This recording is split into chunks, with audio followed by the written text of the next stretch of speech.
He was orphaned and utterly alone, taken in and raised by the notorious assassin known as the Nine-Tailed Fox. Over the course of 3 years, he gained immense renown in the assassin community, earning the moniker Demon Angel. Just as he was basking in the glory of his reputation, he suddenly received a top-tier assignment to protect a mysterious beauty. $5 million as a bounty worth it, Li Ling remarked, his brow furrowing as he spoke decisively. 1 hour earlier, Li Ling had come to visit the old man as per his usual routine. "Ah, you're here. Please, take a seat," the old man said succinctly. Li Ling sat silently on the sofa, his fierce eyes locked onto the old man, awaiting his words. "How long have you been an assassin?" the old man inquired. 3 years, Li Ling replied, his answer equally concise. 3 years have flown by in the blink of an eye, hasn't it? The old man sighed, reflecting on the passage of time. "You too feel the passage of time?" Li Ling replied coolly. "Everyone feels it. I called you here because there's a 5-star mission that needs your expertise," the old man stated. "A 5-star mission? The most challenging kind?" Li Ling's brows twitched slightly. However, he did not dwell on it too long and casually asked, "What's the bounty?" "A guaranteed $5 million. Regardless of whether the mission is completed, $5 million will be deposited into your account," the old man replied. $5 million as a bounty worth it. As they discussed the details of the mission, Li Ling could no longer maintain his composure. The old man had not disclosed any information about this mysterious university beauty, her name, appearance, unique traits, background, hobbies, or any bad habits. Consequently, Li Ling felt a surge of anger and frustration. Without any information about the woman he was to protect, how was he supposed to begin the task? Although Li Ling was immensely cautious, the old man had played him like a fool. "Alas, it seems the one in need of protection is my fragile heart." Li Ling sighed dramatically. The old man noticed Li Ling's considerable discomfort and fidgeted with his fingers. After a moment of careful consideration, he offered a hint. "Out of pity for you, I'll give you a clue. This mysterious girl is the belle of her department." "The belle of her department?" "And then?" Li Ling's lips formed a perfect circle, his eyes sparkling with anticipation as he listened intently. A belle must be extraordinarily beautiful after all. During his 3 years of missions, he had rarely encountered any beauties. However, the old man's response was, "And there's nothing more. The information I've provided is already quite sufficient. Moreover, I only know this much. For the sake of the client's safety, all details must remain confidential. It's a rule of the trade." "Damn it. To hell with your rules. Am I supposed to sift through scraps of information to conduct my own investigation again? And stop bombarding me with ands. Every time you say and, it never leads to anything good." Li Ling felt a surge of tears welling up. He had lost count of how many times he had felt this way. In this day and age, earning money was harder than swallowing nails. After 3 years as an assassin, the amount of cash he had in hand barely exceeded 500 yuan. Li Ling knew that a significant portion of the mission's bounty had been embezzled by the old man. Nevertheless, he wouldn't hold it against him after all. The old man had raised and trained him. Finally receiving a mission with a staggering bounty of 5 million, and it turned out to be a covert operation. Covert operations boasted a confidentiality level of 90%. Such missions were rare, and even in the entire world, few mercenaries could accomplish them. "From the looks of you, it seems you're extremely reluctant. Well then, if you're not interested, they'll hand this lucrative $5 million mission over to someone else. There's a whole host of unemployed bodyguards, mercenaries, and agents waiting for work." The old man was remarkably magnanimous, showing no regret for Li Ling's reluctance. $5 million, so many contractors would be clamoring for this opportunity. Li Ling's mouth fell open as he shook his head. What a pity. Someone is actually refusing such a high-paying task, and to protect a belle at that, what a waste. The world is truly filled with fools. Fools, I say, the old man shook his head repeatedly, not sparing Li Ling a glance, and turned to leave. Wait. Wait. Didn't I just say I'd do it? Li Ling clenched his fists, determination flooding through him as he reached out. With such a sum at stake, who cared about the fools or the insults? $5 million. It could ensure a life of leisure for half a lifetime. Even if he had to protect some mischievous beauty from a certain university, so what? Compared to the life-threatening missions he had undertaken before, this was a bargain. Moreover, since she was the belle of her department, the scope of his search would be significantly narrowed. The old man stroked his clean-shaven chin, turned back with a cold detachment, and patted Li Ling on the shoulder, giving him a cunning look. He pulled a green student ID from his right pocket and handed it to Li Ling, raising an eyebrow as he said, "Now you're talking, dear boy. Work hard, and your future is limitless. Grandpa won't betray you." After saying that, he reached out to pat Li Ling's head, but Li Ling deftly dodged. Li Ling scrutinized the old man's cunning gaze, furrowing his brow as a chill ran down his spine. This old man was notorious for his slyness in the mercenary world. The title nine-tailed fox was enough to make even the shrewdest of old-timers think twice. However, $5 million if it required cunning, so be it. Li Ling happily opened the green student ID, Yanhua University, Li Ling. Student ID number, 042B942B. The innocent smile plastered on Li Ling's face immediately froze. 042B942B, you are 2B, indeed, he muttered the painfully ridiculous code several times in silence, his heart sinking in despair. Are you sure this is really a student ID number? Li Ling asked, feeling aggrieved. Absolutely. You cunning old coot. Old man, how dare you? Don't look at me like that. I'm not playing tricks on you this time. This student ID was issued by the Education Bureau, and I have no part in it. Li Ling could only lament the whims of fate, recalling how every time he received a mission from the old man, he ended up being mercilessly toyed with. Like that last time, when he had secured a position as a research assistant for a critical expedition to Antarctica, only to receive a chilling text from the old man after he had gone to great lengths to arrange the trip. Sorry, Xiao Ling, the old man is getting on in years and has a poor memory. I mistakenly told you to go to Antarctica when I actually meant South Africa. My sincerest apologies. Don't hold it against me. Heavens. At that moment, Li Ling felt as if his lungs would explode with rage. A single miscommunication had led to a difference of several thousand kilometers. How could one play like that? Enraged, he contemplated jumping into the sea to end it all, but then realized that such an early demise would be too regrettable. It would be too easy on that old coot. Thus, he suppressed that impulse. Consequently, a grand ambition was born in Li Ling's heart. One day, he would surely play tricks on the old man in return for all the ridicule, humiliation, and exploitation he had endured over the years. It was a Monday morning, and Li Ling was dressed rather plainly in a clean, white shirt paired with faded jeans. On his way to school, he rode a bicycle that had changed hands numerous times. The child of a poor family, he could not afford any other means of transportation.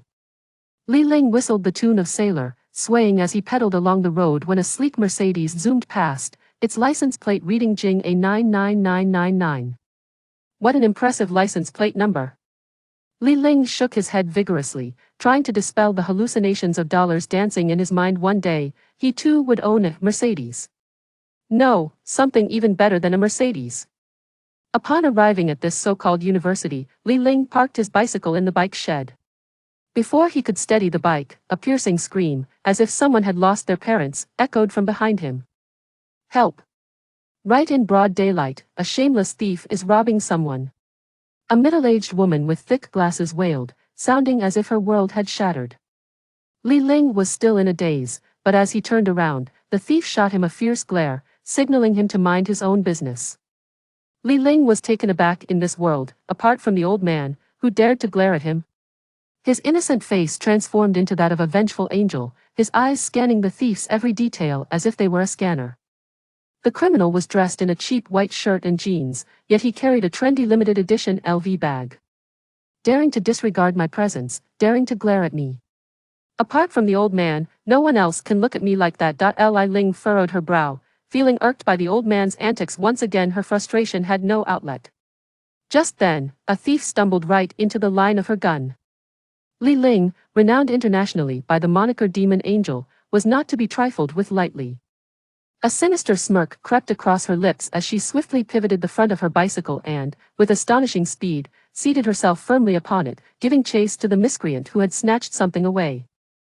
The thief, upon noticing Li Ling furiously pursuing him on her bicycle, was thrown into a panic, scurrying aimlessly in his desperate bid to escape. This university was situated amidst boundless fields, and the road could be considered a thoroughfare. On the opposite side lay an expansive canola field, a vibrant sea of green. The thief, fixating on the canola field, resolved to exploit its expansive cover for his escape.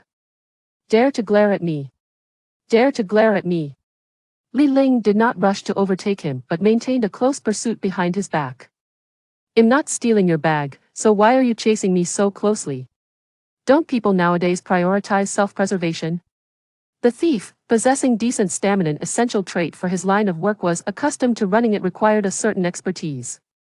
A bag? You audacious little thief, how dare you pilfer from others? Combating crime is a shared responsibility.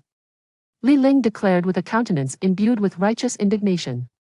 The thief darted into the towering canola plants. Just as Li Ling secured her bicycle and prepared to follow him in, 5 individuals emerged from the field, each wielding iron rods as thick as an arm, their eyes glinting menacingly at Li Ling. Among them, the thief with a pockmarked face emerged from the throng. Boss. This is today's haul, just a shabby bag, but it seems to contain quite a few valuable pieces of jewelry, the pockmarked thief reported respectfully.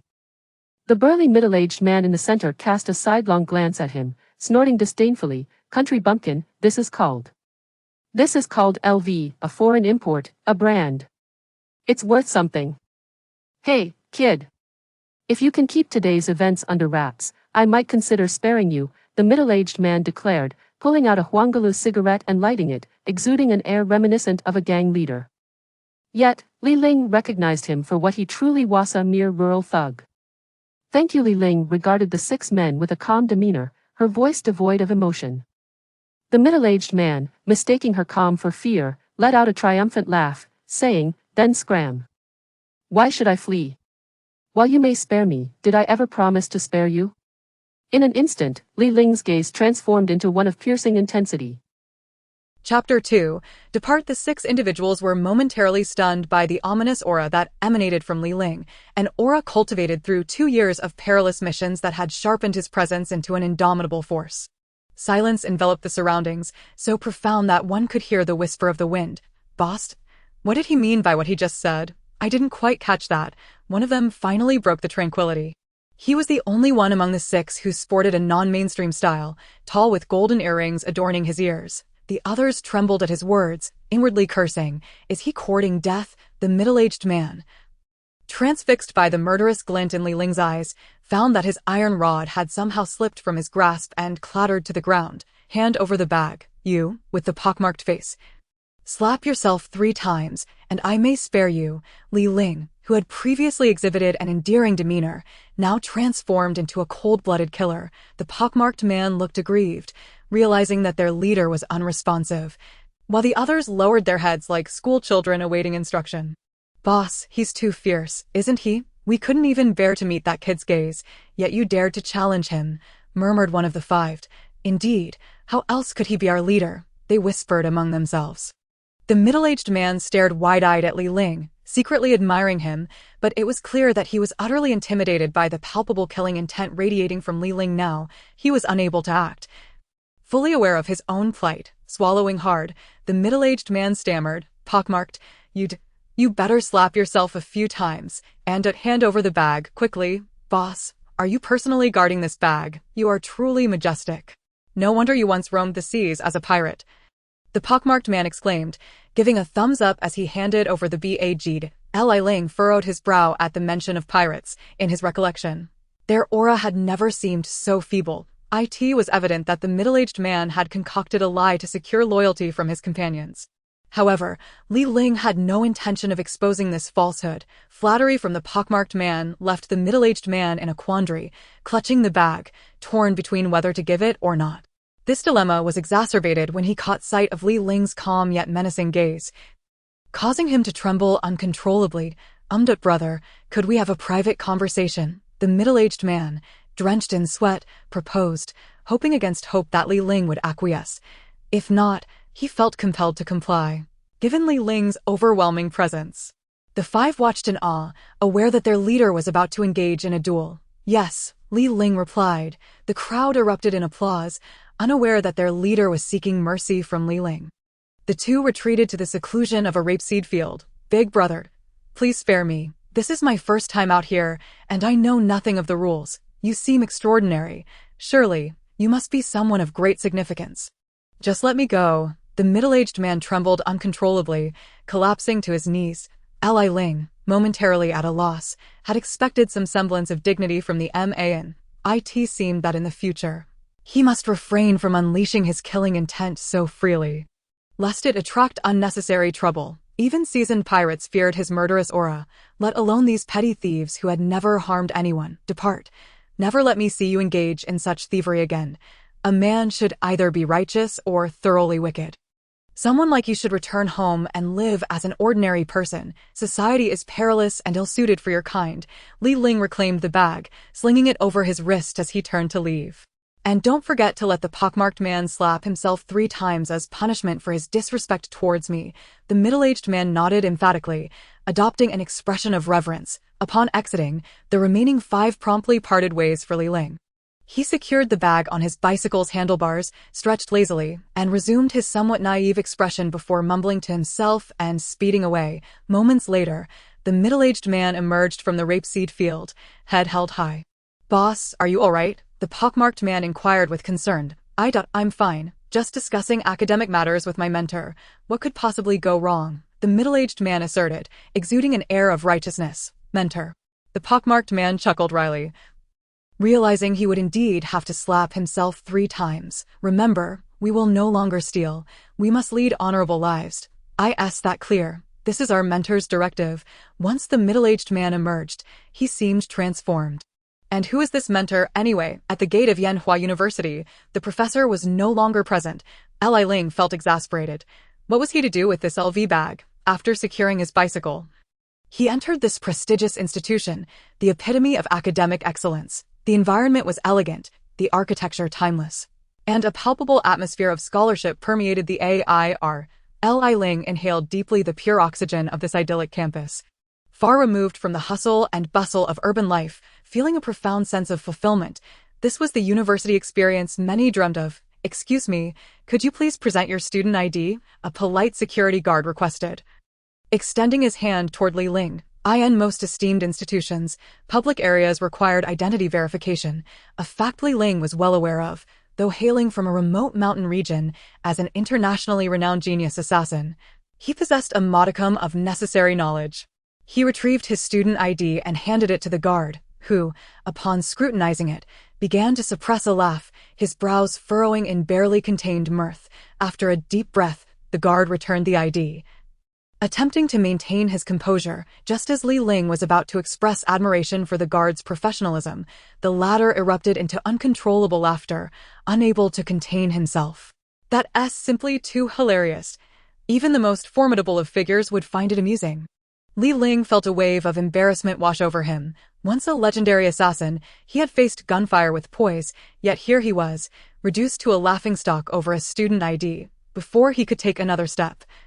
Laughter erupted once more behind him. Chapter 3. Are you a virgin? In the sweltering summer, love was in the air. Within the expansive campus, groups of boys and girls mingled, laughter echoing everywhere. Li Ling, gathering his student ID with a smile, strode confidently into this grand campus, savoring the scent of academia. However, the air was thick with the fragrance of various perfumes, evoking distracting thoughts. How could someone as dashing as Li Ling, with an air of composure and charm, suffer such an inexplicable embarrassment? He sighed softly. "Are you Li Ling?" A sweet voice called from behind him. Turning around, Li Ling was instantly captivated by the sight of the girl before him.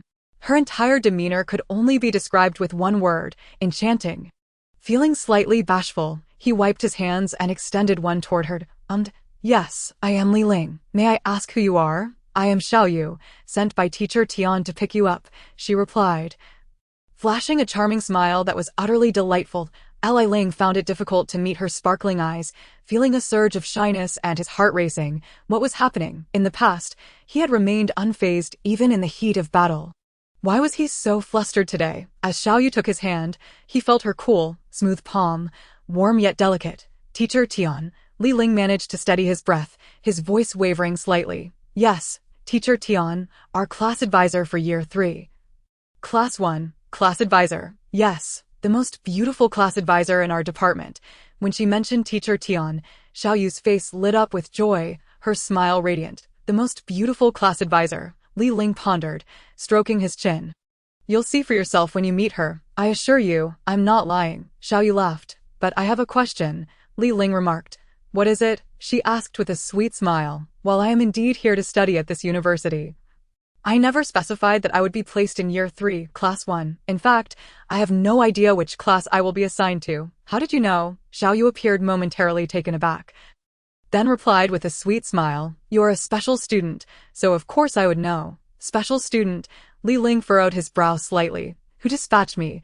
Li Ling increasingly felt puzzled. The 8th Group Army of Yanjing District. Isn't that you, Sergeant Li Ling? Xiao Yu's smile grew sweeter. The 8th Group Army of Yanjing District. Sergeant. Li Ling was taken aback. When did he become a sergeant? Li Ling furrowed his brow, recalling the old man's words. This might be his final mission, but what precisely did this last mission entail? Li Ling, what's wrong? Xiao Yu cast a friendly glance at Li Ling, her eyes imbued with a hint of concern. A sergeant, and such a young one at that. Surely his future and background must be boundless. Oh, I'm fine, just a bit tired. Li Ling forced a smile. Li Ling, Xiao Yu blinked at him, looking exceedingly cute. What's the matter? Li Ling felt a slight flush on his face under her gaze, awkwardly responding. Do you have a girlfriend? Xiao Yu asked directly. No, I don't. Would you mind if I became your girlfriend? Xiao Yu leaned closer. Li Ling instinctively leaned back slightly, but Xiao Yu's arm had already wrapped around him. Today's girls are far too direct, Li Ling thought, though he longed to experience the feeling of love during his university years. This was too sudden for him to accept. Xiao Yu, perhaps we're progressing a bit too quickly. Would you mind if we start as ordinary friends? Li Ling's face grew even redder with embarrassment. Xiao Yu couldn't help but chuckle, releasing Li Ling's arm, saying, You're truly adorable. So shy. I was merely joking, soldier. You're still a virgin, aren't you? Li Ling was momentarily stunned by the question. Stammering, unsure of how to respond. After all, he was 18 and still a virgin. Wasn't he that a bit embarrassing? Of course not. Li Ling forced a facade of confidence. If you're not a virgin. Why are you blushing? Have you never even held a girl's hand? Xiao Yu stifled a giggle. What on earth is this girl? Li Ling thought, internally sweating profusely. How could that be? He recalled that when he was very young.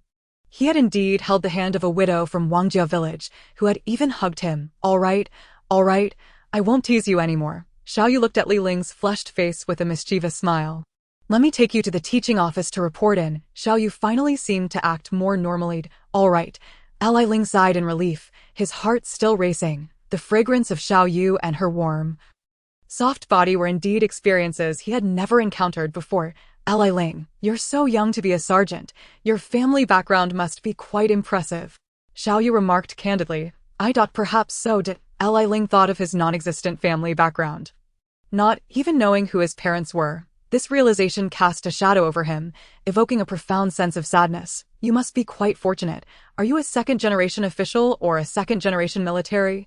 Whatever. Li Ling's mind was entirely elsewhere, engulfed in an overwhelming sense of loneliness. Whatever. Could it be that you are both a second-generation official and a second-generation military officer? I'm increasingly intrigued by you. Li Ling, Xiao Yu smiled. Li Ling sighed softly. Despite being known internationally as the angel demon killer, at that moment, he felt like a pitiful creature, devoid of affection and care. The warmth of family felt like the most precious and unattainable treasure to him. We have arrived. Xiao Yu stood before a 5-story building, then turned to Li Ling with a smile.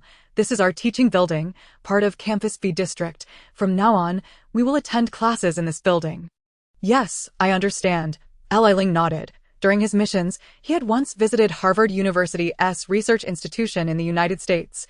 Although he had only stayed for a day, he had gained some insight into university education. Let's go. I'm sure Teacher Tian is eager to meet you, Sergeant. Your arrival from the 8th District of Yanjing is a privilege for our class. Xiao Yu smiled sweetly. It's an honor for me to be here as well. Li Ling replied politely. Though he thought to himself that this was indeed his first time attending school, Xiao Yu winked and smiled. feeling that although Li Ling was a soldier, he was not so difficult to get along with. You were quite courteous. There can't be many young officers like you left. Oh, is that so? Perhaps it's because societal standards are declining. Xiao Yu smiled warmly, giving Li Ling a friendly glance as she sized him up. Seemingly assessing his impression, they entered the teaching building, and Xiao Yu led him directly to the faculty office on the 3rd floor. By the way, Li Ling, Teacher Tian is the most beautiful class advisor in our department. So you'd better hold it together. Don't lose your composure. Xiao Yu chuckled mischievously, a sly smile gracing her lips. Hold it together. What does that mean? Li Ling asked, puzzled. You don't know the latest internet slang?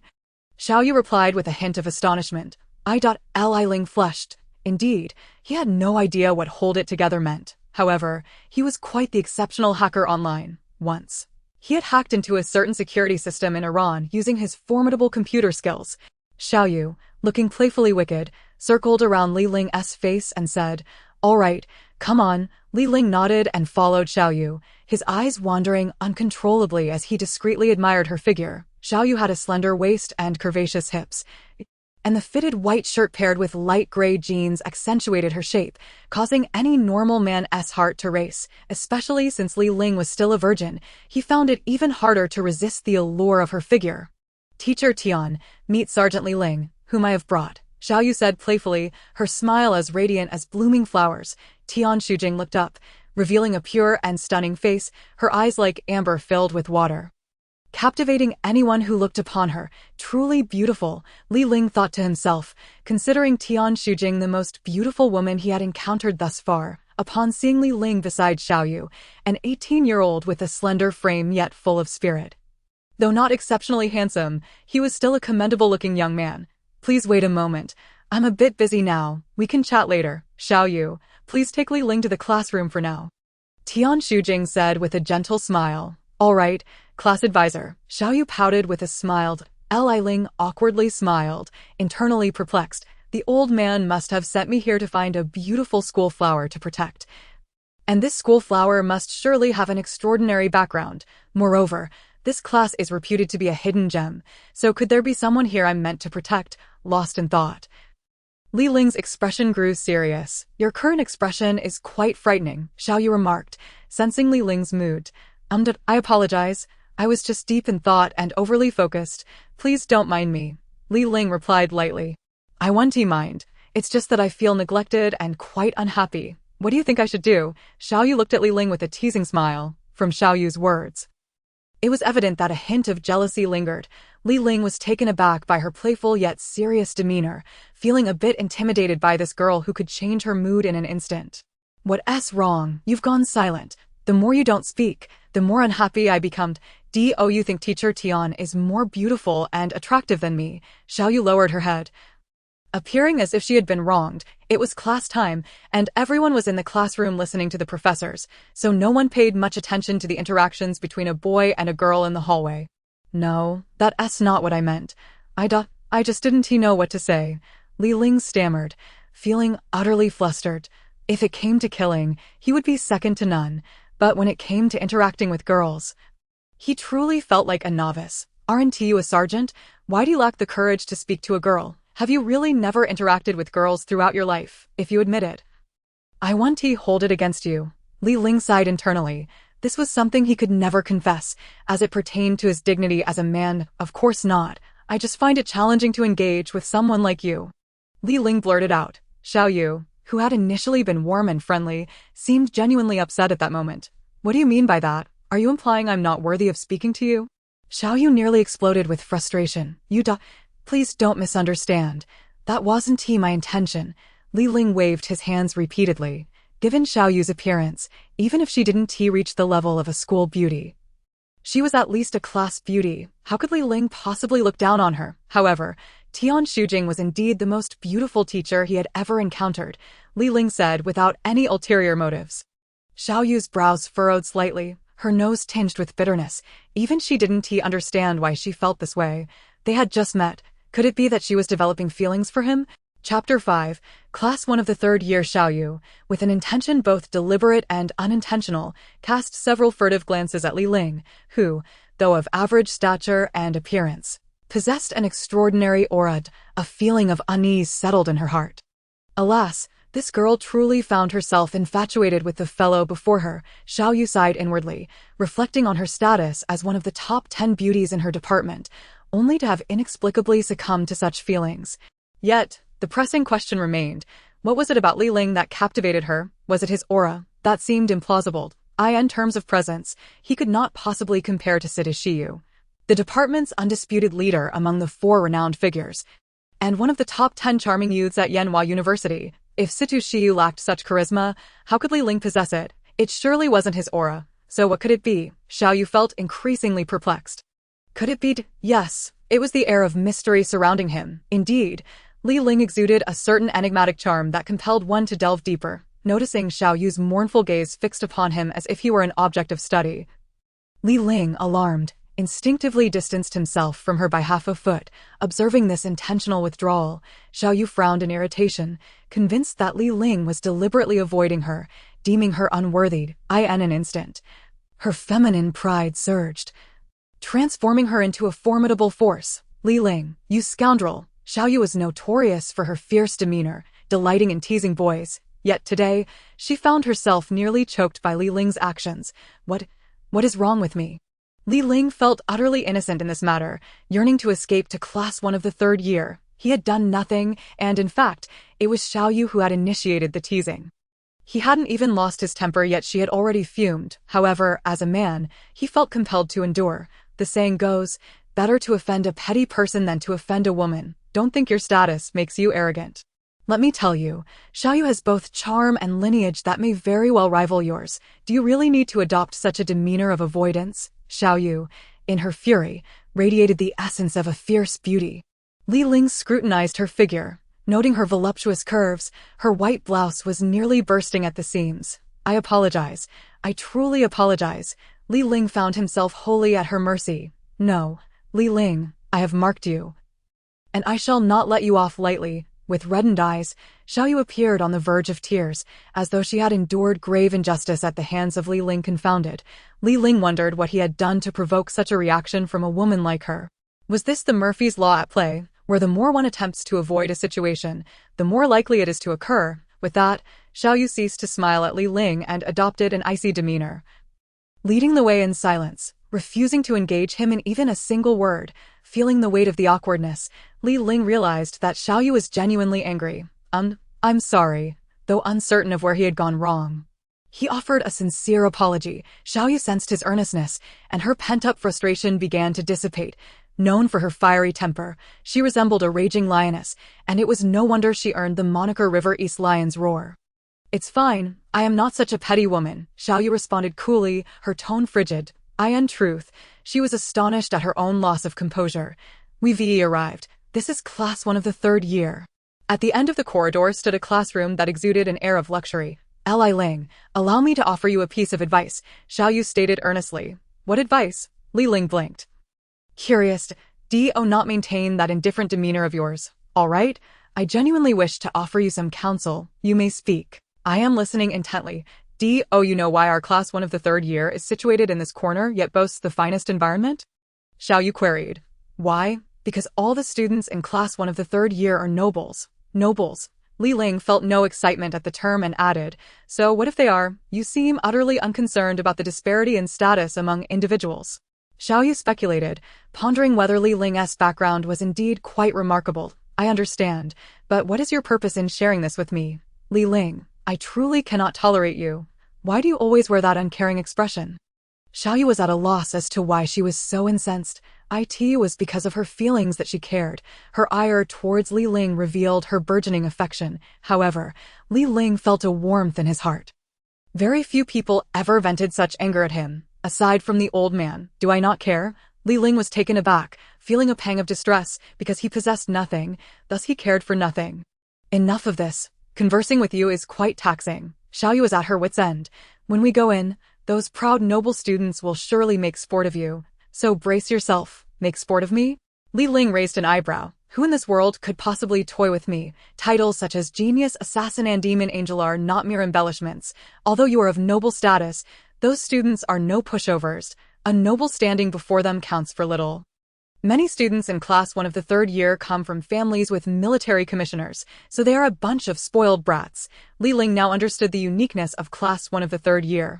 Most of its students were indeed children of nobility, pampered and arrogant. Hey, are you implying I belong in that category too? Xiaoyu leaned closer to Li Ling, displeased. Absolutely not. I didn't mean that. Li Ling's heart raced as he stepped back, shaking his hands in denial. Chapter 6. The savage girl. Absolutely not. Xiaoyu puffed her cheeks, exasperated. In all her life, who dared to speak so candidly in her presence? Yet, here was Li Ling, repeatedly provoking her. Li Ling, you must provide an explanation today. Either you deem me unworthy of conversing with you, or you, Li Ling, intend to oppose me. Li Ling was drenched in sweat. Women truly were beings one should not offend. Faced with such a willful, unreasonable girl who occasionally teased him, Li Ling felt utterly at a loss. However, class 1 of the 3rd year loomed ahead. If only someone would interrupt this exchange with the lioness. Just then, a tall, elegant girl emerged from class 1 of the 3rd year. Dressed in a pristine pink dress, she radiated cleanliness, although her figure was slender and attractive. It lacked the voluptuous allure of Xiaoyu. Her bosom merely hinted at fullness. Yet, her features were exquisitely perfect, resembling a delicate porcelain doll, fresh and ethereal. If one were to describe her in a word, it would be exquisite. Xiaoyu, why are you still here? We're about to begin class. A melodious voice rang out as the girl smiled radiantly. Xiaoyu had intended to confront Li Ling, but her friend Mu Tingting's timely arrival disrupted her plans. I'll deal with this arrogant, self-important fool later. Xiaoyu rolled up her sleeves, revealing her fair arms, beckoning Li Ling with a teasing gesture. "Do you know Taekwondo?" "Taekwondo." Li Ling responded nonchalantly, a faint smile gracing his lips. His confidence only served to infuriate Xiaoyu further. After all, Li Ling had begun practicing Taekwondo at the tender age of 5, and with exceptional training and remarkable physicality. He had undoubtedly achieved a skill level that rivaled even that of a 5th-degree black belt. However, Taekwondo was not Li Ling's primary skill. To think one could ascend to the ranks of top assassins solely through Taekwondo would be naively simplistic, or perhaps far from reality. Thus, Li Ling's true skill lay in the long-lost martial art of Wushu Guqi 12 stages. Unfortunately, after 10 years of training, he had only reached the 2nd level of this art, akin to the realm of an internal martial arts master in a wuxia novel, although not as exaggerated as flying through the air. His prowess was still formidable enough to be classified among the elite. What are you thinking? Be careful. Mu Tingting prepared to intervene, well aware that Xiaoyu was a Taekwondo enthusiast, holding a blue belt. Her skill was only slightly inferior to that of Liu Yang, the president of their department's Taekwondo club. Thus, Xiaoyu had earned the titles of River East Lion's Roar and Savage Queen. Suddenly, without warning, Xiaoyu unleashed a kick with lightning speed. Yet, Li Ling merely chuckled, leaning back to narrowly evade the swift strike. Not bad. Xiaoyu paused, astonished that Li Ling had so effortlessly dodged her quick assault. Before Li Ling could catch his breath, she swiftly turned and executed a spinning kick. Li Ling smiled at Xiaoyu. With a swift motion, she raised her left hand and grasped the heel of Xiaoyu's foot, causing her entire body to lose balance and be drawn into Li Ling's embrace, resulting in an intimate hug. "What? Are you still going to fight?" Xiaoyu's face flushed crimson, her heart racing wildly. She had encountered a formidable opponent. I concede." Xiaoyu's ears burned with heat as she experienced her first defeat. A sigh of relief escaping her lips, her cheeks reddening further, she extricated herself from Li Ling's embrace, feeling an overwhelming sense of shyness. Although Xiaoyu typically embodied the fierce temperament of a lioness, a spoiled young lady, at this moment, she genuinely admired Li Ling. Having yielded to him, Xiaoyu transformed, her demeanor softening, no longer as boisterous as before. "Who says you've lost? We're merely evenly matched." Li Ling chuckled. "I've lost, and I admit it. I won't deny it." Xiaoyu cast a furtive glance at Li Ling's resolute yet somewhat lean visage, her face warming slightly. "Tingting, let us head to class." In an unprecedented display, Xiaoyu grasped Mu Tingting's hand, forcefully kicking open the classroom door and striding into Class 3, Year 1. Mu Tingting blinked in confusion, glancing between Li Ling and Xiaoyu, utterly bewildered by their sudden change in demeanor, one blushing profusely, the other wearing a smile. They both dashed off. "It seems I must personally visit the classroom. The genius of Class 3 is on the way." However, as Xiaoyu stumbled, her chest collided with her arm. And the sensation, soft and elastic, lingered in her mind, causing her heart to flutter. Even now, Li Ling raised his arm to sniff, immediately shaking his head to dispel the intoxicating feeling. Indeed, women are as delicate as water. That area is remarkably soft. Li Ling sighed softly. His mentor once said that women were made of water, and it appears he was not mistaken. Xiaoyu, meanwhile, had already taken Mu Tingting's hand and dashed into the classroom. Leaving Li Ling alone in the empty corridor. Class 3, it is time to witness what lies within. Li Ling smiled slightly as he approached the classroom, the door having become misaligned due to years of neglect.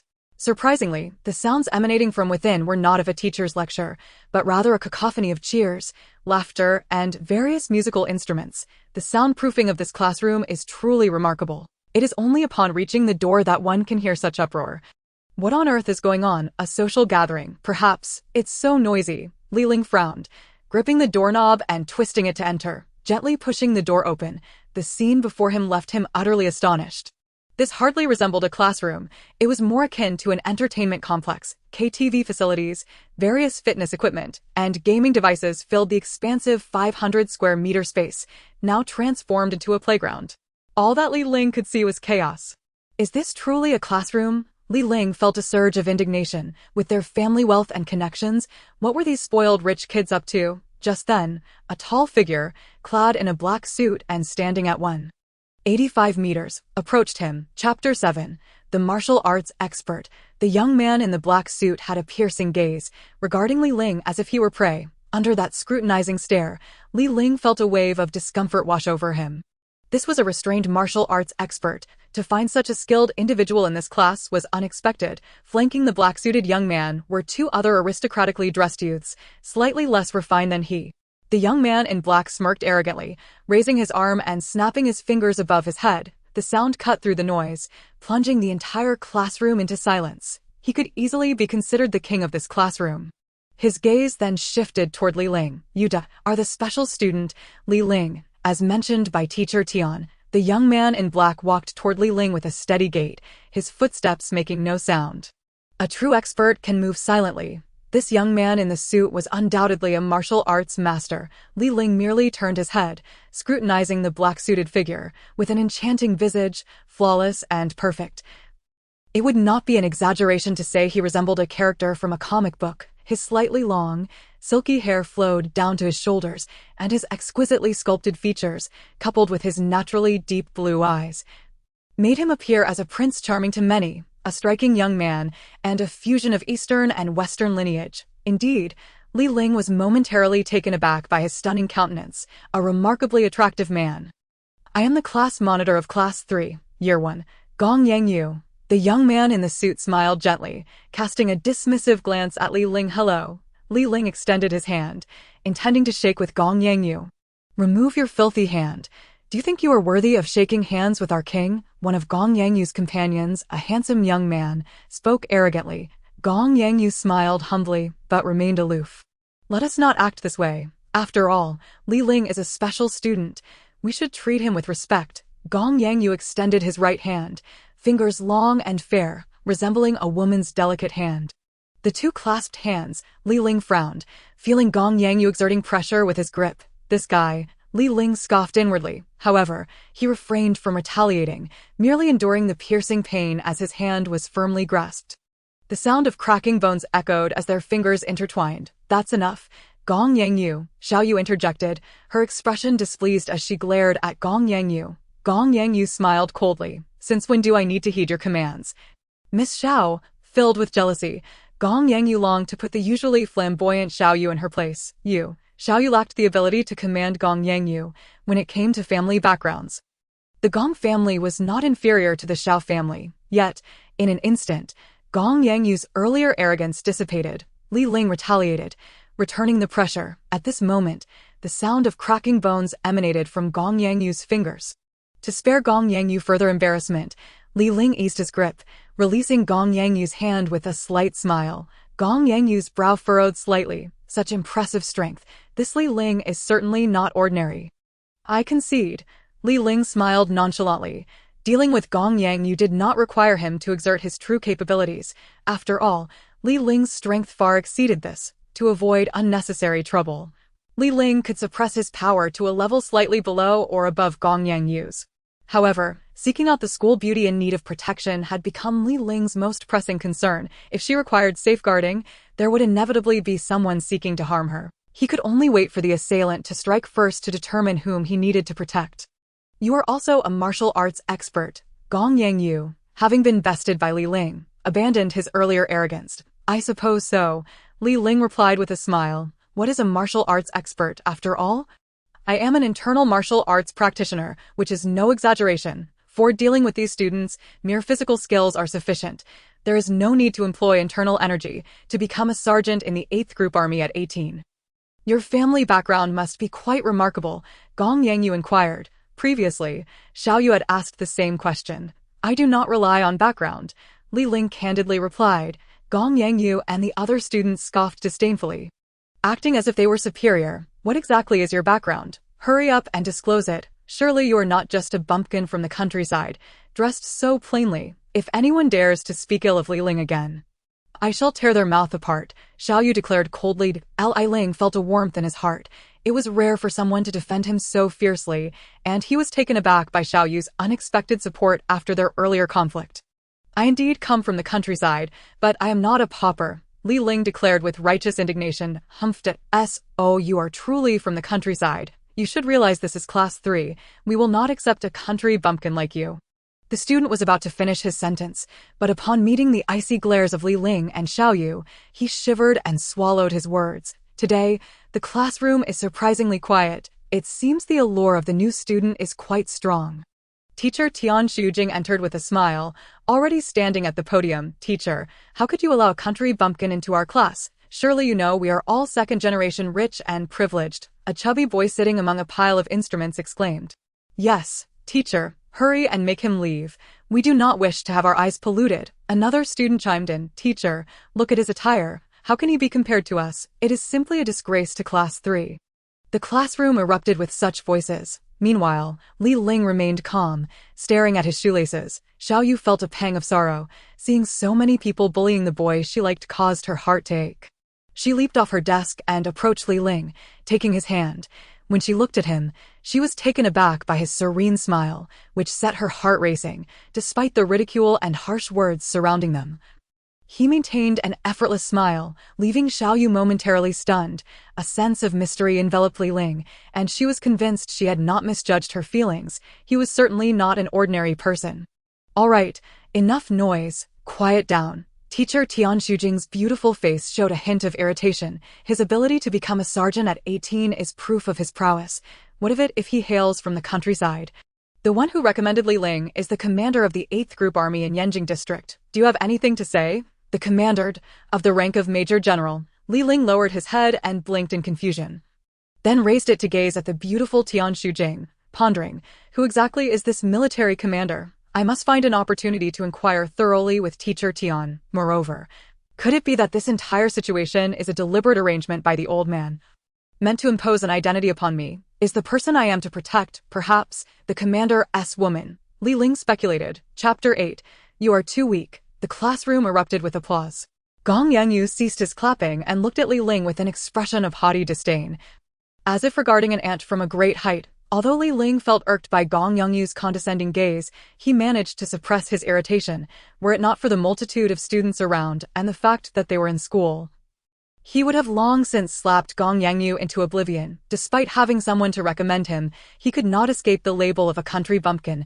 Thus, if he wished to remain in class 3 for year 1, he must possess extraordinary strength. A faint, enigmatic smile played on Gong Yangyu's lips. Li Ling chuckled inwardly. Aside from strength, I possess nothing else. Is this a challenge? Li Ling's smile turned increasingly sinister, even causing Xiaoyu, who stood beside him, to shiver involuntarily. Perhaps it is, Gong Yangyu replied, but what if I accidentally cripple my opponent? How shall we address the consequences? Li Ling's smile grew even more wicked. Whether crippled or dead, it matters not. I bear no responsibility. Gong Yangyu laughed arrogantly, as if he were the law itself. You are far too arrogant. Should death occur, legal accountability will follow. At most, I can only manage to injure you. And if the injured party does not press charges, I shall bear no legal responsibility. What say you? Li Ling grinned malevolently. Known as the Demon Angel, Li Ling naturally possessed a terrifying duality of personality. The smile of a demon was both inscrutable and merciless. The atmosphere grew increasingly tense. Even Xiao Yu felt a palpable pressure. Moreover, Li Ling's grin bore no trace of human emotion, making Xiao Yu perceive him as a demon from hell. Unfathomable and untouchable, Gong Yongyu was momentarily at a loss for words. Where did Li Ling's chilling aura originate? You speak as though you are strong enough to kill me, yet the one capable of doing so has yet to be born. Gong Yongyu's handsome face bore an unnatural smile. Clap.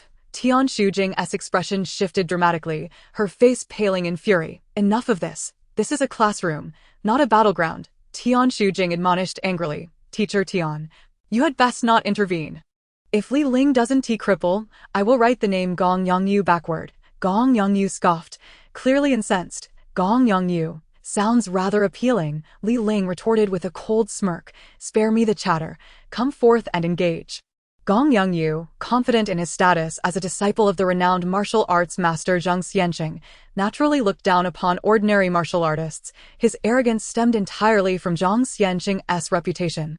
Zhang Xianqing, a senior martial arts coach in Huaxia, proficient in both Hanggar and Xing Yiquan, however, even with his skills, he could be considered a master only within the confines of the school. On a global scale, he amounted to nothing. Li Ling considered Gong Yongyu to be a complete frog in a well. With his stance wide and hands shaped like tiger claws, Gong Yongyu assumed his starting position.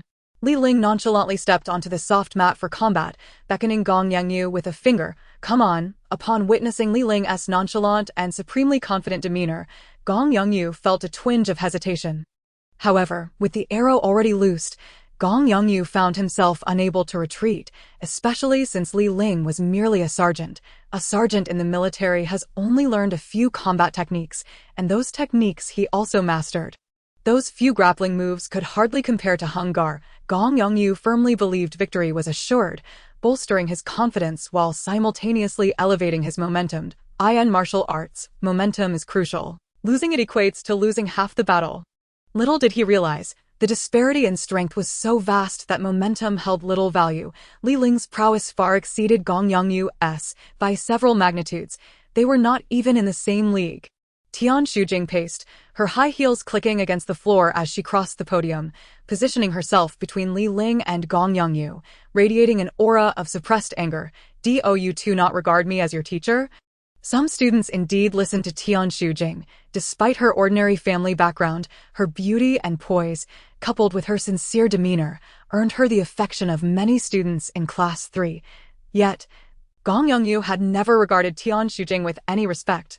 Addressing you as teacher is merely a courtesy. Step aside quickly, or I shall strike you as well. Gong Yongyu, despite his handsome visage, committed acts unworthy of his appearance. Slap. Li Ling, unbeknownst to anyone, had already reached Gong Yongyu's side. Delivering an unexpected and forceful slap, Gong Yongyu's left cheek instantly swelled, nearly disfiguring him, for to Li Ling, disrespecting a teacher was unforgivable. Having been an orphan from a young age, Li Ling was taken in by his master, who had been like a second father to him. Thus, respecting one's teacher was akin to filial piety for Li Ling. Gong Yongyu had yet to utter a word when another resounding slap echoed. What do you mean by you? Disrespecting your teacher deserves a couple of slaps. Li Ling delivered another blow to Gong Yongyu's right cheek, which promptly blossomed into a swollen mass. Gong Yongyu, pained, found his Hanggar stance disrupted, hastily covering his cheeks, spitting blood and several knocked-out teeth. Damn it. Gong Yongyu clenched his fists, his moves completely thrown into disarray as he charged forward, aiming a punch at Li Ling's face.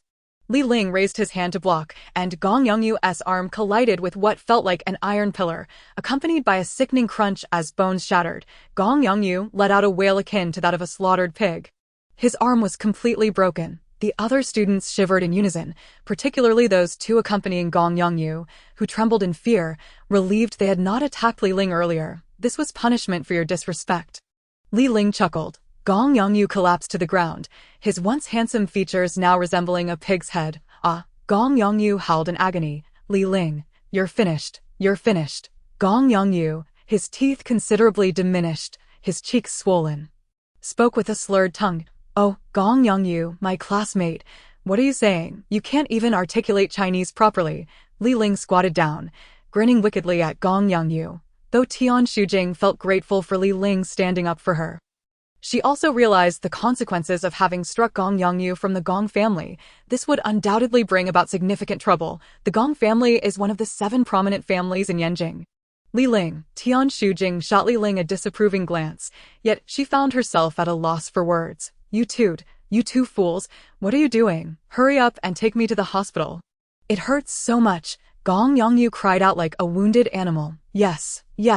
The 2 students who had always followed Gong Yongyu, flaunting their power, rushed over to assist him. However, upon meeting Li Ling's intimidating gaze, they froze in place. Those 2 slaps Li Ling delivered were simply too brutal. "Gong Yongyu, you are far too weak.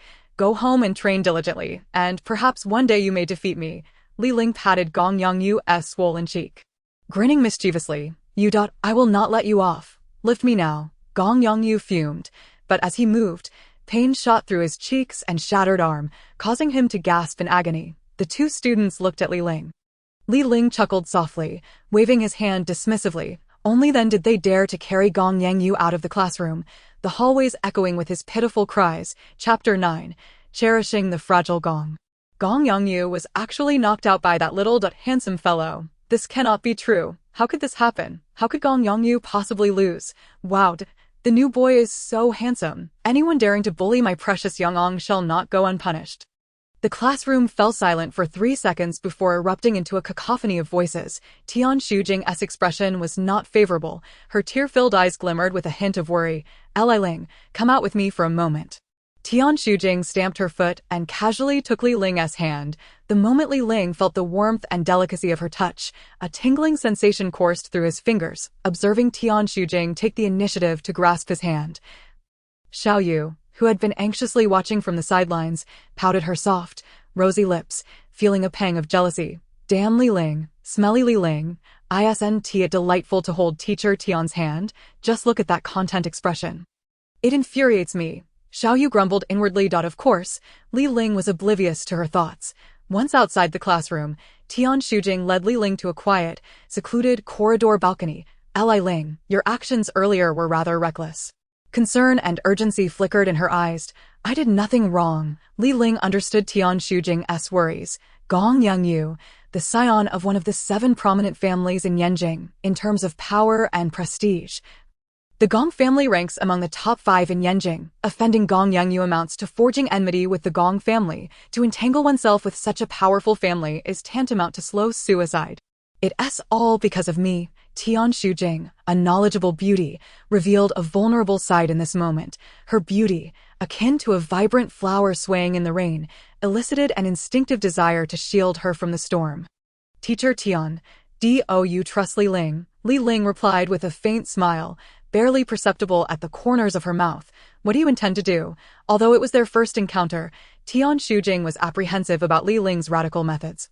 Fearing she might commit unspeakable acts, "I believe it is necessary to rectify the class atmosphere. Allow me to take on the role of class monitor." Li Ling asserted her proposal. "What?" Tian Shujing questioned her own ears. Incredulous. Here was someone who had just offended such a dangerous individual, and their immediate concern was not for their own safety, but rather how to rescue an entire class. What you should be focusing on now is how to obtain Gong Yangyu's forgiveness. Otherwise, the consequences could be dire. Li Ling fell silent. "I will handle the matter regarding Gong Yangyu," she said with a smile. "Isn't it just a member of the Gong Yang family?" To Li Ling. "Even the most prestigious families in the world are inconsequential. After all, no one can easily bring about her demise. Why can't you understand this? You have offended the Gong Yang family, one of the 7 great families of Yanjing. Under normal circumstances, they could make it impossible for you to find your footing in the military." In a moment of desperation, Tian Shujing inadvertently let slip her thoughts. The military.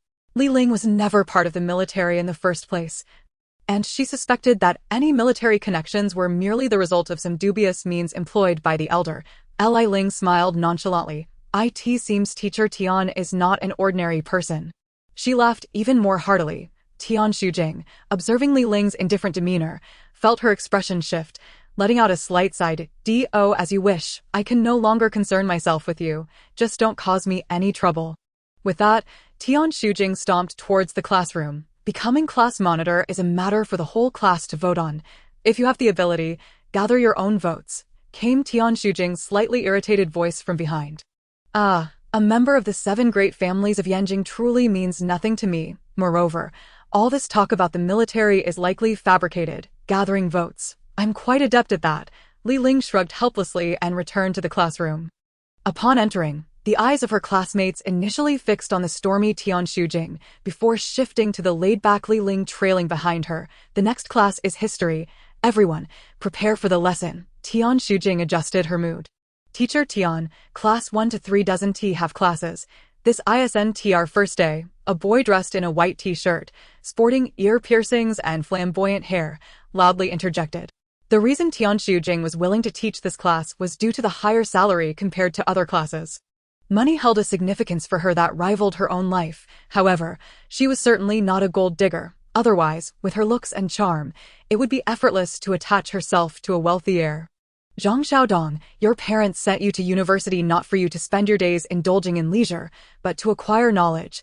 Tian Shujing stated this calmly. She had grown indifferent to the numerous grievances she had endured. Yet, she had persevered. "Humph, with the boss of the Gongyang family absent, I am calling the shots today. So what?" Zhang Xiaodong, with an arrogant demeanor, contemptuously regarded the unperturbed Tian Shujing. "And one more thing, Teacher Tian.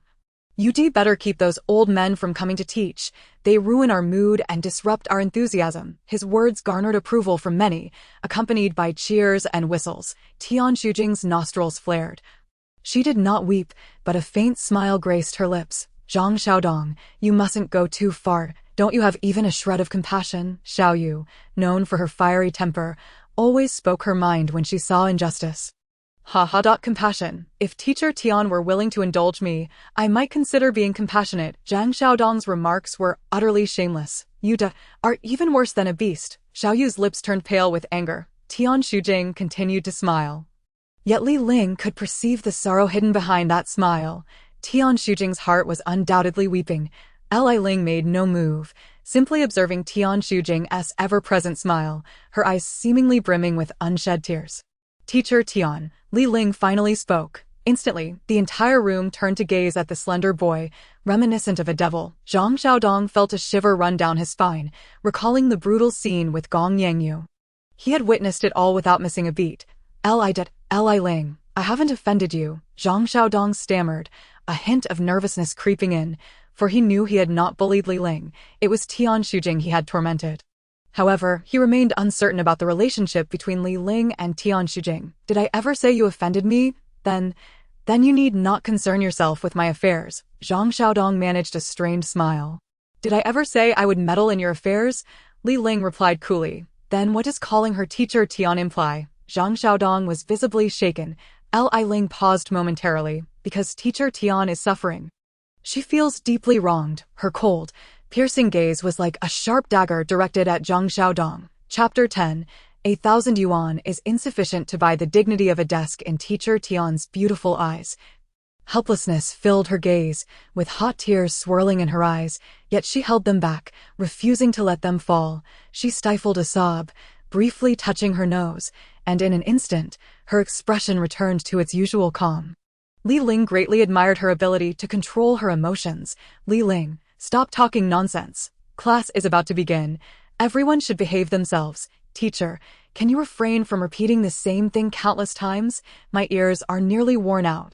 A tall girl clad in a white t-shirt, sporting a cap and headphones while engrossed in a PSP game, chimed in with a light laugh. Despite wearing headphones, she could still hear Teacher Tian's incessant chatter. The others turned to look at this girl, who seemed lost in her game. Xiao Yu felt a twinge of jealousy towards this girl who had interrupted. "Ahem. Before class starts, allow me to announce a few matters on behalf of Teacher Tian." Ignoring her, Li Ling spoke indifferently. Zhang Xiaodong, noticing that Li Ling did not escalate the earlier conflict, felt a weight lift from his chest and let out a small sigh. "However, before I announce anything, I would like to ask a student to step outside." The class fell silent, wary of Li Ling's formidable skills. Though he dressed poorly, appearing like a country bumpkin, The image of him incapacitating Gong Yangyu lingered vividly in their minds. Zhang Xiaodong, please step outside. You are not welcome in this classroom for the time being. Li Ling did not even glance at the loathsome young scion. Zhang Xiaodong's expression shifted. His noble status dictated that he could not leave. What? Do you want me to carry you out? Li Ling, don't be too arrogant. I will reclaim this face, and I will return it to you tenfold. Zhang Xiaodong scoffed, dropping a threat as he kicked over a desk and strode towards the door. Halfway there, Li Ling reached out and grasped Zhang Xiaodong's shoulder. Zhang Xiaodong trembled, feeling a sense of dread.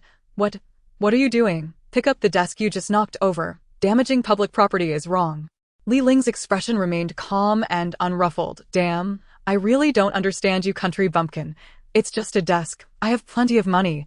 I can give you 1,000. Zhang Xiaodong pulled out 10 brand new 100 yuan bills from his pocket, waving them in front of Li Ling. See this, country bumpkin. Have you ever seen so much money? This is your reward. Seeing a faint smile on Li Ling's lips, Zhang Xiaodong thought he had figured her out. Isn't she just a money-grubbing fool, pretending to be lofty? Zhang Xiaodong sneered inwardly. However, Li Ling's subsequent actions left Zhang Xiaodong filled with regret. With a snap, Li Ling crushed Zhang Xiaodong's arm, causing him to emit a piercing scream. The 1,000 yuan scattered across the floor. To Li Ling, money was appreciated, but it represented wealth, not a means for flaunting superiority. Money could alleviate poverty and benefit humanity. In the right hands, it is divine.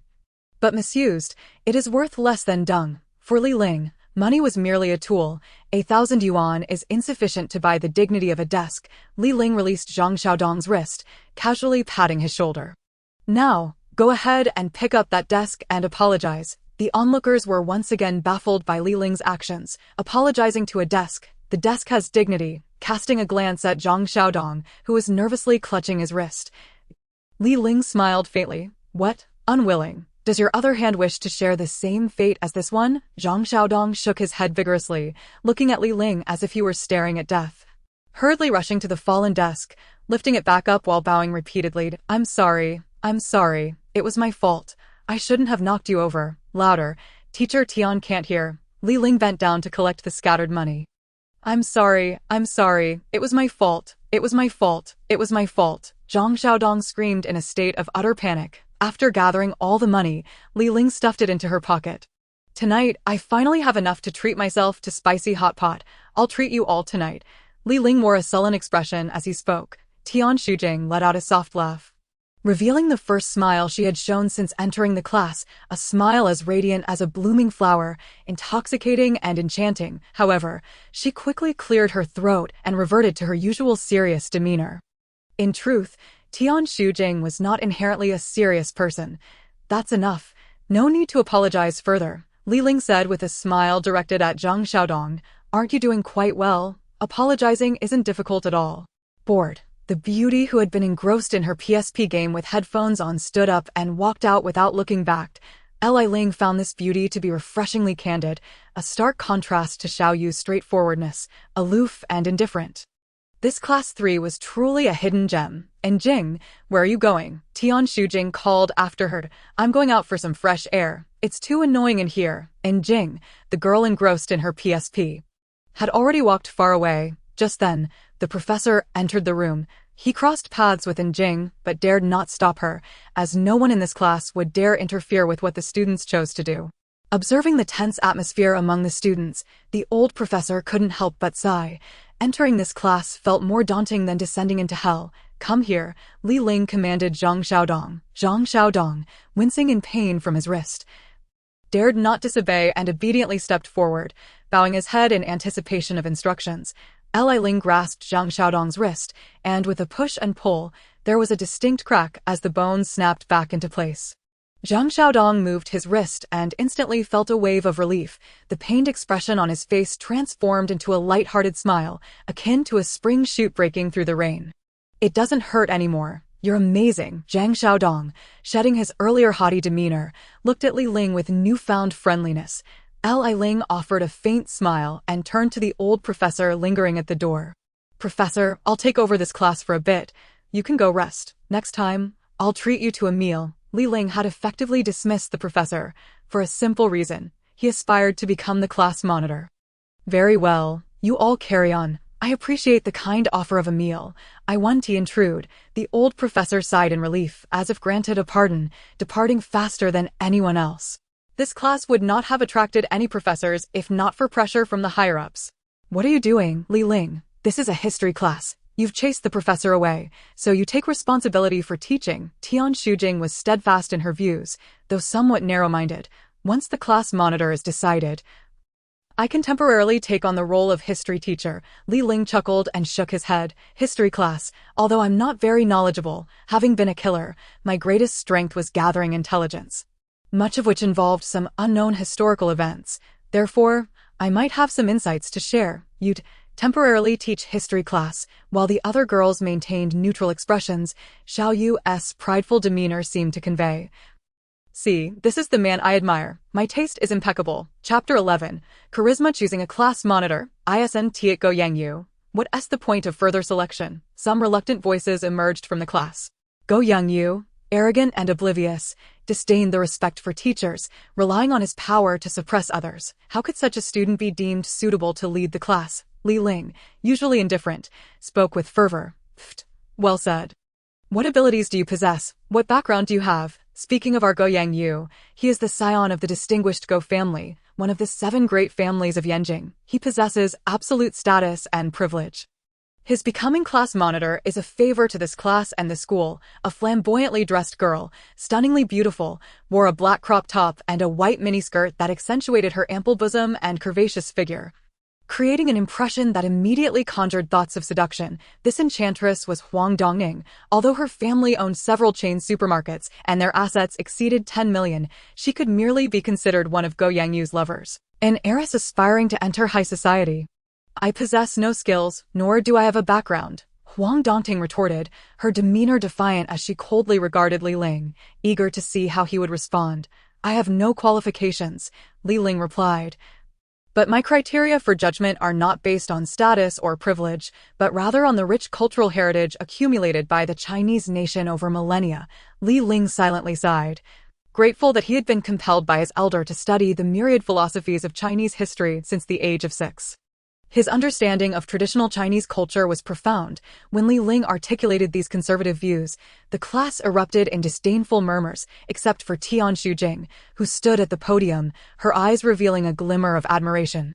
How archaic. What era are we in? Still adhering to outdated traditions. Truly a provincial fool. Huang Dongting crossed her arms, her ample cleavage accentuated, a condescending smile curling her lips. Time and culture are not in conflict.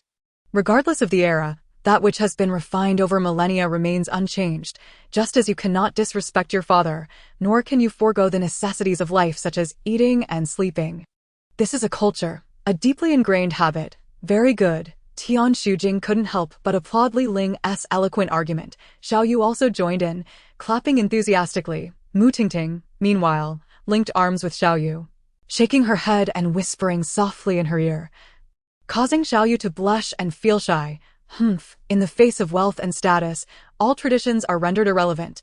Money can be a powerful force. It can move mountains. Huang Dongting, experiencing defeat for the first time, blushed furiously. Those dubious dealings must be conducted in secrecy. While money may grant influence, there are moral boundaries. Crossing those boundaries invites not just legal repercussions, but also moral condemnation. The enduring adherence to traditional culture remained vital. Li Ling's angelic smile blossomed. The so-called traditional culture is undoubtedly the foundation of a nation's laws.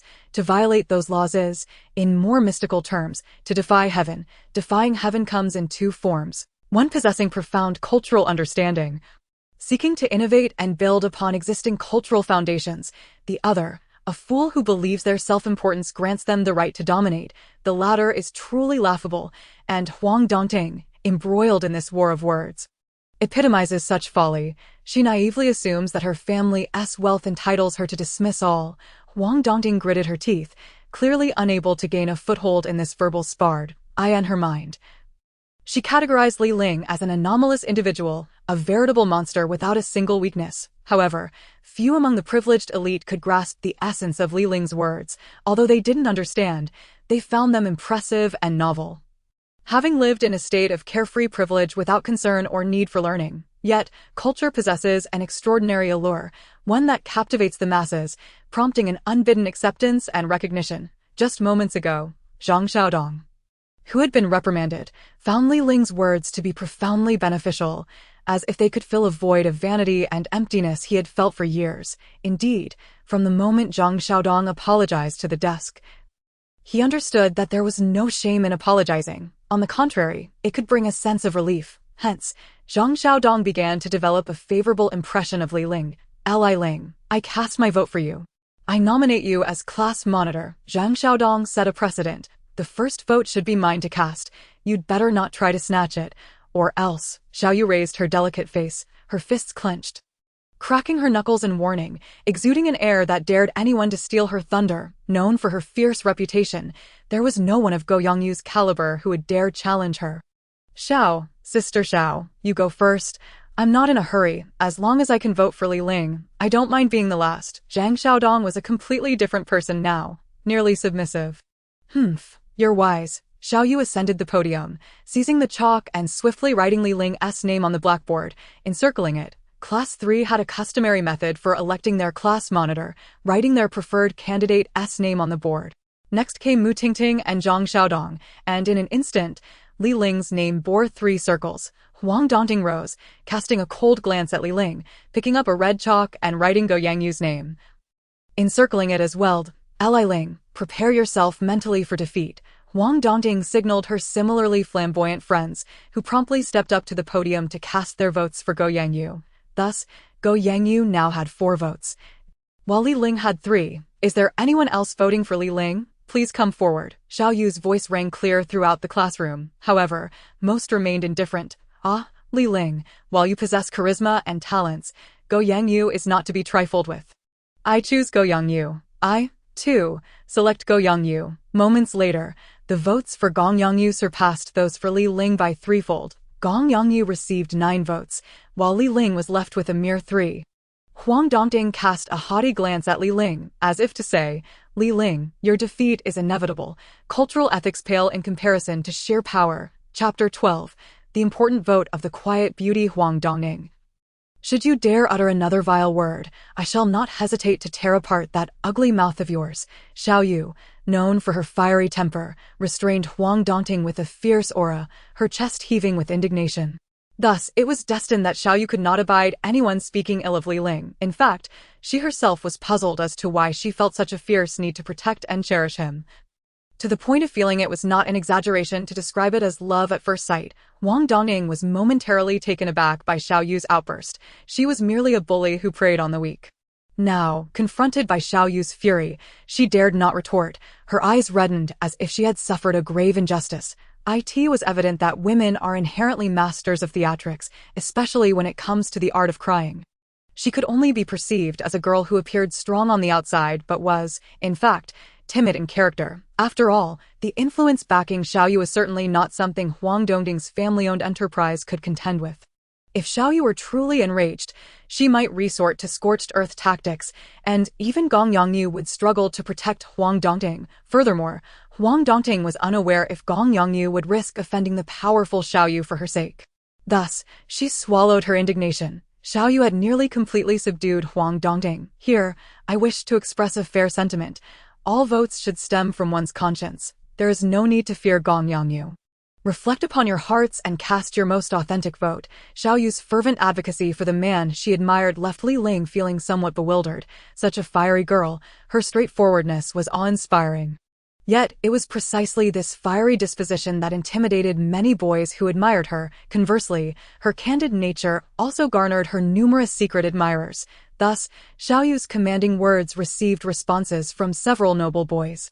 Some boys, upon casting their votes, instinctively blushed, stealing glances at Xiao Yu's radiant presence. At that moment, Xiao Yu undeniably exuded ample charm, a blend of masculine beauty, particularly. Her well-proportioned figure captivated many boys, rendering them spellbound.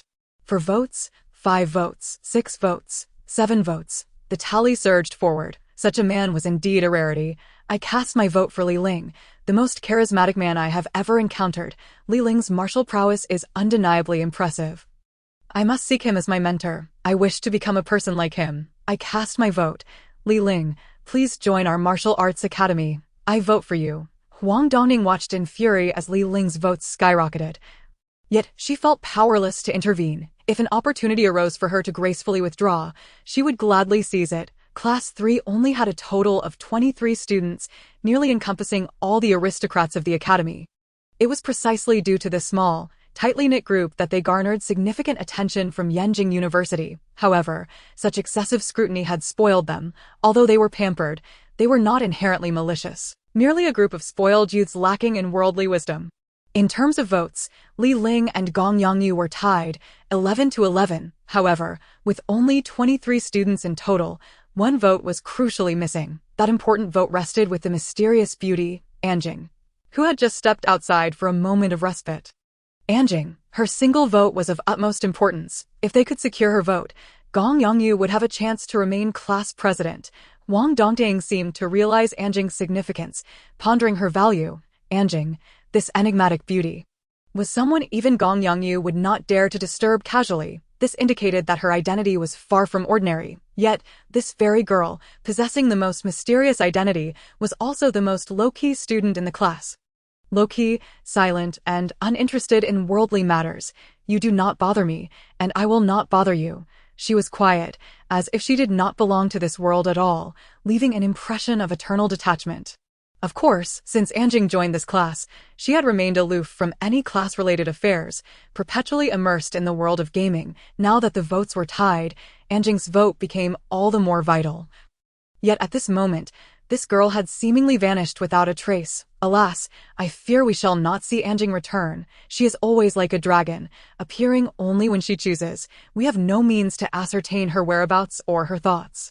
Zhang Xiaodong shrugged, wearing an expression of helplessness. Li Ling also felt a flicker of interest in the girl named Anjing. If the old man had assigned him a mission shrouded in mystery, then the person he was to protect would be even more enigmatic. There had been precedents. However, that precedent was something Li Ling could never forget. Anjing might very well hold the clues, or perhaps she herself was the object of his protection. Li Ling contemplated this notion, just as everyone awaited anxiously, nearly wishing to send someone to search for her. The classroom door swung open. Anjing stood at the entrance, facing the gaze of all her classmates with a look of bewilderment. Anjing, it is down to you. To whom do you wish to cast your vote? Tian Shujing, perceptive as always, sensed that Anjing was not as indifferent as she appeared. What vote? Anjing, having just returned from her moment of respite, looked puzzled at this question. The election for class president. We are currently in the midst of voting, Tian Shujing replied. Another class president election? Must you bother me with such trivial matters? Anjing frowned, her impatience evident. Yet, we are simply one vote short. Tian Shujing pressed on. I ask my vote truly that significant. Anjing's beauty radiated a solitary aura, akin to a rare orchid blooming in a secluded valley. Indeed, it is crucial. Otherwise, we cannot elect a class president. Li Ling interjected with a smile. Anjing cast a sidelong glance at Li Ling, her eyes reflecting tranquility and wisdom. You performed so many impressive feats earlier. If you truly wish to become class president, you need not concern yourself with my vote, do you? Her words were imbued with a zen-like quality. Indeed, Li Ling possessed many avenues to secure the position of class president. He could employ indirect means, utilizing hidden connections he had yet to exploit, but Li Ling would not resort to such tactics, for they were not worth it. However, Anjing's gaze seemed to convey, I see through you. You may choose freely. I abstain. I shall not cast a vote. Anjing returned to her seat, burying herself once more in her PSP, feigning superiority. You do not even know who you truly are. Huang Dongting had long been irritated by Anjing's consistent aloofness, jealousy bubbling within her as she muttered under her breath. It was thus that this remark elicited a hint of disdain from Anjing's calm eyes, as she raised her gaze. I vote for Li Ling, Anjing declared, revealing her elusive choice. You just said you wouldn't vote, Huang Dongting exclaimed, incredulous that Anjing had cast a vote for Li Ling, her frustration evident as she stomped her foot. I may have said so, but I detest you even more. If it brings you displeasure, I am willing to cast this vote, Anjing replied coldly. Chapter 13. The three class rules in Anjing's beautiful eyes, filled with a hint of indignation, lay a trace of disdain. Anjing was a girl of remarkable poise. She would not lose her composure unless faced with someone she truly loathed, yet Huang Dongting managed to provoke her ire. Stunned, Huang Dongting could hardly believe she had garnered the enmity of the class's most enigmatic girl. Nevertheless, Huang Dongting was somewhat lacking in common sense. Facing such an inscrutable girl, she audaciously confronted her. In truth, she merely perceived Anjing's low-key demeanor as a sign of weakness, unaware that Anjing was the most formidable woman in the class. Even Gong Yangyu would not dare to provoke her. "What have I done to offend you that has prompted such hostility?" Huang Dongting accused Anjing, her expression one of exaggerated sorrow, as if she might weep at any moment. "I find your kind intolerable." Anjing replied, her brow furrowed as she observed Huang Dongting's feigned tears, setting down her PSP with a hint of disdain in her tone. "What is wrong with me?" Huang Dongting wiped her tears with her hand. Feigning, Anjing stated bluntly, "Who is being disingenuous?" Huang Dongting immediately burst into tears, her performance worthy of an award. "Enough. Let us all take a step back and cease this quarrel." Tian Shujing, inherently kind-hearted and unable to bear the sight of tears, stepped forward, patting Huang Dongting's back in comfort. "Do not cry. It is not a significant matter. Anjing merely speaks her mind. Do not take it to heart." "Humph. Who asked for your concern? You are nothing but a poor girl unable to even afford rent. Remove your filthy hands." Huang Dongting sobbed, displaying a complete lack of gratitude, and even added an insult. Tian Shujing was momentarily taken aback. Huang Dongting's words had genuinely hurt her, yet Tian Shujing merely smiled, unwilling to dwell on such matters. Li Ling felt a wave of exasperation wash over him. How can there be such an ungrateful woman? If Huang Dongting were not a woman, I would have slapped her long ago, in truth. Just moments ago, Huang Dongting had murmured about pretending to be aloof, and Anjing had heard her words loud and clear. Such a woman, who speaks ill of others behind their backs, inspires not only disdain, but also hatred. Li Ling's gaze fell upon Anjing, who remained composed, earning Li Ling's respect for her demeanor. How could Li Ling not have heard Huang Dongting's disparaging remark? Ever since Li Ling cultivated the 12 stages of Jade Void Return, her senses had far surpassed those of ordinary people, capable of hearing even a needle drop within 100 meters. The insult was so base, it could only belong to the language of a harlot. This was also a reason for Li Ling's admiration for Anjing. Instead of confronting Huang Dongting directly, Anjing chose to retaliate in a manner she deemed appropriate. "The enemy of my enemy is my friend." And this principle was aptly applied here. Anjing smiled faintly, disregarding Huang Dongting, donning her headphones, and resumed playing her PSP. From her demeanor, it appeared as though everything that had just transpired was utterly unrelated to her. Or rather, had been cast aside from her thoughts. How infuriating, Huang Dongting huffed, both angry and exasperated, shedding faux tears only to receive Anjing's indifferent treatment in return. "Let us go." Huang Dongting twisted her slender waist and, accompanied by her 3 alluring companions, clacked her high heels as they exited Class 3, Year 1. Li Ling couldn't help but smirk. She had often heard that women resort to tears and tantrums, but today she truly witnessed it. After the 4 girls departed, the classroom fell silent for a moment before erupting into chaos. "Li Ling, from this day forth, you are the king of our class." "What you say is law," Zhang Xiaodong exclaimed, and immediately others chimed in. "What era is this, where titles like king still exist? Just call me Li Ling from now on. Furthermore, I am not fond of noisy environments, so I shall establish 3 class rules." "What are those 3 rules?" Zhang Xiaodong inquired. "First, respect your teachers, especially Teacher Tian, who has devoted considerable effort to you all. You should be grateful rather than antagonistic. If I ever see anyone bullying Teacher Tian again, I shall break their arm." Most of those who had crossed Teacher Tian felt a chill run through them. Li Ling's words touched the most vulnerable part of Tian Shujing's heart, nearly bringing her to tears. "Second, no ruckus in the classroom. Anyone who disturbs me or causes my displeasure will face consequences. I, Li Ling, need not elaborate. You should understand." The entire class shivered at his words, nodding vigorously. Whether it was Gong Yangyu or Zhang Xiaodong, both had set an example. Li Ling's gaze fell upon the KTV equipment and percussion instruments. "King, all of these must be gone by tomorrow morning, without exception." A particularly rotund boy reacted swiftly, thumping his ample chest with bravado. "These instruments are worth at least several 100,000 RMB. It's no wonder these wealthy heirs can afford such luxuries." "Yes, precisely," Li Ling continued. "Third, pay attention during class. The important part is not what knowledge you acquire, But whether you adhere to discipline, but those classes are unbearably dull.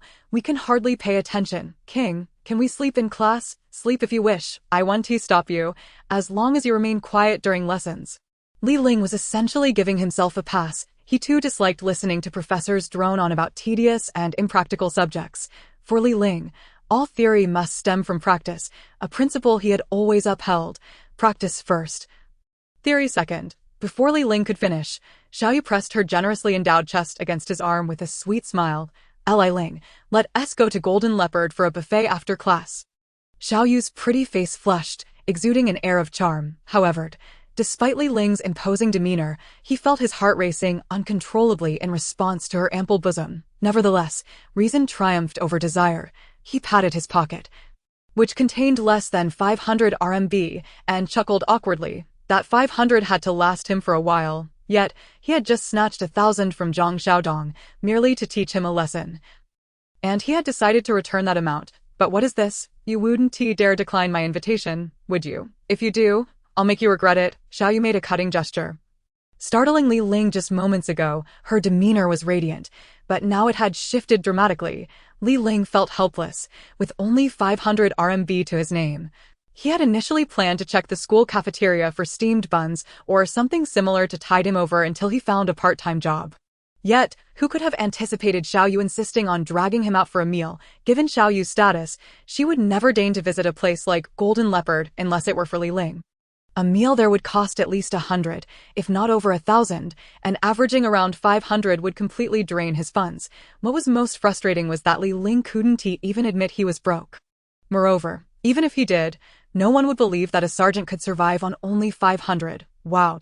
The fierce Hudong Lion has actually invited a boy to dinner. It's as if the sun has risen in the west. That's our new class leader from year 3 to Li Ling the sergeant. Indeed. The classroom erupted with a cacophony of voices. Xiao Yu's face turned crimson, making her all the more adorable. Chapter 14. Xiao Yu's invitation. There were countless suitors vying for Xiao Yu's affections, numbering at least in the hundreds. While she may not be a universal heartthrob, within the vast expanse of Yanjing University, she certainly held the status of a campus belle. However, Xiao Yu's fiery temperament and her well-deserved reputation as a fierce Hudong lion had deterred even the boldest of wealthy second-generation suitors from approaching her.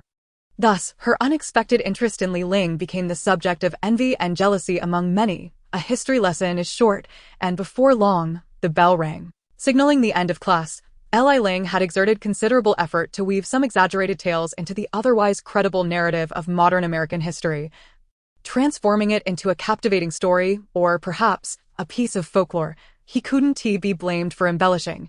After all, certain historical and political matters are not meant for casual dissemination. Nonetheless, the class listened with rapt attention, harboring no suspicions. This was a testament to Li Ling's successful establishment of authority and respect among the students. Class leader, you spoke exceptionally well. I was thoroughly captivated, especially the part about Area 51's history. I found it most intriguing, a tall student exclaimed. Class leader, why don't you teach us history from now on? We all listen to you. A girl interjected. That won't do. I'm merely a temporary substitute. And besides, the historical knowledge I shared is folklore, so please don't take it too seriously. Li Ling calmly set the eraser down on the table. Class leader, I feel that your tales of folklore are far more credible than the official history recounted by the professors. Another girl raised her hand, because folklore is much more entertaining than official history. Li Ling smiled, prompting the entire class to erupt in laughter. Tian Shujing looked on at Li Ling with satisfaction. Well, class time is up. If there's nothing further, you may all leave. Tian Shujing's voice was melodious, particularly her elegant demeanor and eloquence surpassed even that of the nobility. Yes, today has been the most fulfilling day for me. Zhang Xiaodong was the first to rise, bowing to Tian Shujing, and said, Teacher Tian, I sincerely apologize. It's quite all right. In truth, you students are not bad. It's just that you've lived in a sheltered environment, leading to some arrogance. As long as you are willing to change, you can all become good students.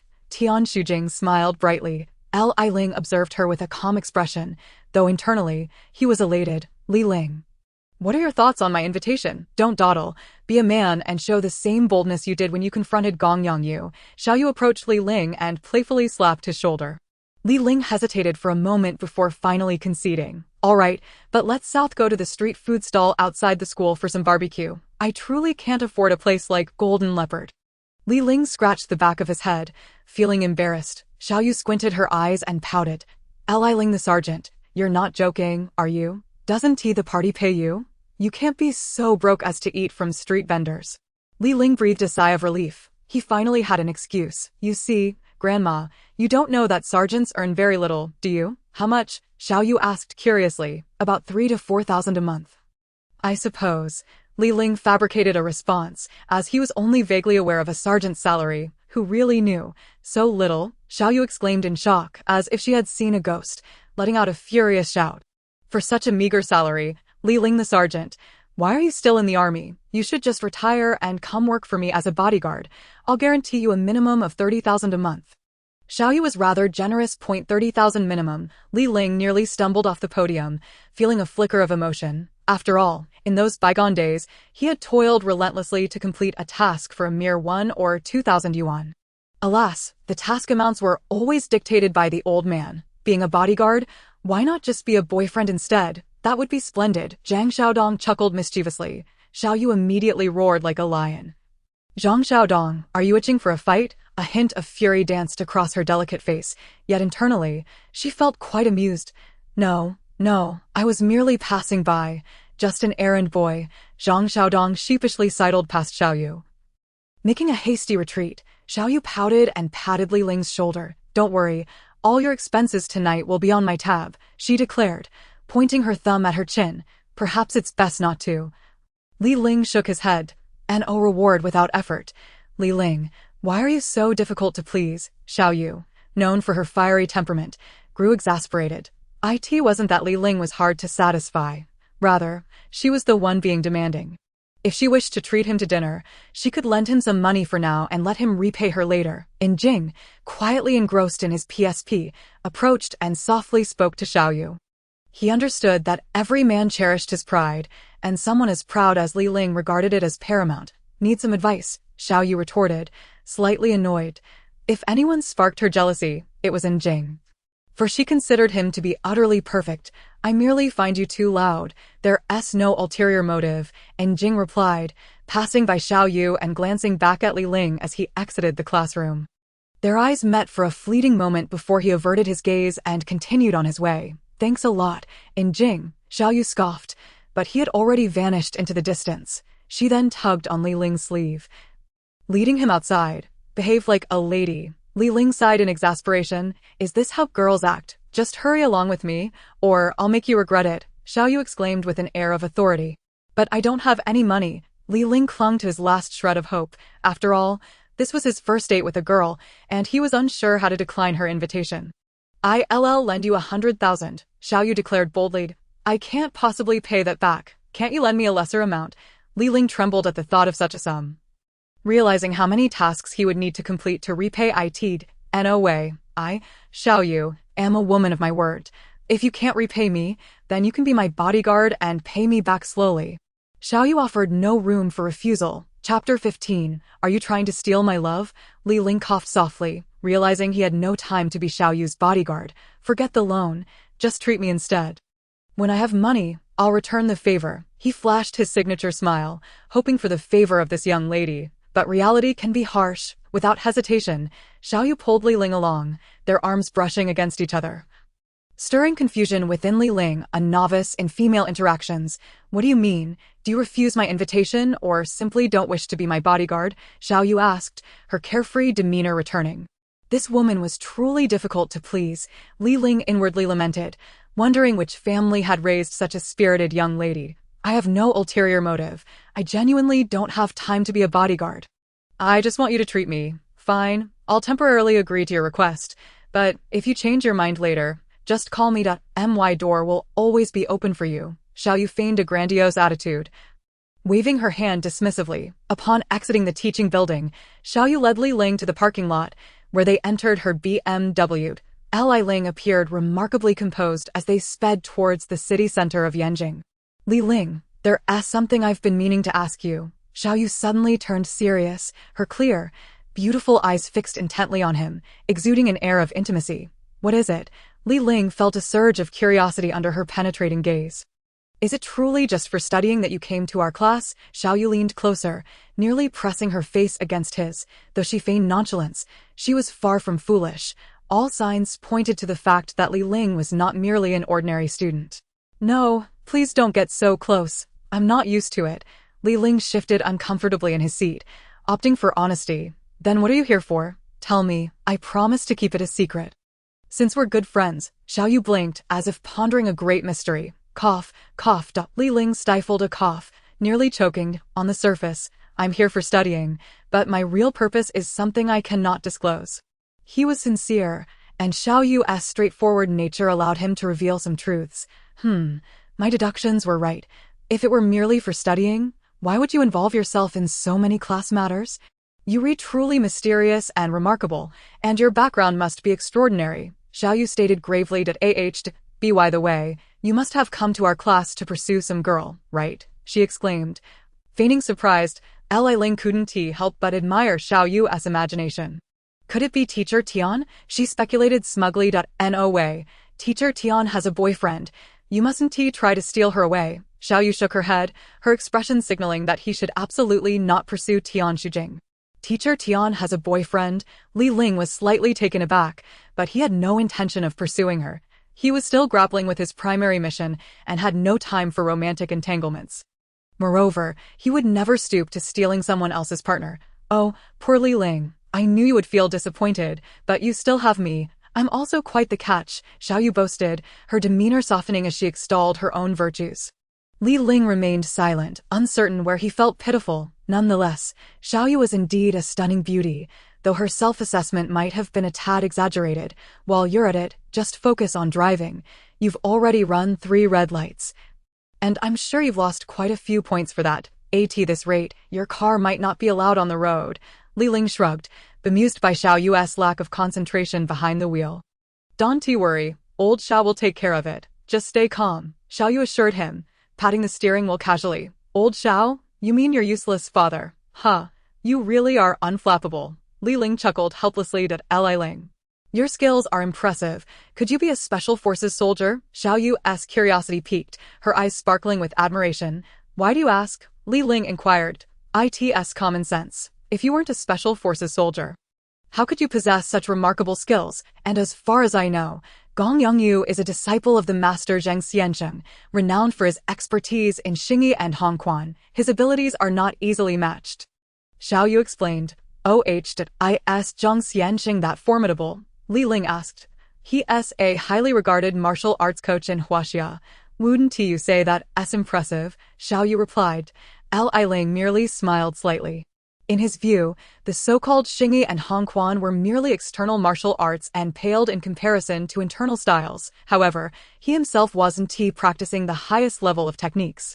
The old man had taught him a method supposedly passed down through generations, known as the energy cultivation method. This method emphasized breath control and increasing lung capacity, and at a certain level, one could achieve the legendary turtle breathing or whale breathing. As for the old man's level of mastery, Li Ling had once inquired, but the old man merely stated that he had reached a level where he could grasp objects from a distance. The idea of such a peculiar martial art, which existed only in wuxia novels, was now voiced in Li Ling's presence. Forget it, I won't bother you with these questions. Today marks your entry into the class, where you will defeat Gong Yongyu and become the new class monitor. We should celebrate. Xiao Yu finally ceased her inquiries and focused on driving smoothly yet swiftly. For a moment, both fell into silence, lacking further topics to discuss. As they entered the city, night had fallen, and the vibrant lights of the bustling metropolis illuminated the crowded streets. Ugh, this traffic is driving me crazy. It's always congested, especially during rush hour, Xiao Yu groaned, resting her chin on her hand as she glared at the sluggish cars ahead. Don't worry, we still have time. Li Ling yawned leisurely, observing the surroundings. Although he lived far from the city center in a rural area, he rarely ventured into this urban landscape. The reason for this was primarily due to the old man, who constantly assigned him tasks, never allowing him a moment's respite. He had traveled all over the world, but had never set foot in China. As a result, he remained woefully ignorant of many cities in Huaxia. Chapter 16. A change of attire. I'm stuck in traffic. Xiaoyu arrived at the intersection and smoothly navigated onto the highway. She parked her car in a designated spot and let out a soft sigh. In truth, she often envied those who walked by. Leaning on the steering wheel, she gazed out at the street. You envy those who walk, while they envy you for possessing such a luxurious sports car. Li Ling remarked with a slight smile. Indeed, the car was quite valuable, drawing the attention of numerous onlookers. Wow, is that the latest white BMW Z4? I wonder who the owner is. Such wealth. See, I wasn't mistaken. Li Ling shrugged, amused. What are you staring at? Haven't you ever seen a beautiful woman before? Xiaoyu expressed her displeasure at being the subject of Li Ling's teasing, stepping out of the car. She noticed a crowd gathered around her vehicle and shouted angrily, causing the spectators to scatter. Subsequently, a dapper young man dressed like a migrant worker emerged from the BMW. This young man was none other than Li Ling. Indeed, Li Ling's attire seemed ill-suited for such a car and a girl of Xiaoyu's caliber. Could he be some rich young lady's kept man? Which young lady would choose such an ordinary man? A group of passers-by whispered as they walked past the BMW. Xiaoyu emitted a series of frustrated sounds, clearly struggling to contain her irritation. Li Ling, don't you feel even slightly upset by their remarks? Her anger was palpable. Upset? Why would I be? Those are merely idle words. There's no need to take them to heart. Li Ling replied coolly. If he were to be bothered by such trivialities, he would have succumbed to frustration long ago. Let alone achieved his current status as an internationally renowned assassin. Observing Li Ling's indifferent demeanor, as if the world had no bearing on him, Xiaoyu regarded him with the same fascination one might reserve for an extraterrestrial being. With a resigned breath, she exhaled and gently closed the car door. Then, as if the world were ending, she approached Li Ling with an exaggerated urgency and tugged at him, storming off toward a Jack Jones clothing store. Li Ling, caught off guard by Xiaoyu's pull, stumbled forward, nearly colliding with her, their faces mere inches apart. The fragrance she wore enveloped him like a delicate embrace. Wow, what perfume are you wearing, Xiaoyu? Li Ling thought, feeling a flutter of curiosity. It's delightful, isn't it? Now, hurry up and follow me. Xiaoyu replied with an expression that suggested both urgency and mischief. Li Ling coughed, feigning helplessness, as she once again dragged him along. You're not disapproving of my outfit, are you? Though Li Ling was unconcerned, Xiaoyu was quite particular about appearances. Not to mention, Li Ling's faded red shirt and tattered jeans made him look as if he had just returned from a construction site. It was no wonder that the idle urban dwellers looked down upon him so disdainfully. Enough of this chatter, or I'll strip you right here on the street. Xiaoyu's temper flared, and once she was riled up, there was no calming her. Xiaoyu, wait, be quiet. Jack Jones, the clothes here are quite expensive. Although Li Ling might not have been well-versed in the major cities of China, he was knowledgeable about world-renowned brands. Having donned many during his past missions in Europe, of course, those were provided at no cost by his employer. Jack Jones, a renowned European clothing brand under the bestseller group from Denmark, captivated the eyes of fashionable urban men. Representing the epitome of contemporary style, less talking, with me around, there's nothing to fear. Xiaoyu stormed into the store with an air of authority, startling the sales staff. Miss, sir, please, silence, move aside, the saleswoman, taken aback by Xiaoyu's demeanor, quickly stepped aside. After dismissing all the salespeople, Xiaoyu personally guided Li Ling in trying on various outfits, insisting, "You will try until we find the perfect fit, otherwise, I shall break your neck," folding her arms. She settled onto a sofa. Of course, Xiaoyu knew she was no match for Li Ling physically. Her words were merely a display of frustration. Li Ling, resigned, complied with her demands, trying on one outfit after another.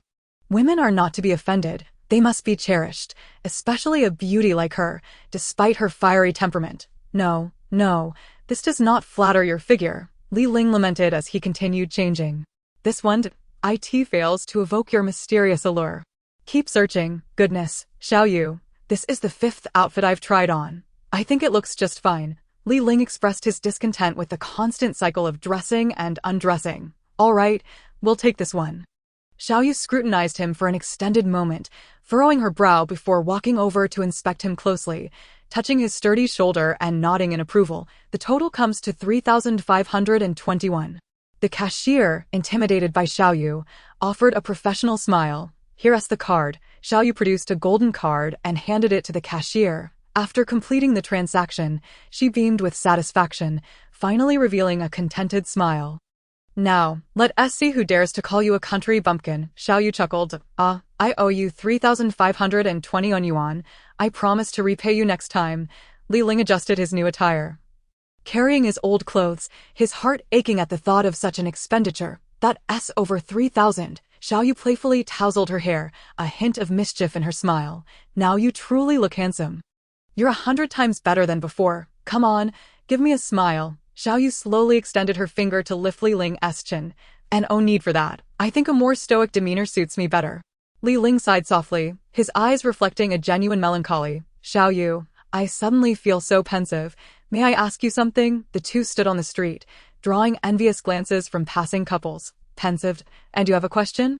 What is it? Xiao Yu inquired, intrigued by his unusual demeanor. How many campus beauties are there in the department at Yanjing University? Li Ling looked skyward, his gaze distant. Including me, there are 5. Xiao Yu felt a pang in her heart, but managed to respond. Among those 5, who is the most mysterious? Li Ling asked. Who is the most mysterious? Xiao Yu pondered, her brow furrowing. I'm not entirely sure. I only know that the quiet girl in our class is the most enigmatic. Xiao Yu's initial joy evaporated. Mentioning another girl in front of a girl was a cardinal sin in the art of courtship. Chapter 17. Captivating the handsome guy. Quiet. Li Ling mused, stroking his chin. His gaze contemplative as he recalled the understated girl who had met his eyes just before leaving the classroom. Quiet is indeed a girl shrouded in a mystique that even I cannot fully comprehend. Just as Li Ling fell into his thoughts, a series of insipid yet irritating tunes began to emanate from Xiao Yu's pocket. Don't be fooled by my appearance as a mere sheep. The green grass becomes more fragrant because of me, the sky bluer and the clouds softer. The absurdly catchy tune, popular among children, drew astonished glances from passers-by. Xiao Yu coughed lightly, elegantly retrieving a pink phone from her pocket to check the caller ID. Her expression suddenly filled with dread. It was her older sister, Xiao Qing. This witch calling can't mean anything good. Xiao Yu's hand trembled as she held the phone, muttering under her breath. After much internal conflict and hesitation, she reluctantly pressed the answer button. Li Ling nearly dropped his jaw at the absurdity of the situation, the ringtone being that of the beloved children's show. Stealing a glance at the fierce girl before him, he thought, she's anything but a sheep. She's more like a fierce lioness at the top of the food chain on the other end. Xiao Qing's melodious voice chimed, My dear sister, I feel so empty and lonely. When will you come home to keep me company and play some games? I'm busy. I'll be home a little late today. Xiao Yu's skin crawled at her sister's overly affectionate tone, as if she were a cat being stroked. You used to come home the earliest. Why the sudden change? Come on, tell me quietly. Are you sneaking off to date some handsome guy? Xiao Yu shivered. Her sister had an uncanny ability to predict her actions, often with alarming accuracy. Thus, whenever Xiao Qing guessed her intentions, Xiao Yu felt a chill run down her spine. This peculiar sister was undoubtedly her nemesis, and no, how could that be? Xiao Yu's composure began to falter, her voice trembling. No. Why are you so nervous? I'm not nervous. Xiao Yu stammered. Not nervous. Then why are you stuttering? Now, quickly tell your sister, is that handsome guy tall? Is he handsome? Does he resemble Takashi Kaneshiro? Xiao Qing's excitement grew with each question. Why must all handsome men resemble Takashi Kaneshiro? Xiao Yu's mind nearly short-circuited. Xiao Yu discreetly cast a glance at Li Ling, who was scanning the surroundings. His sharp chin, high nose bridge, delicate pink lips, and deep, clear eyes, his features were exquisite beyond compare. Moreover, the polished Li Ling truly exuded an irresistible charm. To her astonishment, the girls passing by audaciously flirted with him, casting flirtatious glances without a hint of reservation. Had Xiao Yu not been on the phone, she would have let out a roar like a lion. This underscores a timeless truth. People are indeed judged by their attire. Just moments ago, Li Ling had the appearance of a mere commoner, but after his transformation courtesy of Jack Jones, he now resembled a dashing gentleman of wealth and stature. So handsome, Xiao Yu murmured instinctively as she stole a glance at him. But how handsome? Could he be likened to Takashi Kaneshiro? Who dares to say he is not handsome? He is utterly unattractive. Xiao Yu quickly retracted her statement, fearful that her sister might dash over in her Mercedes to snatch the man away. Damn it, Xiao Yu, we had an agreement to pursue handsome men together. Are you having second thoughts? I am not. He is simply not handsome. In fact, he is quite ugly. Typically, Xiaoyu never lies, but in this moment, her deceit felt particularly feeble, her voice trembled, and she struggled to maintain composure. Though Li Ling was aware Xiaoyu was on a call, he was left wondering whom she was speaking about when she mentioned someone being very ugly. Could it be him? To confirm, Li Ling impulsively approached the window to check his reflection. Not ugly at all. This little girl never lies. Yet, this time she did, and so poorly. That boy must be quite handsome. Xiaoyu, secure that handsome guy. Wait until I change into something beautiful and alluring to pursue him, Xiaoqing declared with grand confidence. Hey, are you kidding me? Is she also after him? Xiaoyu retorted, exasperated, for the sake of a handsome guy. Even sisters can turn against each other. Be a good girl and tell me where you plan to go on your date. Otherwise, haha, that enticing photo of you did I in that certain bathhouse. Hey, are you still my sister? I am your younger sister. Xiaoyu's expression darkened, nearly in tears, blaming herself for the last time she bathed nude at home, driven by a sudden impulse to see just how alluring her body was.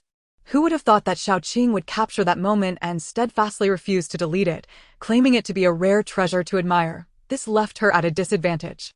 All right, no more chatter. I need to get dressed. Remember to text me your address later. Don't forget. Before Xiaoyu could respond, the line went dead. Hey. She wanted to salvage the situation, but alas, this peculiar sister gave her no opportunity.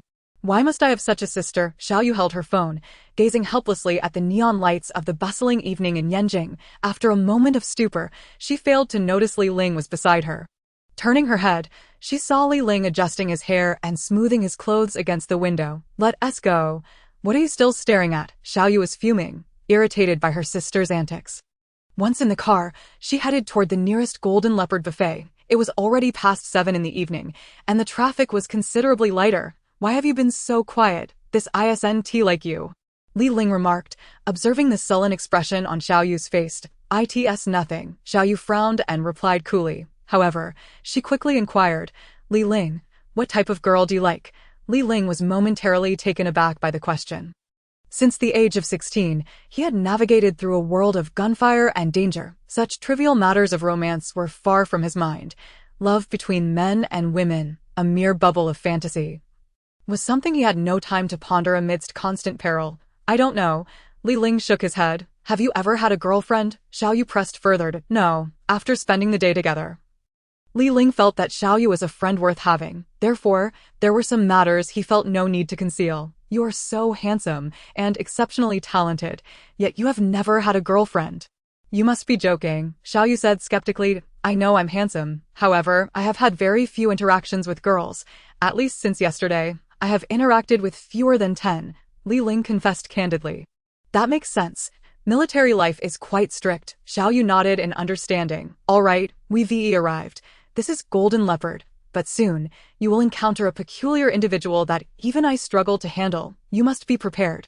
Xiaoyu expressed her frustration. What kind of peculiar individual? Li Ling asked, puzzled. You'll find out soon enough. She is truly a one-of-a-kind character that will alter your perspective, Xiaoyu sighed softly. Having been influenced by Xiaoqing's antics for years, she had honed her own formidable roar. Chapter 18. A peculiar being among us. The Golden Leopard International Gourmet Buffet is currently the largest buffet in China, known for its exquisite ingredients, elegant ambience, innovative cuisine, and unique flavors. Xiaoyu appeared distracted as she walked alongside Li Ling, holding a plate while explaining the buffet. Li Ling was preoccupied with selecting food, unsure of what would taste best, and completely missed Xiaoyu's introduction. That moment, their conversation felt utterly disconnected. Which tastes better, shrimp or crab? Li Ling came to a halt. He glanced left at the shrimp and right at the crab. Unable to decide, Li Ling, what are you mumbling about? Xiaoyu, having bumped into him unexpectedly, snapped back to reality, observing his furrowed brow and pained expression.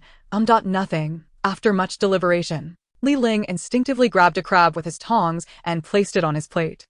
My sister will be here soon.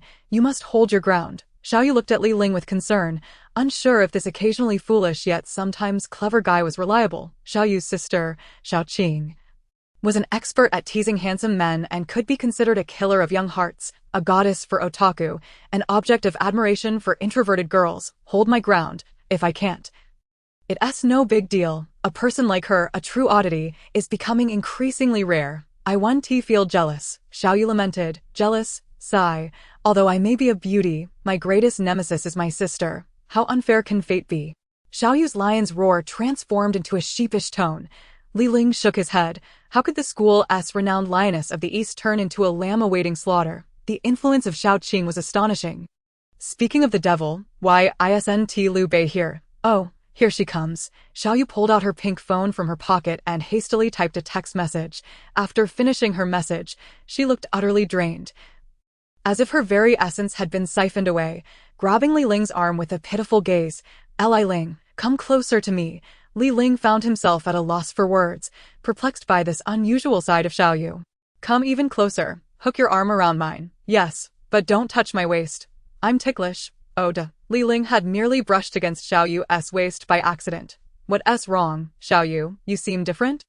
Li Ling had never seen her so timid. Following her anxious gaze, he turned to see a stunning beauty in the central area of the restaurant, drawing the attention of most male patrons. Oh my god, isn't that Xiao Qing, one of the top 10 most charming women in Yanjing? I can't believe it. She is breathtaking. I've seen her on the cover of a certain fashion magazine, Dream Girl, and now I see her in person. She is simply gorgeous. Though I am a woman, I cannot help but admire her. Surrounded by the admiration of numerous men and women, Xiao Qing became the focal point of the buffet. Her face was like the most exquisite creation of the heavens, adorned with a gentle smile, her tall figure clad in a simple purple strapless dress, dark golden hair cascading elegantly, her flawless physique devoid of any excess flesh, and her skin radiating a luminous glow. Inviting to touch, she embodied all the beauty associated with Eastern women. She was truly a disaster for the nation. Yet, despite this, she exuded an air of refreshing purity, evoking not a trace of desire, making her a secret crush for all men. Although Xiao Yu was also a beauty in her own right, she felt overshadowed by her sister, losing some of her luster in the presence of such magnificence. After all, one cannot compare an airplane to a fighter jet. This is it. She's here. Xiao Yu sighed heavily. Li Ling was equally taken aback by Xiao Qing's beauty. Su Daji, Li Ling thought subconsciously. Su Daji, Xiao Qing had approached Xiao Yu and Li Ling, stopping right in front of them. A fragrant breeze enveloped them as a smile graced her pink lips, her expressive eyes gazing expectantly at Li Ling. Did you just say I resemble Su Daji? Having been a killer, Li Ling was surprisingly composed, even as he felt his face heat up before such a beauty. I'm sorry, I just said it instinctively. Please don't take it to heart, Li Ling sincerely clarified. Are you truly complimenting me? Are you mocking me again? Xiao Qing smirked, her lips curving in a way that exuded an indescribable allure. Let us go, shall we? We need to find a private room. A group of lecherous men had gathered around them. Xiao Yu tugged at Li Ling, saying, Xiao Qing, you mustn't tease Li Ling like that. He is still a virgin. He could not withstand such temptations. As Xiao Yu pulled Li Ling closer, their arms nearly brushed against her bosom's softness, leaving Li Ling, a man unaccustomed to female contact, utterly flustered.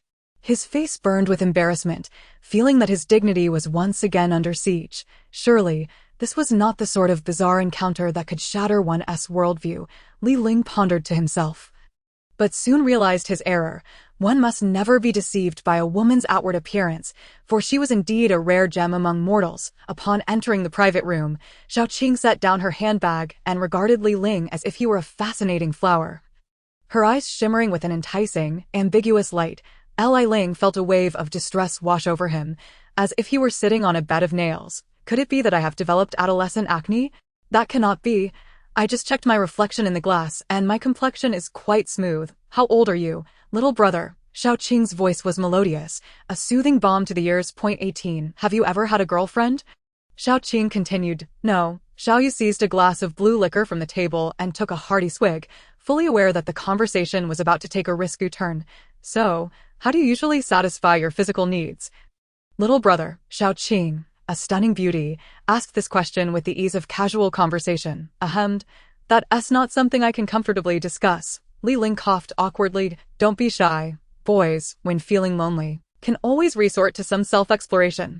Xiao Qing laughed heartily, her gaze playful as it lingered on Li Ling's sister. If you continue like this, we might as well leave. Xiao Yu, usually bold and unrestrained, felt overwhelmed by her sister's relentless probing. Despite her usual forthrightness, she felt like a mere shadow compared to her enchanting sister. Good heavens, I regret coming to this restaurant, Li Ling thought, drenched in cold sweat. Was this a physiological examination? Ahem, I usually don't have time for that sort of thing, he replied calmly, even as anxiety gripped him and his palms became clammy. However, Li Ling genuinely had no time for such pursuits. His life as a hitman was fraught with peril, leaving no room for leisure. Oh dear, little brother, you're sweating, Xiao Qing exclaimed, rising and retrieving a pink handkerchief from her bag, bending over to wipe his brow, inadvertently revealing her soft, delicate curves before his eyes. This was utterly nerve-wracking for Li Ling. Such a test of his resolve. After wiping away the sweat, Xiao Qing finally returned to her seat, her eyes sparkling with admiration. So, what cup size do you prefer? What's your ideal waist and hip measurement? Xiao Qing unabashedly inquired, revealing her cunning nature. All right, sister, please, stop asking, Xiao Yu interjected, unable to contain the tumult of emotions swirling within her. Anger, jealousy, fear, and a desire to protect Li Ling's dignity all mingled together. Yet amidst this complexity, it was evident that Xiao Yu harbored feelings of admiration and affection for Li Ling. Xiao Qing was taken aback by Xiao Yu's reaction, her teasing demeanor transformed into a composed smile. As she had never witnessed her sister retreating for a man, Xiao Qing was the fierce lioness of the family, always confronting challenges head-on. If this continued, it would be dire. Xiao Qing turned her gaze toward Li Ling, contemplating the profound influence he wielded. Taking a deep breath, she straightened her posture and focused intently on him. My sister is clearly infatuated with you, she stated with a hint of surprise, creating a serious atmosphere akin to that of a parent-teacher conference. Li Ling sighed inwardly, astounded by Xiao Qing's ability to instantly shift her aura and demeanor. Her emotional control was remarkable. If she weren't such a captivating woman, she could have easily been a spy. Today marked Li Ling's first day at Yanjing University, and he had already found himself entangled in such troublesome affairs. In truth, he was a low-key individual who preferred to avoid trouble, yet misfortune seemed to seek him out. Was this the infamous Murphy's Law? The very things one wishes to avoid tend to occur. You should know, my sister, Xiao Qing continued after a moment's pause, is quite taken with you. This statement instantly piqued Xiao Yu's awareness. Sister, what are you saying? Li Ling and I are merely good friends, she blurted out, though she herself was uncertain of the subtle feelings stirring within her, feeling as though her innermost thoughts had been laid bare. Her face blushing crimson. Don't interrupt. Li Ling and I are discussing something important, Xiao Qing retorted, then turned her attention back to Li Ling. So, everything I've done thus far stems from concern for my younger sister. As she is still young and has never been in a serious relationship, I fear she might be deceived. Xiao Qing's expression was grave as she completely disregarded Xiao Yu's embarrassment. Interrogating Li Ling, Li Ling felt a chill run down his spine. If such a situation were to arise, he would truly be in trouble. The dilemma lay in the fact that he had never even considered pursuing a romantic relationship with Xiao Yu. Moreover, the real trouble was that Li Ling's identity was extraordinarily unique. Typically, a hitman would harbor no absolute trust for anyone. A hitman could not afford to form non-platonic relationships before retiring from the profession. It would only endanger the other person, dragging them into a perilous abyss. Yet, if Li Ling were to voice his true feelings, it would undoubtedly hurt an innocent girl. For Li Ling, however, safeguarding his life took precedence over all else. Causing emotional pain was far less significant than losing one's life. Xiao Yu, you have a wonderful sister. I truly envy you, Li Ling remarked sincerely, casting an admiring glance at Xiao Yu, who had no family of her own. Only a mentor. Feeling exposed, Xiao Yu's heart raced, and she fidgeted with her hands, unsure where to place them, her thoughts spiraling. The fiery temperament she usually displayed was momentarily replaced by a serene composure, rendering her exquisitely beautiful, like a rainbow after a tempest. Observing Xiao Yu's flushed cheeks, Xiao Qing reminisced about her own first love, deepening her concern for her sister. What should she do? This sister was shattering Xiao Yu's heart.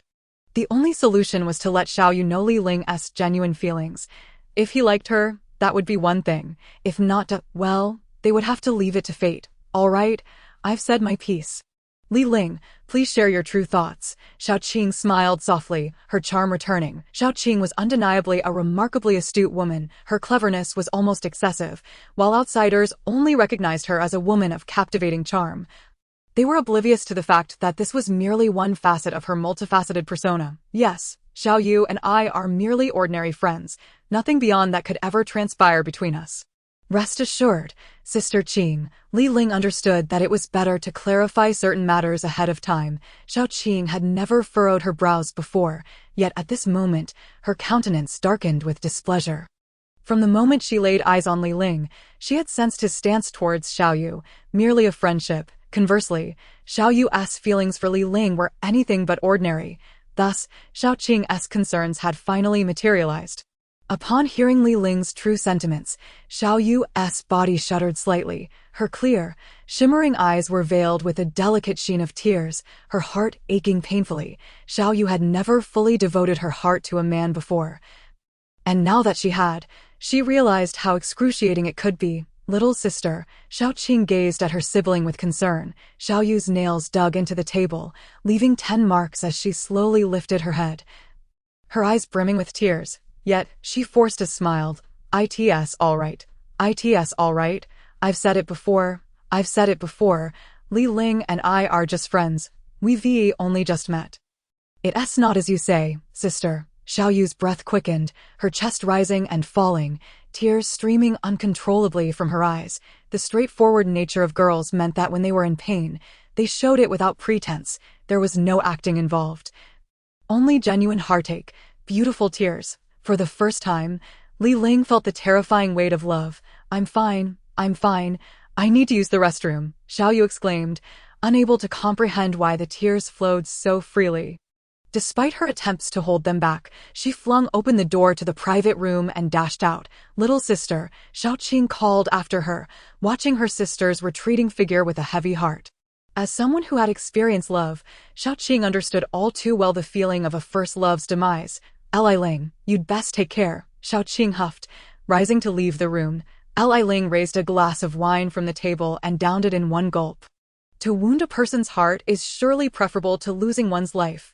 Li Ling lifted another glass and drank it all at once. Chapter 20. The Dainan Dash. After consuming 2 more glasses, the guilt and bitterness within him became almost unbearable. Why was it so? Li Ling found himself utterly perplexed as to what it was about him that had attracted Xiao Yu. Cradling his head in his hands, he pondered his virtues and flaws. Ultimately concluding, perhaps it was simply that I am too handsome. Alas, being too handsome is indeed a grave sin. This phrase was often muttered by the old man, and after 14 years of hearing it, it had become ingrained in Li Ling's mind. In truth, the old man's words held some merit. Shaking his head, Li Ling downed his final glass of wine, noticing that he had emptied the bottle. He let out a soft sigh and prepared to leave this extravagant yet uninspiring place, where the cuisine was hardly palatable, except for the grilled steak and fruits, just as Li Ling was about to exit the private room. Sir, your total bill amounts to 1,952 yuan, a smiling and courteous waitress gently informed him. Li Ling's lips parted slightly, his expression betraying a sense of impending doom. 1,952 yuan, was this a joke? A wave of helplessness surged within him. The meager amount of cash he possessed was utterly insufficient to cover such an extravagant meal. Xiao Yu had left without settling the bill. The fact that Xiao Yu had not paid meant that she had not lent him this money. This was somewhat reassuring. However, Xiao Yu's failure to pay meant that the burden fell squarely on his shoulders. Yet, it was understandable. After all, Xiao Yu, being a young girl, must have been too preoccupied with her own heartache to remember such trivial matters. Li Ling's face turned pale, inwardly lamenting his fate. Sir, are you all right? Your face looks rather unwell, the waitress observed, her brow furrowing with concern. Li Ling quickly donned a gentle smile.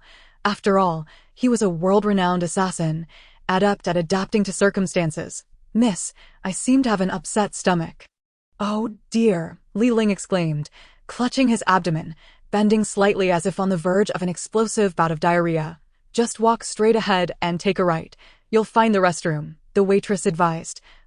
Her expression tinged with anxiety. You must hold on. Please don't, she added, fearing the repercussions of such an incident in the dining establishment.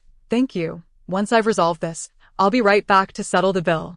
Li Ling replied with a pained hiss, swaying as he headed towards the restroom. Hurry along. The waitress chuckled softly, nodding in understanding.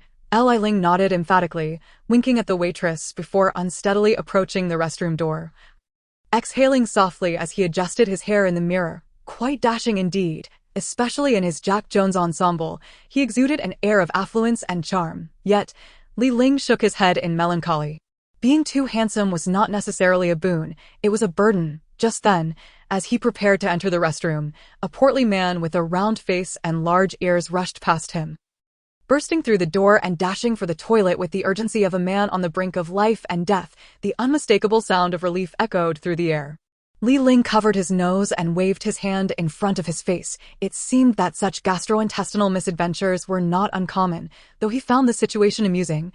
A deep sense of frustration lingered, predominantly due to having hurt a good girl's feelings. Nevertheless, melancholy aside, it was time to take care of business. With sharp observational skills, Li Ling quickly assessed all potential exits from the restroom, the ventilation duct on the ceiling, the window, and the drainage system. It was 9 in the evening, and under the cover of darkness, no one would notice him slipping out the window. The ventilation duct would require dismantling the skylight, a waste of precious time.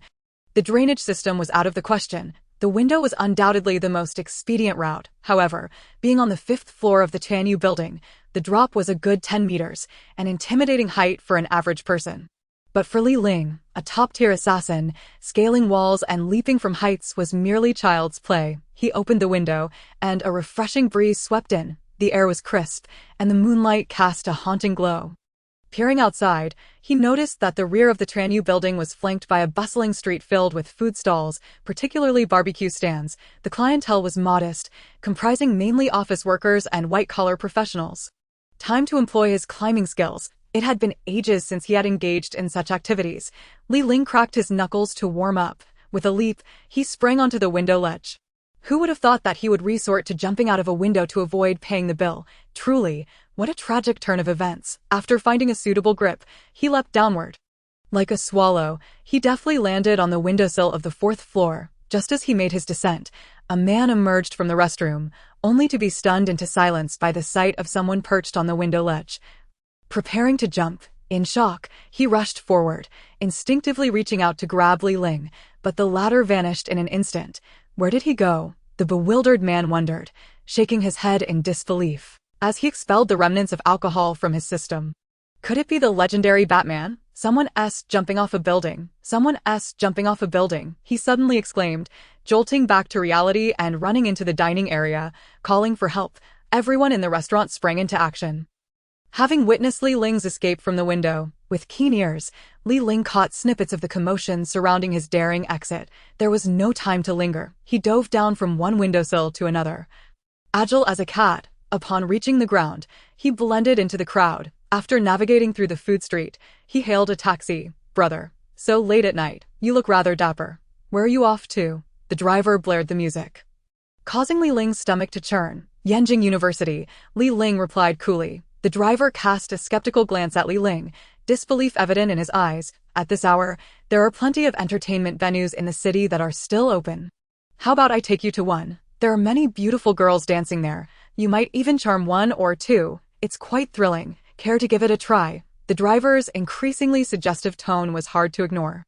While a typical university student might have succumbed to such temptation, Li Ling's instincts, honed from his very first day as an assassin, were far too acute to be swayed. This driver was likely on the payroll of some establishment, tasked with luring students to nightclubs for a cut of the profits. Yanjing University, Li Ling repeated firmly. Little brother, you really don't get it, do you? The driver persisted, unwilling to let go. I don't intend to repeat myself, Li Ling replied, his eyes narrowing slightly, a flicker of irritation surfacing. The driver had never encountered such a gaze. It was akin to the cold, predatory glare of a hunting beast. Chapter 21. The Legendary Haunted House. The inky darkness of the night felt even more desolate. Even the moon seemed too lazy to appear, hiding behind a shroud of ominous clouds. A chilling breeze swept across Li Ling's slender frame, rendering him as ethereal as a solitary crane in the wind. The old man had always enjoyed playing word puzzles with me. Li Ling melancholically clutched the crumpled slip of paper in his hand. However, Every time the game concluded, it was always him who felt regret. A faint smile tugged at his lips, tinged with resignation. When would he finally outsmart that cunning old fox? With a soft sigh, Li Ling tucked the note away, the location already etched in his mind. However, it required deciphering. He glanced around, noting that this area was a renowned hutong adjacent to Yanjing University, since returning from the city in a taxi. It was now past 10 o'clock. The number of pedestrians in the hutong could be counted on one hand. Li Ling had come here not for any other reason but to seek out the mysterious dwelling recommended by the old man. He had once inquired why the old man forbade him from residing in the school dormitory. The old man had merely regarded him with the gaze of one assessing a novice, smiling faintly as he shook his head and replied, "Are you new here? From the very first day you entered this line of work, I told you that it is best for assassins to operate alone. A communal existence does not suit our kind." This statement had been a revelation to Li Ling, sealing his fate of solitude. Indeed, after years of being an assassin, he had always acted alone, rarely forming friendships or alliances. Or rather, one could say that it was imperative to avoid such connections. Being an assassin is a lonely and solitary existence. Only those who can endure loneliness and withstand solitude can be considered competent assassins. In truth, the address that the old man provided contained only half the information. The other half relied on Li Ling's discernment to uncover, a method of communication known as hidden notes in the assassin community. In Chinese history, such hidden notes frequently appeared. In the past, they were referred to as assassins. Today, they are known as killers, a profession shrouded in secrecy, where one's identity must remain concealed. The beginning was obscured, and the end was left untold. Li Ling analyzed the information in his hand. It shouldn't be too difficult to locate. As Li Ling navigated through the labyrinthine alleys in search of the designated location, he was indeed taken aback. Not due to the seclusion of this residence, but rather because it seemed utterly uninhabitable. The dwelling was a dilapidated wooden house, seemingly over a century old. The red paint of the wood had faded to a pallid hue. At first glance, one might assume that this was a site overlooked by the demolition office, forgotten as a crucial location for clearance, or perhaps a state-protected cultural relic. Surrounding the outer courtyard was a circle of earthen walls, ancient and crumbling, the kind that would topple with a mere push. Goodness gracious. The old man truly had the audacity to let me reside in such a high-class abode. This wooden house couldn't possibly be a national heritage site or a cultural artifact. Could it? It certainly appeared to have been constructed during the late Qing dynasty. I wonder, once I move in, will I be deemed mentally unstable, or will the Cultural Relics Bureau arrive to assess the damage? Li Ling let out a faint sigh, rummaging through his bag for his old jacket and producing a key. It was a key, rusted and on the verge of disintegration, yet it was a modern key. But this lock, no. The lock on this door was of an ancient design, and I have a contemporary key. How does one open it? Surely the old man didn't give me the wrong one. Li Ling felt a pang of frustration. To hell with it. Climbing over the wall, he pressed his palm against the surface and effortlessly flipped himself over into the courtyard. The yard was overgrown with weeds, permeated by a musty odor. However, in the center of the courtyard stood a century-old tree, a black locust. There was also a persimmon tree, though it was past the season for fruit. If I want to eat persimmons, I'll have to wait until next year. Just as Li Ling was leisurely preparing to open the door, he overheard. This house, the townsfolk say, is haunted, quite sinister. It seems someone just climbed over the wall into the haunted house. Passers-by whispered, "Stop talking. Perhaps the one who climbed isn't even human. Did you not see? It was a shadow, dark as night." A girl's panicked voice chimed in, presumably from a couple. As they spoke, the sound of hurried footsteps echoed, as if they had been frightened away. Is this not just self-induced terror? Nonetheless, these words fell upon Li Ling's ears. A haunted house. Nonsense. How could that be, if there were ghosts in this world? Li Ling, would have perished hundreds of times over. Li Ling brandished the key once more, inserted it into the door, twisted it, and the door swung open with a decisive creak. Immediately, a cloud of dust cascaded down from the door. Li Ling stepped back, his reflexes remarkably agile. He dodged swiftly. Indeed, this dexterity was no exaggeration. Pushing the door open, he was met with utter darkness. No lights. Good grief. Surely this cannot be. Although Li Ling could see in the dark, the absence of modern incandescent bulbs was truly disheartening. Oh well, I've spent countless nights in the wild. What does this amount to? Li Ling approached a bed and placed his bag upon it. Suddenly, with a loud crash, the bed's forelegs buckled beneath him, and it collapsed to the ground as a mere plank of wood. Li Ling stood frozen in astonishment. Haha, he wanted to laugh, but stifled it. After all, he needed to keep a low profile. Laughing would disturb the neighbors. Good grief. This is truly remarkable. Can it get any better? Li Ling chuckled at himself, ignoring the dirtiness of the fallen bed. He plopped down upon it. The night was starry and sparse. The magpies flew south, circling the tree thrice, seeking a resting branch. Li Ling had delved into the ancient culture of Huaxia since childhood, exploring poetry, prose, and the myriad philosophies of great texts. This scene stirred such sentiments within him. For heaven's sake, enough pondering. I might as well practice the 12 stages of Yushi returning chi. Li Ling sat cross-legged upon the bed frame. Whenever he felt troubled, he would resort to practicing this method. It was said that throughout the history of Huaxia, no one had ever broken through the 12th stage. Achieving even the 6th stage was considered an extraordinary feat.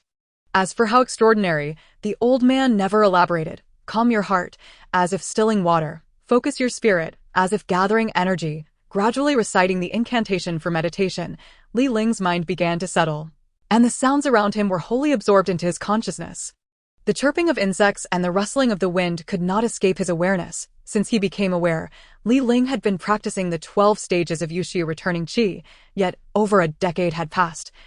And aside from breaking through to the 2nd stage at the age of 14, there had been no further progress. If truth be told, his true prowess remained akin to that of his 14-year-old self, with the only advancements being in his assassination techniques and adaptability. Of course, as a killer, his 6th sense had also sharpened significantly through continuous honing. Alas, for years had passed, yet Yushi remained stagnant at the 2nd stage. It was said that those ancient masters required over a decade to cultivate the 2nd stage. What could possibly be the secret? Why could he not break through? Li Ling slowly opened his eyes to find it was already dawn. After a night of practice, his essence, energy, and spirit were all restored to their prime state. The 1st stage is about cultivating the heart, while the 2nd stage should focus on the spirit. But why can't I break through? Li Ling brushed off the dust from his clothes. After a night of stillness, he had accumulated quite a bit of grime. Damn it, I need to take a holiday and clean this place thoroughly. He glanced around the vast ancient house, which was utterly ensnared in cobwebs. Dust lay thick upon the ground. Chapter 22. Yushi returning chi. Yushi refers to the palace of the Jade Emperor, a celestial abode, yet it also embodies the essence of the extraordinary. The extraordinary can be interpreted as transcendent, divine. Anything that surpasses the mundane is limitless. Transcendence involves a rebirth, a celestial or divine rebirth. An extraordinary body, celestial or divine form, extraordinary essence, and extraordinary will. Theoretically, Yushi returning chi is a method of transcending. This method was once passed down through a mystical lineage, automatically imprinted into Li Ling's mind. Speaking of essence, it is the foundation of human vitality. A prolonged breath signifies boundless vigor. Thus, the original intent of Yushi returning chi is extraordinary essence, also referred to as celestial essence or divine essence. All things in heaven and earth are essence. According to legend, when Pangu opened the heavens and the earth, chaos emerged, and one essence transformed into the 3 pure ones. Therefore, essence is the source of all things. It is the essence of existence. The evolution of all things is inseparable from essence, and the movement of life requires essence. Without essence, there is no life. From Li Ling's perspective, the 1st stage cultivates the heart, while the 2nd stage cultivates the spirit. The 1st stage focuses on the heart, which is the resilience of will, thus can be termed extraordinary intellect. Those who achieve great things must possess extraordinary intellect. This is the wisdom of the mundane world, essential for attaining imperial dominance. For years, as a killer, Li Ling had devoted immense effort to refining his intellect, thus achieving a spiritual awakening in this realm. Becoming a legend in the world of assassins, the 2nd stage cultivates the spirit. The spirit reflects a person's demeanor. A person with a noble demeanor naturally possesses an extraordinary spirit. Therefore, regardless of external disturbances, the tranquility of the true self remains undisturbed. Li Ling's failure to break through the 2nd stage of spirit cultivation was, in fact, a matter of demeanor. However, merely having a broad mind is insufficient. Thus arises the so-called Dantian Qi. Only by cultivating a Qi can one successfully break through the second stage of spirit cultivation. Yet, to this day, Li Ling possesses only a Dantian without a Qi. He cannot store the essence absorbed from nature within the Qi, condensing it into his own essence. Hence, he cannot break through to the second stage of spirit cultivation. Li Ling sighed in confusion. Fully aware that he had a Dantian but lacked a Qi, yet feeling helpless, for he did not know how to transform his Dantian into a Qi. Essence can manifest spirit, and spirit can harbor essence, but how does one generate a Qi? There are many incantations, yet they are obscure and difficult to comprehend. Moreover, they are written in ancient script, where one word can have multiple meanings. Li Ling once considered using an ancient dictionary for clarification, but found it utterly impractical. The symbols and characters in that dictionary lacked detailed annotations. In fact, they were written in a script even older than Oracle bone script. Numerous studies have proven that humans evolved from primates, but can science truly be trusted? This series of questions has yielded no definitive answers for centuries. Why? One reason is that there are aspects beyond explanation. Additionally, some archaeological discoveries have led to inexplicable relics. Although they can be interpreted as primate evolution, reality often defies expectations. Li Ling opened the door, and blinding light flooded his vision.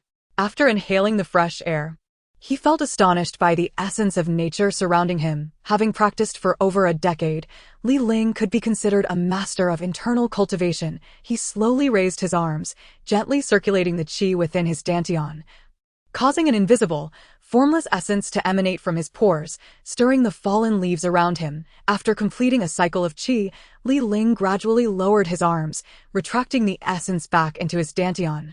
Is the qi merely a concept? Li Ling pondered thoughtfully. Since it is referred to as a sea, it should indeed be vast and boundless. However, the dantian is but a small space. How can it be called a sea? A sea is the convergence of water into the broadest of lakes, an abyss that cannot be fathomed. Aside from intangible thoughts, nothing can compare. Li Ling shook his head and gazed ahead. Never mind.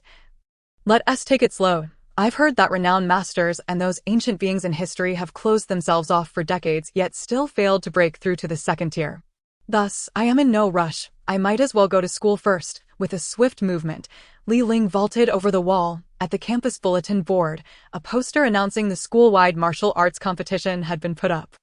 It called for all martial arts clubs to participate, emphasizing physical strength and the importance of participation. A throng of students, fresh to the school and on their way to their respective classes, gathered around the bulletin board. I've heard that the annual school-level martial arts competition is just a week away. Whether it be the Taekwondo Club, Judo Club, or National Martial Arts Club, each must send their most outstanding members to compete, with the victors being awarded the Best Martial Arts Society prize. With such an honor, certain clubs would certainly reap the benefits. A tall boy, well-built in a judo uniform, spoke confidently. Indeed, last year the National Martial Arts Club triumphed, and in just 1 year, they enrolled 300 students, with the membership fee skyrocketing to 3,000. A shorter, leaner boy with glasses chimed in. Looking at your uniforms, you must be from the Judo Club. But don't get your hopes up. This year, the National Martial Arts Club will prevail again, just because the National Martial Arts Club has Zhang Dong, the most charming boy in our school. The other martial arts clubs stand no chance. A youth with a shoulder bag interjected from the side. Who says the National Martial Arts Club will win again? Humph. A thunderous roar erupted from the crowd. A girl with a fierce expression, clutching a backpack, glared at the bulletin board and declared loudly, "You all listen closely. This year, our Taekwondo Club will definitely claim the Best Martial Arts Society Award." The speaker was Xiao Yu, who, after being injured by Li Ling the day before, resolved to emerge from the shadows of her emotional turmoil and channel all her anger and dissatisfaction into the martial arts competition.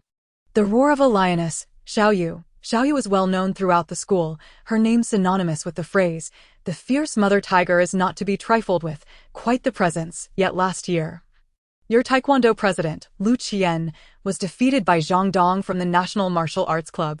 This year, I suspect it will be no different. The burly boy from the Judo Club scoffed, defeated by a girl. Xiao Yu huffed coldly and turned to leave. The Judo Club's strongman's face flushed crimson, as he had indeed been beaten by Xiao Yu the previous year, a humiliation he could hardly bear. Xiao Yu. Let you be arrogant for a few more days. On the day of the competition, I will make you pay. The burly judo club member grunted through his nose. Yet, he was oblivious to the pair of icy eyes that were fixated upon him. A martial arts competition. Li Ling observed Xiao Yu's retreating figure, feeling a twinge of remorse. Perhaps I should lend her a hand, consider it repaying a debt. Li Ling mused. Chapter 23. She is an enigma exiting the bulletin board area. Li Ling headed towards his department. Just as he was about to enter the teaching building, a subtle shift in the air caught his attention. Beneath a secluded pine tree in a hidden garden, he spotted a tranquil figure. Alongside her was a mysterious man wearing a cap pulled low over his brow. The aura emanating from him signified that he was a master of internal martial arts. Li Ling swiftly deduced, "It's her, the enigmatic girl." Li Ling paused, intently observing this perpetually low-key and mysterious girl. Who is the man in the cap? Judging by his aura, this individual is certainly no ordinary person. Li Ling concealed himself against the wall, suppressing his presence just enough to obscure his form. He focused his chi into his ears, instantly enhancing his hearing. This technique heightens the sensitivity of the eardrum, thereby amplifying auditory perception. "Miss, you cannot proceed like this. There are too many unknown factors, and your situation is always in extreme turmoil. If the master learns that you have rejected my protection, I shall surely face severe punishment." The mysterious man was evidently attempting to dissuade the girl from undertaking a certain task, one that appeared to be quite perilous. Element, is life more important or punishment? You must understand how tragically your predecessors have met their ends. The girl, with her cold and emotionless visage, displayed not a hint of human sentiment. The term element seemingly referred to the mysterious man's name or code name. "Miss, while life is undoubtedly precious, if I can protect you, I believe I can risk my life. I have no family or friends. My identity is fabricated, and death holds no fear for me. Moreover, had it not been for the master's nurturing, I would not have attained my current accomplishments." A shadow of melancholy crossed the mysterious man's face. He was an orphan, trained from a young age, clad in black, his tall stature indicating that he was certainly not an ordinary soldier. No family or friends? Li Ling furrowed his brow at these words, pondering, could this man also be a killer? Alas, it seems no one understands my feelings, regardless of whether they do or not. From today onwards, you need not protect me. The girl, surprisingly, broke her silence, her voice tinged with indignation.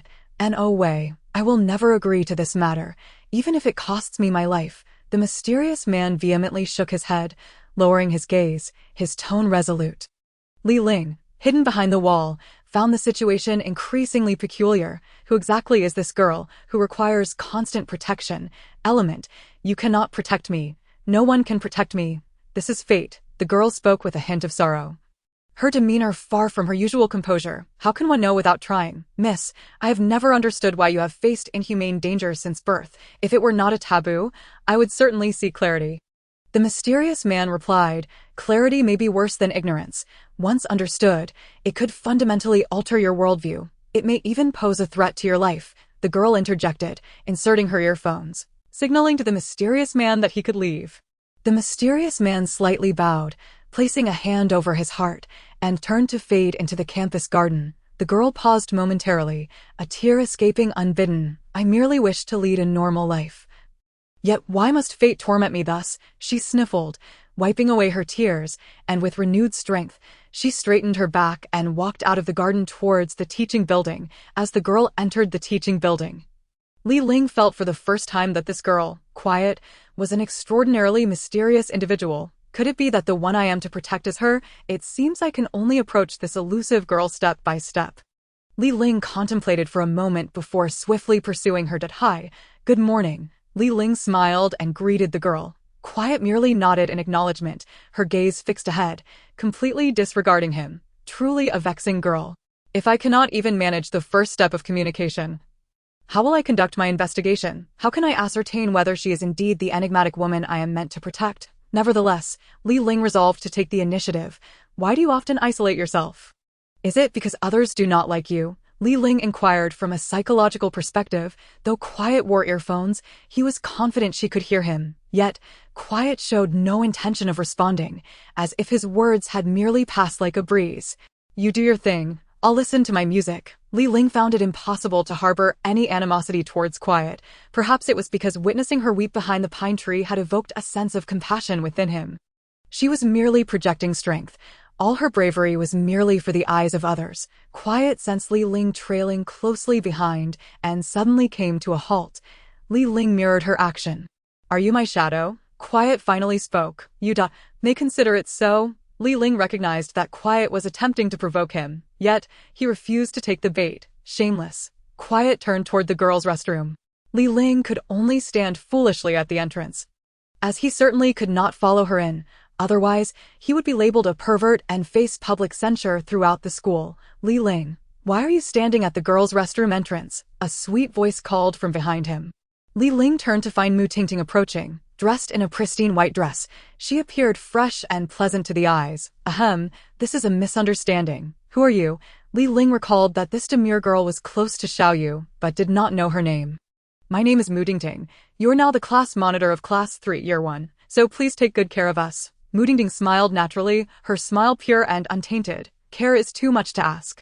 By the way, Mu Tingting, could you do me a favor? Li Ling inquired. What kind of favor? Mu Tingting cast a sidelong glance at Li Ling, pondering what assistance a person capable of effortlessly bringing down Gong Yongyu could possibly require from her. Please help me persuade Xiaoyu. Li Ling recalled yesterday's events, his heart still heavy with guilt. What's wrong with Xiaoyu? Mu Tingting inquired, her brow furrowed in confusion. Li Ling hesitated, uncertain how to articulate his thoughts. Should he confess that he had rebuffed Xiaoyu's advances? Yet, that seemed implausible, for she had never explicitly declared her feelings. Chapter 24. A piece of advice. Noticing Li Ling's reluctance to speak, Mu Tingting offered a compassionate smile, understanding his predicament. Very well, I shall assist you. However, if Xiaoyu is angered, extinguishing that fire may prove quite challenging. Thank you. Li Ling expressed his gratitude, a gentle smile gracing his features as he nodded appreciatively at Mu Tingting. After all, her willingness to help stemmed solely from her regard for Xiaoyu. It's nothing. I shall do my utmost to mediate. Mu Tingting replied with a soft giggle. One could not help but admire the velvety quality of her voice. Delicate and unblemished, exuding warmth without sacrificing depth, for the first time, Li Ling felt reassured that there were indeed sensible individuals among girls, much like the melodious Mu Tingting. The morning was filled with Marxist philosophy, and the afternoon offered no classes. As the school day concluded, the first to leave was Jing, followed closely by Xiaoyu. The most troubling aspect was that, despite Mu Tingting's persistent efforts to counsel Xiaoyu throughout the morning, the latter maintained a stoic expression, displaying no signs of amiability. As for Shujing, she summoned Li Ling to the classroom office, creating an air of mystery akin to a clandestine meeting. Yet, Li Ling was well aware that this discussion was again centered around the incident involving Gong Yongyu. Shujing held a respectable position among the faculty, possessing her own independent office, a privilege well-deserved given her courage to serve as the homeroom teacher for Class 3. Once Li Ling entered the office, Shujing glanced around cautiously before shutting the door behind her. Please, take a seat, she said, pouring a glass of water for him. Li Ling accepted the glass, sitting opposite her, fully relaxed as he gazed intently at her. You are undoubtedly aware of the purpose of my summons, Shujing began, feeling somewhat uneasy under Li Ling's unwavering gaze, her eyes flickering with concern. I understand. It pertains to the matter involving Gong Yongyu. Li Ling replied, Teacher Tian, you needn't be so tense. There's really no need to worry excessively. Gong Yongyu cannot harm me. His tone was calm and sincere, yet he felt a swell of appreciation for a teacher who genuinely cared for her student's well-being. That is only because he has yet to retaliate, Shujing countered. Li Ling was acutely aware that no matter what he said, she would never believe in his ability to defuse this crisis. Her concerns were not unfounded. From her perspective, Shujing believed that Li Ling was merely a sergeant in the 8th Army Group, a position far too insignificant to stand against the likes of Gong Yongyu, heir to one of the illustrious 7 families of Yanjing. Even if Li Ling had been appointed by a commanding officer, there was no familial bond between them, and it was unlikely he would come to Li Ling's aid. Furthermore, even if the commanding officer were to intervene, the Gong family wielded power both above and below the law, preferring to strike from the shadows rather than face confrontation directly. Shujing recalled the humiliation she had endured at the hands of the Gong family in the past. What methods might they employ? Open confrontation, assassination, or perhaps the mobilization of dark forces? Li Ling articulated the possibilities, unperturbed by the implications. For him, the prospect of assassination held no fear. He would assert that he was second to none in this regard. Tian Shujing was momentarily taken aback by Li Ling's composed declaration. Her curiosity piqued. What manner of person was he? If he were not mad, then he must possess an extraordinary backing. The likelihood of assassination is indeed considerable. She conceded. You have offended Gong Yongyu and even injured him. His father, Gong Jin, is known for his ruthless methods and connections to various underworld factions. The risk is substantial. Li Ling raised an eyebrow.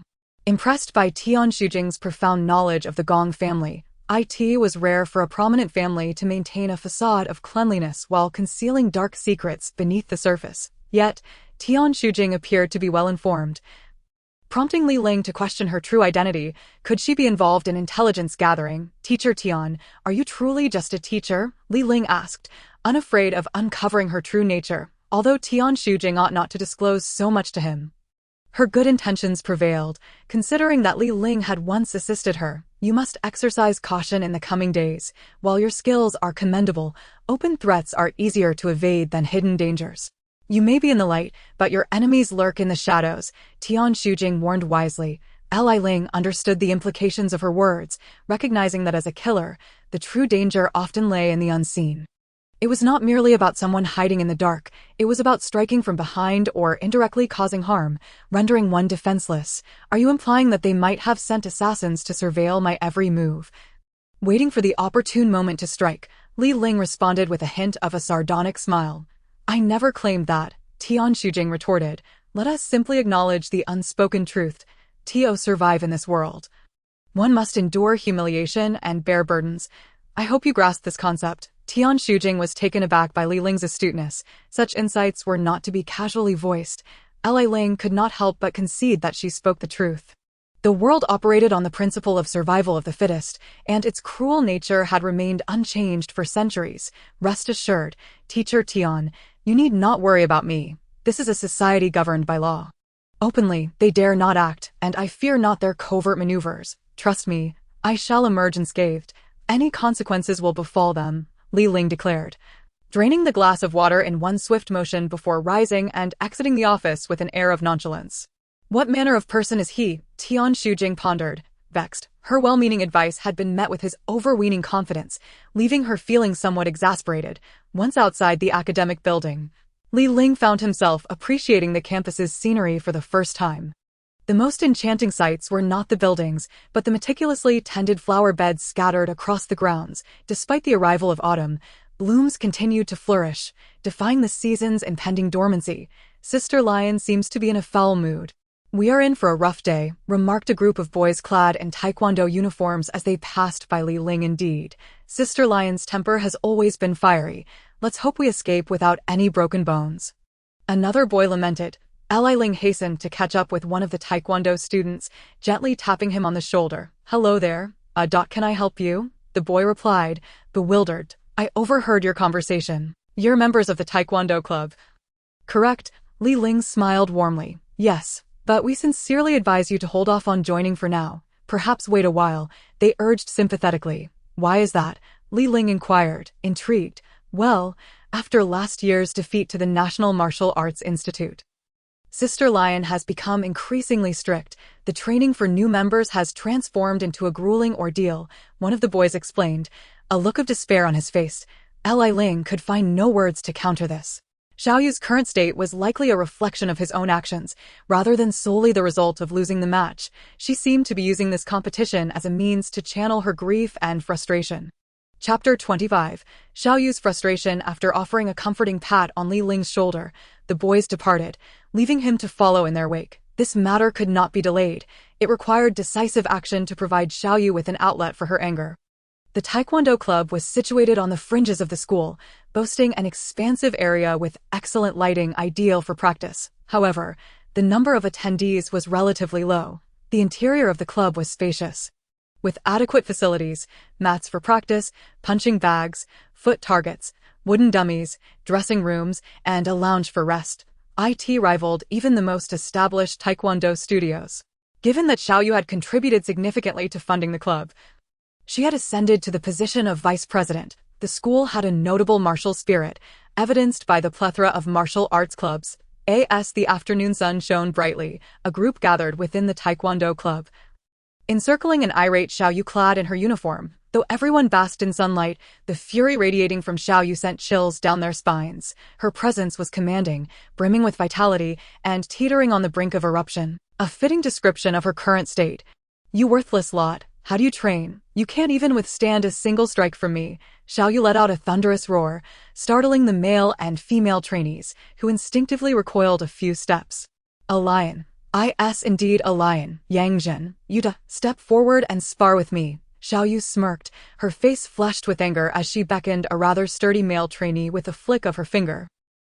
Sister Yu, is that really necessary? I had a rather hearty lunch today. How about I take a break, and I promise to spar with you later." Yang Jin had just witnessed Xiao Yu sending a fellow student flying with a kick, and he was far too intimidated to approach her now. Moreover, it was evident that Xiao Yu was not in a stable state of mind at that moment. After all, she was clearly irked. Anyone who dared to practice with her, unless they were of equal rank, would simply be seeking their own suffering. "Xiao Yu, your emotions seem a bit off today. Perhaps you should skip practice and rest instead." Only a fool would fail to notice Xiao Yu's unusual demeanor today. How could President Lu Qian possibly overlook it? Xiao Yu shot a glance at Lu Qian, who had thick eyebrows and bright eyes. Possessing a ruggedly handsome appearance, embodying the image of a true man, Xiao Yu slightly lowered her head. "Senior, I admit, I may have overstepped today, but..." She quickly raised her head. "In just a week, the school-level martial arts competition will take place. I do not wish to face defeat again at the hands of those from the National Martial Arts Academy like last year." Xiao Yu would not alter her domineering style simply because of Lu Qian's words. "Very well. The other trainees are simply no match for your attacks. Allow me to be your sparring partner. We wouldn't want them to leave with bruises, giving the impression that we are mistreating the students." Lu Qian stood up, shook his head, and walked to stand opposite Xiao Yu. Just then, a fellow student, battered and bruised, sat there in a pitiful manner. In the Taekwondo dojo, Lu Qian and Xiao Yu had engaged in numerous formal matches, yet none had ever yielded a clear victor. Their strengths were indeed comparable. However, due to Xiao Yu being a girl, Lu Qian often felt as though he had lost. After all, boys naturally had an advantage. "Xiao Yu, feel free to attack. You may go first," Lu Qian said politely to, "Senior, do be cautious." Xiao Yu wasted no time. Just because she allowed him to go first did not mean she would hold back. There's a saying in the martial arts world, the first to strike reveals their vulnerabilities. The two exchanged formalities. With a shout, they assumed their starting positions. Xiao Yu, a blue belt with a 3rd degree, had long since discarded the fundamentals of a beginner, launching into the fiercest offensive with remarkable speed, pivoting on her left foot while executing a side kick with her right. The force and speed of this kick were as swift as lightning. Lu Qian was momentarily stunned. Xiao Yu's speed had evidently improved significantly. There was no time to evade the side kick. He could only instinctively bring his arms together in front of his chest to brace for the impact. The collision. Due to the overwhelming force of the side kick, Lu Qian was jolted back 2 steps. He nearly lost his balance. The momentum was fierce, with a powerful aftershock. "Well done," Lu Qian praised himself inwardly. "Wow," the surrounding trainees gasped in astonishment. "I can't believe the president was actually kicked back." Before Lu Qian could regain his footing, Xiao Yu launched another side kick, her left foot following suit in a rapid succession of kicks. Executing such continuous kicks was no small feat. Cold sweat beaded on Lu Qian's forehead as he raised his arms to block yet another strike, vowing to sidestep the next one. However, despite his intentions, Xiao Yu's heavy kick collapsed Lu Qian's entire center of gravity, sending him flying backward. He crashed onto the mat. This was a powerful strike, combining 2 forces into one, delivering a blow 1.5 times stronger than the last. Lu Qian lay on the mat, his arms slightly sore, his eyes wide in disbelief at Xiao Yu's strength. "Is Sister Yu on fire today? Or what? She's so fierce," a fellow student whispered. "The president has been knocked down." Another student lamented, their face filled with despair. Outside the Taekwondo dojo, Li Ling quietly observed Xiao Yu's 2 kicks from earlier, compared to the kicks Xiao Yu executed outside Class 3 last year. Her speed and power had indeed multiplied. Perhaps she had truly been provoked. Li Ling felt an overwhelming sense of guilt. She never anticipated that her actions would have harmed Xiaoyu to this extent. I concede. Lu Qian slowly rose from the ground, forcing a bitter smile. Senior, I overstepped my bounds earlier. I apologize. Xiaoyu hurriedly expressed her remorse, realizing her anger had clouded her judgment, treating Lu Qian as if he were Li Ling. Using him as a target to vent her frustration. It's all right. You were merely in a foul mood. Although you didn't voice it, we knew that while you are usually strict, you would never harbor such an intense hostility. However, Xiaoyu, what on earth has ignited such fury within you? Lu Qian inquired kindly, having always treated Xiaoyu with great care, like an older brother watching over his sister. It's nothing, although Xiaoyu found solace in his words. Her mood remained unsettled, yet she could not continue to harm her fellow trainees, so she decided to heed Lu Qian's advice and prepared to leave the dojo to rest at home. Just as Xiaoyu was about to head to the changing room, a voice rang out from outside the Taekwondo dojo. Let me join you for some practice. Li Ling's voice reached Xiaoyu's ears, prompting her to turn around in anger, her eyes filled with resentment, fury, affection, and heartbreak. Chapter 26. 5-stage kick. Very well. I shall use you as a target for practice. Xiaoyu's gaze bore a hint of fury. Yet her lips pouted adorably like a cherry, giving her an almost childlike demeanor. My good fellow, are you out of your mind? Do you need protective gear? As president, Lu Qian was well aware of Xiaoyu's formidable kicking prowess. Engaging in a match against her at this moment was akin to inviting trouble. No need, Li Ling waved dismissively. Moreover, what Xiaoyu just showcased was merely a side kick. There are also roundhouse kicks and jump kicks. You know what a punching bag is, right? After this, you'll likely resemble one. The remaining trainees, who had gathered around, pointed to the sandbag lying on the ground, their enthusiasm rising to support Li Ling. Li Ling was left speechless.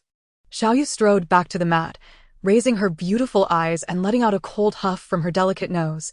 Anyone who does not wish to perish, step back 10 paces. Otherwise, if I kick you where it counts, do not blame me for my lack of mercy. Xiaoyu placed her hands on her hips, surveying the surroundings as she declared loudly, Sister Yu, you're busy. One trainee covered his groin and hurriedly left.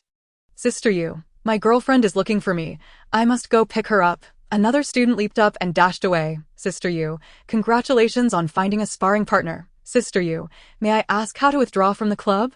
Xiaoyu glared fiercely at the new recruit who wished to quit. The student, seeing the terrifying expression on Xiaoyu's face, instinctively tightened up and waved his hands, retreating in fear. I was just joking. Sister Yu, how could I possibly want to withdraw?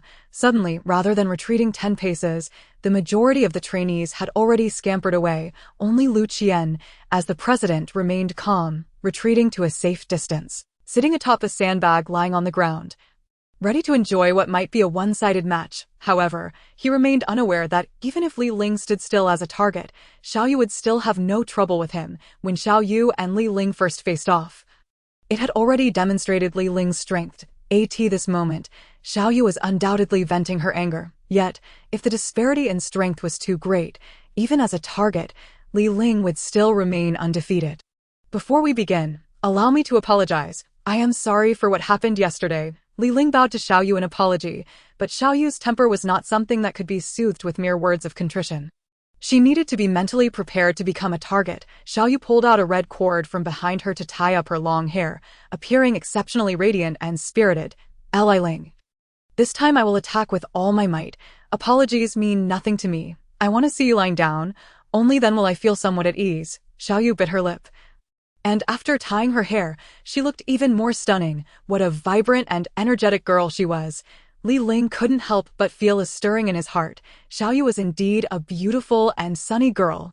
In the Taekwondo dojo, her vibrant beauty was undoubtedly on par with any school belle. Are you ready? Let us go. Xiaoyu spread her stance, her gaze fixed intently on Li Ling. She bent her knees, leaped into the air, and executed a side kick aimed at Li Ling. The side kick came with ferocity, straightforward and rapid, with concentrated force targeting the chin. What a vicious move. If struck, it could dislocate the jaw.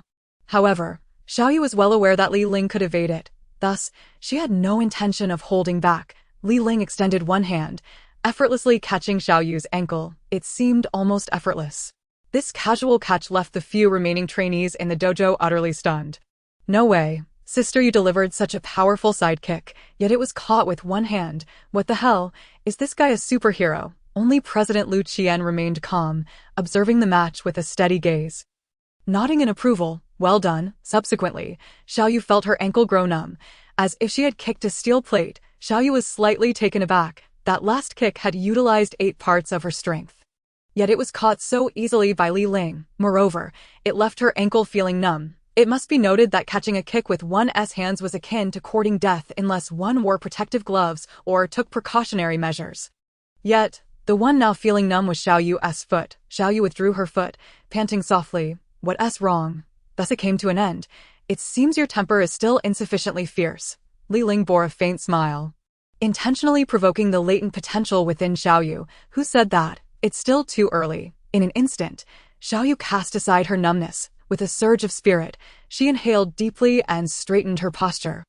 Then, without warning, she charged forward, executing a series of front kicks, side kicks, and rapid consecutive kicks. 2-step kicks, 3-step kicks, various kicks and shadows of feet flew wildly before Li Ling's vital areas. Wowed, such rapid strikes. What an extraordinary target. Regardless of how tricky Xiaoyu's angles were, Li Ling effortlessly blocked them, not even shifting his feet an inch. This is truly the prowess of a master. The admiration from the crowd was palpable. Li Ling sighed inwardly. The prowess of a third-degree black belt was not to be underestimated. Surely, the venting of anger should be sufficient now. Li Ling grasped Xiaoyu's ankle and, with a swift motion, drew her back into his embrace, the warmth enveloping her. The fragrant scent of sweat lingered as he gazed at Xiaoyu, who was bent over, gasping for breath, and he smiled gently to Li Ling, you must tell me honestly. You aren't human, are you? Xiaoyu stammered, sweat beading on her forehead. A kick with the force of Xiaoyu's was simply incapable of inflicting any harm on Li Ling, even he found it hard to maintain composure. At that moment, Xiaoyu was simply too beautiful, leaving him momentarily speechless. Applause erupted from the side. Good. Xiaoyu has finally met her match. Lu Qian clapped enthusiastically, urging those nearby to join in. Indeed. Why does a fight turn into an intimate embrace? Xiaoyu exclaimed in surprise, scrambling up from Li Ling's embrace, her ears flushed with embarrassment. Li Ling, you are simply a scoundrel, Xiaoyu scolded. That was purely accidental, an accident. Li Ling cleared his throat, addressing the crowd. Come over. Everyone, I shall demonstrate the 5-step kick for you. In truth, Li Ling intended to showcase it solely for Xiaoyu, but to avoid gossip, he had to perform publicly. Moreover, even if word got out, he could merely claim to be slightly adept at taekwondo. 5-step kick. This time, even Lu Qian rushed over, gazing at Li Ling with eager anticipation. May I ask your esteemed name, brother? Lu Qian feigned the demeanor of a diplomatic envoy. My name is Li Ling. Li Ling smiled. Li Ling, what a powerful name. Lu Qian gave a thumbs up. Li Ling, the 5-step kick is no easy feat. Do take care not to strain your back. Xiaoyu knew that being able to execute a 5-step kick indicated one was among the elite in taekwondo. Not at all. Li Ling chuckled with ease. You have a heavy bag? Li Ling inquired. Yes, how heavy would you like it? Lu Qian replied. The heaviest you have. Li Ling understood that to withstand the impact of a 5-step kick, the bag must not be too light, otherwise it would likely soar away before he could finish. Chapter 27. A kick too many. I once heard a taekwondo coach mention that the 5-step kick is a hallmark technique, executed while sprinting, allowing the body to leap into the air. In midair, one delivers 5 kicks to a single target or multiple targets. Just imagine how swift the kicking speed must be while airborne. One student expressed his admiration, as they were all there to learn taekwondo and held a deep affection for the art, naturally envying those black belt masters. Indeed, I once saw on television black belt instructors performing the 5-step kick. Not only must they control speed and force excellently, but crucially, they must also manage their points of support and center of gravity perfectly during the jump. 2 seasoned students from different taekwondo schools whispered among themselves, remarking on the impressive nature of the 5-step kick, which was a feat achievable only by black belt experts. Moreover, executing a 5-step kick posed significant difficulty. Not only must one possess sufficient core strength, but one's leg and aerial balance must also meet exceptionally high standards. After all, with such limited time in the air, delivering 5 kicks equates to performing them within a second or half a second. Li Ling, This is our heaviest leather sandbag, filled purely with sand, weighing 50 pounds, and is typically used for boxing practice. Lu Qian slapped a black sandbag hanging from a high frame, noting that its exterior was sturdier than that of an ordinary sandbag. The leather bag can withstand heavy impacts without tearing. Senior, this bag is used for our boxing training, and we also wear the thickest gloves. Will this bag not injure Li Ling's feet when he attempts the 5-step kick? Some students expressed their concerns for Li Ling, being somewhat knowledgeable about the matter. Lu Qian nodded in agreement, looking towards Li Ling, whose calm demeanor seemed to convey that the weight of the bag was perfectly suited to him. The heavier the bag, the greater the impact and force it can withstand. Li Ling approached the bag, lightly tapping its surface to assess its weight and thickness, feeling it out before hugging it. This is the one. I shall use it to demonstrate the 5-step kick. Li Ling relaxed his body, slowly retreating, maintaining a distance of 5 meters from the bag, allowing for a buffer zone. Professional indeed. Just by observing his posture and demeanor, one could tell that Li Ling's rank was undoubtedly high. Indeed, otherwise, Sister Yu would not have struggled to breach the opponent's defenses once Li Ling was ready. The other students instinctively cleared a space, providing him ample room to perform. However, at that moment, Xiao Yu stepped in front of Li Ling, arms outstretched. She gazed into Li Ling's eyes, seemingly trying to discern his thoughts. Yet Li Ling's expression remained serene and inscrutable. This is a 50-pound sandbag. If the 5-step kick is unleashed, it may be difficult to halt. What if you injure your foot? Furthermore, this is quite foolish of you. Xiao Yu, though annoyed, could not bear the thought of Li Ling getting hurt. She was not heartless. Despite her fierce demeanor, she had a kind heart. After all, she had tested that sandbag before, even with boxing. Her wrists would ache from the impact, let alone using her less agile feet. If you break your foot, you can carry me. Li Ling chuckled to himself, inadvertently letting slip such playful words. Who would carry you? If you break your foot, you deserve it, Xiao Yu retorted, exasperated. Subsequently, she sulkily sat on a nearby mat, her mind swirling with frustration, truly ungrateful for kindness. Yet, another thought crossed her mind. What on earth was this guy thinking? By the way, Li Ling, we have witnessed your match with Xiao Yu and know you are impressive, but do remember to act within your limits. Pushing yourself too hard can lead to injury. Lu Qian also felt the difficulty was quite considerable and urged caution, as any injury would fall back on the Taekwondo school. To say 3-step kicks are manageable for someone who has trained in kicking for a long time would be an understatement. But 5-step kicks, despite only adding 2 more kicks, create a significant gap between masters and ordinary practitioners. It is evident that in the martial arts world, even a single misstep can lead to defeat. Therefore, many experts lose matches due to minor errors. In expert duels, a single move can determine victory or defeat. Rest assured, Li Ling patted Lu Qian on the shoulder. Though Lu Qian may be somewhat simple-minded, he was still quite sincere. The so-called 5-step kick is not as daunting as it appears. At least, producing a semblance of it is something an average Taekwondo student can achieve. However, once it is mythologized, no one dares to attempt it. Li Ling stood sideways, bending his knees slightly. Primarily, he aimed to concentrate all his strength within an inch below his navel. This is to ensure that all power originates from the waist. Much like gravitational pull, it serves as a center around which surrounding forces are drawn. After explaining, Li Ling took a deep breath, compressing his energy to that point, essentially focusing on his dantian. Next, he applied force from his feet. Steadily preparing, gathering strength, he leaped, utilizing the power he had just stored in his waist, rotating his body 30 degrees, compressing the strength in his abdomen, shifting sideways, and delivering 5 consecutive kicks. Once Li Ling finished reciting his mantra, he surged forward. As he advanced, Li Ling employed quick steps. These quick steps allowed for rapid acceleration, generating momentum and force. Rising, he kicked, and in an instant, Li Ling soared 1 meter into the air, unleashing 5 powerful kicks upon the sandbag. Thud. Thud, thud, thud, thud. The final move was a spinning kick. Whoosh. After Li Ling's swift approach, he stood firm beside the sandbag. The bag remained utterly undisturbed, as if it had endured no impact whatsoever, appearing unscathed despite the ferocity of the blows. After delivering those 5 kicks and the subsequent roundhouse kick, the dojo fell into a profound silence. The sound of a pin dropping could be heard, so fast, the first impression shared by everyone was sheer speed.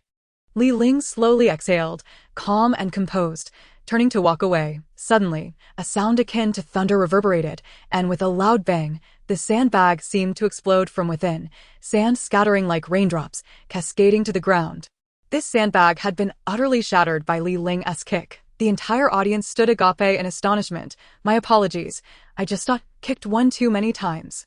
Li Ling's final spinning kick was the decisive blow that caused the sandbag to explode in such a spectacular manner. It was that last kick where Li Ling employed a technique known colloquially as internal strength in traditional Chinese martial arts. In the 20th chapter, the request for him to serve as a temporary coach arose after witnessing Li Ling's thunderous five-step kick, which left the Taekwondo practitioners in awe, awarding him a resounding score of 10. That sharp kick seemed to resurrect the spirit of Bruce Lee. The sheer power of his legs and the force behind his strikes were nothing short of astonishing. A subtle smile, imbued with surprise and admiration, crept onto Lu Qian's resolute countenance. Instantly, Li Ling's image loomed larger than life in the minds of the onlookers. Before them, an illusion materialized, portraying Li Ling as a savior, radiating a pure, holy light with angelic wings unfurling behind him like freshly fallen snow. With arms outstretched, he embraced the celestial illumination. So majestic, so formidable. Was this a divine revelation? The crowd, hands clasped together, wore expressions of sheer bliss, captivated by Li Ling's formidable martial prowess. Hey, everyone, stop swooning. Xiao Yu's piercing voice abruptly roused the crowd from their reverie. Only then did they regain a semblance of clarity. Had it not been for the extraordinary performance Li Ling had just delivered, an exhibition that seemed only achievable through the finest cinematic special effects, they would not have been struck dumb. Moreover, the presence of such martial skill in reality was difficult for anyone to fully comprehend. After all, it transcended the limits of human capability. A person who surpasses the boundaries of physical endurance must be considered superhuman. Indeed. I understand that what Li Ling accomplished just now might be beyond our reach for a lifetime. However, we must cultivate a spirit of ambition and resilience, never wavering in our pursuit of victory. If, due to a mere performance, you lose your focus, how will you stand firm against an opponent who presents mere astonishment or temptation? You would only exist as a perpetual loser. Perhaps Xiao Yu, too, was swept up in the exhilaration of Li Ling's extraordinary skills, prompting her to deliver such a fervent speech. You're absolutely right, Sister Yu, but truly, Li Qianbei's demonstration was astonishing, simply breathtaking.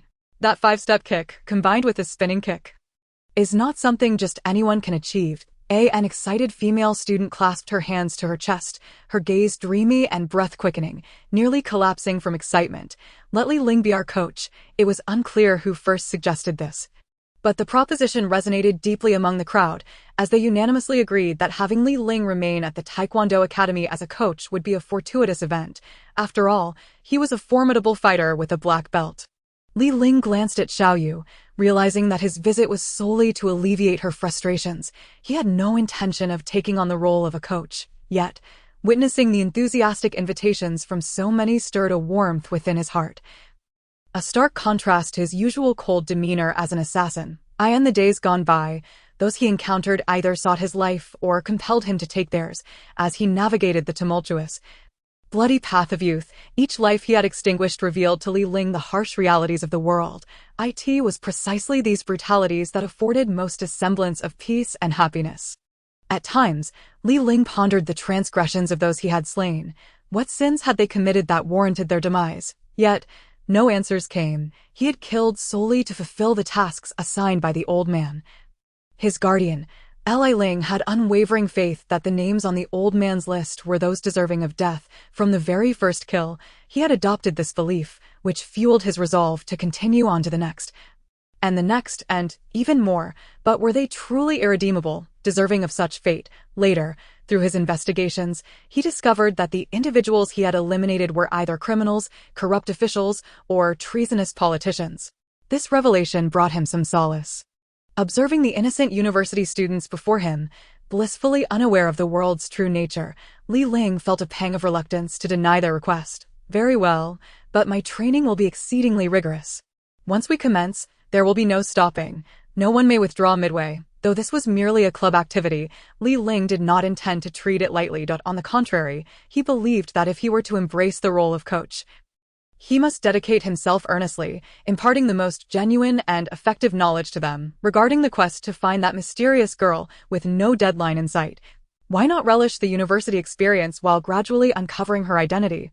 Of course, discretion was paramount, for in silence, she remained enigmatic and elusive. Li Qianbei, just how harsh will the training be? A somewhat frail female student inquired, on par with that of Special Forces training. Li Ling, while unsure of the exact rigors faced by Special Forces, was acutely aware of the brutality of the old man's training regimen.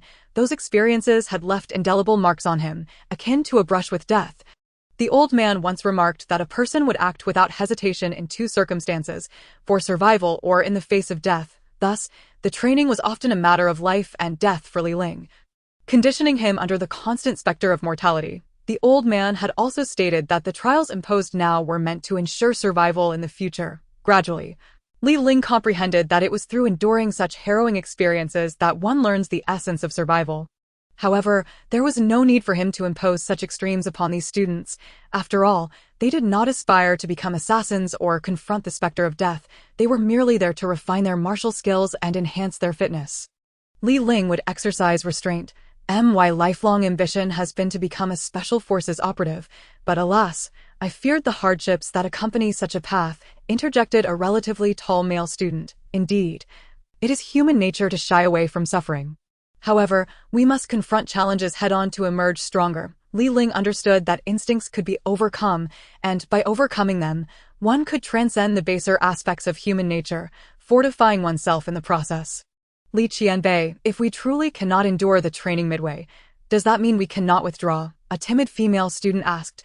After all, Li Ling had likened the difficulty of the training to that of Special Forces. Though they were unaware of the true extent of Special Forces training, their understanding from novels and television dramas suggested that it was not something the average person could withstand. Indeed, they are all students. Li Ling considered this factor. Female students generally had less physical prowess than their male counterparts. If they truly could not persevere, they could withdraw midway. However, he hoped they would convey that decision with sincerity. For the tales of women not yielding to men are not few and far between. Li Ling cast a contemplative glance at the serene Xiaoyu. For reasons unknown, the crowd was invigorated by Li Ling's stirring words. Their spirits ignited with youthful fervor. How long had it been since they felt such a surge of vitality? Li Ling, have you had your fill of mischief? The affairs of the Taekwondo Academy do not require your interference. Xiaoyu, having remained silent for a considerable time, finally erupted. She stamped her foot in frustration and stormed toward the changing room. In the 29th chapter, what does she truly desire? Xiaoyu's retreating figure emanated an indescribable desolation. The once formidable lioness of the Hedong now possessed a moment of tranquility. In her solitude, she grappled with her feelings about Li Ling's temporary coaching role. From Xiaoyu's perspective, she preferred a man who could completely dominate her physically, as it provided her with a sense of psychological conquest over someone she had never before been subdued by. Thus, Li Ling had effortlessly established his superiority over her in every regard. The emotions stemming from this dominance were tumultuous. Her heart raced, feelings surged uncontrollably, and jealousy brewed. She found herself at a loss, unable to manage her emotional turmoil. At this moment, Xiaoyu's heart was torn between wanting Li Ling to stay as a coach and fearing the consequences of such a desire. The conflict was palpable, an inherent struggle within her. After all, the contradictions of a girl are often innate. If one attempts to approach a girl with pure rationality, they will only find it increasingly difficult to truly understand her. For girls are inherently emotional beings. Though Xiaoyu walked briskly, hurrying toward the changing room, she awaited Li Ling's words, the very words that every girl longs to hear. Yet, Li Ling remained silent. Or perhaps he had never intended to utter such phrases. Instead, he spoke with unwavering resolve. Xiaoyu, do you have any objections, or do you simply not wish for me to take on this role as temporary coach? Xiaoyu halted abruptly, as if her feet had taken root in place. Her forlorn silhouette stretched long, and with a gaze as sharp as a blade, she spun around. And her beautiful eyes burned a fire akin to a volcanic eruption. Who said that? Of course, I want you to be the coach. I am quite eager to see what unique training methods you possess that can rival those of Special Forces. Li Ling, you are truly insufferable, so insufferable that it makes one nauseous. Xiaoyu narrowed her eyes, pouting her delicate lips in a manner that was exceedingly provocative. In truth, her words were but a veiled contradiction. Lu Qian and the others sensed the palpable tension in the air, thick with the scent of gunpowder. Lu Qian observed that Xiao Yu was losing her composure and rationality. In a few swift strides, he hurriedly positioned himself between Xiao Yu and Li Ling, standing tall with a deep breath and a subtle smile, saying, "Xiao Yu, you needn't be so vexed with seniorly. Even I have taken to addressing him as seniorly. Those who are martial-minded show respect to the strong." From Lu Qian's perspective, it was evident that Xiao Yu's agitation stemmed from her recent inability to defeat Li Ling.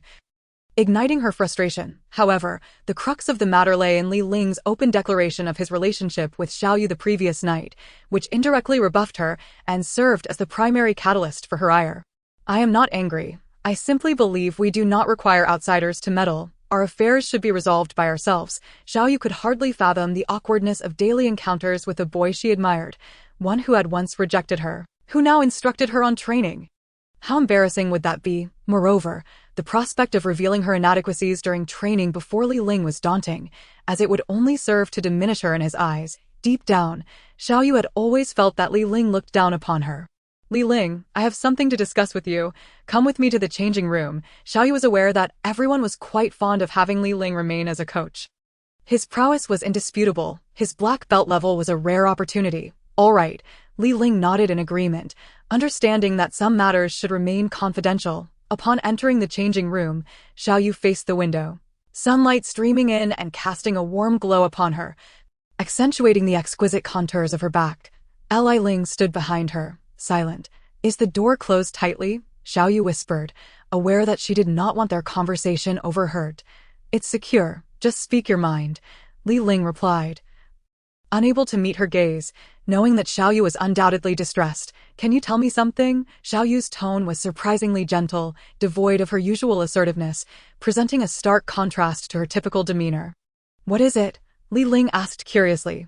"What is wrong with me?" Xiao Yu inquired directly. "Nothing, you are wonderful," Li Ling responded softly, genuinely believing it. Xiao Yu is forthright, honest, radiant, vivacious, and beautiful. Undoubtedly a sunlit beauty. Do not deceive me. "I am indeed good. Why do you only wish to remain ordinary friends? Have you never harbored any improper thoughts towards me?" Xiao Yu turned to face him, disbelief etched on her features. "No, that is impossible," Li Ling asserted. As a man, how could he not be enamored by such a girl? Xiao Yu was more direct than most, lacking subtlety or reserve, only a boldness to love and to hate. Furthermore, she was renowned as a beauty on campus. Li Ling found himself at a loss for words, feeling the weight of the conversation. "What exactly do you want? If you have no interest in me, then stop lingering around. Do not let others misunderstand our relationship," Xiao Yu countered, taking the initiative. "From now on, let us not maintain such an ambiguous relationship. It would be best if you kept your distance." Li Ling sensed the situation growing increasingly complicated. His intention that day was merely to serve as a target for Xiao Yu or to impart some taekwondo wisdom. Little did he know the situation was far more intricate than he had anticipated. "Keeping a distance might be wise. I have no desire for a plethora of troubles," Li Ling conceded. "Fine, consider it my folly for meddling in your affairs, but if you wish to win the championship, it is best you heed my advice. I have heard you suffered a crushing defeat last year." Li Ling found himself grappling with a rather tricky situation. Xiao Yu, struck at her vulnerable point, fell silent, lost in thought. For her, the upcoming campus martial arts competition was a genuine opportunity to redeem herself, yet she could not overcome her internal barriers, were it not for the events of the previous day.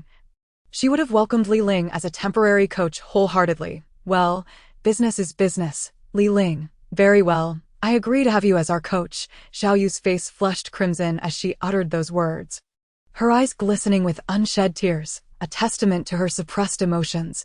"Moreover, Li Ling, I must tell you, if we fail to secure first place in the school-level martial arts competition, you shall bear full responsibility." Xiao Yu poured forth all her pent-up sentiments. "All right, no problem, but you all must follow my instructions." Li Ling smiled. Chapter 30. Tian Shujing's Dilemma. The university at night buzzed with an unusual liveliness. Even more so than during the day, students strolled in and out of the campus gates in pairs. "Tonight, let us book a room outside. I heard the hotel across the street has lowered its prices." A boy donned in sunglasses and a leather jacket leered at a girl beside him. The girl was unremarkable in appearance, yet her figure was commendable. After a heavy application of makeup, she exuded a certain allure. However, her gaze was clouded, evidently a result of excessive indulgence. You boys only know how to engage in that, lacking any sense of romance. Aren't you tired of it all? The girl protested, feigning innocence. You still dare to say that? The other night, you were screaming like a wild animal, retorted the boy. Did I ever mention I was tired? That activity only grows more exhilarating. He pulled her closer as they made their way to the hotel on the bustling street. Come on, you wouldn't even be able to perform without those substances. Otherwise, do you really think you are superhuman? The girl scoffed. Li Ling sighed softly, shaking his head. What had become of the university atmosphere nowadays? Arriving outside a supermarket, Li Ling hesitated for a while, contemplating whether to enter. Ultimately, he decided to go in, for he was in dire need of supplies, and his home was devoid of essentials. Everything had to be purchased anew. From daily necessities to other essentials. How impoverished, Li Ling lamented inwardly. Yet, even in destitution, he had to procure those necessities. Li Ling, what are you doing here? Are you shopping at the supermarket as well? A sweet voice interrupted his thoughts, and he turned to find Tian Shujing, clad in a red dress. That evening, she was accompanied by a tall, handsome middle-aged man who exuded an air of sophistication, seemingly well-matched to such a beauty. Teacher Tian. Li Ling was intrigued. Teacher, is this your boyfriend? He inquired. Yes, this is Zhou De, she replied, introducing Li Ling to him. This is Li Ling, our class's new student. He is a sergeant from the 8th Group Army. A special recruit. Hello. Zhou De extended his hand with an air of arrogance. Dressed impeccably, he appeared to be a man of considerable refinement, yet he also carried a certain haughtiness. Hello. Li Ling shook his hand. But he could not shake the feeling that Zhou De was somewhat predatory. Although he could not pinpoint why, his instincts suggested that Zhou De was not to be underestimated. Xiao Jing, shall we go shopping? Afterward, we can grab a bite, Zhou De said gently to Tian Shujing. She nodded in agreement. Li Ling, would you like to join us? I noticed you loitering outside the supermarket for quite a while. Are you planning to buy something? Tian Shujing winked at him. Li Ling felt a twinge of embarrassment. The reason he had been hesitant to enter was that he had so little money and was reluctant to spend it. Especially since that 500 yuan was all he had left. With no other work available and needing funds even for meals, he was acutely aware that if he continued to squander it, he would soon find himself in dire straits. I also need to buy some daily necessities. Li Ling managed a bittersweet smile, stammering as he replied, painfully aware of his financial constraints. Then let us go together. I happen to need some supplies as well. Tian Shujing smiled sweetly. Let's go together. Li Ling concurred. Once inside the supermarket, Li Ling followed closely behind Tian Shujing and Zhou De while they appeared quite intimate. Li Ling sensed an underlying strangeness, as if Tian Shujing did not genuinely favor Zhou De, almost as if she were merely putting on a fad. They wandered through the supermarket's household goods section, which was quite expansive and divided into various areas. Zhou De suddenly declared, I forgot to grab a cart. Could you go get one from the entrance? Tian Shujing smiled sweetly at him, though reluctant.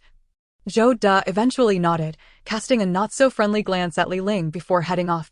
Li Ling felt a strong wave of animosity from Zhou De's look. What was this Zhou De's true nature? Li Ling, do you know who that man beside me is? Tian Shujing asked in a hushed tone, seemingly having intentionally sent Zhou De away. I do not know, he replied. He is the son of the school's president. And he constantly pursues me, Tian Shujing explained. Isn't he your boyfriend then? Why do you say he is pursuing you? Shouldn't you be together? Li Ling inquired, genuinely curious. I find myself in a predicament, after all. I am employed at Yanjing University, and if I do not curry favor with him, I might very well lose this job. Tian Shujing's eyes were filled with helplessness. Is it truly worth it for the sake of employment? Li Ling found herself at a loss for words regarding Tian Shujing. Despite her being her class supervisor, I must endure this for the sake of my salary, yet my relationship with him is entirely innocent. Nothing untoward has ever transpired between us. It is merely a fad of indifference, yet at times I feel an overwhelming fear that he may lose his composure. Tian Shujing's trust in Li Ling had reached the level of a confidant. Li Ling, however, did not pay much heed. After all, these matters were difficult to manage. If you truly do not wish to be with him, then keep your distance. If you were to be dismissed, you could always find another job. What more could Li Ling say? Some matters are not as straightforward as one might wish. Securing a job is no easy feat, and finding a high-paying position is even more challenging. Tianxu Jing spoke a profound truth. After conversing for a while, Zhou De approached, pushing a cart. What were you discussing? Zhou De scrutinized Li Ling cautiously. Oh, nothing much. I was simply consulting with Li Ling regarding class management matters, as Li Ling is the class representative.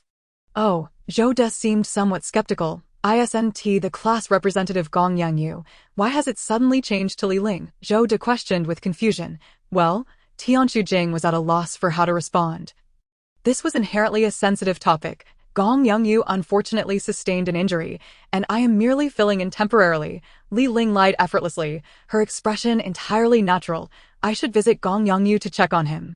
Zhou De appeared genuinely concerned for Gong Yangyu. Chapter 31. For an hour, I belong to you, Li Ling. If you are free this evening, would you care to join me for dinner? Tianxu Jing winked at Li Ling, warmly inviting her. The wink was a clear signal.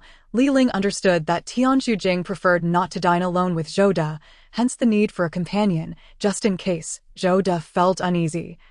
Gradually lowering his head, his expression darkening, yet he dared not act too out of line. To suppress his feelings, he forced a smile, attempting to appear magnanimous. As they exited the supermarket, Zhou De occasionally cast glances at Li Ling. His meaning unmistakable. He wanted her to decline Tianxu Jing's invitation for dinner. Li Ling had been contemplating whether to refuse the dinner invitation, but upon seeing Zhou De's obvious threatening glare, her heart turned cold. This guy's expression clearly conveyed, "Don't you dare interfere with my plans." Indeed, Zhou De harbored ulterior motives. Li Ling felt compelled to act. How delightful it would be to dine with such a beautiful teacher as Tianxu Jing. It would be my utmost honor. I would gladly accompany such a lovely, elegant, gentle, virtuous teacher for a meal. Li Ling spoke flirtatiously, deliberately provoking Zhou De, making it clear that she was not to be trifled with. As expected, Zhou De's face darkened ominously. Yet, due to Tianxu Jing's presence and the fact that Li Ling was one of her favored students, he could only suppress his anger and feign a gracious demeanor. Splendid, Tianxu Jing exclaimed. We must treat Li Ling to a delightful meal. Let us take her to a restaurant renowned for its exquisite flavors. Zhou De's smile concealed his true intentions as he plotted how to eliminate Li Ling. The unwelcome third wheel. Li Ling found the whole situation amusing. The three of them took in the sight of the grand chandelier and the opulent dining tables, after storing all their belongings. They entered the establishment. This was a rather upscale dining venue near Yenjing University. It was primarily frequented by couples who enjoyed a discount for dining together, while singles were charged double. The rationale behind such a policy, it was rumored, was to encourage students to find love. In essence, it was a restaurant that provided a one-stop service for dining and romance. Thus, this establishment was considered an innovative couples restaurant. Couples seeking a romantic getaway often frequented this place, with few single men or women dining alone. Of course, same-sex couples were also not excluded. Conveniently, there were private rooms in the restaurant's backyard, often utilized by couples and lovers after their meals. Good evening, sir. May I ask which lady you are paired with? A waitress approached with a hint of disdain, seemingly assuming that Li Ling and her companions were there for something risky. This is my girlfriend. Zhou De draped his arm around Tianxu Jing, introducing her with an air of arrogance and a slight smile. Tianxu Jing felt particularly repulsed by Zhou De's familiarity, finding it nauseating. However, she could not push him away. To dine as a couple, a male and female pairing was required. Otherwise, the charges would double. And you, sir? The waitress continued to look at Li Ling with the same disdain. Li Ling remained bewildered, unable to comprehend the situation. In truth, Tianxu Jing was also visiting for the first time and was equally perplexed about why the restaurant required information about couples. What was amiss? Tianxu Jing sensed that something was off and decided to speak up for Li Ling. Oh, it's like this. Our restaurant is a couples establishment. So, if couples dine together, the price is halved. But if single men and women come alone, the cost is doubled. Li Ling realized that some restaurants, in an effort to boost business and promote their brand, indeed employed such strategies. Sir, a man of your charm surely has a partner. The waitress winked at Li Ling, intrigued by him. Indeed, Li Ling did not have a girlfriend. What was so strange about that? Li Ling responded. So, sir, do you wish to dine here? Just so you know, Single diners must pay double, the waitress added. Li Ling glanced at the menu, where the prices were exorbitant. With dishes exceeding 100, even at half price, he could hardly afford it. Just as he was overwhelmed by thoughts of money and feeling desperate, a girl quietly approached and took Li Ling's hand. "She is my boyfriend." The girl playfully stuck out her tongue and made a silly face at the waitress. Li Ling's heart fluttered at the delicate warmth of her touch. He turned to see it was the quiet and unassuming Anjing, the mysterious girl who enjoyed gaming with her headphones on. The waitress smiled apologetically, momentarily stunned by Anjing's beauty, which outshone the other women present. Anjing possessed a purity of beauty that was enchanting. If Tianshu Jing was like a vibrant peony, then Anjing was a lotus that emerged untainted from the mud. Why was she here? Countless thoughts raced through Li Ling's mind, as Anjing's playful gaze held a hint of mischief. Tianshu Jing was equally astonished, looking at Li Ling with disbelief. Li Ling awkwardly shook his head, indicating he was clueless. "Silly, let us get through this awkward moment first," Anjing whispered softly into Li Ling's ear, her breath fragrant like orchids, sending a delightful shiver through him. "Oh, Anjing was here to rescue him." "Anjing, when did you and Li Ling become?" Tianshu Jing asked, her curiosity piqued. "Just now." Then she leaned closer to Li Ling's ear and said, "Li Ling, to be honest, I'll lend you my time for an hour, but you must return the favor with an hour of your own time next time. In that hour, I am yours, and in the future, you must grant me an hour of freedom in return. When the time comes, you must not refuse my requests." Anjing's actions were truly unfathomable. Li Ling recalled the scene in the garden that day, where Anjing met with the mysterious figure in black, and those enigmatic words exchanged. "Will you agree?" Anjing whispered to Li Ling. "As long as it is within my capabilities, I shall comply," Li Ling responded, his breath mingling with Anjing's.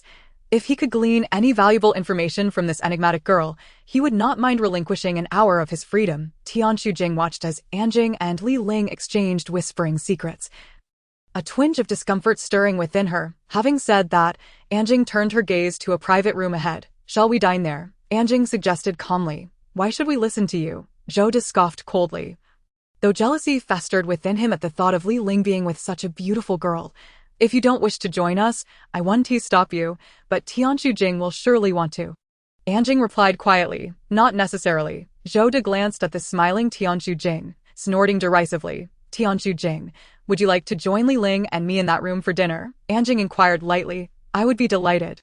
Tianshu Jing responded with enthusiasm, finding a kindred spirit in Anjing. However, Zhou was left in the lurch, feeling quite frustrated. "Damn it, one day," Zhou vowed, "I will reclaim my dignity." Chapter 32. An unexpected gain inside the private room.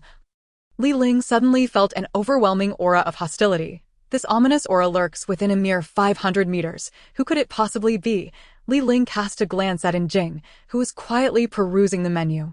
A person capable of exuding such a lethal presence without notice is certainly no ordinary assassin. Could it be a hitman dispatched by Gong Yangyu to eliminate him? Li Ling rubbed his nose, a frown creasing his brow. "Li Ling, what's the matter?" The unusual expression on Li Ling's face caught Tianshu Jing's attention. "Oh, it's just a slight stomach ache. May I use the restroom?" Li Ling fabricated an excuse, noticing the concern in Tianshu Jing's eyes. "Go ahead." With that, Li Ling rose swiftly, determined to seek the source of the menacing aura. Anjing remained calm, placing her order as if she had anticipated Li Ling's abrupt actions. Once outside the snow-white restaurant, Li Ling stealthily moved towards a tree-lined path, following the trail of the ominous presence. The individual he sought was undoubtedly skilled, as they managed to detect Li Ling's concealed approach. A shadow darted past him, vanishing into the thicket. This was no ordinary hitman. The ability to dispatch such a formidable assassin could not possibly be within Gong Yangyu's capabilities. Could it be that this assassin was sent to target Anjing?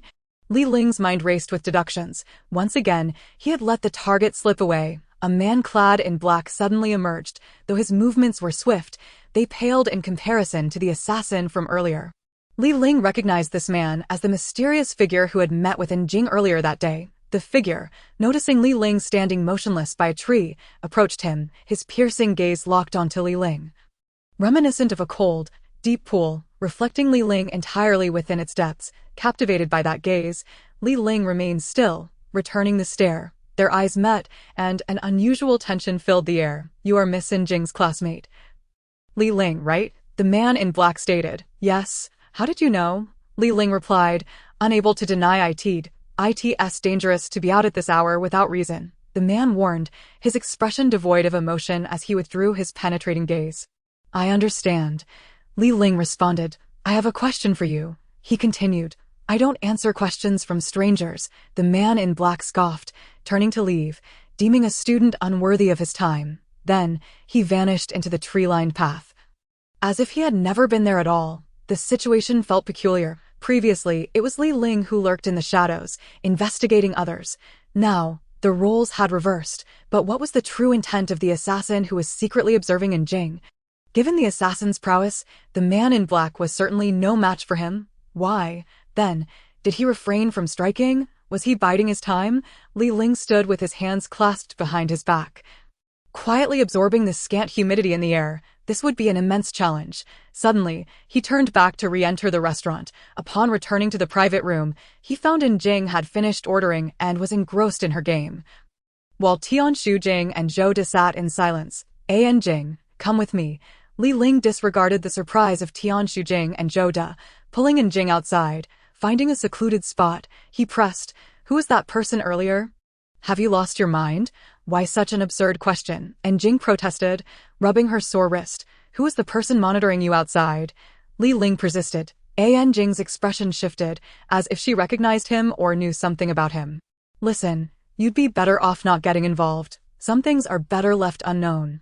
Li Ling and Jing frowned, clearly reluctant for anyone to know about the matter. You know I'm a top student, Li Ling asserted. Though he was not, perhaps he could be considered one. After all, that title might have been assigned by others, and whether he was officially enlisted was unclear. I also know you were sent by Uncle Xia. And Jing's eyes glinted with a hint of inscrutable light. What else do you know? Li Ling pressed further. That's all I know. And Jing shrugged. There's an assassin who wants to kill you. Did you know that? He's been watching you for a while. Do you know who he is? Li Ling pointed toward the tree-lined path. I wish I did, and Jing expressed a hint of sorrow. What connections lay hidden within this situation? The old man's arrangements, General Sa's dispatch, and Jing's involvement. Yet, one thing was certain. The person Li Ling needed to protect was Jing, as all clues pointed toward her. But why wouldn't the old man simply state that the person to be protected was Jing? What was her true identity? Did her status require utmost secrecy? And Jing, who exactly are you? For her safety, Li Ling felt compelled to uncover the truth. That's classified. And by the way, you'd best keep your distance. I'm a troublesome person. And Jing glanced at Li Ling. And if Uncle Xia specifically sent you to protect me, please tell him that I don't require anyone's protection. And Jing seemed genuinely angry. Li Ling sighed and shook his head. Perhaps Jing feared dragging others into her troubles, hence her insistence. Indeed, the earlier assassin's skills and movements were formidable. To illustrate, if Li Ling were a top-tier assassin, the one he had just encountered would be an even more terrifying super assassin. What does being a super assassin entail? They are the extraordinary ones, those who have concealed their identities for years, seeking neither fame nor fortune, belonging to an older generation of elite killers. It was no wonder Li Ling felt such anxiety. Encountering such a killer would make even a nation's chief cautious. Moreover, who could afford to hire such an assassin? What motive could there be to kill a mere 18-year-old girl? Li Ling couldn't help but feel a pang of sympathy for Jing, who lived in constant pain and fear. Such a life would be unbearable for anyone, let alone enduring a month filled with nightmares that could drive one to the brink of madness. It was clear why Jing immersed herself in games. Perhaps it was merely an escape from her reality. Let us not speak of this anymore. From now on, I will maintain my distance from you. However, you must remember this. As long as I am here, I won't allow anyone to harm you. Even if the opponent is an incredibly powerful assassin, I am confident I won't be bested. Li Ling sought to provide Jing with a sense of security. This girl had long been deprived of safety and had forgotten what it felt like to be truly secure.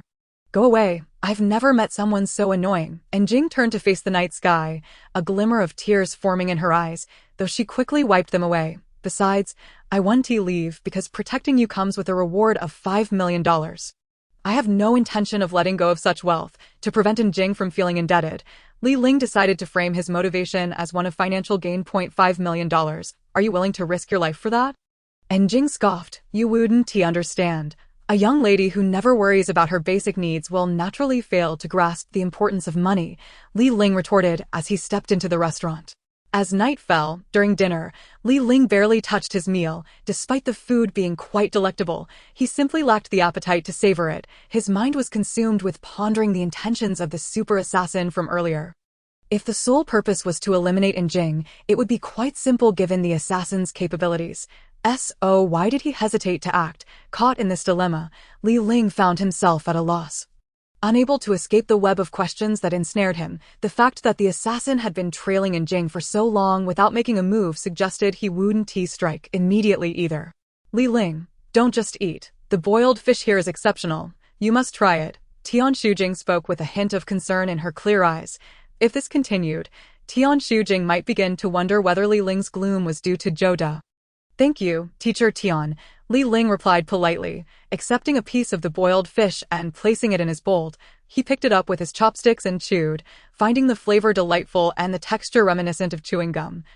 Stubbornly resisting breakdown, the boiled fish was genuinely delicious. Li Ling savored it with enthusiasm. If only he could indulge in such feasts every day, he would be truly happy. This fish tastes terrible, Zhou De, who had not come to enjoy the boiled fish, was instead fixated on Tian Shujing. However, with Li Ling and Jing present, he felt restrained from making any advances. Finally, Zhou De's patience wore thin. He had been enduring Li Ling's presence for too long, and everyone has their limits. This fish is quite good. I don't find it bad at all, Li Ling instinctively remarked. What the hell? Zhou De cursed inwardly. Zhou De, who was inherently proud, could not tolerate Li Ling's unintentional display of arrogance and disdainful glances. He believed Li Ling was deliberately trying to disrupt the evening. If not for Li Ling's presence, he would have likely been able to enjoy a moment with Tian Shujing. This was something Zhou De could not accept. Glancing at Tian Shujing's alluring lips only intensified his frustration.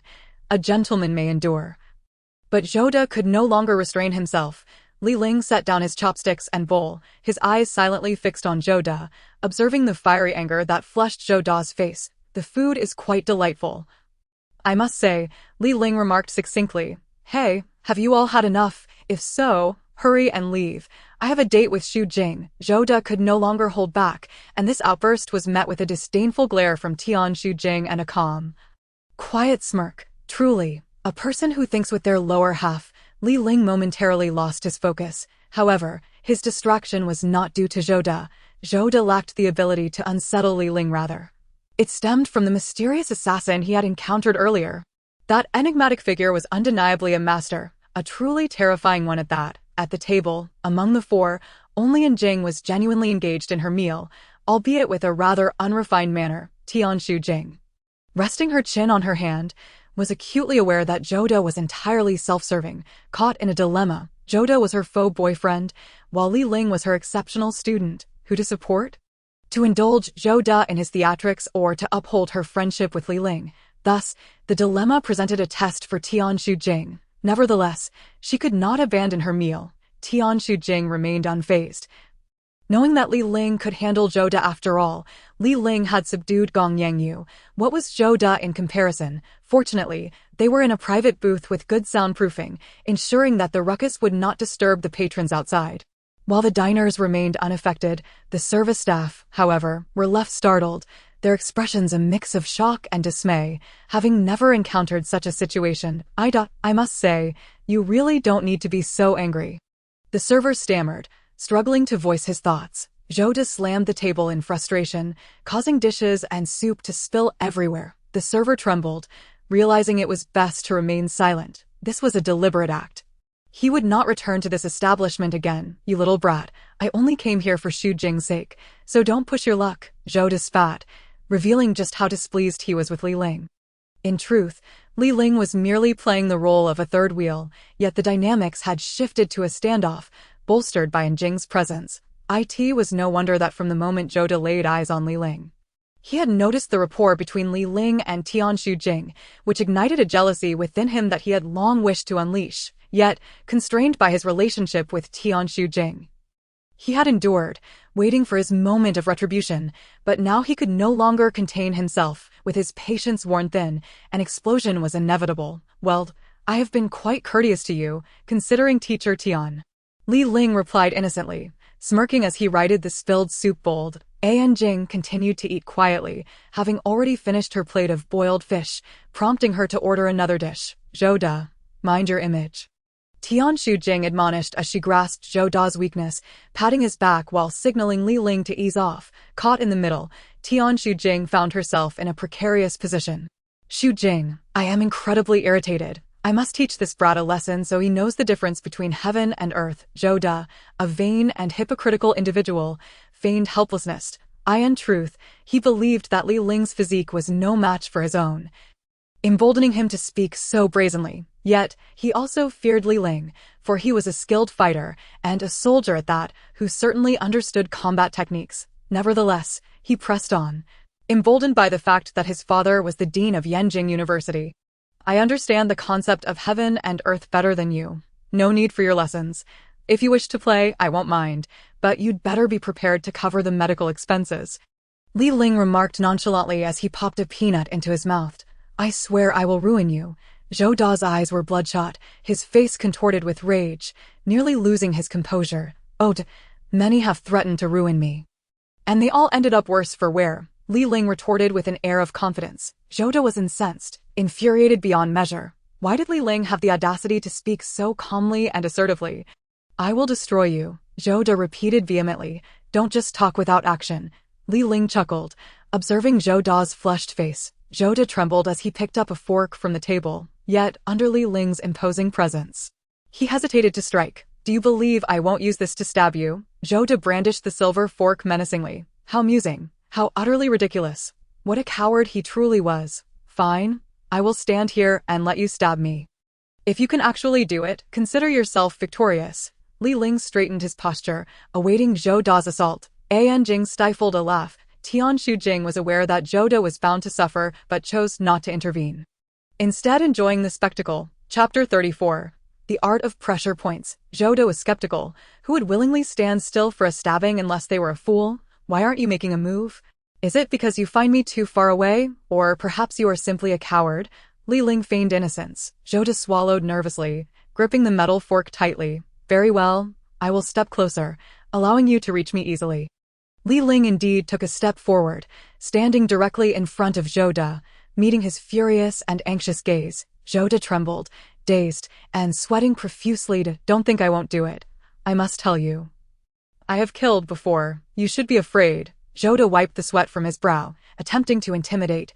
Li Ling touched Zhou Da's cheek, his eyes glinting with a chilling allure as he sighed softly. Killing. Something I often do. Li Ling subtly exuded an aura of menace. That so. Zhou Da's heart raced with terror.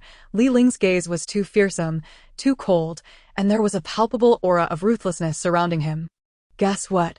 Li Ling suddenly smirked wickedly, reaching out to touch Zhou Da's trembling hand that clutched the fork. Zhou Da swallowed again, stammering under Li Ling's overwhelming presence.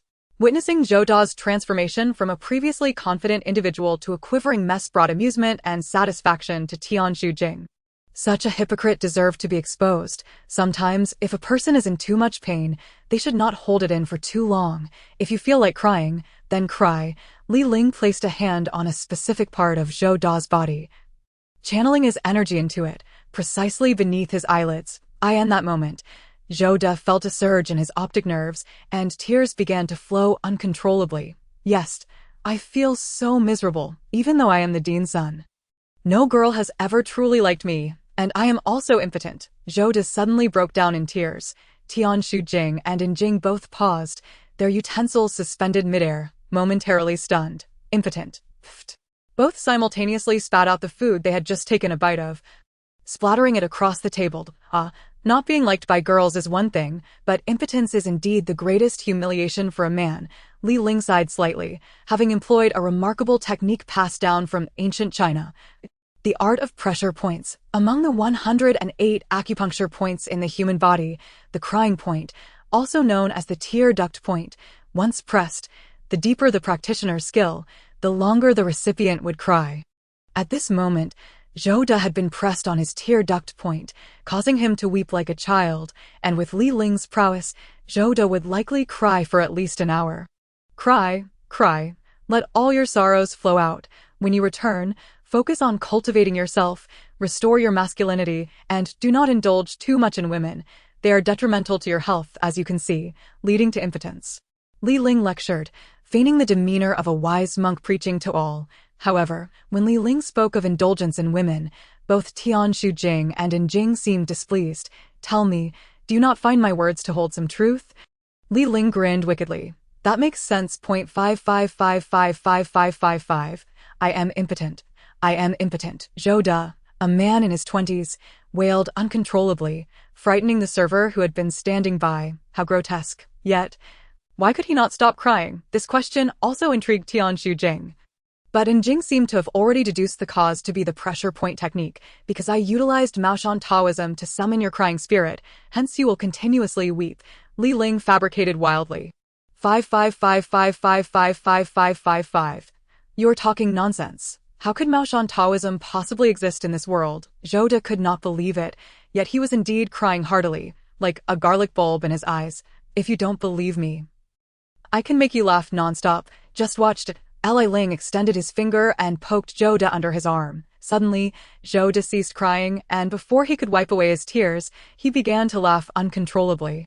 Isn't it amusing? Li Ling hadn't played with someone like this in ages, and he found great enjoyment in it. Reminiscent of his past as an assassin, where he would sometimes capture individuals slated for death. Toying with them first. Ha ha ha. Why can't I stop laughing? Zhou De laughed heartily, likely never having laughed so joyously in his life. Did I not mention? You have fallen under my Maoshan Taoism. Your laughing spirit has been summoned. Li Ling expressed her helplessness, shaking her head with an innocent demeanor. Waka waka. Due to her curiosity, Tianshu Jing, unable to directly inquire from Li Ling, resorted to asking the quietly chuckling In Jing, who was munching on her food. In Jing, what on earth has gotten into you this week? Could it truly be that Li Ling employed some kind of Taoist magic? Tianshu Jing pondered aloud. Teacher Tian, don't listen to his nonsense. What Taoist magic? This is clearly a technique of acupressure, an ancient medical practice, or perhaps martial arts, passed down through generations in Huaxia. However, this technique has been lost for quite some time. I never expected Li Ling to possess it. And Jing replied to Tianshu Jing, You've cried and laughed. Do you believe it now? Li Ling remarked, patting Zhou De, who was rolling on the ground in laughter. Waka waka, I believe, enough already. Waka waka. Please, have mercy and lift this Taoist magic from me. Zhou De, unable to contain his laughter any longer, found himself helplessly chuckling. Poor fellow. You must be exhausted. Go ahead and get some rest. Everything will be fine by morning. Li Ling then pressed a finger to the sleeping acupoint behind Zhou De's ear, causing him to lose consciousness and drift into a deep slumber. Li Ling clapped her hands and exhaled. Done. Time to wrap it up. Li Ling, you truly are impressive. You dealt with Gong Yongyu the day before yesterday and now Zhou De today. Are you on a mission to rid society of its nuisances? In Jing remarked. I'm not that noble. I merely find this person rather annoying, so I decided to give him a slight reprimand. Li Ling squatted down and stripped Zhou De of his clothes, leaving only a pair of shorts. Strangely, the shorts bore an image of a cartoon character. Oh, what's this egg-headed Iron Man? Li Ling inquired, intrigued by the cartoon image. That's Ultraman, commonly known as Salted Egg Superhero. It's the name the public gave to the character, and Jing looked at Li Ling in disbelief. How could you not know this? It's a classic. Every boy loved watching Ultraman battle monsters when they were young. Li Ling shook her head. I don't know. You must be an alien. Both In Jing and Tianshu Jing expressed their astonishment. Although Li Ling possessed great abilities, she seemed oblivious to certain common knowledge or popular culture. You can't possibly be an ancient sage who emerged from the deep mountains, can you? And Jing chattered on. Chapter 35. Thank you. The three of them shared a secret laugh as they looked at Zhou De's disheveled state, left only in his underwear. The waitress appeared quite embarrassed, unsure of how to proceed. She likely had never encountered such a situation before in her life. You need not be afraid. Just act as if nothing has happened. And Jing approached, producing 500 yuan and handing it to the waitress. She glanced at Li Ling, her heart racing, realizing that Li Ling's peculiar actions had startled her. I don't want it. The waitress repeatedly waved her hands. It's not for you. It's for this gentleman. To book a better private room for him to rest the night. And Jing insisted, pressing the money into the waitress's hands. This is for his accommodation. The waitress stood there, stunned, holding the 500 yuan. Shall we go? She knows how to handle it, and Jing declared. Picking up the PSP from the table, putting on her headphones, and exiting the restaurant, Li Ling and Tian Shujing exchanged smiles, collected their belongings, and followed her out. The night was beautiful, with a hazy moon and twinkling stars. Today was quite satisfying. It's been ages since I've felt this good, Tian Shujing exclaimed joyfully, her laughter genuinely emanating from her heart, adding a touch of charm to her usually serious demeanor. Teacher Tian.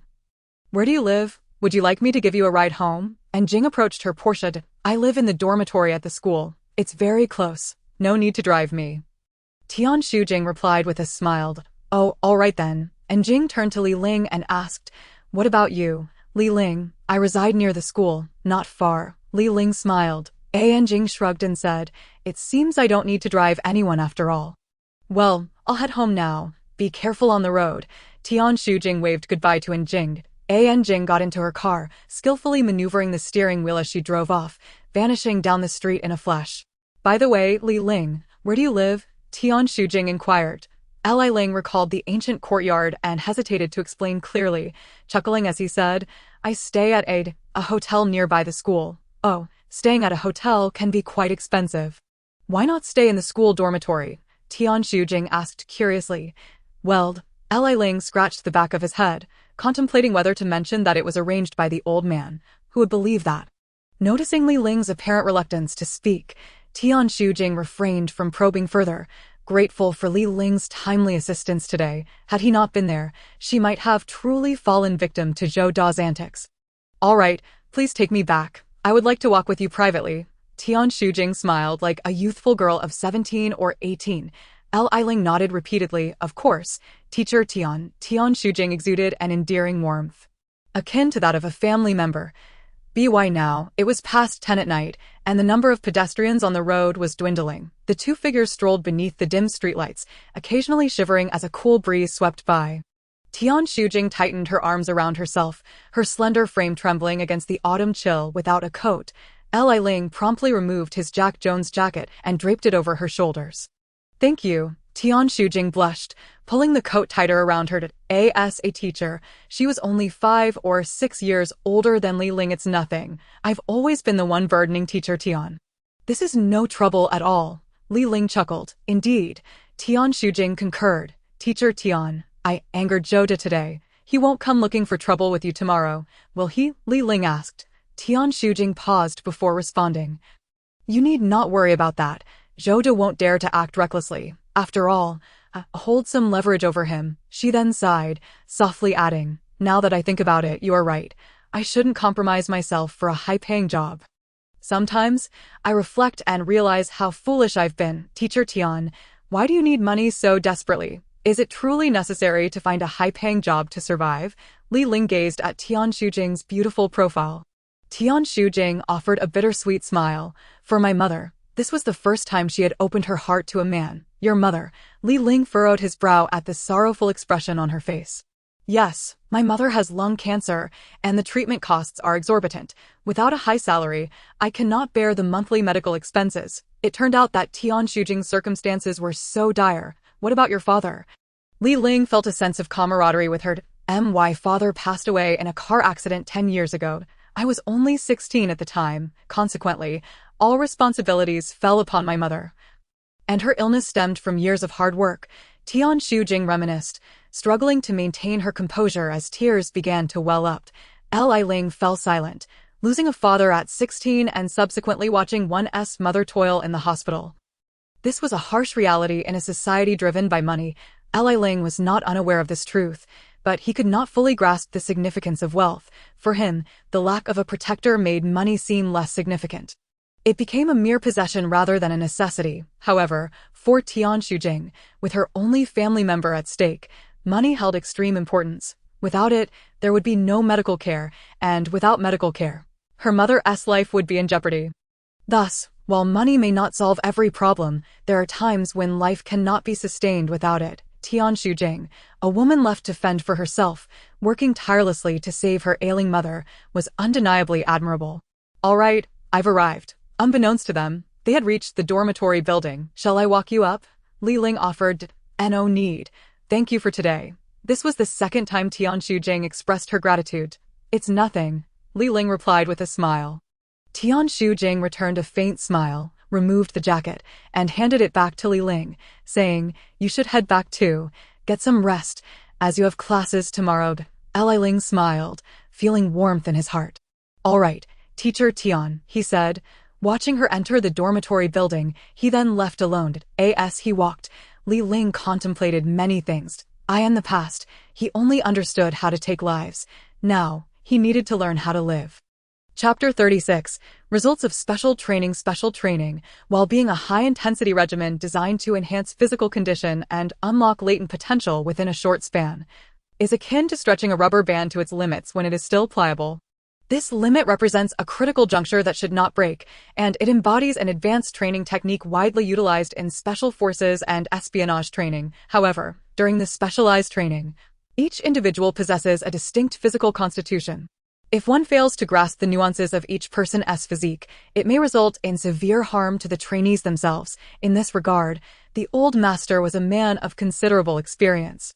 Every time Li Ling underwent specialized training, it felt akin to experiencing a brush with death. After each life-and-death ordeal, Li Ling exhibited remarkable progress in willpower, mental fortitude, and physical capability. This is precisely why, despite being merely 18 years old, Li Ling possesses such formidable and keen insight, along with exceptional skills. Today, everyone is set to commence the next phase of my specialized training. While I cannot transform you into masters instantaneously, I can indeed guide you to transcend your limitations and establish a solid foundation in martial arts.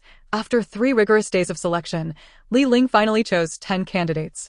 These 10 individuals exhibited considerable potential in their physical constitutions, standing out among ordinary people. Speaking of physique, it can be likened to a container that holds water, representing a boundless realm of potential waiting to be explored. The deeper one delves, the more mysteries and exhilarating breakthroughs one uncovers. At times, a person's physique can be either poor or exceptional. The key lies in one's willpower and resilience, as well as the dedication applied to enhancing their physical capabilities. From a scientific perspective, an individual's genes can be altered, contingent upon whether the trainee possesses the determination to enact such changes. Senior, we have been undergoing specialized training for 3 days now, and I have sensed a rapid enhancement in my physical constitution. Yet I am plagued by a doubt. Yuan Liqing, a Taekwondo student, stood firmly with an erect posture, resembling a soldier as he inquired, "Feel free to voice any doubts you may have. I shall address them all." Li Ling replied with a smile, as his expression instilled confidence and alleviated the tension among the trainees. "Senior, my physical condition has always been the weakest, yet after this specialized training, I now experience an unprecedented sense of emptiness. Since the day before yesterday, I have been consuming a substantial amount of various foods, yet it seems that no matter how much I supplement, I cannot compensate for the deficiency in my physical abilities. What should I do?" Yuan Liqing had indeed made progress, as evidenced by his agile form, a result of the past 3 days of training. The sense of emptiness. Li Ling accepted this term with a smile. Indeed, after such intense training, it is only natural for everyone to experience a feeling of emptiness. Consider a resilient water tank. After being significantly expanded, the area it can hold has increased, and this increase represents the so-called emptiness that needs to be filled. Therefore, it is crucial to replenish this sense of emptiness. Nutrition must keep pace. I recommend that upon returning, you all consume more milk or concentrated nutritional supplements. This is the time when absorption capacity is at its peak, facilitating the development of various aspects of your bodies. Li Ling responded. Among the group, Xiaoyu wholeheartedly agreed with Li Ling's perspective, looking at him with delight, although she had previously been quite irked by Li Ling. This round of specialized training allowed her grievances to be completely vented. Initially, during training, Xiaoyu had made various attempts to challenge Li Ling, but upon returning, she realized the significant results after just 1 day of specialized training. Moreover, her physique had become more toned, her curves more defined, and her appearance more radiant, which made her beauty blossom even further. Any lingering annoyance she felt towards Li Ling evaporated entirely. A man like Li Ling, Xiaoyu believed, was indeed not someone who could be possessed solely by one person. There was no need for such greed. A man of Li Ling's caliber should have his own sky. And her desire to possess him would only lead to his disdain. The thought of having a man like him detest her was something Xiao Yu found regrettable. Xiao Yu's change in perception was, of course, solely directed toward Li Ling. She remained the fierce lioness she was to everyone else. Among the 10, Lu Qian was the one who benefited the most, wearing a broad smile throughout the 3 days of specialized training. He proved to be the most resilient, enduring whatever Li Ling threw at him, and thus made the greatest progress. During these 3 days, Li Ling did not impart any secret techniques of Taekwondo. Rather, he focused purely on enhancing everyone's physical fitness and willpower with a robust physique and unwavering determination. Not only Taekwondo, but any martial art requires such a foundation for mastery. The laxity and aimlessness of many Taekwondo dojos stem from an excessive emphasis on technique training while neglecting the development of individual physical capacities. Li Ling's approach has ignited everyone's interest in Taekwondo and martial arts as a whole. Thus, sometimes in a martial arts academy, techniques are not the most crucial. Rather, the spirit of martial arts is paramount. The 10 who remain are the elite of Taekwondo, while those eliminated during training are still aspiring practitioners. Given the time constraints, Li Ling employed relatively extreme training methods, and those who persevered were either innately gifted or possessed formidable willpower. Senior, there are only 4 days left until the school martial arts competition, and we suddenly feel confident enough to challenge the various martial arts clubs of the school, Lu Qian exclaimed with genuine enthusiasm. Indeed, Lu Qian had gained immensely over these 3 days. It was likely the most beneficial experience of his life. Thus, Li Ling's ultimate goal was to propel them to the pinnacle of this martial arts competition. Senior, you must possess knowledge of various martial arts, such as Jeet Kune Do and traditional Chinese martial arts, among others. Surely you are familiar with them, Lin Xiaoxue asked. Another standout trainee, Li Ling indeed had a wealth of knowledge regarding martial arts and had achieved considerable proficiency. All thanks to his rather eccentric master, once the elusive assassin known as the Nine-Tailed Fox's disciple, the old man, although reluctant to acknowledge Li Ling as his pupil, had developed a bond akin to that of father and son. Moreover, the old man had never regarded Li Ling as particularly impressive and often mocked him for his slow progress, warning that if he did not work harder, he would inevitably meet his demise. Yet, Li Ling held a different view, believing himself to be a top-tier expert. However, this arrogance often elicited the old man's retort, calling him a fool who was unaware of the vastness of the world and the multitude of enigmatic masters that existed.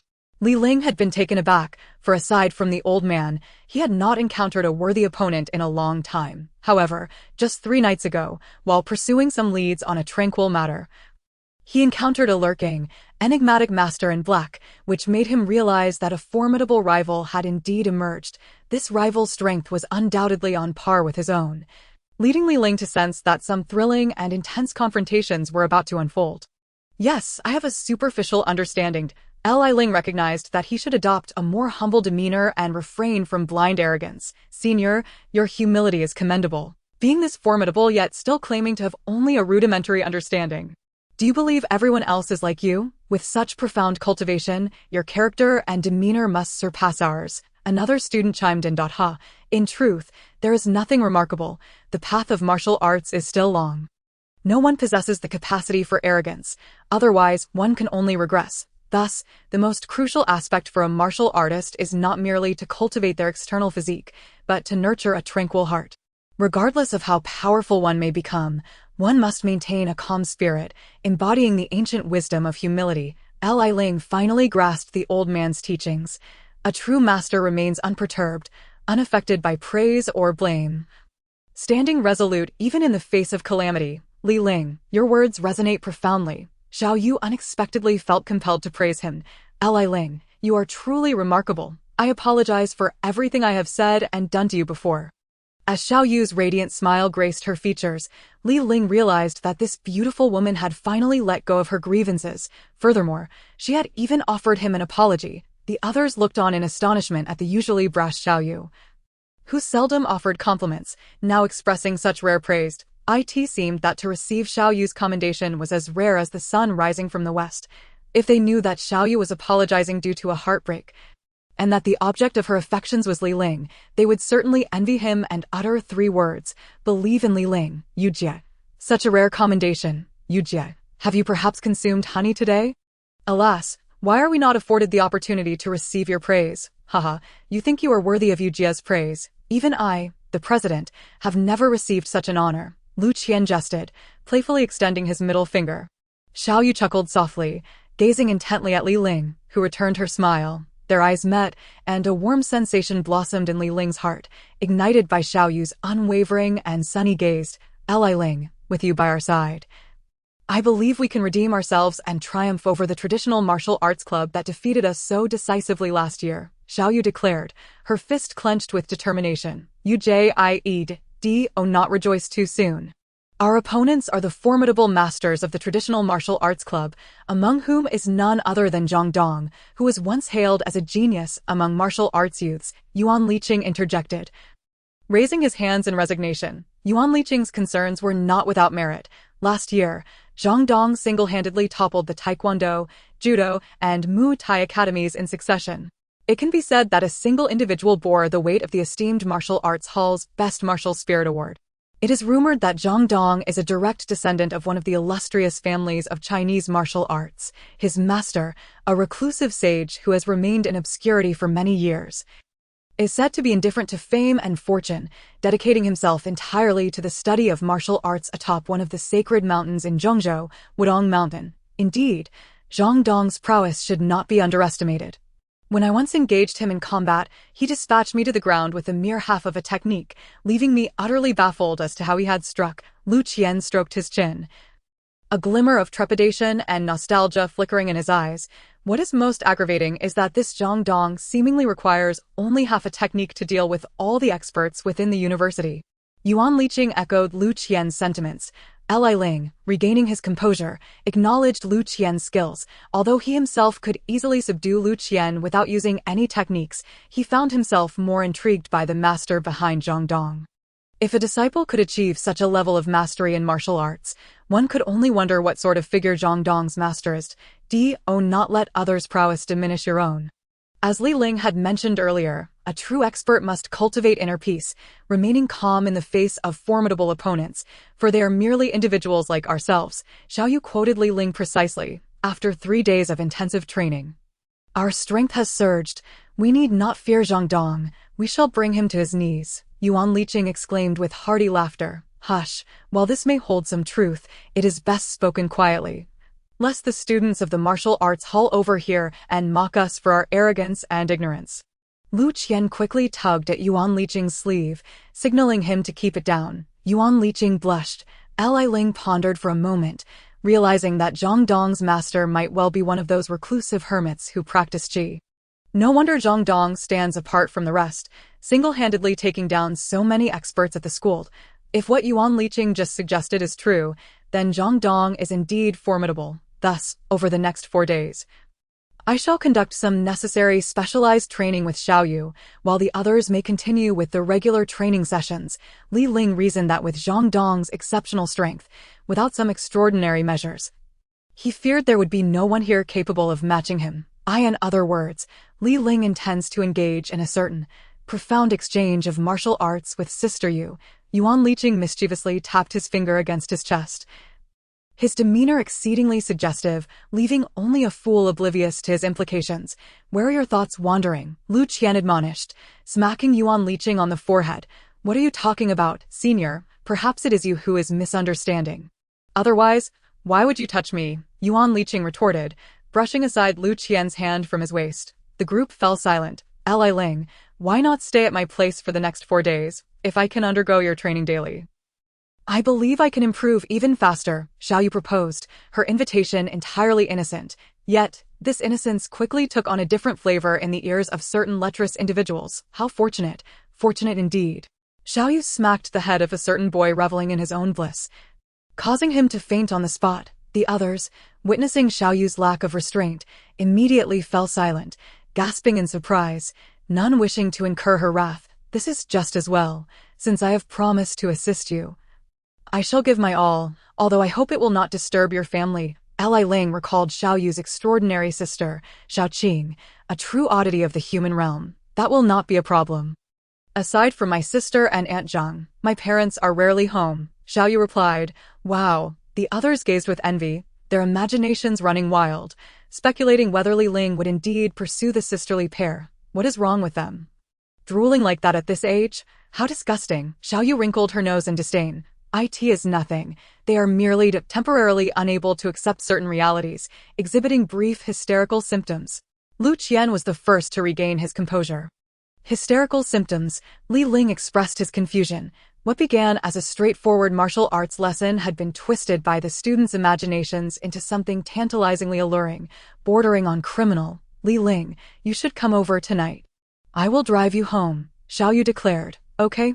Li Ling smiled, for he too was reluctant to return to that dreary abode, often mistaken for a haunted house. Moreover, Xiao Yu was genuinely kind-hearted, though her temper was fierce. He found himself quite fond of her. The prospect of dwelling under the same roof was indeed appealing, though thoughts of Xiao Yu's sister, the vixen Xiaoqing, still sent a chill down his spine. Chapter 38. This is my first kiss. After the taekwondo training session concluded, the students gradually dispersed. Under Xiao Yu's enthusiastic insistence, Li Ling accompanied her to the cafeteria for a meal, aware of Xiao Yu's temperament. He had no choice but to comply with her wishes. The roar of the lioness, Xiao Yu, was not the school's flower, yet her domineering reputation had long since spread throughout the campus. Everyone knew this fierce beauty rarely dined alone with boys, yet her beauty was indeed of the caliber befitting a campus queen. Now, however, she was accompanied by a strange man. Li Ling, the university cafeteria was bustling, akin to boiling water erupting, all eyes converging on the pair of them. It was as if they hailed from another world. Why is everyone staring at us? Do our clothes look particularly shabby today?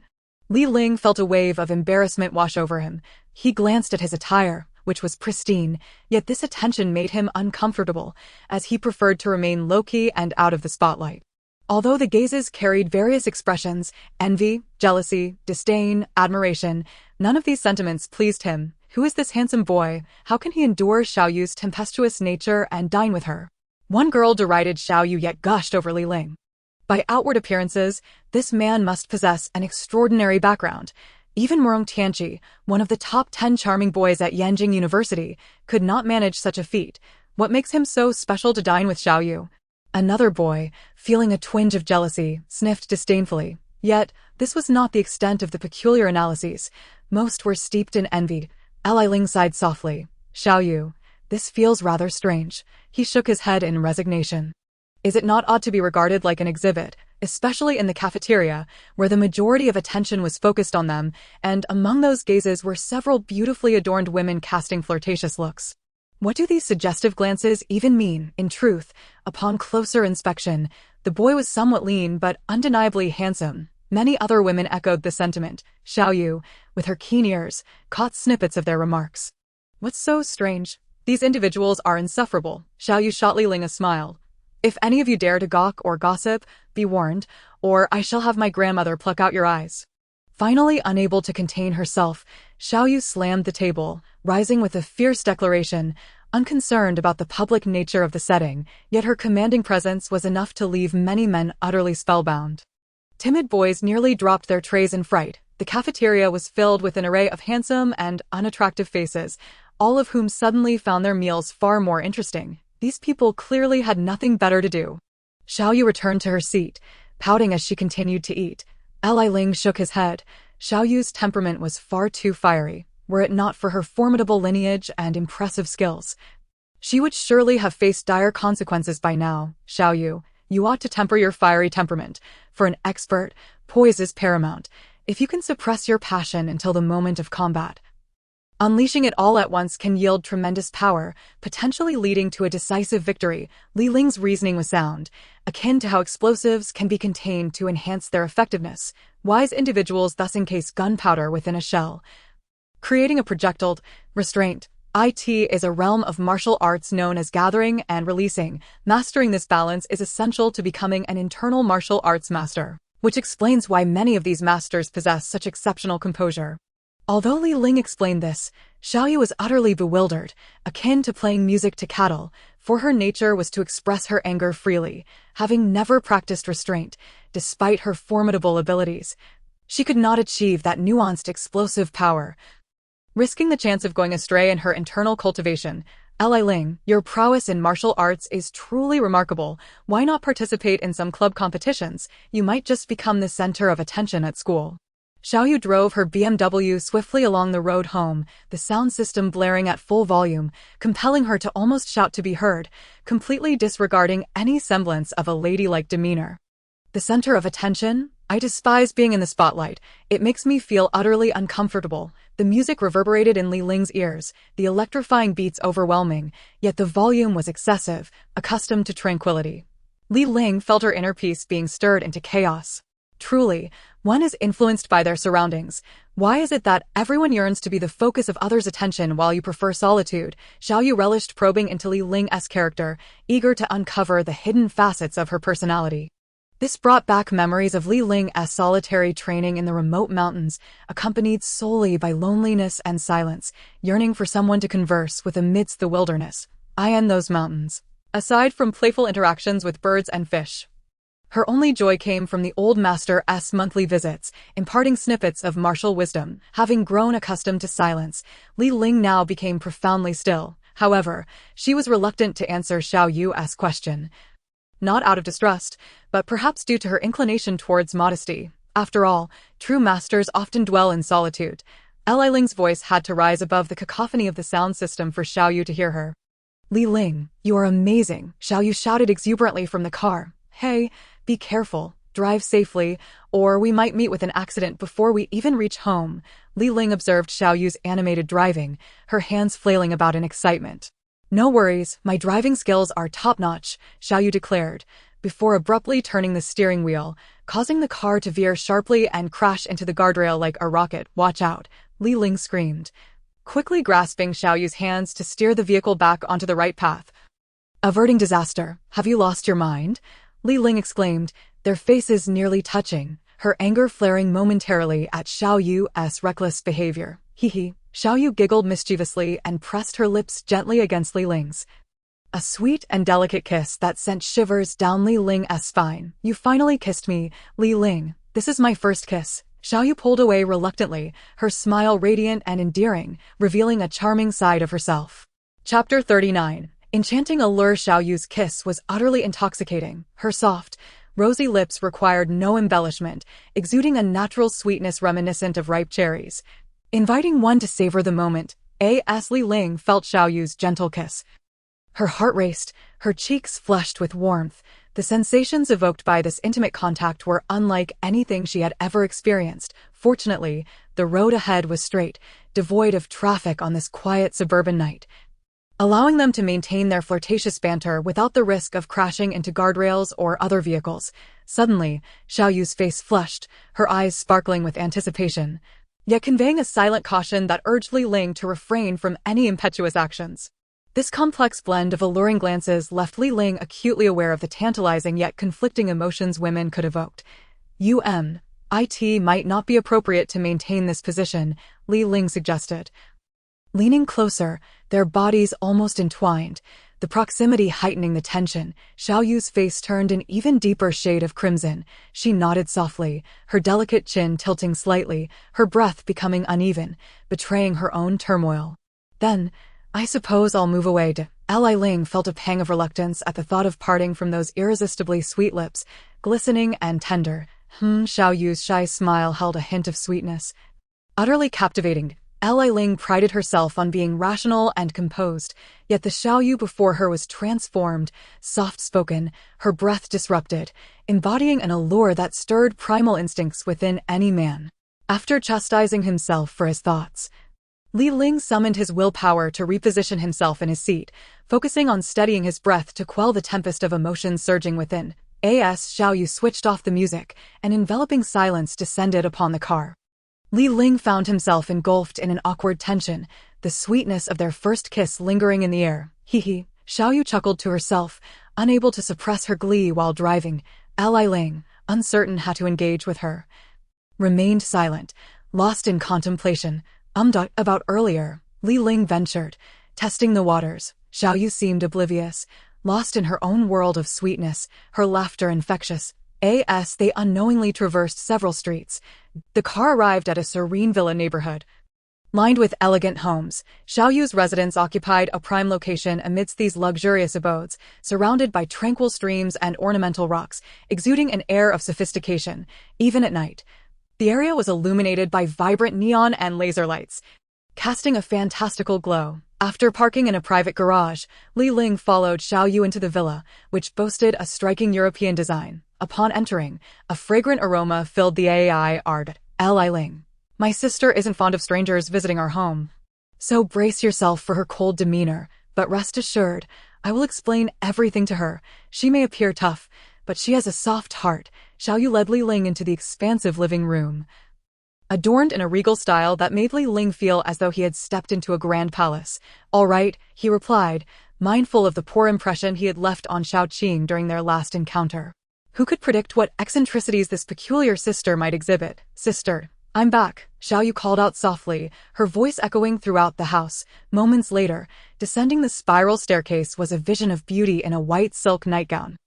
Her skin exposed and radiant, her curves perfect and alluring. Why the commotion? Can't a girl enjoy her dreams in peace? You know a moment of blissful slumber is priceless, Xiaoqing complained in a sultry voice, stretching languidly as she sauntered down, entirely unaware of the presence of a man in the house. Her languid demeanor resembled that of a sleepy cat, captivating and enchanting. However, her obliviousness was evident as she brushed past Li Ling, seemingly in a daze, and headed straight for the bathroom.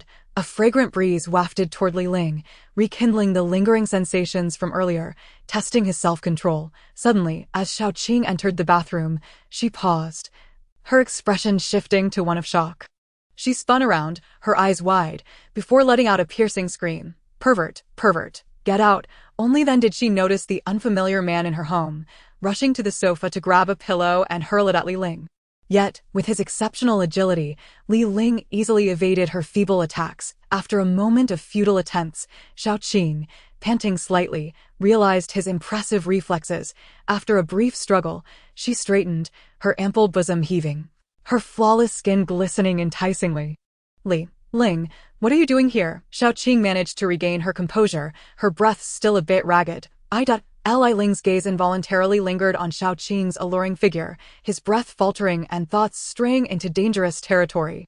That sight was simply too tempting. Xiaoyu quickly stepped in front of Li Ling, declaring, "He's the one I brought back. He's here for training." Training for what? For romantic encounters, Xiaoqing retorted, a hint of annoyance in her voice, unabashedly addressing the implications of their situation. The two could only remain speechless. After speaking, Xiaoqing noticed her sleepwear, which barely concealed her body, leaving her in a state of embarrassment. And her cheeks flushed slightly as she turned and ascended the stairs.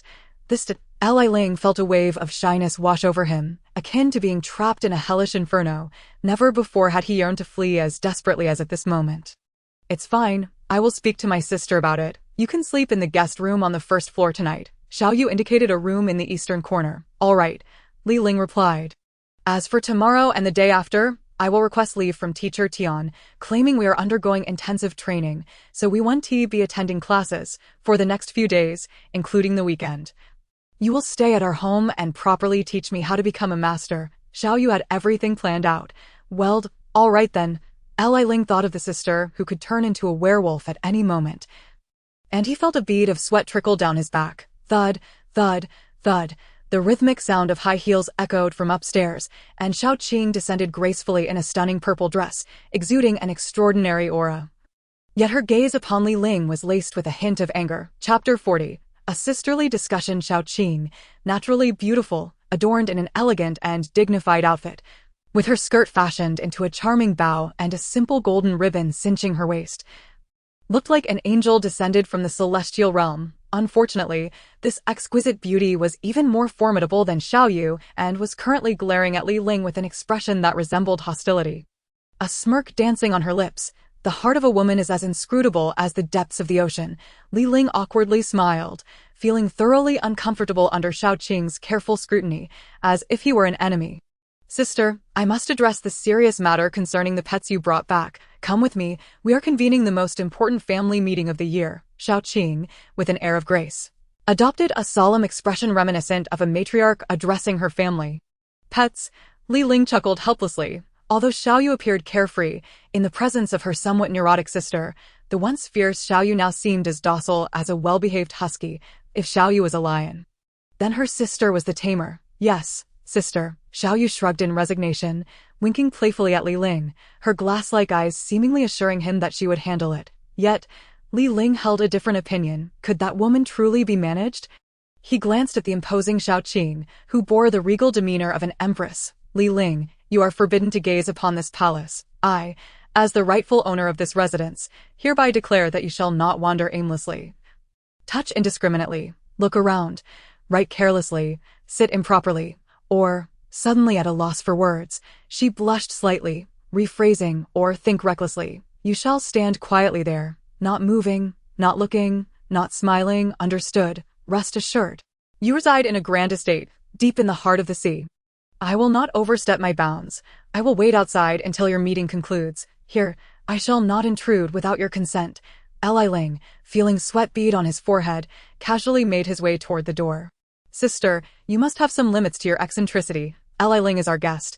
You cannot treat him this way. Xiaoyu snapped back. Little you, when did you become so reasonable? In the past, whenever I brought friends home, you wouldn't even let them through the door, sending them away. Today, I bring home a pet, and as your sister, why can't I exercise my right to defend my territory? Xiaoqing crossed her arms, swaying her figure as she spoke. Her acting skills were impeccable, but what role was she playing now? But those were unsavory characters. If Mother finds out, she will punish you, Xiaoqing retorted, defending herself in anger. Do not argue on my behalf. You sisters can have a proper discussion. I will step outside and wait. Li Ling closed the door behind him, awaiting the sisters' deliberation. However, this feeling was quite unpleasant. Why should he have to wait for their judgment? He had come to assume the role of a coach, yet he was not afforded the respect due to a coach. Moreover, he had been demoted to the status of a mere pet. Unbelievable. Yet, it must be acknowledged that this was someone else's home, and the initiative lay firmly in their hands, leaving Li Ling entirely passive. In the desolate black night, a cold wind arose. How forlorn. Li Ling found himself reflecting on the situation. Inside Xiaoqing's personal chamber, a solemn and rigorous atmosphere prevailed. Xiaoqing sat gracefully on her bed, exuding an elegance akin to a queen reigning supreme in her palace, truly a perilous enchantress. Little you, Xiaoqing, adopting the demeanor of a benevolent matriarch, spoke earnestly. Are you still infatuated with him? Stop talking nonsense, sister. How could that be? It's not as you say. Last time, he was misled by you. Li Ling and I. We are merely ordinary friends. Xiaoqing's face flushed slightly as she recalled the moment of their first kiss, the ambiguous scene making her lips curl into a smile, her heart racing. Nonsense. You used to speak without such coy words. Let me tell you, my stunning sister, did that Li Ling bully you? I shall avenge you. Xiaoqing spoke slowly, her words dripping with rhythm, as though she were performing in a grand play. She tapped her delicate fingers rhythmically on her palm, embodying a woman of profound insight, her discerning gaze capable of seeing through any facade. And no matter how well Xiaoyu concealed her feelings, she could not escape the keen perception of Xiaoqing. That is due to him. Nonsense. I never understood the benefits of these words, Xiaoyu stammered, and even she felt the absurdity of her own excuses. Xiaoqing sighed lightly, shaking her head. It seems you are deeply ensnared. There is no saving you, my dear. The sea of suffering is boundless. Turning back is the shore. Even Guanyin has emerged, who is deeply ensnared. Sister, do not speak foolishly. Xiaoyu felt overwhelmed by Xiaoqing's probing questions. Yet every word seemed to strike a nerve. She could only flounder helplessly in her defense. I know you best. Xiaoqing dismissed all counter-arguments, drawing a deeply insightful conclusion. Xiaoqing rose from her bed, slowly walking to the window, seemingly lost in thought. Have you investigated thoroughly? What is Li Ling's family background, character, and future? Xiaoqing, now embodying the qualities of a secret agent, shifted the conversation to practical matters. These inquiries were evidently about seeking a son-in-law. Sister, what nonsense are you asking? It's not as if I am going to marry Li Ling. Xiaoyu's face remained flushed and warm. Your sister has been through it all. I fear you might be deceived. Remember, no man is worth your trust, especially those who deceive girls emotionally. They are all nothing but wolves in sheep's clothing. They are only interested in your body. And once they have it, they will no longer treat you as they did at first. Xiao Qing spoke earnestly, adopting the demeanor of a seasoned love expert. What are these ludicrous theories, sister? I brought Li Ling back for something important. Xiao Yu felt that Xiao Qing was straying further from the point, and this sister was merely indulging in her own wild speculations, completely disregarding reality. Important matters. Have you two already? Xiao Qing's mouth fell open in shock, her slender fingers covering her astonished lips. Could it be that you two have? Have what? Xiao Yu was utterly bewildered. A baby? What could possibly be more significant than the existence of a baby? Xiao Qing's imagination truly knew no bounds. Oh my god, how did I end up with such a peculiar sister? Which celestial being was she in her past life? Xiao Yu felt as if she were about to be driven mad by Xiao Qing's relentless questioning. Sister, please stop your wild guesses. Li Ling is here solely for the martial arts competition in 4 days. He came to train me, and I had to persuade him to come. Please do not sabotage this. Xiao Yu revealed the truth. Xiao Qing stood there momentarily stunned. So, you two have already reached a level where you need to use a competition to describe your fervent affection. Xiao Qing's expression reflected envy and jealousy. Xiao Yu was utterly exasperated. Chapter 41. Gathering strength regarding this matter. Dear sister, you need not interfere. I know what I am doing. I am the lioness of the East. Who could possibly challenge me? Xiao Yu could no longer endure Xiao Qing's incessant chatter and stomped her foot. Clearly unable to withstand her sister's pressure, she chose to distance herself from Xiao Qing. Xiao Qing took a deep breath, watching Xiao Yu walk away with a calm demeanor, yet she was taken aback, shaking her head repeatedly, feeling unsettled. This unfortunate child had never spoken back to me like this before. Xiao Qing furrowed her brows and brushed her hair from her forehead. Calm down, calm down. Anger is harmful to one's health. After taking a few deep breaths, Xiao Qing managed to put on an elegant smile, as if what had just transpired was entirely unrelated to her. She then pulled out a beautiful mobile phone and made a call. Hello, gather all the sisters. Let us go have some fun. I'm in a terrible mood today. Oh, and find a few handsome guys. They must be handsome. Do not think of trying to deceive me. After hanging up the phone, she grabbed her bag, checked her reflection in a mirror, casually touched up her makeup, and prepared to head out. In the hall, Li Ling was called in, only to find Xiao Qing wearing a fierce expression, seemingly in a mood to leave. Where is your sister rushing off to in such a hurry? Li Ling observed the angry Xiao Qing, aware that he was the catalyst for the situation. Where else could I be going? Of course, I'm off to the bar, she declared with remarkable tranquility. If she doesn't visit the bar for a single day, she might as well hang herself. It seemed that she had long grown accustomed to such a notion. The bar, such a place is rife with all kinds of people. Isn't your sister putting herself at risk? Isn't she afraid of encountering someone with malicious intent? Li Ling expressed her bewilderment, pondering why a model and star who frequently graced the pages of fashion magazines would dare venture into a bar at such late hours. Fear not. My elder sister is under the protection of a rather peculiar individual, Brother Shangguan, and no one would dare lay a finger on her. Besides, this has become her daily routine, coming home late and leaving early. I've grown accustomed to it. By the way, instead of worrying about her, perhaps you should focus on yourself, Xiao Yu remarked, her gaze fixed on the door that Xiao Qing had just slammed shut.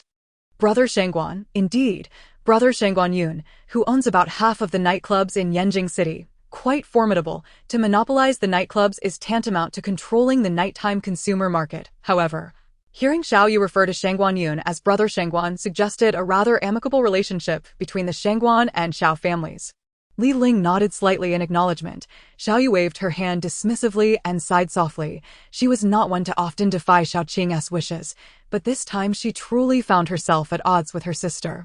Xiao Yu sensed Xiao Qing's disdain for Li Ling, and the root of Xiao Qing's animosity was indeed this younger sister. A rational individual should not indulge in such behavior, especially given your status in high society. Li Ling furrowed her brow. You seem to possess considerable insight into high society. However, my sister was once quite demure. She hardly resembles the neurotic and self-indulgent person she is today. The transformation is entirely the fault of that vile man. The mention of that individual ignited Xiao Yu's anger. Who is that person? Li Ling inquired, puzzled. That man is the scoundrel who abandoned my sister, Xiao Yu exclaimed, her face flushed with indignation. But realizing the inappropriateness of her outburst, she quickly added, however, that seems to be none of your concern. Li Ling feigned a calm demeanor, aware that prying into someone else's family matters was rather unethical. Very well, you shall occupy the guest room tonight. Remember, under no circumstances are you to set foot on the second floor. That is my sister S and my domain. No outsiders are permitted. Xiao Yu's own mood was not particularly bright. It was her first time defying her sister's wishes. However, being inherently open-minded, she swiftly liberated herself from her dismal thoughts. Li Ling, starting tomorrow, you shall be my coach, teaching me how to defeat Zhang Dong. Xiao Yu expressed her full agreement with Li Ling and turned to ascend the stairs, only to pause halfway, suddenly recalling, and about today, the matter of our kiss. You're not to tell anyone. If I discover that a third party knows, will not spare you. Xiao Yu's cheeks flushed. She had initially intended to threaten him with a beating but reconsidered. Knowing she was no match for Li Ling, and thus settled for a more subdued warning, Li Ling sighed softly. Just moments ago, she had appeared so vulnerable, yet now she seemed filled with animosity.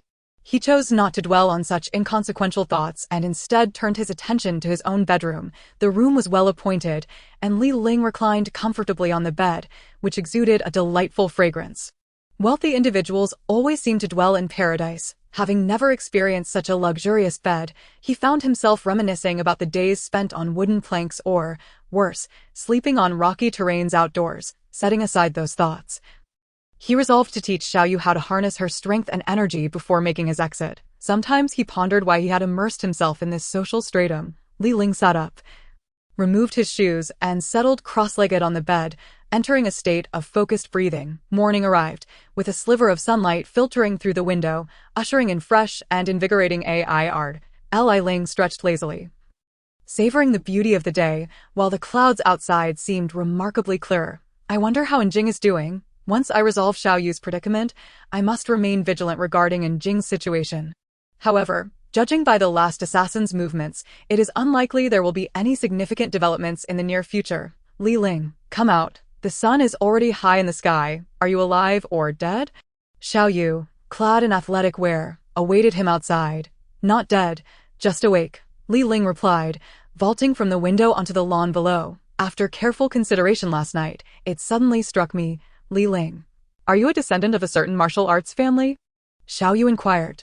I wish I were. At least then I would have a family to belong to, Li Ling replied, revealing his orphan status. In martial arts, there exists a concept known as true energy, Li Ling stated, fixing his gaze on Xiao Yu, devoid of unnecessary chatter. Does true energy truly exist? She asked, intrigued. Indeed, it resides within the blood. The essence of blood is energy. Energy accumulates in the dantian.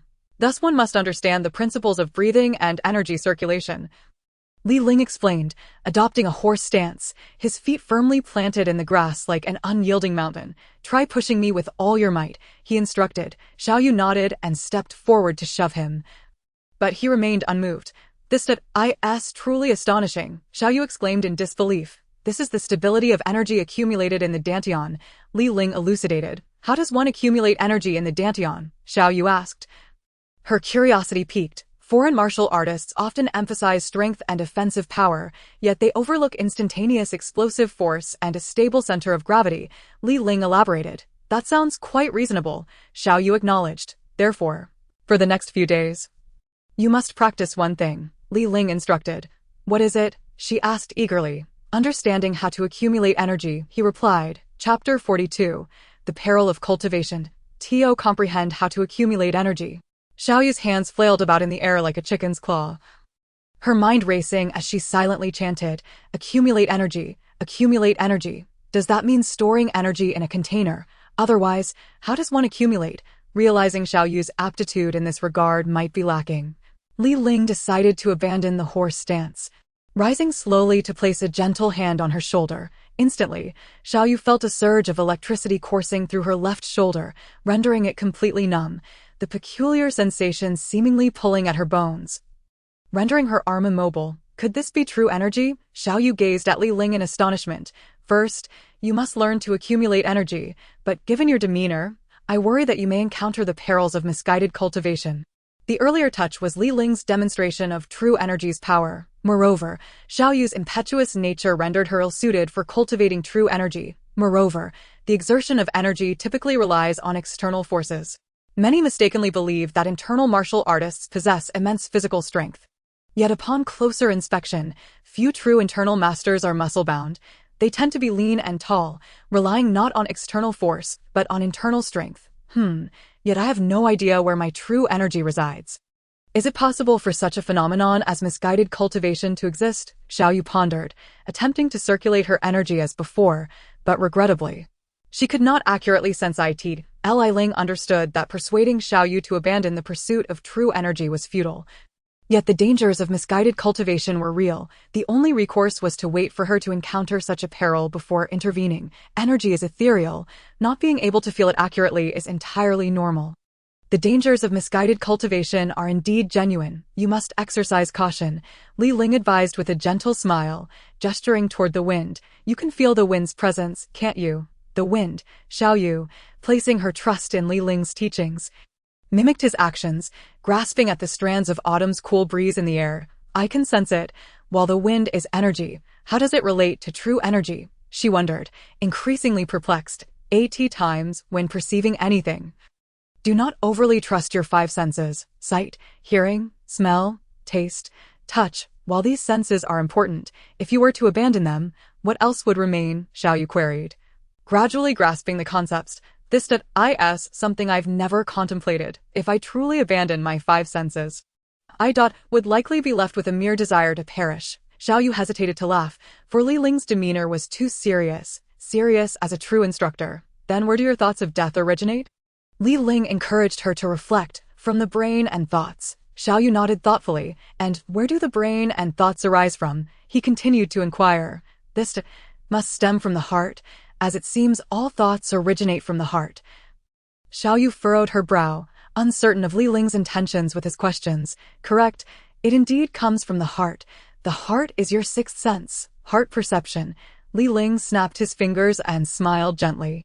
I still don't comprehend how heart perception, the sixth sense, and true energy are interconnected, Xiaoyu confessed, her mind struggling to keep pace. There is a connection. For example, to sense the existence of true energy, one must rely on the sixth sense, which is heart perception. This is something that can only be grasped through personal experience.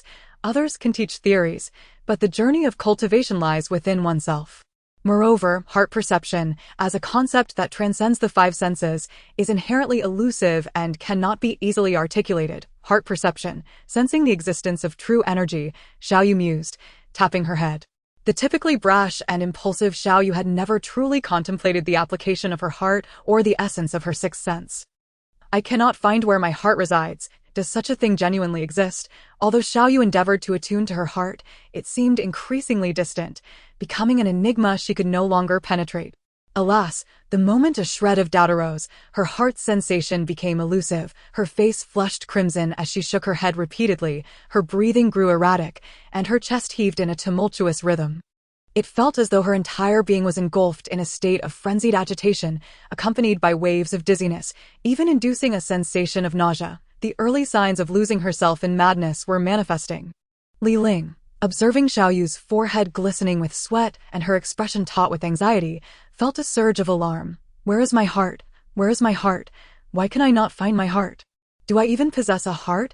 Why do I feel so heartless? Usually, Xiaoyu's heart drifted aimlessly, and now, in her attempt to cultivate her heart's sensation, she found it utterly impossible to ascertain its whereabouts.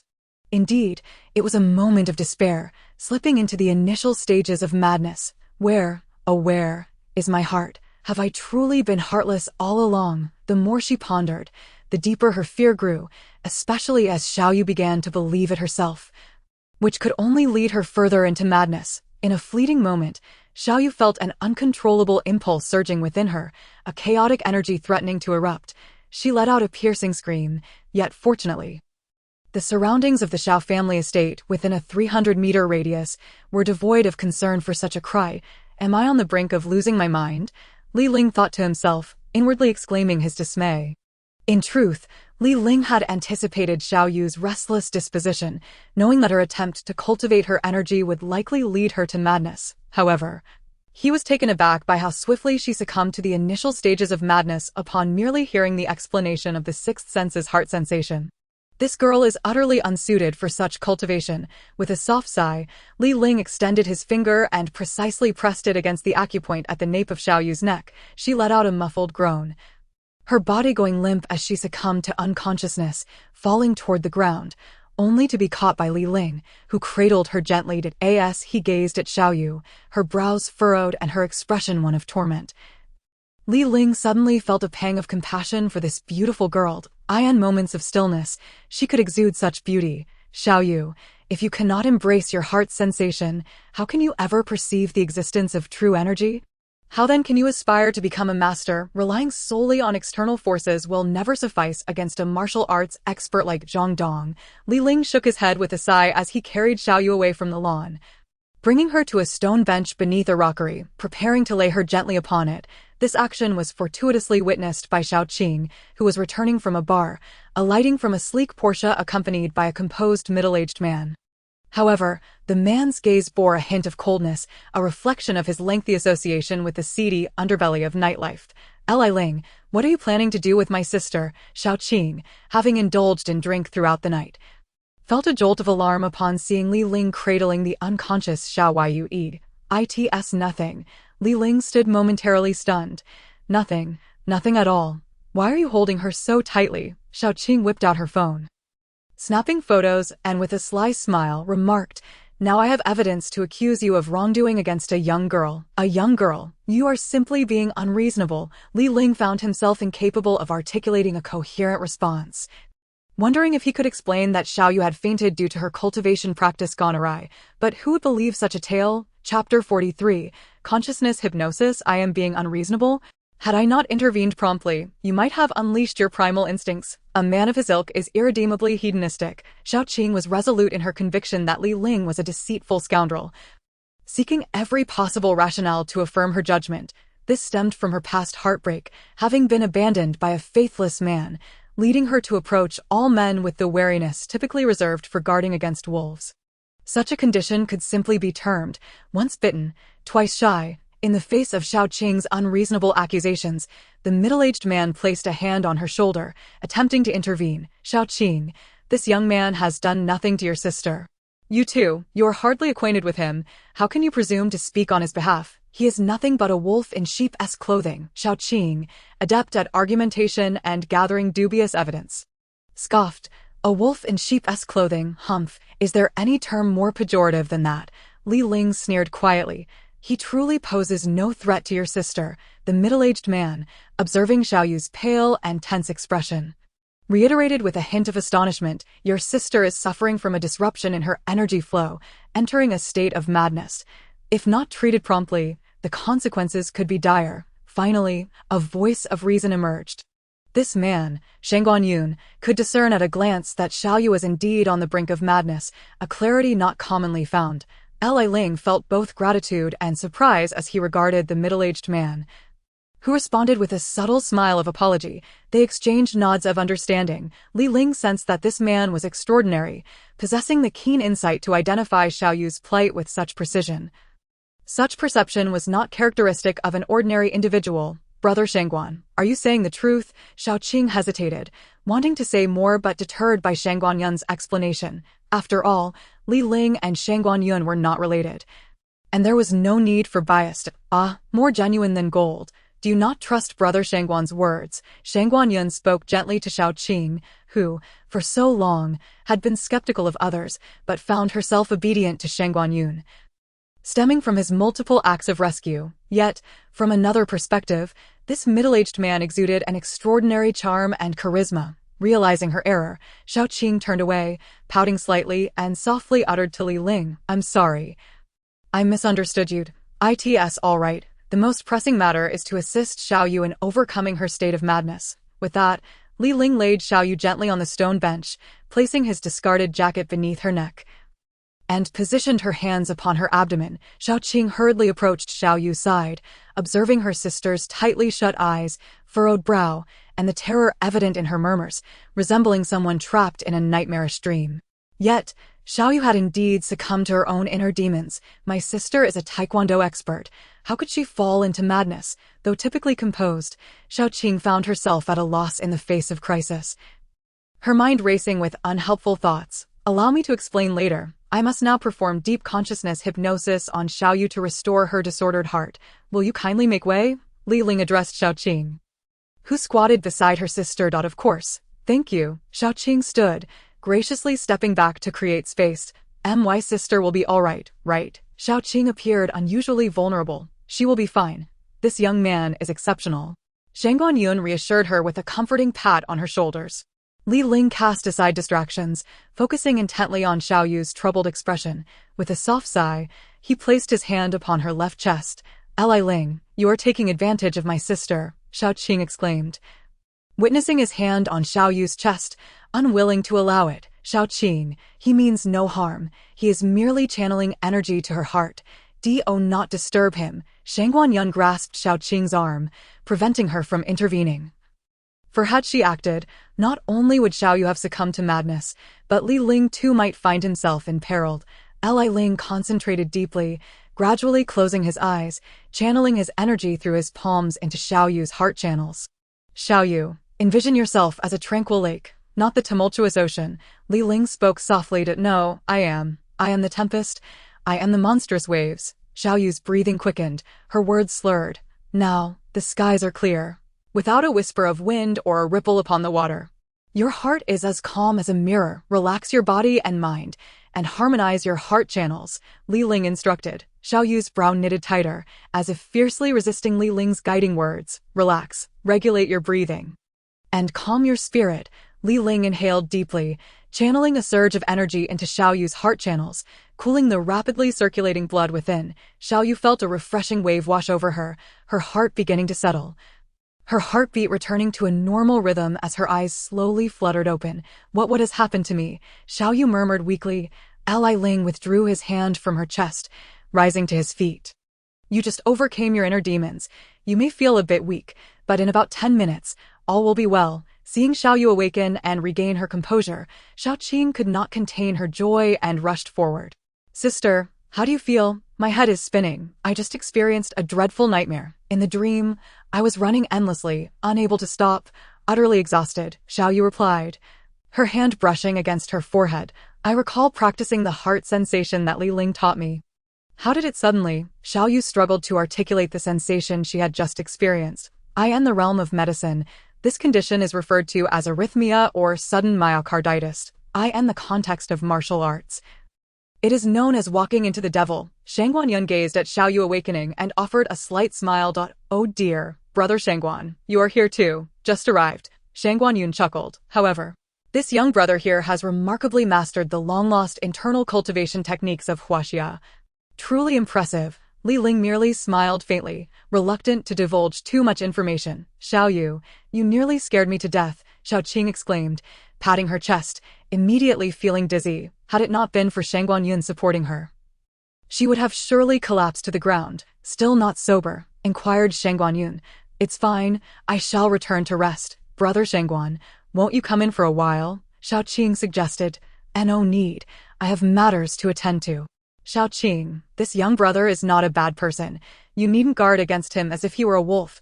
I can assure you, with a wealth of experience in reading people, Shang Guanyun felt a deep admiration for Li Ling at first sight. Having said this, Shang Guanyun gestured as he departed in his Porsche. Li Ling, I apologize for disappointing you, Xiaoyu said, her spirits lowered. It's all right. I should have anticipated that you were ill-suited for energy cultivation.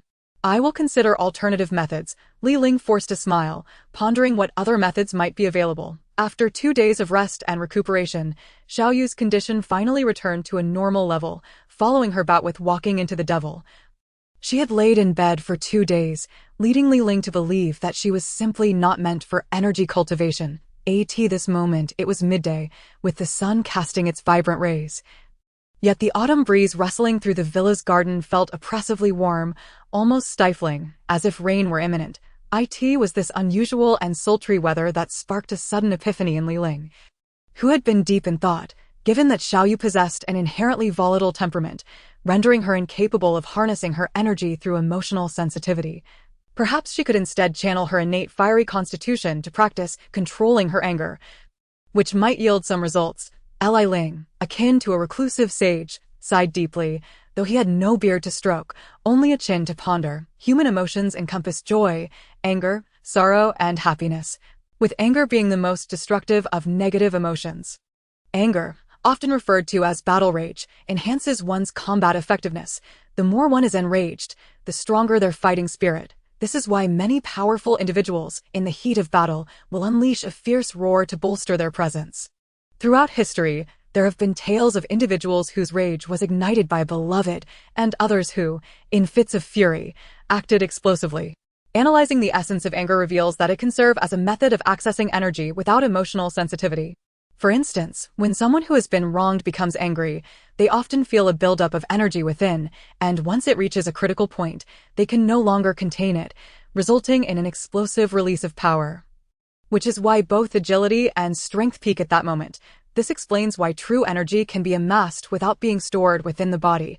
A master of internal arts would certainly harness the energy derived from anger, concealing it within the vital essence of their blood. Having come to this realization, Li Ling snapped his fingers crisply while seated on the windowsill of the Xiao family villa. All right, let's proceed with this. It may well be the only way to instantly enhance Xiao Yu's combat prowess. As he leaped down from the windowsill, another thought struck him. If Xiao Yu could not manage her anger, those around her might suffer the consequences. However, he hoped she would maintain her composure. If necessary, he might have to render her unconscious once more. Just as Li Ling was about to seek out Xiao Yu, she appeared, dragging her weary body in search of him. They collided in the corridor on the first floor. I'm better now. I was just coming to find you, Xiao Yu mumbled, evidently apologetic for her earlier failure to contain her anger. You seem quite spirited. It appears you have recovered well. Come with me. I have something to discuss, Li Ling said, turning to lead her into his guest room. After all, the method for suppressing anger involved enduring grievances without expressing them. A concept that was difficult for Li Ling to articulate. I have found a way to enhance your instantaneous combat effectiveness. However, this method may be quite distressing for you, he said, taking a deep breath and gazing at the radiant sun outside. Are you speaking to the sun? Xiao Yu asked, cautiously pointing at the sun while observing Li Ling's profile. No, I am conversing with you, Li Ling replied calmly. Why are you looking at the sun while speaking to me? Are you guilty of something? Xiao Yu quipped, rolling her eyes. Impossible. Enough of the idle chatter. I am here to share a method that can instantly elevate your combat prowess. Li Ling felt the conversation had drifted off topic, so he guided it back. I understand. However, you may find it quite distressing. Are you willing to accept? Li Ling gazed deeply into Xiao Yu's eyes, seeking to discern her intentions. How distressing could it be? Is it more perilous than my previous experience? Xiao Yu remained sullen over the incident of her uncontrolled energy. Not perilous, but certainly distressing, Li Ling emphasized, though he too felt reluctant to subject Xiao Yu to such harsh treatment. In what way will it be distressing? Xiao Yu pressed impatiently. Seeing her impatience, Li Ling hesitated. Perhaps it's better if you don't endure this level of distress. Xiao Yu, now genuinely angry, exclaimed, Li Ling, have you lost your mind? You keep saying distress, yet you refuse to explain what you mean. What is it that you want? Her temper shifted rapidly. Fine, I will tell you, Li Ling said, blinking and scratching his nose. In 2 days on Monday, the martial arts competition for the entire school will take place. The only way to enhance your combat effectiveness is to suppress your anger and unleash it all at once during the competition. What do you mean? I don't understand. Xiao Yu felt a wave of inexplicable dread. Tio put it simply, you must endure all manner of insults and scorn over the next 2 days, while refraining from expressing your anger. Li Ling clarified explicitly. Xiao Yu gasped in shock. I will become a punching bag, and this punching bag cannot vent its frustrations, she exclaimed, flailing her arms helplessly. Precisely. Consider yourself a punching bag. However, all that pent-up energy must be directed at your opponent. Li Ling nodded, feeling the analogy of a punching bag was quite fitting. Surely not, Li Ling. Is there no more reasonable method? Xiao Yu found it impossible to accept the idea of enduring insults without retaliating. It felt more unbearable than death itself. It's not that I don't wish for a more reasonable approach, but your own demands are quite unreasonable. You expect me to elevate your combat prowess to that of an internal arts master within 4 days while defeating formidable opponents like Zhang Dong. Such expectations are inherently unreasonable, and to meet unreasonable demands, one must employ unconventional methods. Otherwise, what is the point? Li Ling articulated with a surge of logical reasoning. Xiaoyu recognized her demands were indeed excessive. Lowering her gaze, "Fine, I will accept your method, but is it truly impossible for me to express my anger?" "Not at all," Li Ling responded sternly, with no hint of jest. "I asked it absolutely forbidden even once?" Xiaoyu attempted to negotiate, seeking any leniency, "Not even once. Otherwise, all efforts would be in vain." Li Ling stated firmly, "I in that case. For the sake of our club winning the school-wide martial arts championship and the award for the best martial arts club, I shall make this sacrifice," Xiaoyu proclaimed with a sense of noble resolve. "Ah, indeed, you possess the spirit of a hero, truly befitting of a lioness of royalty," Li Ling said, patting Xiaoyu on the shoulder. After hearing Li Ling's proposal, Xiaoqing furrowed her brow slightly. As Xiaoyu's sister, she found it challenging to agree to conspire with outsiders to bully her own sister. Moreover, the thought of Xiaoyu enduring grievances without an outlet for expression was utterly disheartening. Just contemplating it felt like a method that stripped away humanity. Although Xiaoqing had often teased Xiaoyu in a playful manner in the past, such antics merely grazed Xiaoyu's sensitive spots, leaving her feeling embarrassed rather than insulted or bullied. These are fundamentally different concepts. "No, I absolutely cannot agree. I advise against this course of action." Xiaoyu's temper is already quite fiery. Stoking the flames without allowing her to cool off will only lead to disaster. Don't be surprised if she explodes. Xiaoqing sat in contemplation for a long while, then comfortably reclined on the sofa, clad in her nightwear, watching some tragic drama on a particular television channel. "Sister, it won't be that bad. This punching bag training is merely an experiment, just this once," Xiaoyu purred, snuggling like a Persian cat in Xiaoqing's embrace. Xiaoqing felt a mix of ticklishness and comfort from Xiaoyu's affectionate gesture, letting out a subtle sigh of contentment. However, with a man present, she quickly suppressed that pleasant sensation, sitting upright. "No, absolutely not. If you get too worked up and end up bettered in, how will I explain that to father?"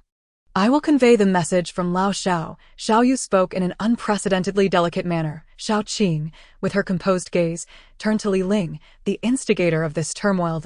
Li Ling, under the weight of her inscrutable eyes, shrugged nonchalantly. "I asked this matter your instigation." Xiaoqing's sparkling eyes held a hint of mystery, though it seemed the only words to emerge were those. "Indeed," Li Ling affirmed with a confident glint in his eyes. "You truly have a way about you. Why do you not bear this grievance yourself?" Xiaoqing retorted with a playful arch of her brows.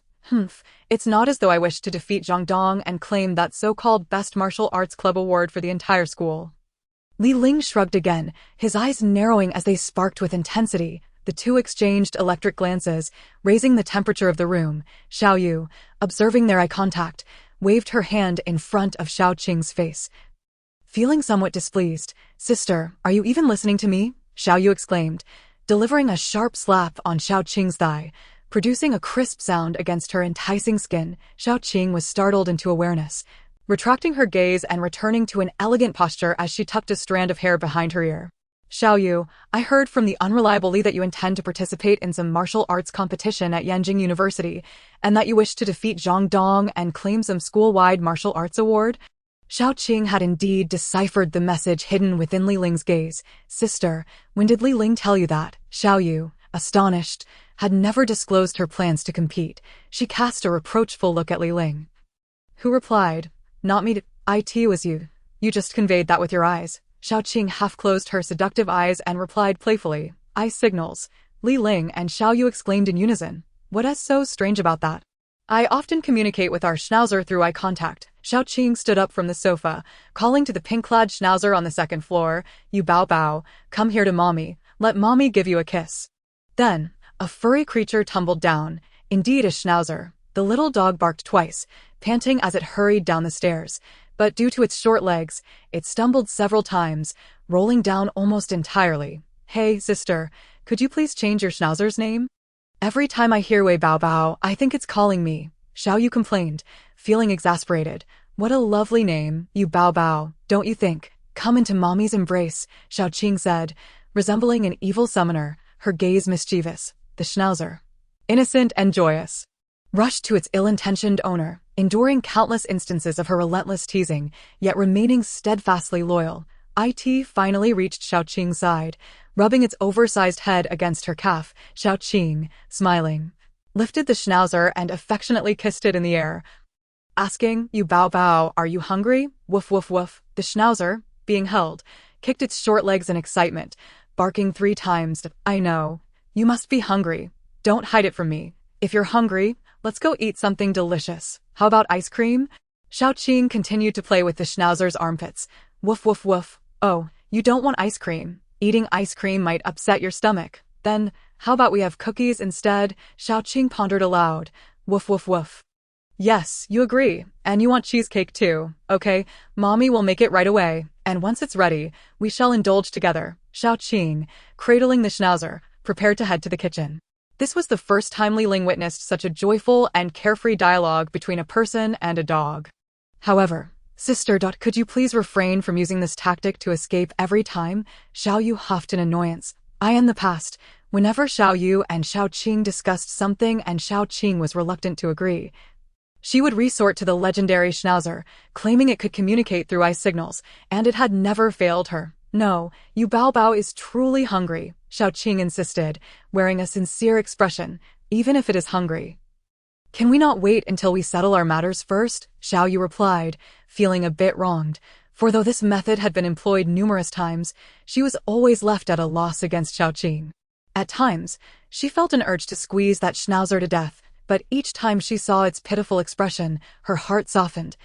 "No, you Bao Bao, you won't eat and will grow thin. You might even get gastroenteritis." Xiao Qing teased the schnauzer, pouting her lips. Li Ling couldn't help but chuckle, yet he stifled his laughter upon seeing Xiao Yu's fiery eyes. "Sister, if you do not agree this time, I shall eliminate your schnauzer." Xiao Yu threatened dramatically. "You wouldn't dare. Our schnauzer is the cutest," Xiao Qing countered, shaking the schnauzer's front legs playfully. "Then, I shall pluck every single hair from it," Xiao Yu retorted loudly. That moment, the schnauzer began barking wildly, thrashing about in a frenzy. "Woof woof woof, you Bao Bao. What is wrong?" Xiao Qing inquired with concern, noticing the schnauzer's frantic behavior in her arms. "See, it is frightened. It must be terrified of me plucking its fur.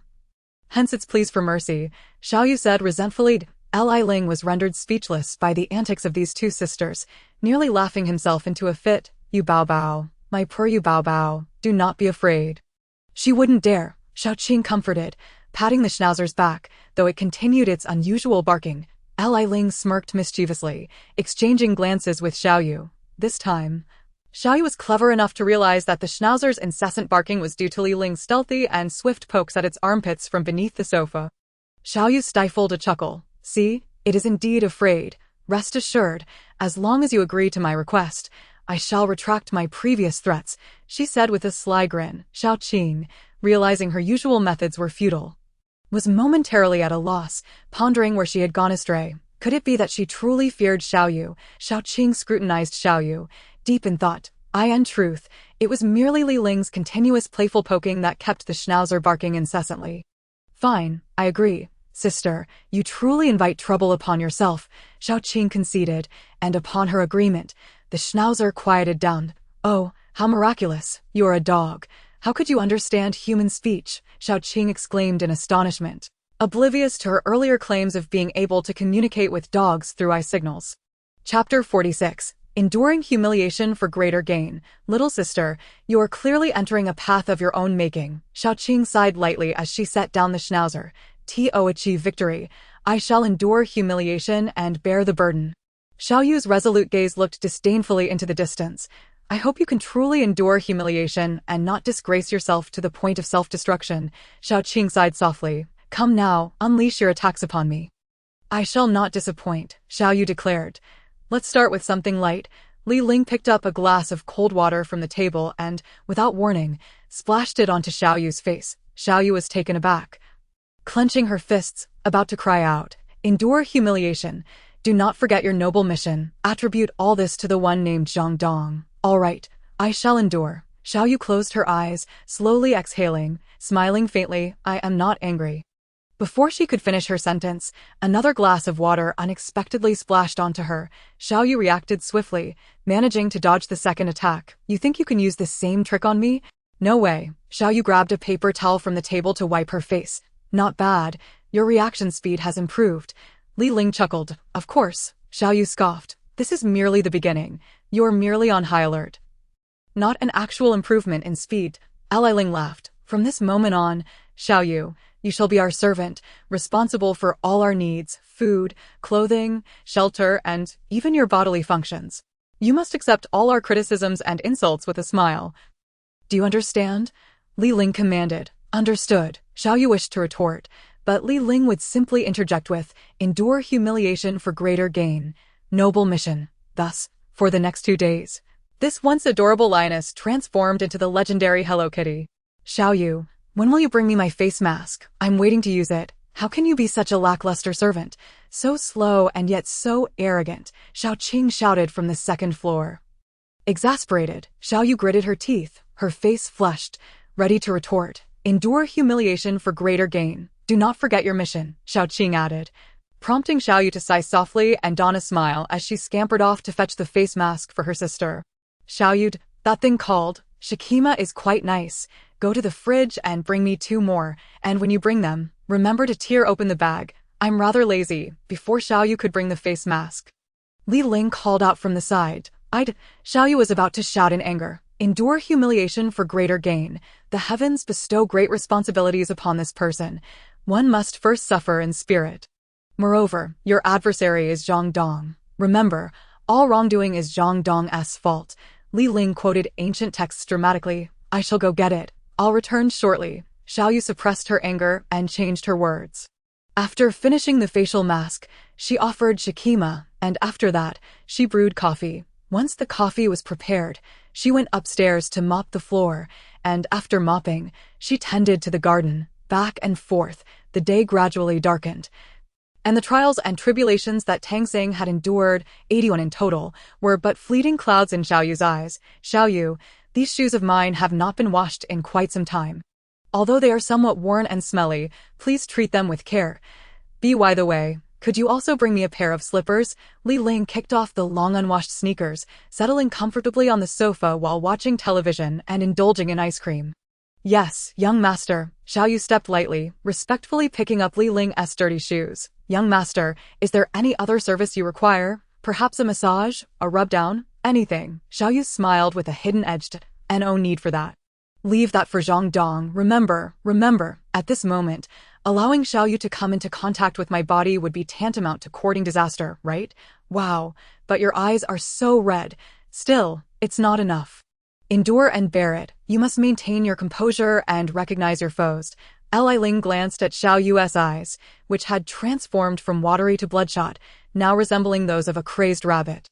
Though she wore a smile, her gaze was already rife with boundless malice. Indeed, I am eager to ascend the stage of competition and eliminate all who stand in the way of my trophy.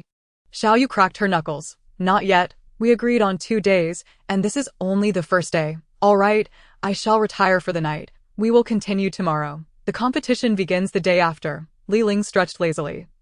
Noting that the sky had darkened and observing the pile of snacks he had devoured on the table, he patted his belly. Oh, and please tidy up the snack bags and boxes on the table.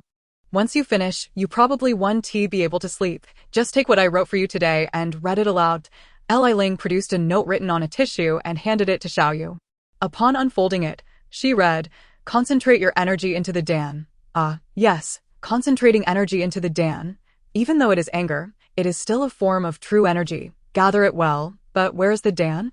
Xiao Yu inquired. 1 inch below the navel, that is to say, the lower abdomen, Li Ling replied before retreating to his bedroom. The next day, Xiao Yu was invigorated, having not slept a wink all night due to her immense anger, which brewed endlessly. Come on, unleash all your techniques. I suddenly feel adaptable and expansive, my heart as vast as the sea, with great capacity for tolerance, Xiao Yu declared passionately, with a heart as vast as the sea. How can it not be great? Xiao Qing gazed enviously at Xiao Yu's pronounced chest, exclaiming, could enduring humiliation and bearing burdens actually also enhance one's bosom? It seems so, but this increase is due to anger. Last night, I found a D-cup bra that barely holds it, Xiao Yu replied, lifting her chin proudly. Indeed, I distinctly remember you being a C-cup, and now you appear to be a D at this rate. Your clothes are about to burst, Xiao Qing sighed, glancing at her modest B-cup. Just then, Li Ling awoke, parched and feeling a sudden dryness at the sight of Xiao Yu's firm chest, which made him even more parched and flustered. However, being a virgin, he merely felt his face flush and his heart race, while the lower part of him began to swell. He quickly focused on calming his thoughts. Finally settled down, Li Ling sighed softly. What do you mean by settled down? Xiao Yu approached, her ample bosom pressing against Li Ling's chest, causing him to flush deeply and feel a renewed swell below. And nothing. It's just so hot today. I am going to get some ice cream from the fridge. Li Ling hastily excused himself. No need for that. You stay put. I'll fetch it for you. Xiao Yu walked to the kitchen, yanking open the fridge door with such force that it nearly came off its hinges. No ice cream. How about some milk instead? Xiao Yu said with an unusually gentle tone. That sounds fine, Li Ling replied awkwardly, pondering whether this girl had stored all her anger in her chest rather than in her dantian. Otherwise, why would her chest be so large? Chapter 47. Crazed Rabbit. Monday arrived in the sweltering heat, and before one knew it, the day had come. Dark clouds loomed overhead as Yenjing University prepared for its annual martial arts competition, inviting numerous esteemed figures from the martial arts community as judges. The so-called competition and martial ethos were merely a spectacle for a group of bored students, showcasing a few moves on stage without any real skill. However, there were exceptions, such as Zhang Dong. Zhang Dong was one of the 10 most charming young men at Yenjing University, with a mysterious background in the martial arts community. His family hailed from a highly respected lineage of martial artists in China, and it was rumored that his master was a recluse from the Wudong Mountains. The competition was set to take place in the university's pride, the gymnasium, which annually served as the main venue for various competitions. The format of the martial arts tournament was knockout style. One match eliminated one contestant, leading to one winner. The final victor would be crowned champion. Inside the venue, I seek vengeance. I seek to avenge my deep-seated grievances. I will annihilate Zhang Dong. Annihilate him. Xiao Yu's pupils glowed fiercely like those of a crazed rabbit. Before even entering the arena, she wore an expression of deadly determination, as if she would either see Zhang Dong dead or herself perish in the process. Preparing for a terrifying confrontation that sent chills down the spine of her fellow competitor, Lu Qian. Xiao Yu, are you all right? Lu Qian, also from the Taekwondo Academy and preparing for the tournament in the back room, stammered. Xiao Yu puffed out her chest, turning to glare at Lu Qian with a devilish smile. I am fine. That's good, as long as you're fine, Lu Qian replied, nearly startled out of his wits. She certainly did not seem all right. Teacher Tian, you are also here to watch today's competition. Li Ling, having been dragged out by Xiao Yu to the audience area, occupied a seat close to the venue, only to discover that Tian Shujing had arrived even earlier than him. No worries, it's not all about the competition. I'm here to cheer for Xiao Yu. Tian Shujing smiled. And who is this? Tian Shujing gazed in surprise at Xiao Qing. Seated beside Li Ling, Xiao Qing turned her head slowly, revealing a charming smile, her eyes sparkling with excitement. Hello, teacher. I'm here specifically to watch Xiao Yu triumph over her opponents. It's bound to be an exhilarating spectacle. I can hardly wait. Triumphed over opponents. Tian Shujing's mind struggled to grasp the concept. Teacher, don't mind her nonsense. She's just a bit eccentric. Li Ling scratched his head, embarrassed, regretting sitting next to this peculiar girl. Yes, I am eccentric. A perfect goddess embodying beauty, purity, sensuality, and allure. My motto is, I would rather die perfectly than live with flaws, Xiao Qing exclaimed dramatically, gazing poetically at the center of the arena. But, Xiao Yu, go for it. Fighting. She suddenly transformed from stillness into a whirlwind of energy, passionately shouting encouragement, drawing the attention of many students in the audience. So sexied, such slender legs. What a beautiful chest. Dare to look at other beauties? Just wait until I deal with you later. The gaze of the audience shifted from the competition to the focal point of Xiao Qing, who was clad in a tight-fitting outfit reminiscent of a soccer babe, accentuating her devilish figure and angelic face, nearly overwhelming the crowd. Shift the focus. Stay low-key. Stay low-key. Mind your image. With such a demeanor, how dare you call yourself perfect? Li Ling felt an urge to distance himself from Xiao Qing. I was merely a tad bit excited just now. No need to panic, little Li. I'm feeling a bit dizzy. Quickly. Support me. Xiao Qing placed her delicate hand on Li Ling's shoulder. Support you? No way, Li Ling thought, preparing to completely ignore this crazy woman. However, when Xiao Qing realized she was no longer the center of attention, she quieted down. Hey, beautiful, can I have your number? Is it okay to share? A lecherous boy with glasses nudged Xiao Qing's shoulder. "Share your number. Get your filthy hands off me." Xiao Qing turned her face and let out a thunderous roar, resembling a fierce woman. The competitors have entered the arena. Tian Shujing attentively monitored the center of the venue. "Oh, Xiao Yu seems to be in an unusual mood today.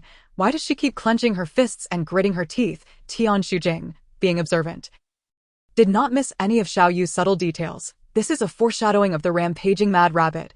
Li Ling chuckled. "Mad Rabbit?" Tian Shujing inquired, puzzled. "Have you ever seen a rabbit go insane and bite everyone indiscriminately?" Li Ling replied with a mysterious smile. "What does this have to do with Xiao Yu?" Tian Shujing exclaimed in astonishment. "You will see soon enough. The first match. Begin." After the competitors were assigned, with a sharp blast from the referee's whistle, the first round of this martial arts competition commenced. "Zhang Dong is so handsome." On the field, numerous girls cheered for Zhang Dong, even forming fan clubs like Dong Fan Club, Frozen to Death Group, Protect Xiao Dong Team, and Lami Lami Dong. This is indeed Zhang Dong, one of the top 10 charming boys at Yanjing University. He truly possesses an enchanting demeanor. Li Ling gazed at Zhang Dong on the field. Zhang Dong's charm lies in his composure and tranquility, and most importantly, he emanates an aura of profound mystery and calmness. Just as everyone excitedly watched Zhang Dong's match, a horrifying scream pierced through the air. Instantly, attention shifted to the source of the scream. IT was on the third mat where a Muay Thai fighter was clutching his groin, howling in agony before collapsing. His opponent was none other than the furious Mad Rabbit Xiao Yu. "Wow, this is outrageous," Li Ling exclaimed. "Hooray, a spectacle is about to unfold." Xiao Qing danced with excitement. Li Ling awkwardly glanced at Xiao Qing, wondering if they were truly sisters. Chapter 48. Instant kill. Xiao Yu's exaggerated actions drew the collective gaze of the audience. After a moment of stunned silence, before the referee could comprehend the situation, a cacophony of cheers erupted. "Kick his jewels." The lioness roars. "My darling, my sweet, I love you. You bent for? I love you and you must love me." "Oh yeah. Why does the little lioness have to be loved? This guy wants to monopolize the little lioness. Let's give him a beating." Instantly, dust rose from the stands as a crowd surrounded a single individual. "Don T, hit the face. Don't hit the glasses. Please don't hit my jewels." Evidently, Xiao Yu has her own fan club, named Lion Cub Group. Among the entire school, the Lion Cub Group is quite prominent. Although all the boys in this group share a common trait, they wear glasses, pretend to be refined, and are rather dull. "Can someone tell me if my husband's jewels will burst? Will they burst?" In the stands, a girl with a face full of acne, dark skin, and a slightly plump figure anxiously gazed at the male Muay Thai competitor who was howling in pain after being kicked by Xiao Yu. Covering his mouth in shock, it turns out that the Muay Thai competitor was the boyfriend of this slightly plump girl. Given his pained expression, even if they don't burst, his future virility is likely compromised. "Hurry up and change partners. Woe is me. Zhang Dong is still the most handsome, so charming that I could drool." Next to this girl sat another bespectacled individual, clasping his hands in the air and blowing kisses. Virility compromised, the plump girl opened her mouth, initially stunned, ready to burst into tears, but soon erupted into joyous laughter. "The heavens do not forsake the diligent. My curse has finally come true. I can finally escape from this misery." Speaking of which, cursing one's partner daily seems a bit terrifying. Why is watching the martial arts competition more lively than watching a football match? Li Ling rested her chin on her hand, lamenting, how can Xiao Yu strike so recklessly, aiming for a man's sensitive area right from the start? Tian Shujing, being a teacher, deemed it morally wrong and legally questionable should she accidentally cause severe injury. Imprisonment would follow. Rest assured, Xiao Yu's kick landed 3 inches away from the groin, merely striking the thigh, so all is well. Li Ling's keen eyesight allowed her to analyze every move of the competitors. Despite the distance, in truth, aside from Zhang Dong, none of the other competitors fell within Li Ling's scope of observation. A moment ago, Li Ling had carefully observed Zhang Dong's match against a judo competitor, where Zhang Dong, with just 2 or 3 moves, had rendered his opponent unable to rise, employing the wudong style, utilizing softness to overcome hardness.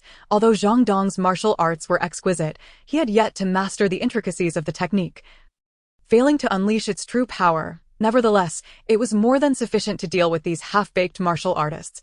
Wudong Mountain is a place rich in spiritual energy, located in the very heart of Huaxia, and has historically produced many martial arts masters and practitioners. It can be said to be a Taoist holy land with the most individuals who have glimpsed the ways of heaven. Coming from such a sect, Zhang Dong would not lose to mere university students. As Xiao Yu emerged victorious, her gaze was fixated on the trophy at the referee's table, causing the judges to hold the trophy tightly to their chests. In the next match, Xiao Yu would face the karate competitor Matsumoto Chizuru, who had just defeated Lu Qian. A hint of concern flickered in Tian Shujing's eyes. Is Matsumoto Chizuru Japanese? Li Ling queried. Yes, a Japanese exchange student, quite close with Zhou De. This person is ruthless, and his father is a renowned karate instructor in Japan. I'm worried. Teacher Tian need not fret. Aside from Zhang Dong, no one here poses a threat to Xiao Yu. Li Ling replied with a mysterious smile, but Xiao Yu is still a girl. Tian Shujing could not fully relax. Look, even Xiao Qing, as Xiao Yu's older sister, isn't worried, so teacher Tian needn't worry either. Li Ling pointed at Xiao Qing, who was continuously flirting with the boys in the audience. That is indeed a valid point. At first glance, Tian Shujing found Xiao Qing to be a beauty that any girl would admire. Yet what she couldn't accept was that Xiao Qing seemed to have some sort of psychological issue. With a sharp whistle, victory is assured. Matsumoto Chizuru clenched his fists, spread his legs, and with a powerful shout, struck a crab-like pose. Xiao Yu remained still as a virgin, but soon, she forewent even the starting stance, having pent up a storm of energy that had yet to be unleashed, before the whistle even blew. She charged forward. This is karate's hard technique. You can no longer harm me. Ha ha ha ha. Matsumoto Chizuru laughed boastfully. However, his laughter was short-lived as he suddenly felt a kick aimed straight at his face, sending him crashing to the ground.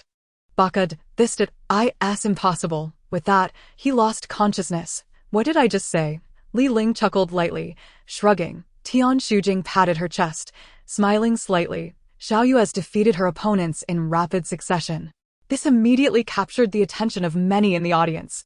Lu Qian, looking as if he had sustained internal injuries, lamented at the sidelines. Xiao Yu, you have finally avenged me. Cough cough. After 8 competitors, only 4 remain. These 4 are Xiao Yu from the Taekwondo Academy, Yang Depeo from the Muay Thai Academy, Zhang Dong from the National Martial Arts Academy, and Shin Heng. As competitors from the same academy cannot face each other. The matchups are set. Xiao Yu against Shin Heng, and Yang Depeo against Zhang Dong. Although Xiao Yu does not face Zhang Dong in this round, she will surely meet him in the next, for Yang Depeo's skills will not suffice against Zhang Dong. Muay Thai is characterized by its swift, fierce attacks, making it one of the most aggressive martial arts, often inflicting severe injuries on opponents. Yang Depeo, the Muay Thai fighter, faces Zhang Dong, who practices Wudong boxing. Known for its gentle techniques, epitomizing the art of using softness to conquer hardness, truly the ultimate nemesis of Muay Thai, the outcome is already determined. Yet, the clash between the two remains a sight to behold. As for Xiao Yu and Shin Heng, after Li Ling's observations, it was evident that Shin Heng practiced Wing Chun, one of the southern styles of martial arts, which is a sophisticated blend of hardness and softness. It is notably difficult to deal with, and those who can master and innovate within the style are often masters themselves. Fortunately, Shin Heng has only practiced Wing Chun for a few years. Xiao Yu has encountered a rather formidable opponent this time. A glint of mystery flickered in Li Ling's eyes. Should Xiao Yu face Shin Heng, even if she could channel her pent-up anger into strength to defeat him, she would likely struggle against Zhang Dong, as her fury would be largely spent. Indeed, it seems I will have to intervene and assist. Li Ling sighed softly. Chapter 49. 5 Strikes versus Wing Chun in the audience of the stadium. The clamor, playful banter, and cheers reached a fever pitch as spectators rallied behind their martial arts idols. Despite the school's disciplinary committee's repeated attempts to maintain order, their efforts proved futile, with some spectators becoming so excited that they began to brawl with the committee members. The competition has progressed to the Final 4, and now, we invite Xiao Yu from the Taekwondo Academy and Shin Heng from the National Martial Arts Academy, with the support of the renowned Lion Cub Group. A banner was unfurled. The banner boldly declared, "The fierce lion descends the mountain, biting at the southern mountains Shin Heng on the left and gnawing at Wudong's Zhang Dong on the right." This audacious proclamation originated from the brothers of the Taekwondo Dojo and the members of the Lion Cub Group. It was evident from the content that it was aimed at the two formidable masters of the National Martial Arts Academy, Shin Heng An expert in Wing Chun, and Zhang Dong, a practitioner of Wudong boxing. The banner was both ostentatious and provocative, likely to incite conflict between the factions. However, the school's disciplinary committee was quite numerous. Employing a strategy of sheer numbers, they managed to quell the chaos that threatened to ensue. With the blast of a whistle, the competition commenced. In this tense moment, the audience fell into a hushed silence. Xiao Yu, greetings. It's a pleasure to see you again. This time, I shall show you mercy, Shen Hang said, smiling gently, clad in white attire that gave him an air of a master. Moreover, due to his previous victory over Xiao Yu, Shen Hang was filled with self-importance and pride. Xiao Yu's eyes burned with determination, and with a fierce resolve, she prepared to avenge her prior defeat. Fueled by pent-up anger, she launched an immediate, powerful kick. Moving with a speed that was at least 3 times faster than her usual self, incredible speed, Shen Hang thought, slightly furrowing his brow. Traditionally, combatants would exchange formalities before a match. Yet Xiao Yu disregarded this fundamental etiquette. Although the referee would not comment, it was a significant affront to Shen Hang. "You're no match for me. I advise you to concede. I do not wish to harm you." Shen Hang deftly sidestepped Xiao Yu's front kick. The essence of Wing Chun lies in its evasive maneuvers and close-quarters combat, making it a notably challenging style. When Xiao Yu's initial kick proved ineffective, her fury escalated, and she executed an unexpected side kick. Shen Hang was caught off guard, pondering, what style of taekwondo is this? Unable to evade, he lowered his stance to protect his abdomen and braced for the impact. The collision reverberated through him, and he felt his arm go numb. The force of her kick pushed him back several steps. Shen Hang gradually exhaled, shaking off the lingering pain in his arm, regaining some strength. Before he could steady himself, Xiao Yu unleashed a powerful shout. Propelling herself forward to execute a 3-part kick in midair, with her heel, knee, and foot, she struck Shen Hang 3 times in quick succession. Shen Hang was taken aback, astonished that Xiao Yu could unleash such a formidable technique. Furthermore, being only a novice in Wing Chun and having underestimated her, he found himself unable to retaliate against her relentless onslaught, reduced to mere defense. In contrast, Xiao Yu's sweeping strikes bore the relentless intensity of a masterful Shaolin fighter. Good heavens, Sister Lion is actually overpowering one of the National Martial Arts Academy's top masters, Shen Hang. The spectators marveled. At this rate, our Taekwondo dojo is bound to win the Best Martial Arts Association award. Yet, some speculated, could Sister Lion be on steroids? She seems utterly unstoppable. Despite the excitement, Li Ling noted that Xiao Yu's anger had nearly reached its limit after 2 bouts. The rapid-fire techniques she employed were immensely taxing on her stamina. Without her fury to sustain her, she would have collapsed long ago. Meanwhile, Shen Hang remained composed, utilizing subtle Wing Chun techniques to absorb much of Xiao Yu's kicking force, effectively draining her energy. Xiao Yu. 5-part kick, breakthrough. A voice from the stands, clear and commanding, reached Xiao Yu's ears. It belonged to Li Ling. This declaration caught the attention of a calm and composed elder at the referee's table, who was quite astonished. The transmission of sound into a focused line, the elder thought, surprised to discover such concealed mastery within the university. This technique, long thought lost, allowed for sound to be directed narrowly, targeting an individual while remaining inaudible to others. The elder, appearing to be in his 60s with a healthy complexion, possessed a solid foundation in inner strength, yet he could only faintly grasp the essence of Li Ling's words. As the phrase 5-part kick echoed in Xiao Yu's mind, she recalled Li Ling's demonstration of the airborne 5-part kick combined with a side kick in the Taekwondo dojo. However, she hesitated, knowing that executing such a complex maneuver was exceedingly difficult. Do not hesitate. Use the last remnants of your anger, and give it your all. Remember to aim for the head, chest, abdomen, inner thigh, and small toe. Strike in 5 distinct directions. Li Ling urged. All right. Upon receiving Li Ling's message, Xiao Yu felt a surge of determination. She realized she could not afford to squander her anger any longer. She needed to seize the moment or risk losing ground to her opponent. With this understanding, Xiao Yu withdrew at great speed. Shen Hang, momentarily relieved, believed Xiao Yu was exhausted, but as he glanced at her, he was astonished to see her energy renewed, her fighting spirit seemingly erupting instantaneously. Shen Hang felt an overwhelming pressure. In any contest between martial artists, the aura one exudes is paramount, and at that moment, Xiao Yu's presence eclipsed his own. This is Shen Hang gasped as he recognized Xiao Yu's stance as that of the five-part kick's preparatory form. His master, a respected figure in the martial arts community, had introduced him to this very stance before Ha. With a fierce cry, Xiao Yu concentrated all her explosive energy into her legs and surged forward. Leaping into the air, impossible, this cannot be, Shen Hang thought in disbelief. Xiao Yu is merely a student under 20, how could she possibly execute the five-part kick? Forcing it would lead to muscle strain. While Shen Hang remained bewildered, a teammate, Zhang Dong, shouted from the sidelines, Shen Hang, quickly use Wing Chun's energy absorption technique, but it was too late.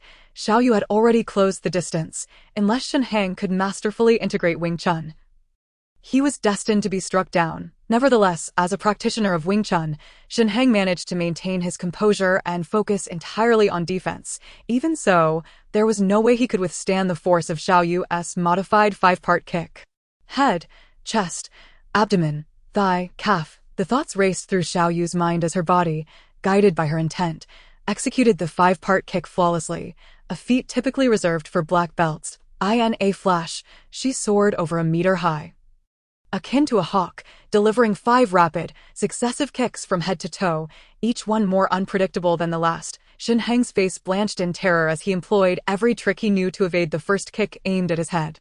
He raised his arms to protect his chest, but the second kick struck true, forcing him to stumble back. When the third kick landed on his abdomen, he let out a low growl and braced himself in a stance. Absorbing the impact, the fourth kick targeted his thigh, causing him to lose his balance, and the fifth kick struck his calf, eliciting a pained cry as he toppled over. As Xiao Yu landed, she swiftly executed one final side kick.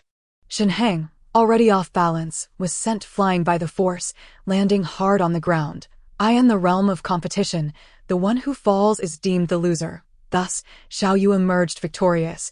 Panting, she wiped the sweat from her brow. Gazing at Shen Hang, who had once bested her, and felt a rush of accomplishment. Yet, it seemed her anger had been spent. What now? Xiao Yu pondered. Well done, Xiao Yu. Xiao Qing cheered exuberantly, completely disregarding her demure demeanor. Given the current circumstances, it appeared that Xiao Yu would soon lack the strength to defeat Zhang Dong in the next match. Li Ling assessed. Xiao Yu, don't you have battle rage? Fear not. Fear not, Xiao Qing reassured her. However, Li Ling pointed out that last five-part kick consumed all her anger, but that took 2 days to build up. How could it be exhausted so quickly? Xiao Qing exclaimed in disbelief. Everything has its limits, especially anger, Li Ling replied. Then we can just provoke Xiao Yu again, Xiao Qing suggested whimsically. Time is limited, and so is her anger. It would be futile, Li Ling answered with a shrug. What should we do then? Xiao Qing lamented, her earlier excitement fading. Rest assured, I'll handle it, Li Ling said with a furrowed brow, contemplating the possibility of subtly aiding Xiao Yu. Wait here for me. Teacher Tian, keep an eye on the positioning. Don't let those predatory wolves seize the opportunity, Li Ling warned, casting a fierce glare at the numerous envious eyes around him. It was no wonder. On his left was Xiao Qing, and on his right was Tian Shujing, both striking beauties, making it no surprise that they would attract attention. Stepping outside the arena, Li Ling crouched down to collect a handful of small stones, each about the size of a pinky finger, and tucked them into his pocket. Soon, he would employ these concealed projectiles to assist Xiao Yu. As he rose, he felt a gaze on his back. But upon turning, he found no one there. Who could it be? Li Ling thought, a sense of vigilance creeping in. Upon returning to the audience, Li Ling scanned the surroundings in search of the individual who had been observing him earlier. Yet to no avail. Who could that person have been? The notion that someone could surreptitiously gaze at him from behind without his knowledge left him deep in thought. Li Ling, where have you been? You seem rather mysterious, perhaps flirting with other girls. Be honest, Xiao Qing inquired with a serious yet curious expression. With a stunning beauty like you around, why would I need to pursue anyone else? Li Ling's thoughts were entirely consumed by the elusive figure he had noticed earlier, leaving him disinterested in banter with Xiao Qing. It was wiser to elevate her spirits to avoid her relentless teasing. That's true. Someone of my celestial beauty is indeed rare in this world. However, you are still my sister's friend, Xiao Qing replied with a gleeful smile. Come on, I belong to myself, Li Ling chuckled lightly. The next match featured Yang Depeo from Moon Tai against Zhang Dong from traditional martial arts.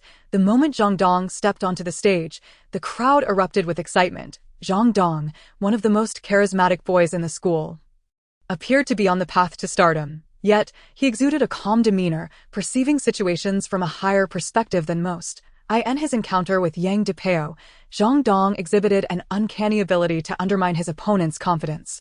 Yang Depeo, clad only in loose shorts, boasted a muscular physique and dark skin, wearing white fabric knuckle pads designed to protect his joints from harsh impacts. Despite his imposing presence, a hint of trepidation lingered within him, for he faced Zhang Dong. With a subtle smile, Zhang Dong revealed a trace of confidence on his otherwise indifferent face. Once the whistle blew, they created distance between each other. Yang Depeo's strength in leg and elbow strikes was formidable, making it essential for him to target Zhang Dong's torso. As he circled around Zhang Dong, searching for an opening, Zhang Dong, with his hands clasped behind his back, provocatively exposed his vulnerabilities. "How long will you keep jumping around? Allow me to offer you an opportunity," he taunted. Yang Depeo scoffed. "You're asking for it." Li Ling, observing from the stands, sighed softly, recognizing that Yang Depeo was acting too hastily. Zhang Dong's display of openings was merely a bait to lure his opponent into launching an attack. Indeed, Yang Depeo charged forward, executing a swift kick aimed at Zhang Dong's midsection. The air whooshed as he struck with tremendous force. However, Zhang Dong's eyes sharpened. With a subtle shift of weight, he deftly redirected Yang Depeo's momentum, sending him sprawling backward with an effortless push. This display of using softness to overcome hardness left Yang Depeo feeling utterly defeated. Zhang Dong extended a hand with a slight smile, embodying the grace expected of a martial arts master, which drew applause from the crowd. Li Ling remained composed, recognizing that his own prowess far surpassed that of everyone present. There was a vast chasm between his abilities and theirs. Thus, his calm demeanor was genuine, akin to watching children at play. However, Xiao Qing beside him held a different view, her enthusiasm palpable. "Zhang Dong is undeniably handsome. He resembles Zhang Sanfeng." Li Ling squinted. "With such a level of skill, he's being compared to Zhang Sanfeng. Does that mean I'm akin to Emperor Xuanwu?" Subsequently, Zhang Dong continued to effortlessly counter Yang Depeo's strikes with his own refined techniques, rendering Yang Depeo unable to gain any advantage. Realizing the futility of his efforts, Yang Depeo sighed in resignation. "I concede." Zhang Dong's superiority over the other competitors was evident. The next match would pit Xiao Yu against Zhang Dong, without Li Ling's assistance. It was unlikely Xiao Yu would even graze the hem of Zhang Dong's garment. Unexpectedly, Yang Depeo's formidable offensive had led to his defeat, leaving Xiao Yu's taekwondo skills, which were inferior to Muay Thai, at a significant disadvantage. Xiao Qing, rarely calm, analyzed the situation closely, as she did not wish to see her sister lose. The essence of Wudong boxing lies in the principle of yielding to overcome strength. It's not easily dealt with. Li Ling glanced at Xiao Qing, surprised by her perceptive analysis, realizing she possessed a keen insight he hadn't anticipated. "Regardless of the martial art, I doubt my sister can emerge victorious. If she loses this time, it would break her spirit. She is exceedingly competitive, and the pain of defeat would far exceed that of heartbreak." Xiao Qing languidly observed the center of the arena, where cleaning personnel began to tidy up. "She won, T losed. As long as I'm here, everything will be fine," Li Ling declared, playfully clutching a pebble in his palm with a mysterious smile. Perhaps the impending final match was the reason the audience had grown eerily quiet, all eagerly awaiting the entrance of the two finalists. "Who do you think will prevail? Is it even necessary to ask?" "It's undoubtedly Zhang Dong. He's won the championship for 2 consecutive years." "I'm not so sure. I have high hopes for Xiao Yu this year. That 5-segment kick earlier showcased black belt level skill. I can't believe Zhang Dong could maintain his dominance against a taekwondo black belt." The sky darkened ominously, resembling the charred bottom of a pot, creating a suffocating atmosphere that left everyone gasping for air. Nonetheless, no one in the audience dared to leave, unwilling to miss this final showdown. "Looks like it's going to rain." Li Ling felt an uneasy premonition. "Let's hope it holds off until after the match. If the heavens wish to weep, let them wait." Xiao Qing sighed, glancing at the darkened sky.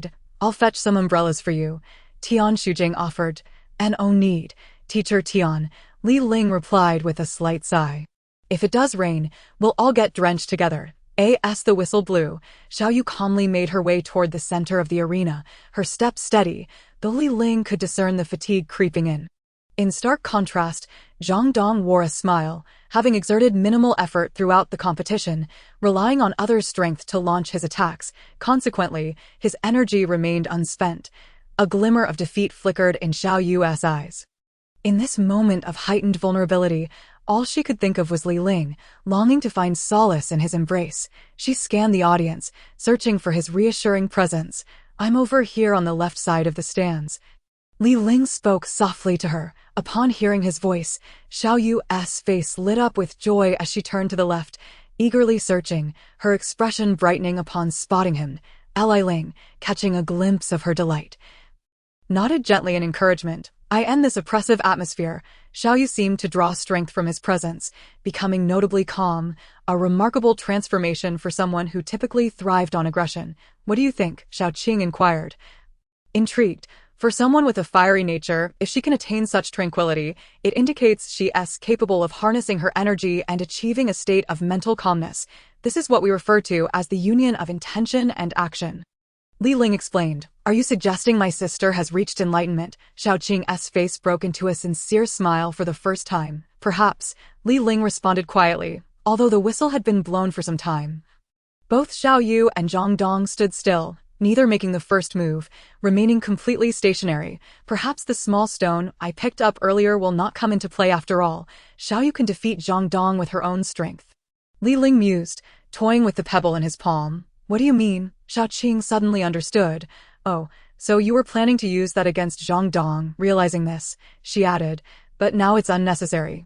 Since Xiao Yu can achieve such focus, I can begin imparting to her the true essence of advanced internal martial arts." Advanced internal martial arts. Am I hearing correctly? Such things only exist in novels and on television.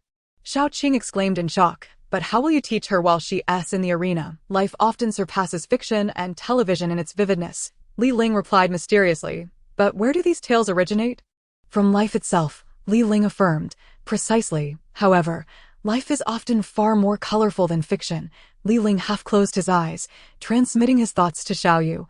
"Listen carefully, Xiao Yu. You need not respond.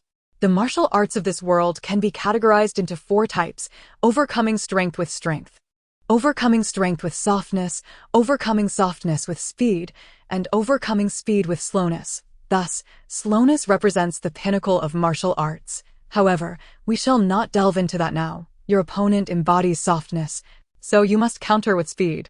Certainly, the swiftness here is not merely an ordinary speed, but rather an instantaneous rapidity, akin to the legendary little leaf-flying dagger from novels, so swift that it transcends into a form of spirit. You can now condense your energy into your elixir. This essence can be concentrated throughout your blood vessels, allowing you to perpetually accelerate your attacks. Remember, do not focus on strength, but rather on enhancing your speed. When your velocity reaches a certain threshold, your opponent will be rendered incapable of reaction. Moreover, the destructive power of speed surpasses that of sheer force. Li Ling's recent technique, binding sound into a line, exemplifies the full extent of his prowess, rendering anyone unable to eavesdrop. Furthermore, these martial arts principles were instilled in Li Ling since childhood by the old master, who incessantly imparted such wisdom into Li Ling's ears from the tender age of 6. Even delving into the profound concepts of the universe, at that moment, Xiao Yu's eyes suddenly sparkled, and a faint smile finally graced her lips. "Thank you." Li Ling. Xiao Yu cast aside all the supposed taekwondo techniques, opting instead for pure body techniques, which are the most direct forms of attack, punching and kicking. She discarded her breath control, channeling all her energy into her legs, propelling herself towards Zhang Dong. The impasse that had persisted between them was finally shattered by Xiao Yu's decisive action. Zhang Dong, with a cold sneer, felt his long-suppressed emotions surging forth, ready to erupt. Faster, faster, faster. Xiao Yu urged herself inwardly, aiming for simplicity, directness, and speed in her techniques. With a resounding impact, Xiao Yu unleashed a punch with all her might. Her speed astonishing, Zhang Dong furrowed his brows, managing to perceive the punch, and attempted to counter it using borrowed force, sending Xiao Yu hurtling backward. She retreated 3 steps, steadying herself on her heel, as dark clouds loomed overhead. Unleashing a torrential downpour, You exhibit no consideration for the delicate, Xiao Yu scoffed. The raindrops cascaded like a deluge, an autumn rain of such intensity seldom seen, finally pouring down after 3 days of ominous skies. The previous strike was not truly swift. Genuine speed lies in close-range attacks. By studying Wing Chun's close-quarters combat, one can exponentially increase their speed, eliminating unnecessary attacking routes. Even if the opponent can read your moves, they will remain unable to counter. Li Ling, who had always felt solitary, for the first time sensed a sense of accomplishment in imparting martial arts knowledge to another, the weight of his solitude seeming to diminish significantly. Indeed, Xiao Yu replied softly. Chapter 52, Subtle Exchanges, Part 2. The raindrops fell like a barrage of bullets, washing the competition arena, creating ripples that brought a refreshing chill to the already heated ground. Xiao Yu was slightly out of breath, evidently due to exhaustion. If she truly attempted to employ Wing Chun's close-range techniques, she felt she might struggle, yet closing the distance to Zhang Dong seemed relatively easy. Perhaps close-range attacks could indeed prove effective. In a flash of inspiration, Xiao Yu swiftly utilized her footwork, darting around Zhang Dong. Due to her rapid movements, Zhang Dong could only pivot alongside her as her pace quickened.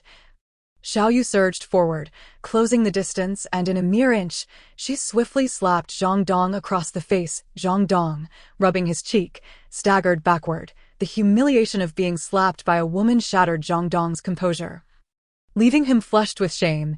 Yet he was a disciple of a martial arts elder, possessing considerable poise. Regaining his wits, he was momentarily astounded. The speed of that slap was astonishing, and he hadn't even had time to react or leverage his own strength. This marked the first effective strike in their prolonged duel. Slapping Zhang Dong felt immensely gratifying. On the judges' platform, an elderly man in a white robe suddenly stood, his face a mask of astonishment. He had not anticipated that the renowned Wudong style could be so easily disrupted. In the audience, Li Ling wore a slight smirk, casting a glance at the astonished elder, and gestured with the technique of binding sound into a line, stating, "Old esteemed one, your internal cultivation is impressive, capable of silently following behind others. If I am not mistaken, you were the one eavesdropping on me just now." The elder, taken aback, widened his eyes in disbelief, realizing the profundity of binding sound into a line. Clearly, he lacked the mastery of such intricate internal arts, merely returning a polite bow, acknowledging he had encountered a true master, and no need for such formalities. "I am but a young novice, unworthy of such respect," Li Ling replied coldly, harboring no fondness for the elder, especially given the way he clutched a steel ball, ready to launch it at Xiao Yu. "I must express this before we proceed.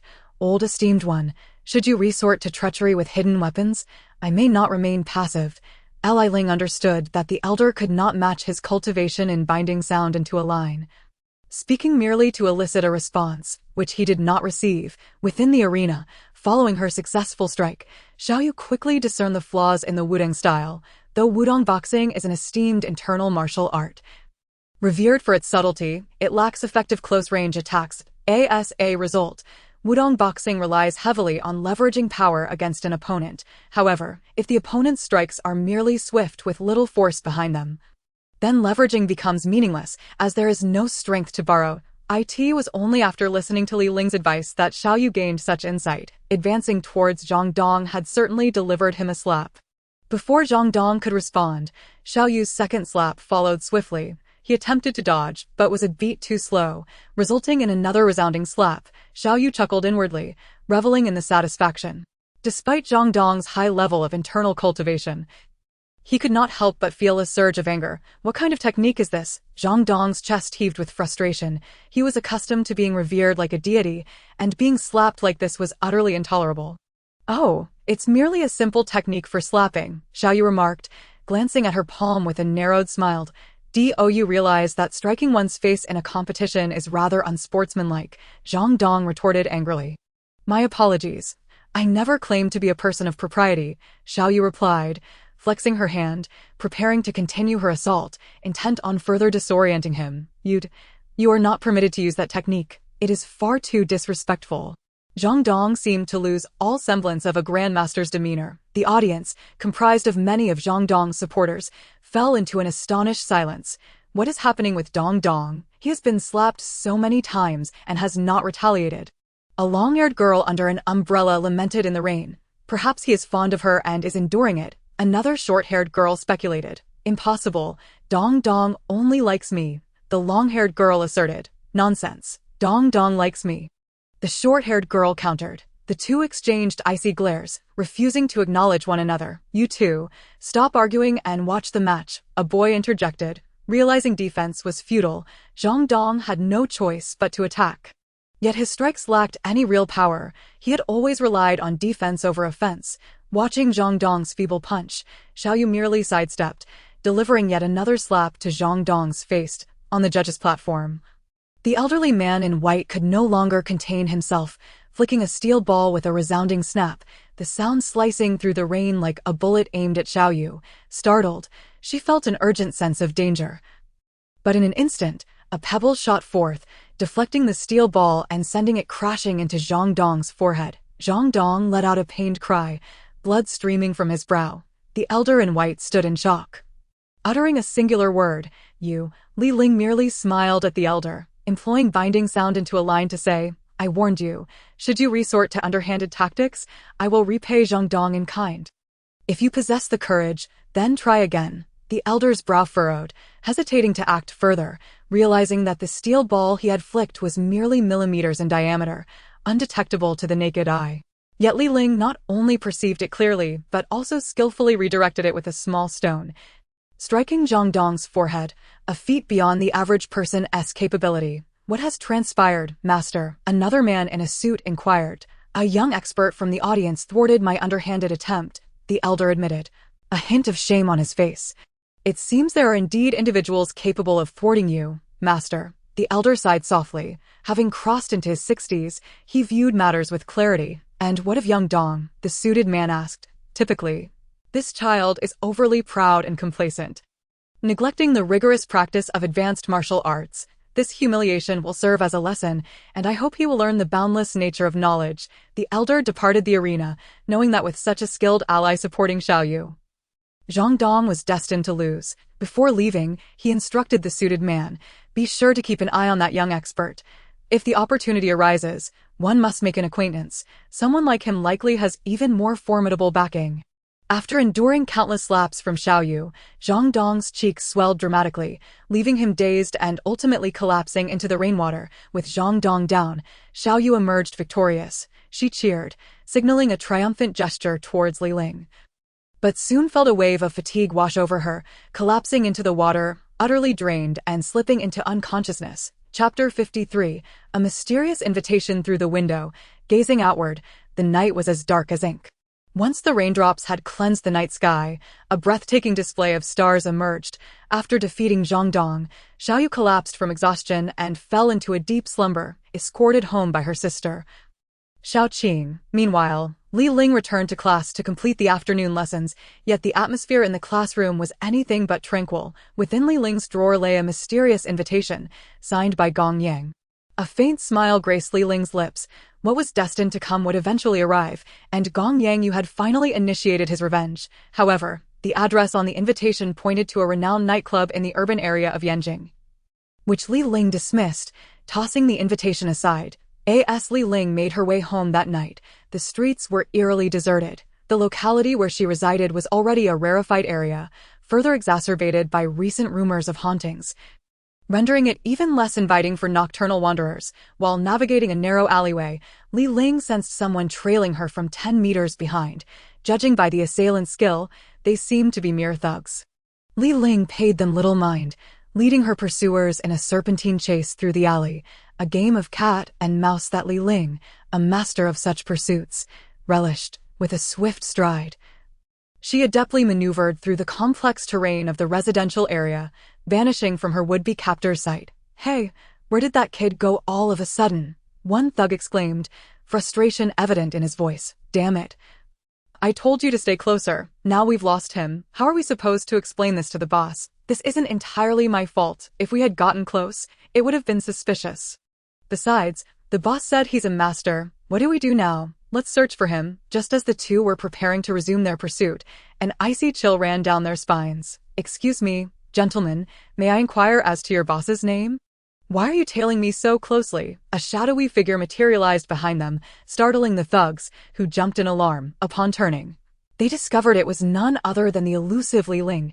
Li Ling had long since familiarized herself with the area's layout, making it a trivial task to circle back behind her followers. Li Ling, one of them stammered, fear evident in his voice. You know me? Li Ling inquired, amusement glimmering in her eyes. Yes. Our boss specifically sent us to invite you to a gathering, the thug replied, nodding vigorously. Was it necessary to stalk me for an invitation? Li Ling teased, arching an eyebrow. We didn't want to disturb you. They quickly defended. Indeed. The two continued to flatter her. Enough with the pleasantries. Tell me, did Gong Yangyu send you to find me? Li Ling pressed directly. Gong Yangyu? Who is that? You're unfamiliar with Gong Yangyu. Li Ling raised an eyebrow, scrutinizing their puzzled expressions, which seemed devoid of deceit. We don't know any Gong Yangyu, one of them replied. That's peculiar. Then who sent you to find me? Li Ling found the situation increasingly amusing. We can't disclose that right now. Li Ling frowned slightly, pursing her lips. If you won't tell me, I'll just head home to sleep. The two hastily blocked her path. What? Are you planning to get physical? Li Ling smiled coolly. We wouldn't dare lay a hand on you. We genuinely came to extend an invitation, they insisted. Lieutenant Li, you know of my rank. Li Ling asked, intrigued, furrowing her brow. This title was something her elder had procured from the strategist, of course.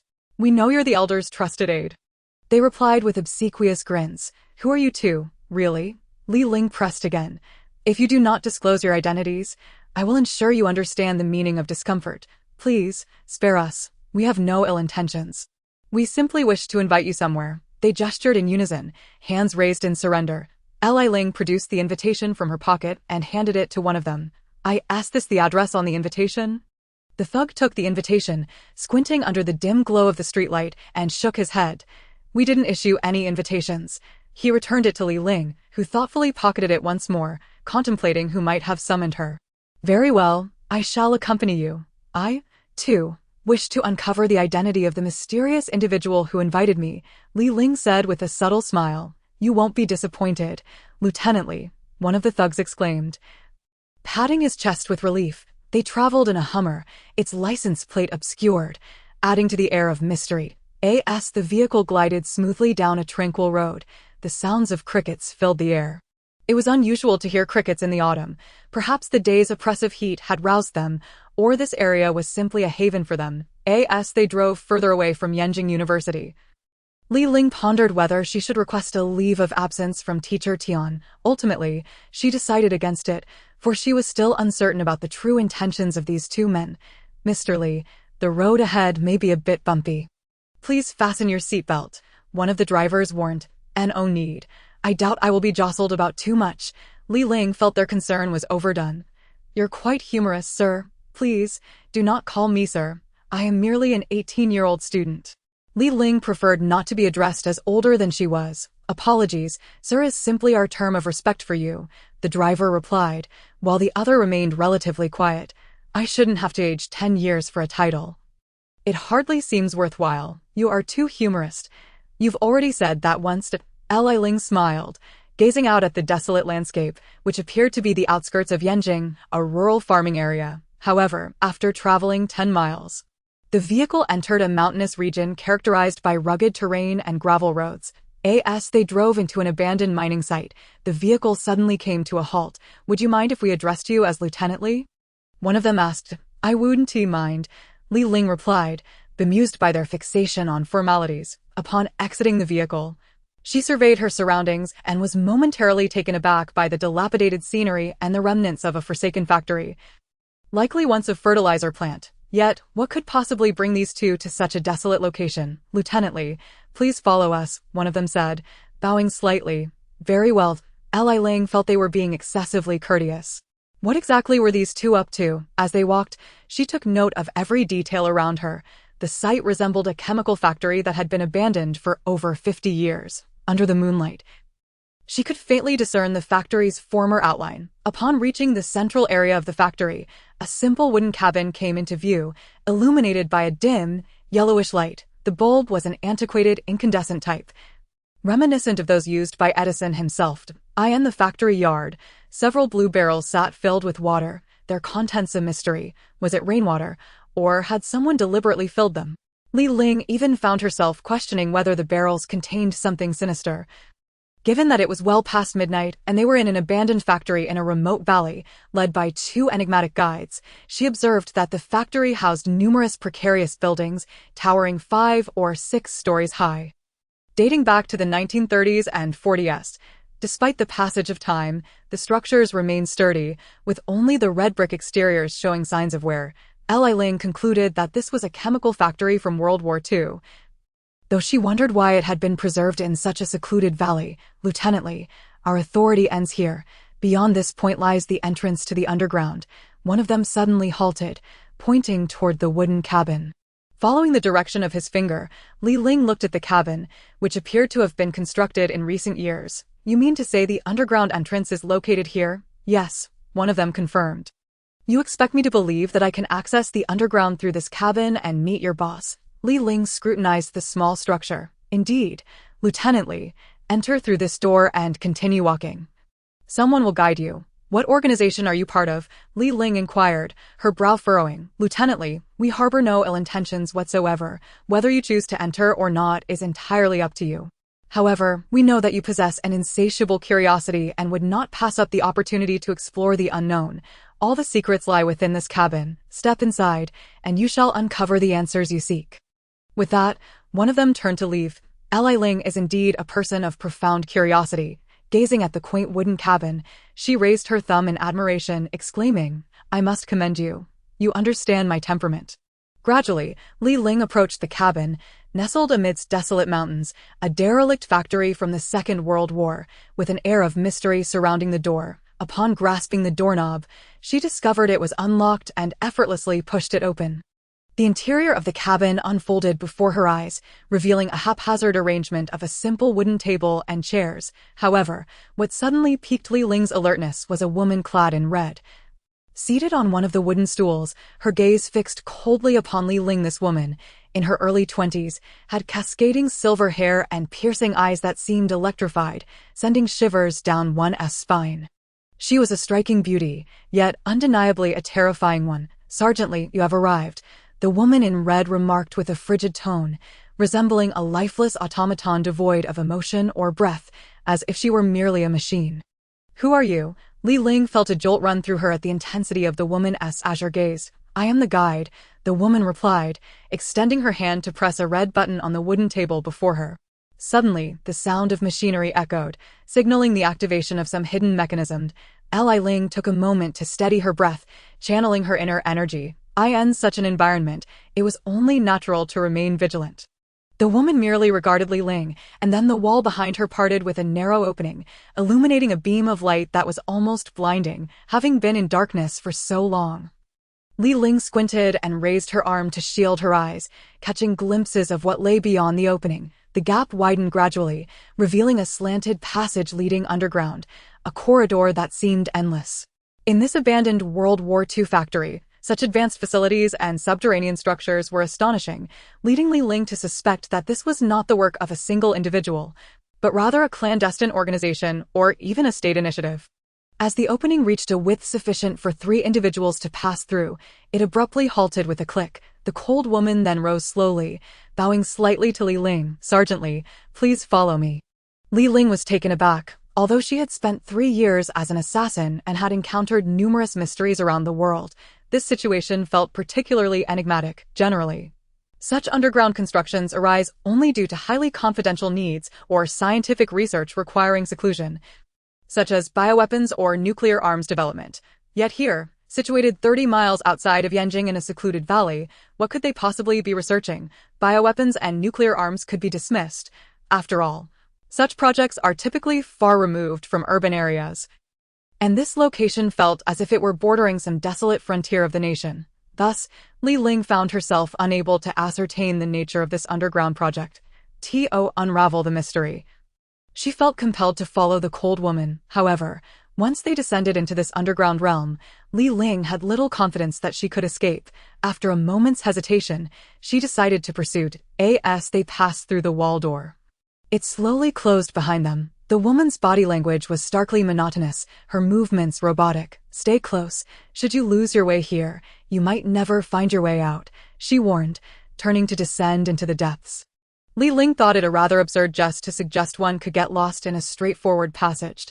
"I have a question," Li Ling ventured, her mind swirling with inquiries. "I can answer questions within limits." The woman replied.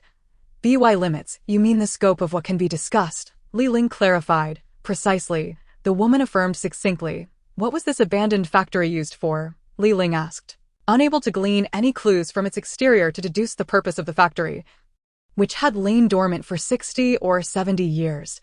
"A military factory," the woman stated plainly. "A military factory, abandoned from the Second World War." Though Li Ling had previously entertained various theories about the site, chemical plants, heavy machinery factories, or even bioweapons research, none had led her to the realization that this was indeed a military factory from the war. Such establishments typically served the military, providing essential supplies. Yes, this area had once been invaded by the Japanese. A capitalist from their nation had constructed a backup military factory within this valley, supplying all manner of military provisions, including ammunition, firearms, and lightweight portable weaponry. As the cold woman led the way down the staircase, the only sounds echoing in the corridor were their own footsteps. If this were indeed the case, then the individual who had discovered this place must possess remarkable capabilities, managing to evade scrutiny from both the military and Chinese security agencies. Li Ling could only speculate in two directions. Either this was a military facility that had been discovered and secured by the state, with a secret base constructed beneath for advanced weapon development, or it was a powerful capitalist investing heavily in research far removed from the public eye, akin to the Umbrella Corporation in a bioweapons crisis. "And what is the purpose of this underground passage? What are your intentions?" Li Ling inquired, pondering the immense challenges of excavating such tunnels, likening it to a feat as daunting as landing on the moon. Those accompanying the cold woman surely had a specific aim for venturing into this place. She gestured towards the well-lit staircase. "That is a question within limits. I cannot answer," the woman replied. Li Ling shrugged in resignation, understanding that answers would not come easily. She carefully observed the corridor, which spiraled downward in a vertical helix, minimizing unnecessary drilling. One deep bore could achieve the desired outcome. After traversing several dozen meters, Li Ling gradually began to perceive extraordinary sights that one would typically never encounter in a lifetime. The gray-white walls were adorned with mysterious and grotesque carvings, resembling ancient symbols and invocations. Hidden within these enigmatic characters were even more astonishing biological forms.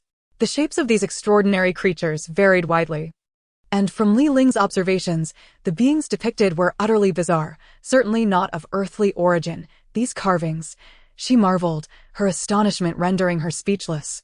The lifelike depictions of these creatures were beyond her comprehension. One particular design resembled a mass of black, viscous substance, yet it sprouted peculiar, elongated tendrils, each adorned with strange green spots reminiscent of eyes. In other words, this substance was covered in countless eyes. From a human perspective, it was beyond imagination to conceive of what manner of creature could be represented in such a way. These carvings were left by those who constructed the military factory.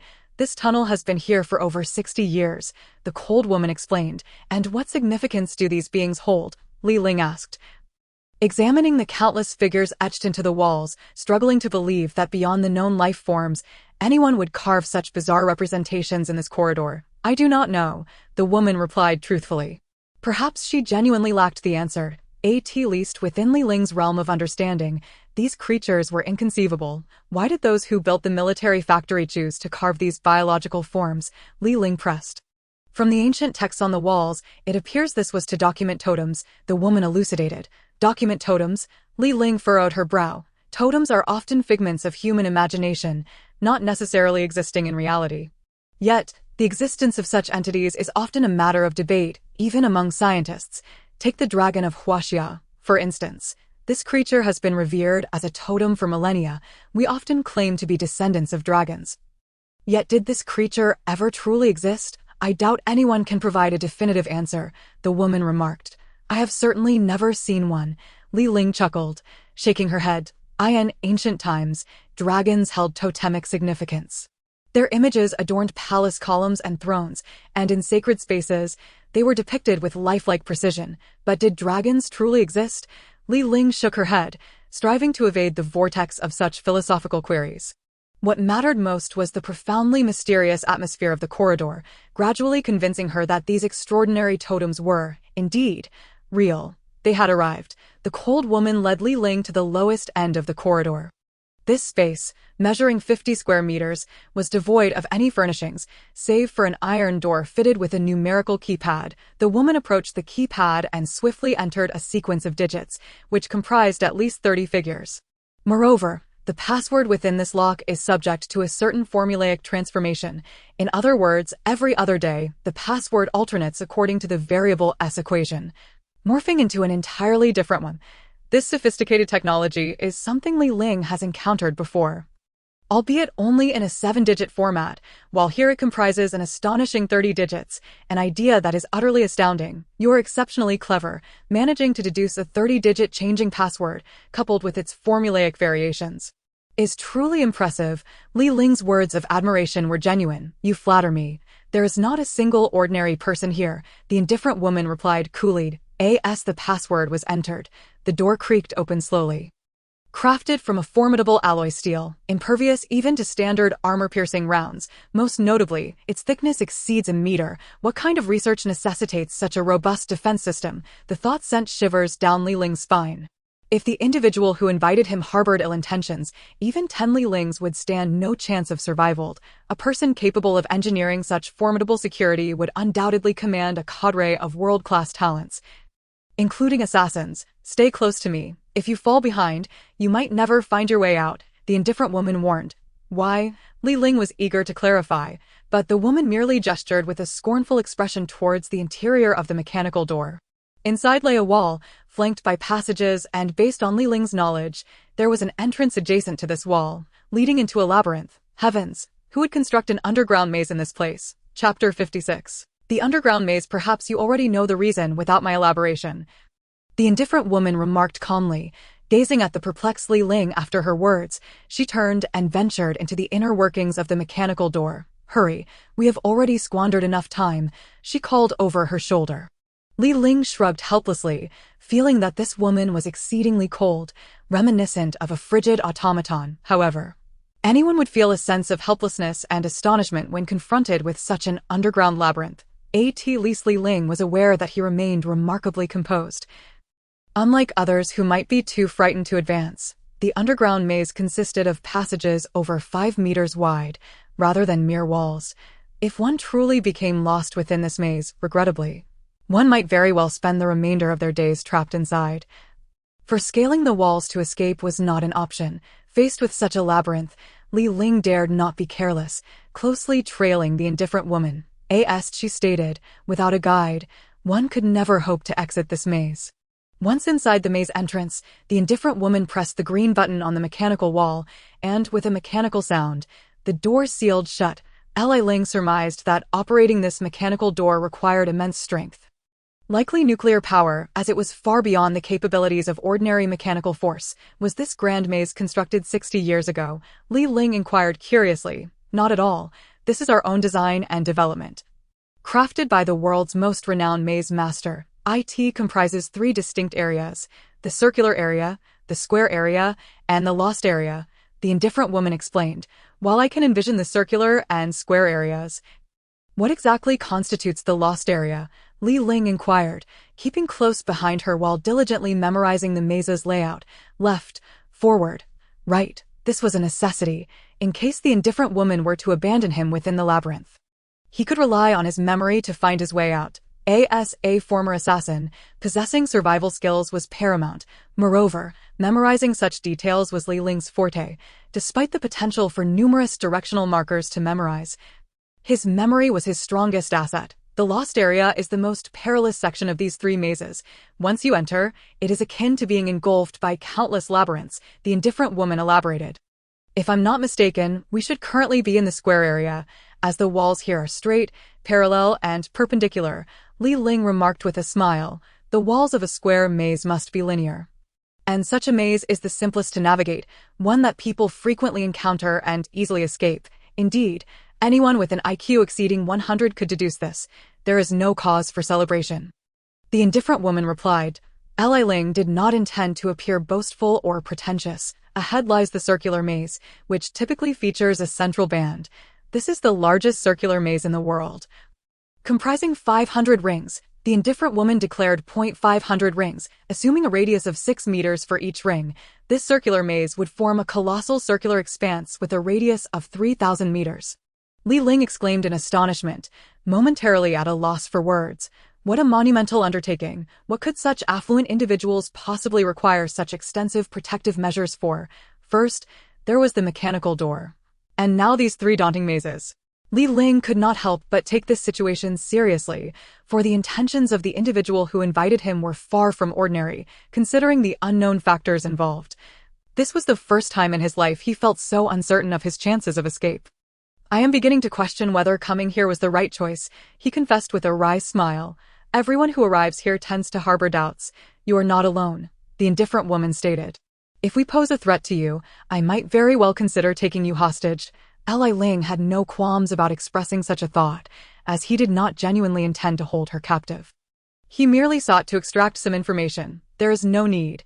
We harbor no ill will towards you, the indifferent woman assured him. Li Ling let out a soft sigh, having reached this point in the conversation. He felt compelled to trust her for the time being. Moreover, there are individuals here whom you know, she continued. Who do I know? Li Ling asked, intrigued. I'm afraid I cannot answer questions that fall within restricted parameters. You must rely on your own eyes to discover the truth, the indifferent woman replied, guiding Li Ling through the circular maze. Due to its circular nature, all paths bore curvature. Oh well, perhaps I shall cease my memorization. Since everything here is circular, keeping track of left, right, and forward is of little consequence. I can simply follow closely behind you, Li Ling exhaled, relaxing slightly. The indifferent woman appeared momentarily surprised. Have you been recording the directions all along? She asked. Indeed, Li Ling confirmed, seeing no reason to conceal it, for it was merely a method of self-preservation. While you engage in discussions with me, how are you able to maintain your memory? How do you accomplish such a feat? The indifferent woman began to show interest in Li Ling. It's quite simple. I multitask, he replied with a grin. Multitasking? How could that even be possible? The indifferent woman scrutinized Li Ling's eyes thoughtfully. You ought to focus on the path ahead, not on me. My ability to multitask was honed by my mentor. One might say it involves activating both conscious and subconscious awareness, Li Ling explained. Activating both consciousness and subconsciousness, the indifferent woman mused, then remarked, I simply possess a stronger consciousness. I can see that. Li Ling smiled faintly. It seems the leader was correct in seeking you out. The indifferent woman appeared to breathe a sigh of relief. Who exactly is this leader you speak of? Li Ling's curiosity about this leader intensified. The indifferent woman regarded him, and Li Ling waved his hands dismissively. All right, I understand. That falls within the realm of restricted questions. I shall refrain from asking, she replied, falling silent to concentrate on leading the way. Realizing he could not extract the information he desired from this indifferent woman, Li Ling quietly followed her. Half an hour later, they traversed the central region of the circular maze, and after another half hour, they reached the final maze, the Lost Maze. This maze was entirely composed of overlapping mirrored walls, making it imperative to rely solely on one's instincts to navigate through. To escape from here, you must depend entirely on your senses, the indifferent woman instructed. Li Ling gazed in astonishment at the mirrors. Not only were the walls reflective, but even the floor was a mirror. Once one stepped inside, they would be confronted by countless reflections of themselves, rendering it impossible to discern the real from the false. Good heavens, Li Ling realized that upon entering, he might struggle to determine the authenticity of even the indifferent woman. Hold my hand. She extended her hand towards him. Li Ling awkwardly wiped his palms and smiled sheepishly before grasping her hand. Her palm was warm, and he chuckled. Well, perhaps this is the only way. Just a reminder, once we enter this maze, do not let go. This lost maze is entirely a mirrored world. Chapter 57. The underground research facility. The indifferent woman led Li Ling into the final maze, the lost area. From the moment they set foot inside, the lost area presented them with countless reflections, creating a dazzling spectacle. Li Ling clutched his abdomen, a wave of nausea washing over him, accompanied by a sensation of dizziness and the urge to vomit. Those who entered this place often found themselves tormented by the reflections in the mirrors. Perhaps closing one's eyes would alleviate some discomfort. The indifferent woman had already closed her eyes. Although her eyes were shut, she could still guide the way with clarity. Li Ling nodded, acknowledging that this was indeed a clever method. He followed suit, closing his own eyes and relying solely on his senses as he held the indifferent woman's hand and moved forward slowly. "I have now closed my eyes. I hope you do not lead me into a pitfall," he remarked. The indifferent woman did not perceive the humor in his words and replied flatly, "Your vigilance is quite strong." "Without vigilance, how could one be a killer? I trust you have thoroughly investigated my background. I am one of the world's top assassins." Li Ling sighed softly. "Indeed, I comprehend. I will not harm you, for I have never told a lie." The indifferent woman stated coolly, "What if one finds themselves compelled to lie?" Li Ling questioned skeptically. "Then I simply shall not speak." She responded indifferently. "You truly lack a sense of humor," Li Ling teased, tightening his grip on her warm hand. "I advise you not to make any sudden movements. Otherwise, I might leave you stranded in this labyrinth," she warned coldly. "All right, by the way, I haven't yet inquired about your name." Li Ling recalled, ever on guard against her. "I have no name, only a code name," she replied emotionlessly. "How can a person lack a name? Were you marked with a code name upon birth?" Li Ling asked, astonished. The indifferent woman fell silent. Perhaps there were some matters she preferred to keep to herself, for she claimed to never lied. Li Ling did not wish to press her, yet he found it profoundly tragic for an individual to exist without a name. Identified solely by a codename, a name signifies humanity, while a codename reduces one to mere objecthood or a machine, an existence easily discarded. The two lapsed into silence for an hour until the indifferent woman finally halted. "We have arrived. You may open your eyes now," she instructed Li Ling. "Oh, really?" Li Ling playfully opened one eye, and indeed, before him lay a base, an underground facility. Turning to glance back, he saw the maze behind him. Yet he remained utterly bewildered as to how he had managed to escape it. "So, this is Li Ling, the sergeant." A middle-aged man in a black suit emerged from one of the entrance points of the base. The man appeared remarkably alert. "Yes, my mission concludes here," the indifferent woman stated. Li Ling observed her and sensed a profound sadness lurking beneath her surface. "You may let go now, Sergeant Li Ling. I must return," she said, casting her gaze down at their joined hands. Feeling slightly embarrassed, Li Ling released her hand with an awkward smile. "My apologies. I momentarily forgot. After all, it was quite perilous in the labyrinth, and I held on a bit too tightly. Please do not take offense." "No matter," the indifferent woman replied, turning away to stride toward another passage of the base. Ahead, 3 large corridors lay unguarded. Li Ling quickly surveyed the surroundings, noticing the abundance of surveillance cameras and various security systems. "Sergeant Li Ling, please follow me," the middle-aged man in the suit said politely. "Sure, I've already been transferred twice. What's one more?" Li Ling responded, feeling as though he had no choice in the matter. "Sergeant Li Ling, we regret this necessity, but for security reasons, personnel must be categorized into levels: external, mid-level, and internal," the middle-aged man explained. Li Ling scrutinized the man before him. His robust physique, well-defined muscles, steady gait, and orderly posture suggested he was a soldier, exuding the very essence of military demeanor. If he is a soldier, then could this place be a military base? Li Ling pondered. "Sergeant Li Ling, please wait here. I will inform the research team," the middle-aged man said, producing a golden card and swiping it against the door, which then opened automatically. He stepped into the secure chamber. Seizing the rare moment of solitude, Li Ling examined the base. The walls were forged from iron, a veritable fortress, and even the floor was composed of alloy steel. The sheer effort and resources required to construct this facility were staggering. Soon, the iron door opened again, and the middle-aged man emerged. "Sergeant Li Ling, please follow me," he beckoned, leading Li Ling into the secure chamber. Inside, advanced research facilities were visible, with many items that Li Ling had never encountered before. Among them were cultivation vessels filled with a clear growth medium, within which lay several individuals, both male and female. Li Ling's eyes widened in disbelief, overwhelmed by the astonishing nature of the scene before him. After passing through the area of cultivation vessels, they arrived at a section where normal people were active. Clad in white uniforms, they were engaged in heated discussions behind soundproof windows, their words inaudible from the outside. The middle-aged man pressed a doorbell, and the people inside became aware of their presence.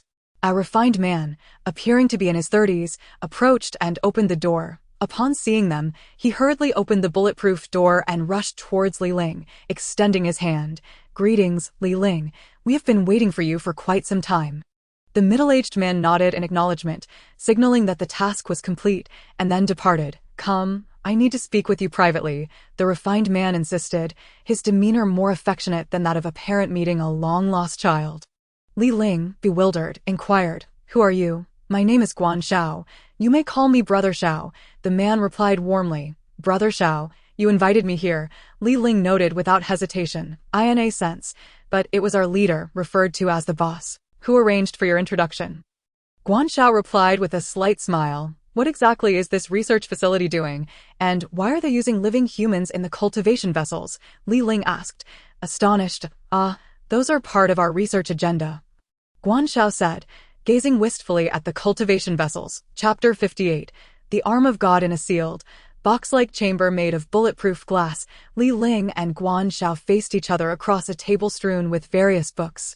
Among them, Li Ling noted one that detailed ancient mythological figures. Without speaking, they regarded each other intently. Numerous individuals in white uniforms moved about, seemingly dedicated to a singular project. Yet, what piqued Li Ling's curiosity most were the cultivation vessels filled with naked bodies. What exactly were they planning to create? Guan Shao remained silent for a considerable time, seemingly hesitant about whether to divulge certain information. "If you have something to say, just speak it," Li Ling encouraged. Observing the conflicted expression on Guan Zhao's face, "The superhuman project," Guan Shao finally uttered, his voice subdued. A glimmer of intrigue flashed in Li Ling's eyes, while Guan Zhao's gaze narrowed, and an air of tension enveloped them. Li Ling picked up a book titled On the Gods, and upon opening the first page, he found it introduced Zeus, the chief of the gods. "I do not understand," Li Ling replied after a moment of silence. "I wish to discuss a contract with you, hoping you will accept it," Guan Shao said, his voice grave as he avoided Li Ling's gaze, his expression starkly contrasting with his earlier smile. Li Ling closed the book, tapping it lightly against his forehead, and raised his eyes to ask, "What kind of contract? Why seek me to sign it?" Guan Shao fell into silence once more. After a lengthy pause, he rose from his chair and walked toward a bookshelf. Retrieving a book adorned with golden edges, he caressed the book thoughtfully before turning and gently handing it to Li Ling. Li Ling nodded slightly, accepting the book, which bore the 4 golden characters, Superhuman Project. "Do you believe in the existence of gods?" Guan Shao asked, his tone contemplative. "I do not know," Li Ling replied, still holding the book he had just received. Unflipped, God. A formidable presence, yet, in a certain sense, a god is merely another form of being endowed with extraordinary powers, essentially. A superhuman. Guan Zhao's face lit up with a hint of excitement, his eyes shimmering. Li Ling, observing Guan Zhao's enthusiasm, found it difficult to counter his assertion. "I advise against blind faith in unfounded claims. After all, we must remain grounded in reality," Li Ling cautioned, raising his gaze to meet Guan Zhao's. The latter's excitement waned, his expression returning to normal, yet the spark of divine fervor lingered in his eyes. "Perhaps you are unaware of our discoveries." Guan Zhao's lips curled into a smile, his excitement palpable. Li Ling narrowed his eyes, glancing at the individuals within the cultivation vessels. "Are they the superhumans you aim to create?" he inquired. "Not quite," Guan Shao replied coolly. "Oh, then what have you discovered?" Li Ling asked, flipping through the pages of the Superhuman Project book. An arm that has not decayed for millennia," Guan Shao declared, closing his eyes and extending his arms, as if experiencing a divine baptism. "The ever-persistent arm." Li Ling furrowed her brow, her gaze suddenly shifting. "Indeed, after our verification, this arm, though it has existed for 10 millennia, remains remarkably vibrant, with its cells exhibiting no signs of damage whatsoever." Guan Shao slowly opened her eyes, articulating this monumental discovery. "Are you certain you are not jesting?" Li Ling felt the complexity of the situation deepening. Guan Shao hastily waved her hand dismissively and smiled, saying, "How could I possibly joke about the arm of a deity?" "The arm of a deity?" Li Ling found this assertion rather exaggerated. Guanxiao narrowed her eyes slightly, locating an album on the bookshelf, which she meticulously wiped before presenting it to Li Ling with great reverence. Upon opening the album, Li Ling was taken aback. The photograph revealed a pale human limb, the severed end appearing as fresh as if it had just been cut. Li Ling frowned and remarked, "You cannot be suggesting this is the arm of which you speak, can you?" "Indeed." Guanxiao crossed her arms, affirmatively stating. Li Ling closed the album, lifted her gaze to Guanxiao, and inquired, "But I still do not understand the purpose of your invitation here. We shall discuss that topic later. First, you must accompany me to the research lab." Guanxiao's lips curled into a subtle smile as she beckoned Li Ling with her finger. Reluctantly, Li Ling followed in her wake, realizing that as a guest here, her chances of escaping using her own capabilities were non-existent. The labyrinth outside could easily ensnare her. As they traversed through several bulletproof glass chambers, it became evident that many researchers held Guanxiao in high regard, indicating her significant standing within this establishment. Li Ling, you are the disciple of the world-renowned assassin, the nine-tailed fox, are you not? Guanxiao suddenly posed this question, her tone imbued with profound implications. "I am not his disciple. I merely serve as his assistant," Li Ling replied. "That still counts as being his disciple. However, as his disciple, you should grasp one truth. We are all dedicated to a singular purpose," Guanxiao asserted. For the first time, Li Ling sensed herself being inexorably drawn into a vortex of destiny. "What purpose?" Li Ling responded with indifference. "The study of divinity," Guanxiao boldly declared. In less than a minute, she had transformed from an erudite individual into a frenzied one. It became clear to Li Ling that this person was experiencing a form of dissociation. Nevertheless, throughout their journey, Li Ling had observed numerous culture dishes, many of which contained individuals with their eyes wide open, sustained solely by nutrient solutions. Upon arrival, "Allow me to introduce you to the most extraordinary arm in existence. The arm that has not decayed for millennia." Guanxiao opened a hatch, revealing a well-preserved cold storage facility. In the center of this vast chamber, a crystal coffin was illuminated by a soft white light. Approaching closely, Li Ling gently touched the coffin, and through the transparent crystal, she discerned the arm she had previously seen in the photograph. This arm was indeed the fabled one, and upon its sight, Li Ling's consciousness momentarily blurred, as if she had entered an alternate realm. Chapter 59. The call of the void, a strange summons, a resplendent vision. Li Ling felt her soul being gently detached from her body by a series of enchanting sounds. Floating weightlessly like a cloud, gazing down upon the vast expanse of mountains and verdant earth, suddenly, she plummeted swiftly, awakening in a start. The preceding vision had drenched her in a cold sweat. Haha. Isn't it marvelous? When I first laid eyes on this divine arm, I wore a similar expression. It evokes an extraordinary fantasy, as if one were traversing a mystical land, Guanxiao exclaimed with exuberant laughter. Li Ling felt a twinge of trepidation, her heart racing with anxiety, her eyes reflecting disbelief as she gazed upon the severed arm resting within the crystal coffin. The limb appeared so delicate, so translucent, as though it were an integral part of a living body. Just a moment, for even more astonishing phenomena await your experience. Guanxiao approached the side of the crystal coffin and gently pressed a button on its base. With a mechanical click, the lid of the coffin began to open slowly. Guanxiao wore an expression of eager delight, her eyes sparkling with fervor. "Try touching this arm," Guanxiao suggested with an odd glint in her gaze, as if indicating that an unforeseen occurrence would transpire upon contact. Li Ling stared intently at the tender limb, its flesh remarkably soft and elastic. Slowly, she extended her hand. Yet, as she neared the arm, a series of ominous sounds echoed, reminiscent of an ancient call. "Xingtian, Xingtian, you, Xingtian, odd. I yearn to become a deity, yet you have severed my arm. I vow to seek revenge, even if it takes millennia." Li Ling recoiled in shock, hastily withdrawing her hand, a chill coursing down her spine. The voice was imbued with an overwhelming authority, a terrifying resonance akin to a ritualistic summons.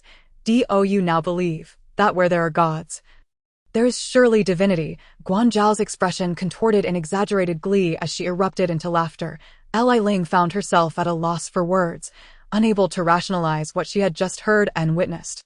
"There is something even more extraordinary. Grasp this hand, and you shall not be disappointed." Guanzhao's eyes nearly bulged from her sockets, reflecting an overwhelming excitement. Li Ling furrowed her brow, yet could not resist the allure. Indeed, this arm possessed an immense temptation, not only for its strange sounds and visions, but also for a phenomenon that defied scientific explanation. After considerable contemplation, Li Ling extended her hands, employing her mental powers to remain conscious. However, as her hand made contact with the arm, a jolt of icy energy surged through her, crashing into her very bones and disrupting her cerebral waves. In an instant, she found herself plummeting into a bottomless abyss. Accompanied by her cries, a brilliant light suddenly appeared, and she discovered herself suspended high above the ground, surrounded by a sea of clouds and majestic peaks, as if she had entered a realm of ethereal beauty. "Where am I?" Li Ling's eyes widened in astonishment, struggling to articulate the magnificence before her, an idyllic world of azure skies and pristine landscapes, reminiscent of a celestial paradise. Yet, in a heartbeat, a thunderous voice resonated throughout the expanse, causing Li Ling to nearly faint. "One day, I shall return to exact my vengeance." A rugged man wielding a dragon-patterned sword and sporting wings laughed heartily. Then, amidst the tumult, a striking figure appeared, wielding a colossal axe. Without uttering a word, he swung down with ferocity, unleashing a shockwave that rippled through the air. The winged man vanished into thin air. Suddenly, a sharp pain jolted Li Ling's mind, snapping her back to reality. She staggered backward, leaning against the glass, gasping for breath as if awakening from a horrifying nightmare. "What transpired? Have you witnessed the so-called divine realm?" Guanshao gazed at Li Ling with wide eyes, an expectant grin on her face. Li Ling shook her head still throbbing. She had not anticipated her mental fortitude to be so easily breached. Gradually, she regained her composure and normalized her breathing. "You need not doubt, that is indeed the world of the gods, with such immense power and perfection, such transcendent grace. If not the divine realm, then what could it be?" Guanshao recited passionately, akin to a poet who had discovered a new world. Li Ling remained silent, slowly approaching the arm once more, resting her hand on the coffin's edge. Where was this arm discovered? During World War II, when the Easterners were defeated and retreated, they left behind many valuable artifacts, remnants of research conducted by previous Eastern scientists. Guanshao approached the coffin, resting her chin on her hand, admiring the arm. "So, this place has been under observation for over 50 years, Li Ling stated gravely, refusing to let her guard down. "Indeed, our elite researchers have spent over 5 decades studying this arm, ultimately revealing its miraculous potential." Guanshao stood up slowly, wearing a peculiar smile. "What potential?" Li Ling regarded Guanshao warily, perceiving her as a madwoman, far too relaxed about the unknown. "Utilizing the DNA from this arm for fragment replication and integrating it into a living body can instantly transform an ordinary human into a formidable superhuman," Guanshao explained, her brow twitching as she chuckled. "You truly should proceed with this. You intend to use living subjects for experimentation." Li Ling narrowed her eyes skeptically. "Those individuals are all volunteers. Who does not aspire to transcend the limits of human strength and become a superhuman? To embody such a being signifies a divine existence." Gun Shio chuckled lightly. Li Ling recalled the peculiar contract Gun Shio had once urged him to sign. "You cannot be suggesting that I partake in your experiment as well?" He scoffed, casting a wary glance towards Gun Shio. No, you, Li Ling, are a person of exceptional standing. We do not require the DNA to be integrated into your body. We merely need to administer the cellular nucleus of the arm of God." Gun Shio proclaimed, his words bordering on the fantastical. "I shall not consent, for you cannot assure my safety," Li Ling retorted coldly, resolute in his refusal. He believed that such matters were a personal choice.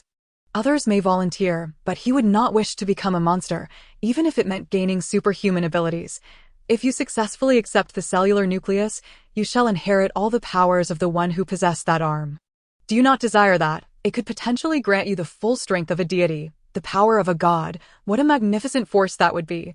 Gun Shio closed his eyes, seemingly reveling in the exquisite allure of that enticing fantasy. "Not at all," Li Ling replied firmly, steadfast in his rejection of any foreign nucleus entering his body to replace his own. Would that still make him himself?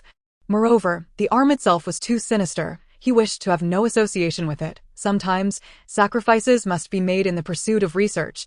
Gun Shio's eyes darkened with malevolence as he inched closer to Li Ling, his gaze filled with insatiable greed, a relentless yearning for power. The The grotesque expression on Gu Enshio's face made Li Ling feel nauseous. Though initially appearing cultured, he had devolved into a fool and a pervert. I apologize, but I possess bodily autonomy, and I refuse to be sacrificed, Li Ling said, a chilling smile gracing his lips as, without warning, he delivered a swift punch to Gu Enshio's left cheek. Gu Enshio cried out, his body propelled backward to crash against the bulletproof glass, rebounding to the ground. Li Ling observed Gu Enshio crumpled beneath the glass, sighing slightly as he shook his wrist. His gaze laced with derision. If you seek a test subject, you have mistaken your target. Before Li Ling could depart, Gu Enshio, surprisingly, began to rise again, emitting a series of repulsive laughs. So adorable. So adorable, Li Ling. You are simply delightful. I like it. Gu Enshio's face contorted grotesquely, his swollen cheek gradually returning to its original state. This phenomenon resembled the mutated beings from some science fiction films. Li Ling was taken aback, astonished as he observed this perverse individual, who was capable of healing at such a slow pace. DOUC. This is the work of a deity, with a DNA connection. I now possess abilities beyond that of an ordinary person. I can self-repair any wound. Gu Enshio stretched his arms, shrugging nonchalantly, a manic grin plastered on his face. If you don't believe me, feel free to test it again. Gu Enshio revealed all his vulnerabilities to Li Ling. Li Ling furrowed his brow, a sense of alarm rising within him. This individual truly possessed superhuman capabilities. However, even so, he would not be foolish enough to inject himself with such an unknown and potentially dangerous substance. With a deep breath, Li Ling summoned a fraction of his power, his eyes gleaming with fierce energy. In an instant, he moved beside Gu Enshio, delivering a rapid punch that struck with a thunderous crack, shattering Gu Enshio's ribcage and sending him flying once more, crashing into a bookshelf. Scattering books across the floor, how does that feel? Li Ling sneered, narrowing his eyes.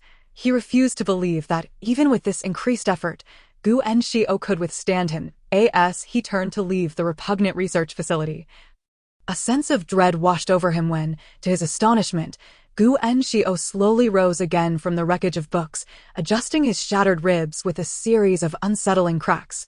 Li Ling sighed. This individual was remarkably resilient. I asked this some form of aberration, he mused, his brows knitting together. If this research continued, would it not incite panic among humanity? He silently invoked the second stage of the Yushu return chi method. Instantly, his energy surged, his clothes fluttering as if caught in a breeze, revealing him as a master of internal martial arts. Very few compel me to utilize this technique. You are indeed an exception. Li Ling's palm curved inward while the other extended outward, forming a Tai Chi symbol before swiftly closing his fists, summoning a tempest of energy. With swift strides, he approached Gu Enshio. Both palms poised to strike, the air thick with tension. When his palms pressed against Gu Enshio's shoulders, he unleashed a torrent of energy that surged through Gu Enshio's meridians, causing him to involuntarily gasp as his face contorted grotesquely from the force. With a powerful thrust, Gu Enshio was propelled like a phantom against the bulletproof glass, which dented inward upon impact. Blood spewed from Gu Enshio's mouth, his body shaken into disarray. Li Ling withdrew his hands, a cold smile playing on his lips. Now, do you have sufficient time to recover? Gu Enshio, indeed unable to move, still bore a wild grin, declaring, the internal arts of Hu 11 are impressive, as expected of the disciple of the nine-tailed fox, truly surpassing the master. Flattery will get you nowhere. I am far inferior to my master, Li Ling replied with a calm smile, yet Gu Enshio was undeterred, dragging himself across the floor towards Li Ling, grasping at his ankle. If you would only consent to the injection of the arm of God's cellular nucleus, you could become even stronger, godlike strong. I ask that so, like you, if you dare to hold onto my ankle again, next time it will not be your meridians that are shattered, but your head. Li Ling's eyes flashed with a murderous glint. The very essence of a killer. Gu Enshio laughed coldly, taunting Li Ling. Do you think you can escape from here? Consider the maze, and you should know you have no way out. Perhaps I could take a hostage and compel them to lead me out. Li Ling snorted dismissively. No challenge had ever bested him. Don't be foolish. You cannot escape. At the very least, you must defeat our anomalous subject codenames, or you shall remain here. Gu Enshio laughed haughtily. Is that so? What rank do you hold? Li Ling stepped on Guan Xiao, coldly mocking him. Guan Xiao writhed beneath Li Ling's foot, chuckling. I am merely B-classed. I am just a researcher. Not a true anomaly. Your research sanctioned by the state. Li Ling inquired with a detached smirk, implicitly. For who does not wish to uncover the existence of the divine? Guan Xiao continued. Moreover, this miraculous power could elevate the limits of human strength. Li Ling fell into a contemplative silence, for not far ahead, a man clad in black with sunglasses stood facing him, exuding an aura of power akin to that of a machine. Li Ling smirked coldly, beckoning him with a wave. Your superior is beneath my feet. Come and rescue him. The man in sunglasses remained silent, his face devoid of any expression or emotion, resembling a rigid automaton. Through the dark lenses, he scrutinized Li Ling's every movement with palpable interest. Subject S09. Guan Xiao gasped, his eyes widening in shock, trembling as he spoke. This is an S-class anomaly. How could it be released? We are not yet capable of fully controlling S-class anomalies. A flicker of terror appeared in Guan Xiao's eyes. Li Ling, noticing Guan Xiao's unusual shock and anxiety, furrowed his brow. Sensing something was amiss with the inscrutable S-class anomaly, kill, the man in sunglasses quietly uttered the command. He raised his muscular left arm, removing the dark glasses to reveal a pair of crimson eyes. As if infected by a potent, lethal virus, undoubtedly, this was an S-class anomaly, marked with the designation S09 upon his shoulder. As Li Ling beheld the S09 designation, he suddenly recalled the indifferent woman who had brought him here. Could she also be an anomaly? After issuing the command to kill, S09 wasted no time, charging toward Li Ling with blinding speed, leaving a trail of afterimages, his velocity and explosive power surpassing the human limit tenfold. Li Ling frowned. Before he could comprehend the situation, this armored figure was upon him without warning, emanating a murderous intent that promised destruction. Are you bored out of your mind, charging in so recklessly? Li Ling retreated slightly, kicking Guan Xiao aside, sending him tumbling into the research room. S09, resembling an armored machine, approached Li Ling within a mere meter and instantly executed a complex jumping maneuver. Delivering a ferocious downward strike with its iron fist, the speed of which left no room for evasion. The atmosphere around them thickened with an overwhelming pressure that nearly suffocated Li Ling. An inner unease gripped him as he clenched his jaw. Facing such a sudden assault was indeed a formidable challenge, yet this peril was far from ensnaring him in despair, for Li Ling had faced far more harrowing encounters with death than this S-class anomaly. With a flawlessly executed 180-degree turn, Li Ling narrowly evaded S09's attack, though the gale generated by the force still struck his cheek with painful intensity. What an absurd display of strength, Li Ling thought.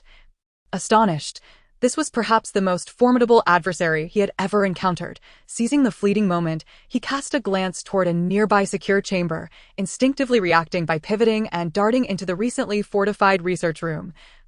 Pressing the switch to seal the door with a resounding thud, in that instant, S09's fist slammed against the 10-centimeter thick bulletproof glass door, sending shockwaves reverberating through the air. Just hold on for a moment. I'll settle the score with you shortly, Li Ling muttered, wiping the sweat from his brow with a faint sigh. He glanced down at Guan Xiao, who was gradually recovering from her internal injuries, and remarked with a cold smirk, it seems this S09 is not inclined to heed your commands. Are you truly part of the upper echelon? S-class anomalies are the most potent of their kind, typically governed solely by the leader, and we have no authority to summon them. However, this S09 is certainly not a product of the leader's summons. It must have forcibly broken out of the laboratory. Moreover, this is the latest S-class anomaly still under study, which has undoubtedly spiraled out of control. Guan Zhao's previously arrogant demeanor faded, replaced by a hint of terror. For the power of an uncontrollable S09 anomaly was likely to be more terrifying than 10 armored vehicles combined. Fortunately for me, I was astute enough not to sign any contracts with you. Otherwise, I might have ended up just like that half-mechanical creature. Li Ling hoisted Guan Xiao onto a nearby chair. His eyes filled with disdain as they bore into her. Suddenly, with a tremendous crash, the 10-centimeter thick bulletproof glass door began to splinter under the relentless assault of S09. I asked this fellow part tank? Li Ling turned to observe the S09 anomaly, which was relentlessly battering the door. S09, we advise you to return to the laboratory immediately for further power enhancement. a multitude of armed personnel suddenly appeared nearby. Brandishing AK-47s, their astonishment palpable as they beheld the S-09 anomaly furiously smashing the door. Fire. Instantly, the area outside the secure chamber erupted into a cacophony of gunfire, bullets ricocheting off the bulletproof glass with a series of sharp cracks. Yet, when the bullets struck the body of S-09, they seemed to be nothing more than harmless pebbles against alloy steel, leaving no mark whatsoever. Accompanied by blood-curdling screams, S-09 unleashed a sweeping punch, obliterating the heads of 2 or 3 helmeted personnel in a gruesome display. Splattering blood in a macabre mist, such a revolting method of killing, Li Ling felt a wave of nausea wash over him. Despite having taken many lives himself, this brutal and aesthetically void scene of slaughter was a first for him. "Fall back, the S-09 anomaly has gone rogue," commanded the captain among the armed personnel. Yet, there was no opportunity for retreat. In mere seconds, all who had arrived were reduced to shattered remnants by the S-09 killing machine. Blood and brain matter staining the ground. After dispatching the incoming personnel, S-09 turned its attention towards Li Ling's secure chamber and advanced menacingly. "If all S-class anomalies were to lose control, do you think you fools who believe you can control a god would stand a chance of escaping this place?" A cold smile graced Li Ling's lips as he regarded the S-09 anomaly, cracking his knuckles and raising his right hand in a fist, extending his thumb downward in a gesture that seemed to convey understanding to the creature. With a low growl, S-09 surged forward, leaping into the air to a height of 10 meters, crashing down towards the bulletproof glass door with immense force. It appears this creature retains some semblance of rationality, Li Ling mused with self-deprecating amusement.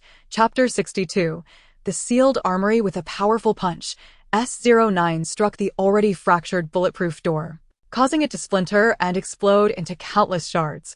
"My heavens, this creature's strength is truly monstrous." Li Ling marveled at the devastation wrought by S-09, his mind reeling at the terrifying potential of genetic modification. With a smirk, he turned to Guan Shao, who sat trembling in fear, and said, "Is this the killing machine you have created? You had better tread carefully." Guan Shao's gaze dimmed slightly as she extended her arm, wanting to say something, but the murderous glint in S-09's eyes silenced her. "I've heard that S-class anomalies possess incredible strength. It's the perfect opportunity to gauge my true capabilities," Li Ling remarked with a casual smile, flexing his wrists as his electrifying gaze locked onto his foe. S-09's eyes glowed crimson, devoid of emotion, yet brimming with a palpable hatred for all living beings, with annihilation of these beings as its singular directive. Without warning, it let out a deafening roar and charged at Li Ling with astonishing speed, delivering a punch aimed squarely at his head. Li Ling's brow furrowed. The immense pressure from the punch made him acutely aware of the gravity of the battle.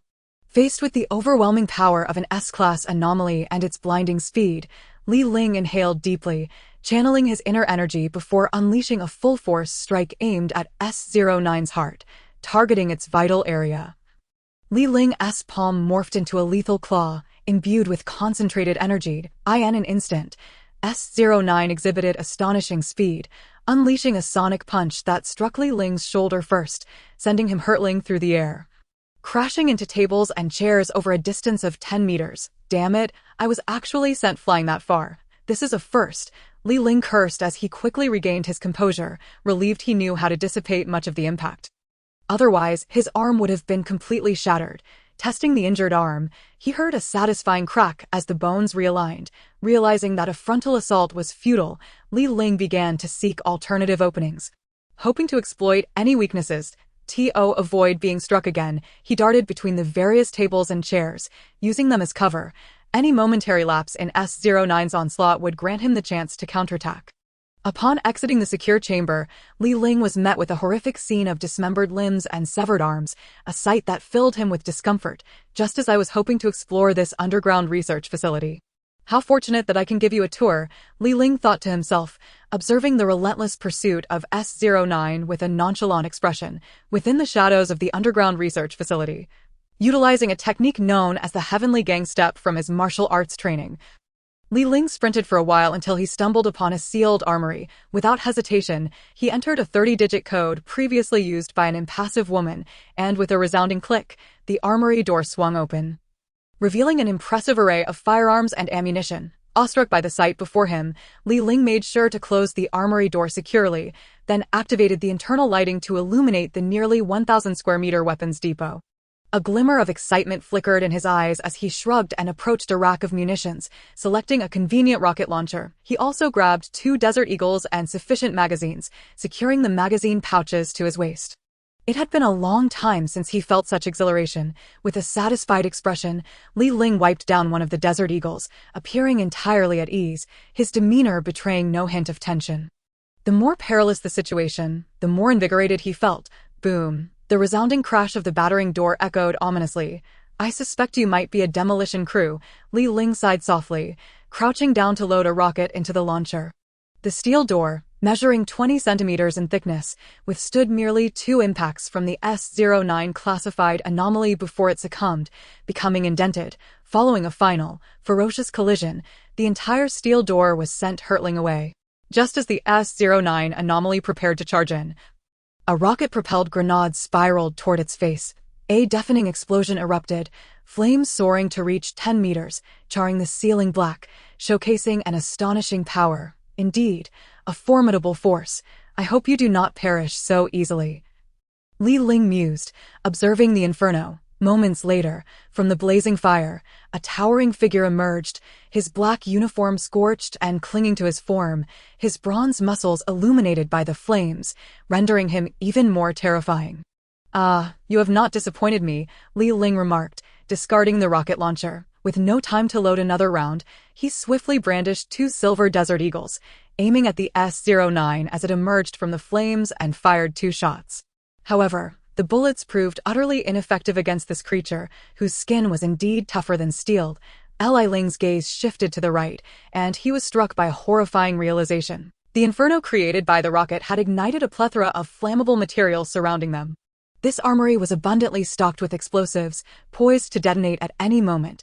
Should this armory explode, the outcome would be singular, instantaneous obliteration, leaving no chance for survival within. Alarm bells rang in Li Ling's mind.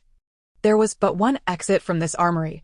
He focused on the door through which he had entered, furrowing his brow. He must navigate through the S-09 anomaly. He needed to escape, or else his life would surely end here. As the flames intensified, Li Ling had no time for contemplation. It was the moment to test his adaptability. He tucked the Desert Eagle into the magazine pouch behind his waist, preparing for a breakout. The S-09 anomaly seemed to sense Li Ling's intention to charge, displaying an unusual excitement. Li Ling smiled slightly and dashed toward the exit, while the S-09 charged directly at him. The two raced toward the door. But Li Ling was a fraction slower than the S-09. Finding himself blocked, he drew his Desert Eagle, aiming precisely at the S-09's eyes and fired. A piercing scream echoed as the S-09's eyes were struck. Providing Li Ling with an opening, he pivoted and delivered a powerful kick to the creature's waist, sending it crashing back into the inferno. A tremendous roar followed as the enormous shockwave propelled Li Ling out of the armory. Rolling far away, flames erupted vigorously. The entire armory succumbed to a chain reaction of explosions, leaving the S-09 as nothing but a skeletal remnant, mercilessly consumed by the fire. That moment, Li Ling coughed. Feeling as though his bones were fracturing, his head spinning from the colossal blast, his ears ringing, and his vision blurring. Yet, before him danced the familiar silhouette of a woman. Witnessing this, Li Ling lost consciousness. Chapter 63. The blurred figure as the armory detonated and Li Ling slipped into unconsciousness. He vividly recalled battling the S-09 anomaly within the armory, ultimately being expelled by the tremendous force of the explosion. Followed by darkness. Now, though awake, his vision remained exceedingly blurred, rendering him incapable of discerning his surroundings. All he could perceive were vague shapes moving back and forth, as if within a laboratory. Where am I? Li Ling subconsciously questioned himself, but his muscles and tendons, overwhelmed by fatigue and numbness, refused to move, as if burdened by lead. His consciousness was severed from all brainwaves, just as Li Ling's mind spiraled into despair. A hazy figure approached him. Judging by its shape, it appeared to be a woman. She leaned down slightly, seemingly examining his pupils. The murmurs of conversation among the woman and others reached Li Ling's ears. His sense of hearing remained intact, His vision clouded. He heard her voice. "How much anesthetic have you injected into him? And I will not allow you to do such things to Li Ling." He would never consent. The woman's indistinct silhouette stood protectively before Li Ling, while a group of figures loomed behind her. She appeared to be fiercely opposing their intentions regarding Li Ling after a moment's hesitation. One of the indistinct figures stepped forward and said, "Miss, please step aside. We must carry out orders from above. Li Ling must undergo this injection today. Otherwise, we cannot report back that no. You will not administer that unknown substance to Li Ling unless you kill me first."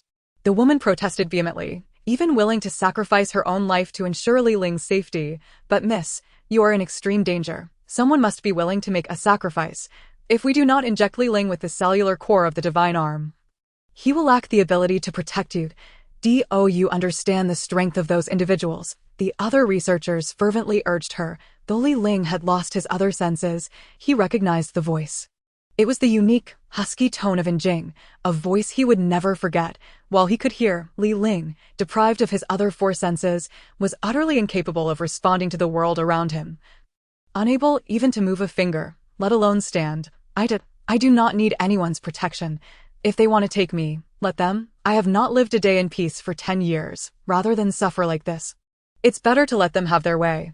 Dying is the least of my concerns," the woman declared resolutely. Li Ling could sense the profound sorrow in Jing's voice, a girl pursued by unknown entities since the age of 8. An ordeal that would torment anyone. "I apologize, Miss Jing, but your life is not your own. You harbor great secrets, ones even the state cannot control. Therefore, miss, please cooperate with our work," intoned a deep male voice. Evidently, the man held considerable authority, and Jing dared not openly defy him. "No, I have said no, and I mean it," and Jing's indistinct figure flickered as she drew a seemingly sharp object against her throat. Although Li Ling could barely open his eyes, he could not see clearly, only guessing that it was a gleaming dagger or some other weapon. "Administer some anesthetic to the young lady and let her sleep well," the deep-voiced man commanded the surrounding researchers. Jing stepped back, moving closer to the surgical table where Li Ling lay, tightly gripping his hand. Li Ling could faintly feel the fear and trembling spirit within her grasp.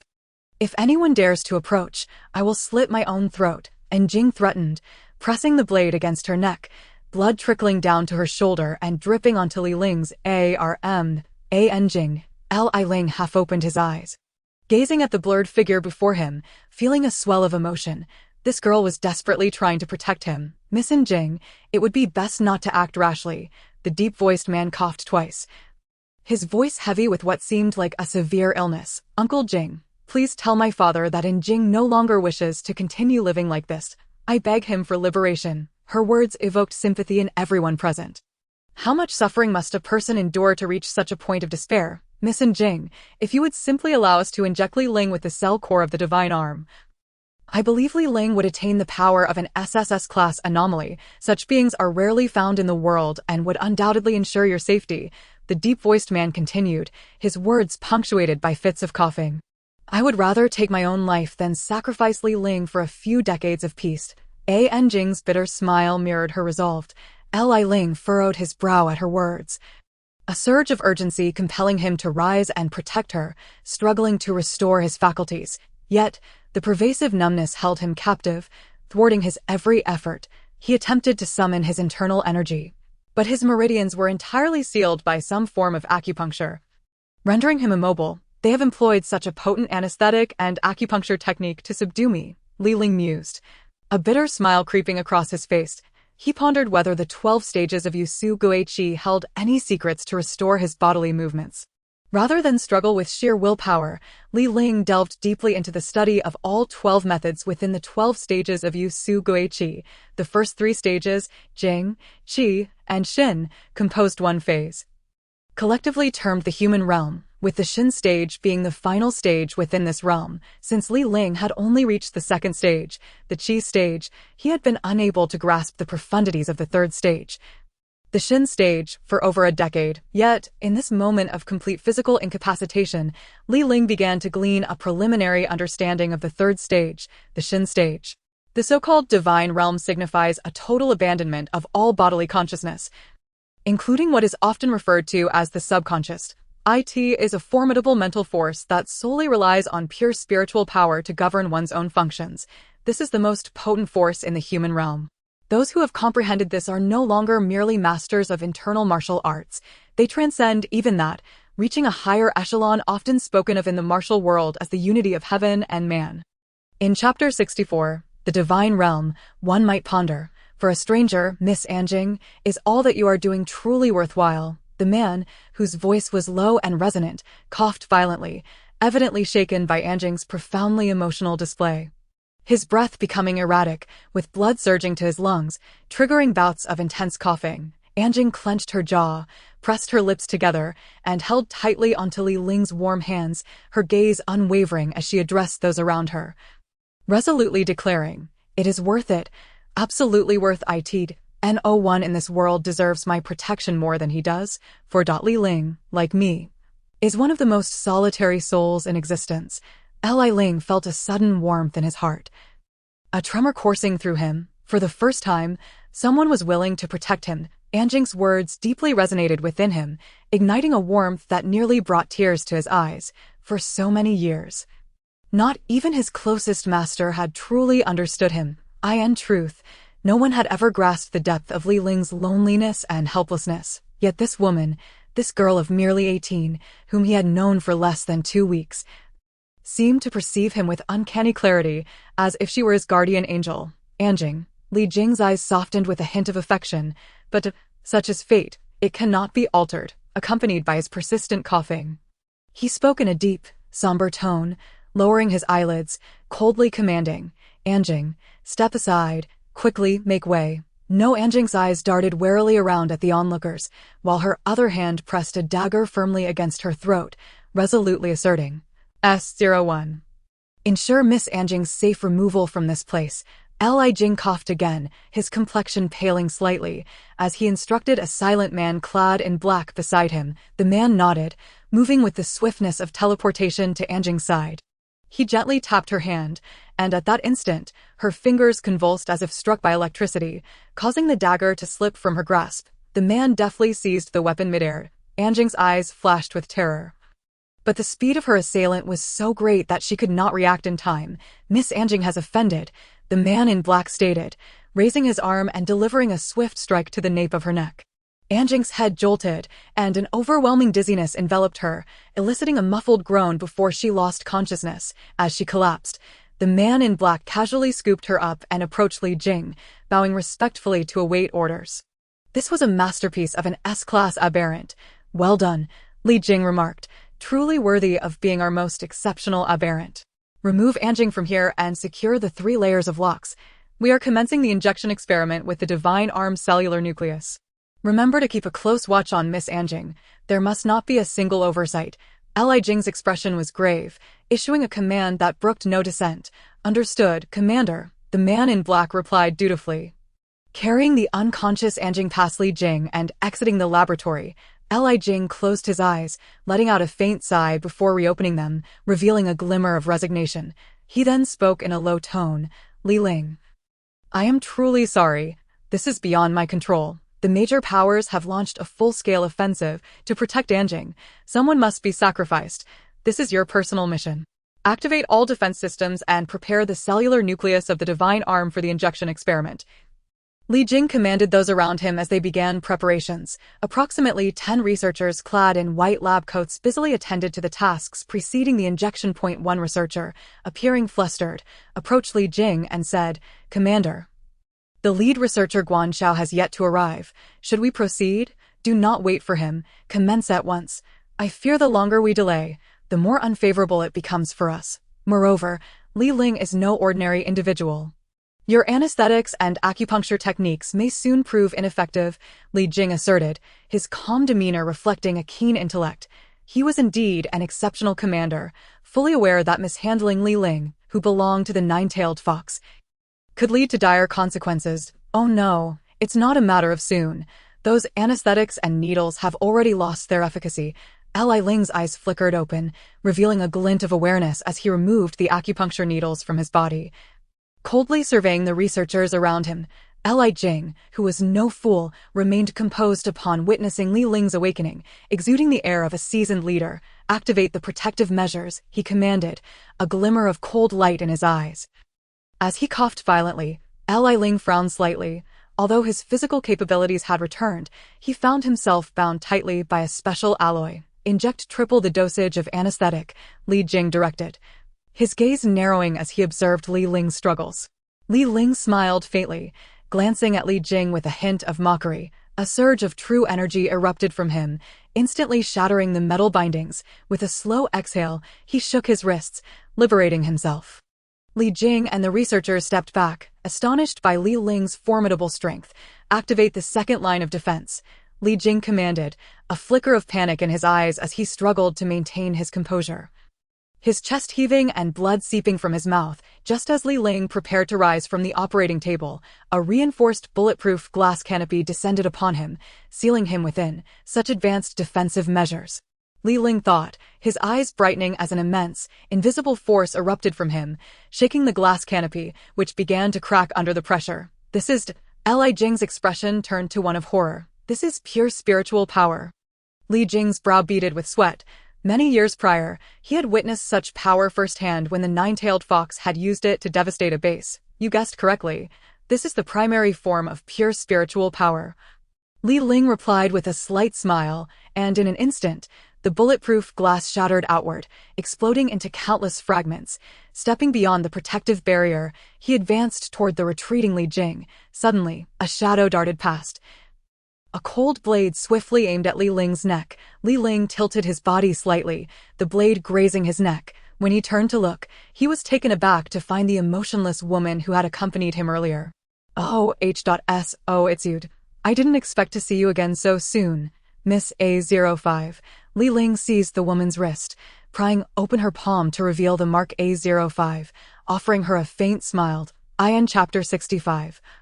Spiritual Power. The emotionless woman twisted her wrist, breaking free from Li Ling's grip, and brandished the blade once more. Aiming it at his neck, Li Ling leaned back, stepping away quickly, his eyes narrowing as he regarded the delicate blade in her hand. Feeling a twinge of alarm, what remarkable swordsmanship! It dawned on Li Ling that this woman was also an aberrant, a fact he had overlooked since their first encounter, recognizing only her enigmatic nature. "Indeed, Mr. Li Ling, we meet again," the emotionless woman replied, standing tall, her grip on the hilt steady as she regarded him vigilantly. "I distinctly recall you asserting that these people would not harm me. It appears that is not the case." Li Ling remarked coolly, his expression unfazed. "We merely wish to enhance your personal power level. It is not detrimental to you," the woman replied, her gaze unwavering, as if impervious to the world's turmoil. "Oh, is that so?" Li Ling retorted with a cold smile. "I believe I can be strong without the divine arm, of course. You are welcome to test that theory," he added, tilting his head and smiling at her. Though the emotionless woman was an A-class aberrant, her extensive training and martial skills rendered her combat prowess superior to that of newly emerged S-class aberrants. Consequently, Li Ling did not underestimate her capabilities. Li Jing's eyes flashed with anger as he exclaimed, "Li Ling, Miss Anjing is willing to sacrifice her life for you. Cannot you do something for her?" The implication in Li Jing's words was unmistakable. He urged Li Ling to make a sacrifice and become the first candidate for the injection of the divine arm cellular nucleus. However, Li Ling felt no conviction that the injected cell nucleus of the divine arm could truly safeguard Anjing. Perhaps, after the injection, he might find himself unable to control his own consciousness, let alone discuss protection. An unknown entity carries no guarantees of safety. Moreover, the divine arm has the potential to induce hallucinations. Its malevolence exceedingly profound. Li Ling was increasingly apprehensive that once injected with that cell nucleus, he might fall under the control of the divine arm. A person manipulated by the divine arm can hardly claim to possess self-awareness, much less protect Anjing. Yet, even if he repeated these words hundreds of times, it would be futile, for those present had become entirely reliant on the power of the divine arm. This power had bestowed upon them a multitude of aberrant beings. The so-called superhumans. One question seemed to have been resolved. Li Ling evasively remarked, "What on earth are you talking about?" His words left Li Jing bewildered. It turned out that the individual the old man had insisted he protect was indeed in Jing, a conclusion he could confirm without a doubt. However, he felt once again ensnared by the old man's machinations. How could a mere 500,000 in commission suffice for the protection of Jing? Li Ling sighed deeply. Yes, we commissioned the nine-tailed fox to find someone to ensure Miss Jing's safety. But we intended to modify that individual in our own way. Yet, Li Ling, you have violated the terms of the protection contract, Li Jing coldly stated. Li Ling shook his head with a smile, saying, I received only a contract to protect a mysterious woman. I never signed an agreement to sell myself as a test subject to you. You don't. Li Jing was at a loss for words. For the truth was indeed as Li Ling had said. You are blatantly violating the contract. I can terminate it at any moment. Li Ling spoke with indifference. Regardless, even if I terminate the contract, I will do everything in my power to protect Jing. It is rare to find a confidant in this world, and I do not wish to lose her. Li Ling smiled faintly. Li Jing's eyes darkened as he began to cough incessantly, as if his lungs were about to be expelled from his chest cavity. All right, tell me, where have you taken Jing? There are matters I need to clarify with her. Li Ling looked at Li Jing, his gaze earnest. Once the cell nucleus of the divine arm is injected, we will naturally have it accompany Miss Jing, Li Jing replied, his expression grave and stubborn. Li Ling patted his forehead, exhaling slightly. Why are you so obstinate, old man? I have already stated that I will do my utmost to protect Jing. Why insist on having me inject some cell nucleus? It was the first time Li Jing had been called old man, and he couldn't help but feel a twinge of anger. A05, defeat Li Ling, render him completely incapacitated, Li Jing ordered, looking at the indifferent woman. The indifferent woman raised her head slightly, her gaze calm, and replied, Yes, Commander. Before Li Ling could defend himself, the indifferent woman lunged forward at lightning speed, wielding the cicada wing blade with dexterous precision, slashing toward Li Ling. Li Ling shrugged helplessly, his eyes suddenly sharpening as an invisible mental pressure radiated outward from him. The indifferent woman furrowed her brow, instantly feeling an irresistible shockwave pushing her backward, her feet stumbling. To dissipate the force of the shockwave, she executed a series of backflips, attempting to counteract the mental pressure. After being pushed back more than 10 meters, she finally regained her footing. However, being a well-trained A-class aberrant, she quickly adjusted. With her blade pointed downward, she surged forward again. Come at me.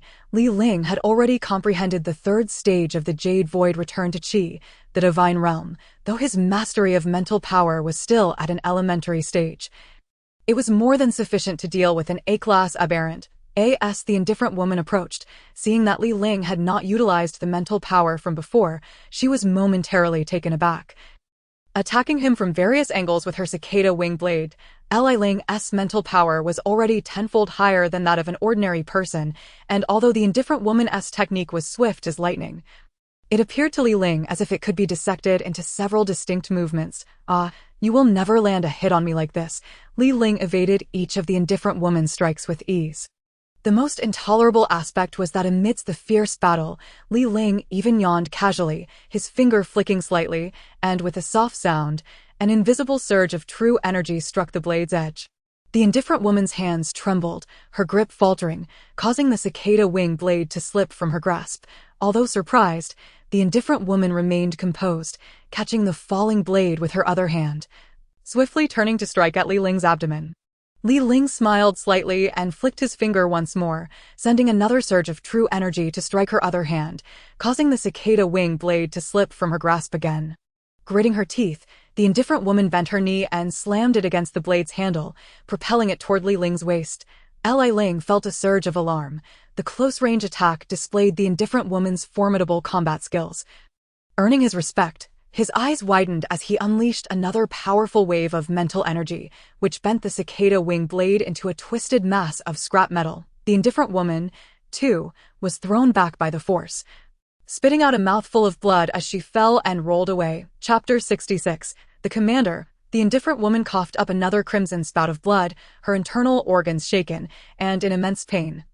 She crawled on the ground. Additionally, her left arm had been shattered by Li Ling's close-range mental attack, requiring time to recover, even for an A-class aberrant. Shaking her head to clear her mind, she used her trembling right hand to push against the ground, slowly raising her body. With her shaking legs, she struggled to stand again, her eyes filled not with fear or retreat, but with calm determination.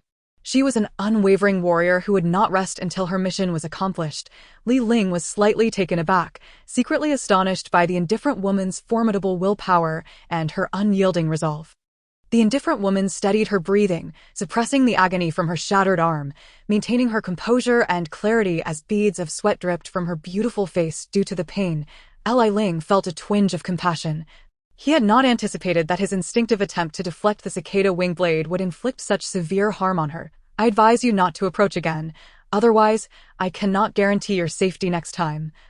Li Ling, accustomed to being a killer, acted with ruthless efficiency, never showing mercy to his enemies, regardless of gender. For in this world, if you do not kill, you will be killed. No need. My life is no longer my own to command.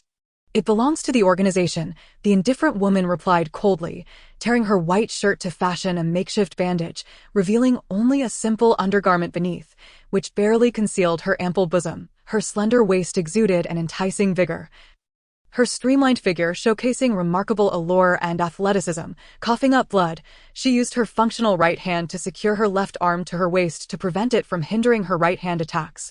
Li Ling felt a pang of pity and furrowed his brow, beginning to genuinely admire the indifferent woman. Her unwavering commitment to her orders, though somewhat stubborn and clumsy, was deserving of respect. However, the commander, the superior of everyone present, remained coldly detached. Hey, you're Li Jing, right?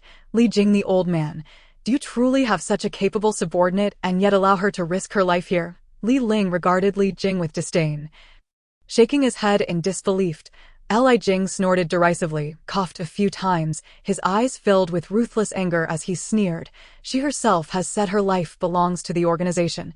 Fighting to the death is her rightful duty. Li Ling narrowed his eyes, gazing at this self-righteous Li Jing with a hint of anger. And, what of your life?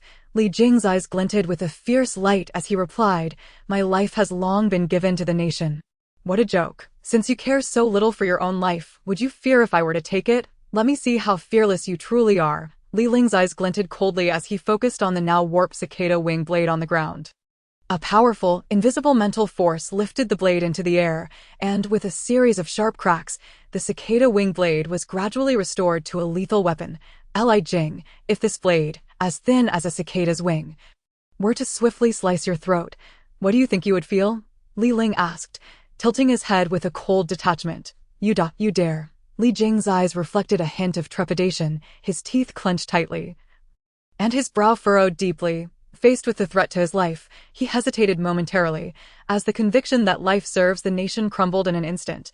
What do I have to fear? I, Li Ling, have taken the lives of no fewer than 100 individuals, all of whom were wealthy and powerful figures. Do you truly believe I would care about eliminating one more? Li Ling's voice was eerily calm. Li Jing's brow tightened further, his entire body trembling. Yet, as a soldier, despite his fear of death, he still refrained from uttering do not point your blade at a military officer. The cold woman, having secured and bound her left hand, drew a pair of butterfly blades from her back. These two blades were originally a match set, dual-edged and perfectly complementary. Li Ling sighed. This cold woman was indeed a nuisance. Just as the cold woman prepared to charge again, a voice resonated like a thunderclap. Stop right there. At that moment, numerous researchers who had been hiding beneath various tables emerged as if they had heard a glimmer of hope, making their way towards the door to greet the voice's owner. Subsequently, a tall and robust old general clad in a green military uniform, adorned with high ranks, strode in. Surrounding the old general were soldiers dressed in impeccably tailored uniforms, all of whom held at least a colonel's rank, their eyes shining with determination and exuding an extraordinary presence. Li Jing felt a wave of relief wash over him. He no longer feared the butterfly blades levitating through Li Ling's psychic power. Instead, he turned and respectfully bowed his head to the incoming old general, addressing him as commander. The old general merely acknowledged him with a faint sound and pointed a finger at Li Jing's head, stating, "You are a fool." Li Jing immediately lowered his gaze, unable to meet the old general's eyes, seemingly aware of his error, adopting a posture of humility. Li Ling glanced at the formidable military figure. Slightly taken aback, Could this old general be their mastermind? This is a matter of psychic power. Young man, for my sake, please lower that sharp blade. Why the haste to turn against each other? The old general spoke kindly yet with an undeniable authority. Li Ling was moved by the old general's demeanor, and his initial anger dissipated like mist. He withdrew his psychic energy and extended his hand to catch the butterfly blade that had lost its levitation. Commander, Li Jing seemed to want to say something more. You, my friend, are quite muddled. Do you realize what you just did? Conducting research without the subject's consent endangers Li Ling's personal safety. If you truly went through with this, you would be the first to face execution. The old general reprimanded Li Jing sternly. Commander, I realize my mistake, but this was all to protect the young lady. Li Jing, though seeking to justify himself, indeed exhibited loyalty. I have heard it all. Without consulting me, you proceeded with such methods. I vehemently oppose this. When I discussed this with that old fox, we agreed that Li Ling is undoubtedly a person of great potential, requiring no external force infusion. I trust that Li Ling can ensure the safety of Jing. The old general spoke with undeniable authority, casting a kind gaze upon Li Ling and offering a profoundly sincere remark. Li Ling felt a flicker of gratitude within. This is what a true soldier embodies. Chapter 67. The Gate of the Gods. Part 1. Li Ling's eyes flickered as he regarded the old general with deep respect, saying, Thank you, General. It is we who have erred. The old general's expression was solemn as he fixed his gaze upon Li Ling, scrutinizing him closely. At such a young age, you possess this level of strength. The person recommended by the nine-tailed fox is indeed trustworthy. Thank you for your kind words, General. Li Ling felt unworthy. He grasped the butterfly blade and offered a slight smile to the cold woman, presenting the blade to her. Your weapon. The cold woman approached Li Ling's side, extending her hand to take the butterfly blade. As she combined the two blades, her eyes reflected a sense of gratitude for his earlier restraint. In truth, how could the cold woman not recognize that Li Ling had held back? With his formidable psychic power, if he had truly wished to kill her, he would not have needed to engage in so many rounds. A continuous display of psychic attacks could have easily dispatched her. Returning her butterfly blade, the cold woman stepped back. A04, go change your clothes and tidy yourself up. The old general spoke gently. Yes, Commander. The cold woman glanced at her disheveled attire, her cheeks flushing slightly as she cast a furtive glance at Li Ling before turning to leave the research room. Comrade Li Ling, I have something important to discuss with you. Please accompany me. The old general's eyes held a hint of mystery as he smiled at Li Ling. Li Ling felt an overwhelming sense of trust in the old general's amiable demeanor. Very well, Li Ling replied simply. Everyone else, disperse. This matter concludes here. I do not wish to see any further experiments conducted on individuals outside of volunteers. If I discover even one, I will execute you without hesitation. The old general furrowed his brow and spoke sternly. Yes, Commander. The others responded in unison. Li Ling, come with me. The old general instructed Li Ling and led him away from the research room towards another tunnel. Li Ling followed the old general and several officers, strolling along the seemingly endless corridor. General, may I ask 3 questions first? Li Ling's gaze settled upon the old general's shoulders as he spoke with gravity. The old general and the officers halted before a chamber resembling an iron box. The old general looked at Li Ling with warmth, saying, Ask your questions. I will answer all that I can. Li Ling, having received permission, voiced his recent confusions. General, I wish to know your relationship with Jing. I am her adoptive father. My name is Lan. The old general replied. An adoptive father, meaning Jing is an orphan, taken in by someone. A wave of sorrow washed over Li Ling Generalin. What exactly is the situation with this underground research facility? Li Ling sighed softly, hesitating briefly before posing the question. This research facility has been established through the dedication of several generations and remains incomplete to this day. A sprawling underground complex that spans centuries, Lan explained. Lastly, what kind of danger is Miss Jing in? Li Ling regarded Lan with sincerity in his eyes, knowing that to protect Jing, he must understand the entirety of the situation. Lan paused momentarily, then, after a moment of restraint, smiled gently, saying, This is also one of the issues I wish to discuss with you. However, the matter is complex and cannot be summarized in just a few words. Lan then addressed the officers behind him. You all wait here. Yes, Commander. The officers responded in unison. Lan nodded at Li Ling and opened the hatch behind him. As the hatch swung open. Anlan beckoned Li Ling, "Come inside." Under Anlan's guidance, Li Ling was led into a remarkable area devoid of any workers, instead featuring a fully automated computer-controlled chamber. The chamber was vast. With all computer equipment operating autonomously and data flowing seamlessly, it seemed to be perpetually engaged in high-speed calculations of some super formula, decoding a mysterious code. Before a series of small computers stood a colossal screen displaying not only the architectural design of the underground research facility, but also some unknown data that continuously flickered.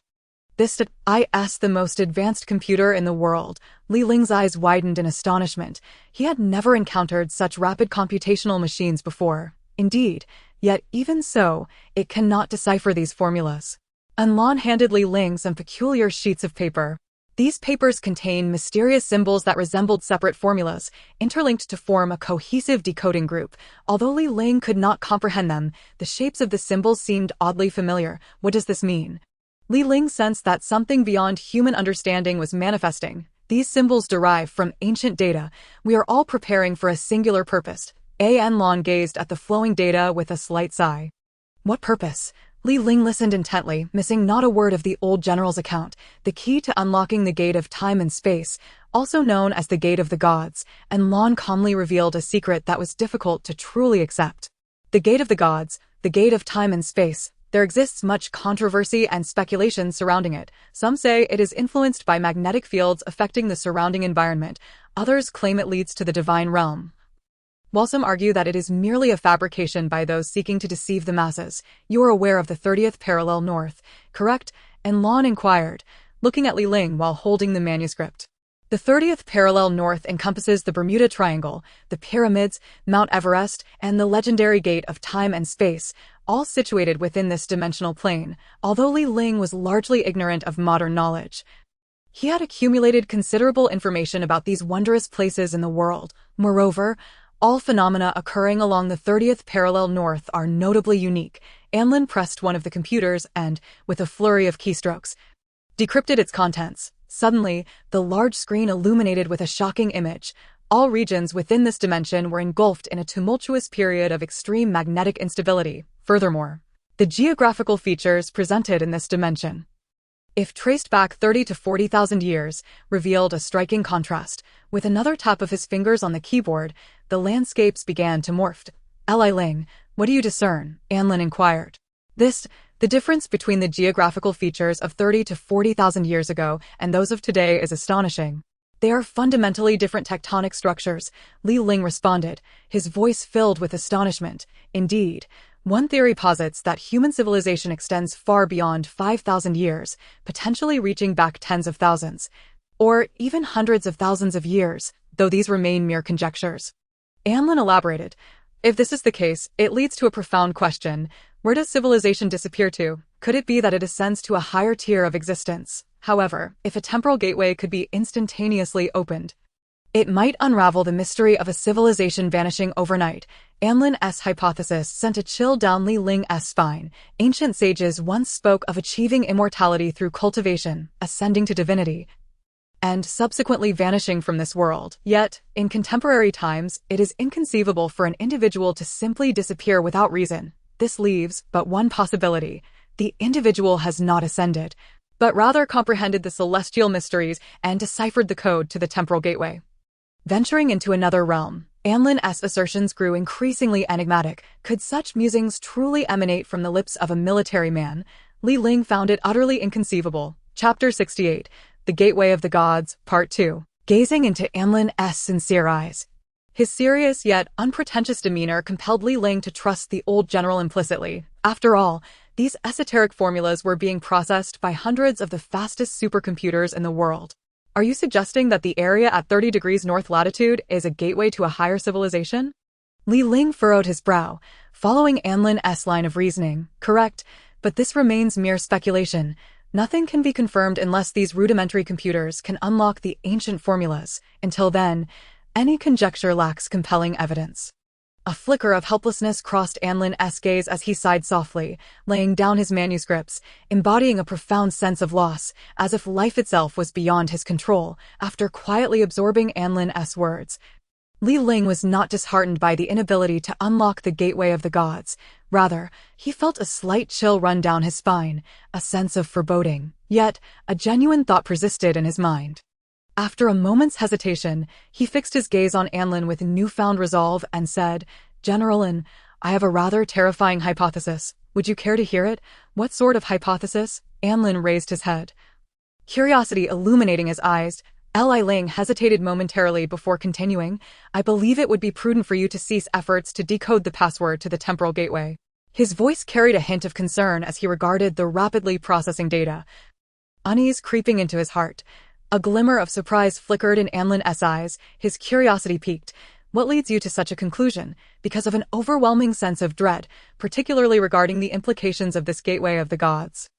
I cannot ascertain how plausible my hypothesis is, but if a civilization recklessly engages with another, the outcome may not be progress, but rather catastrophe and annihilation."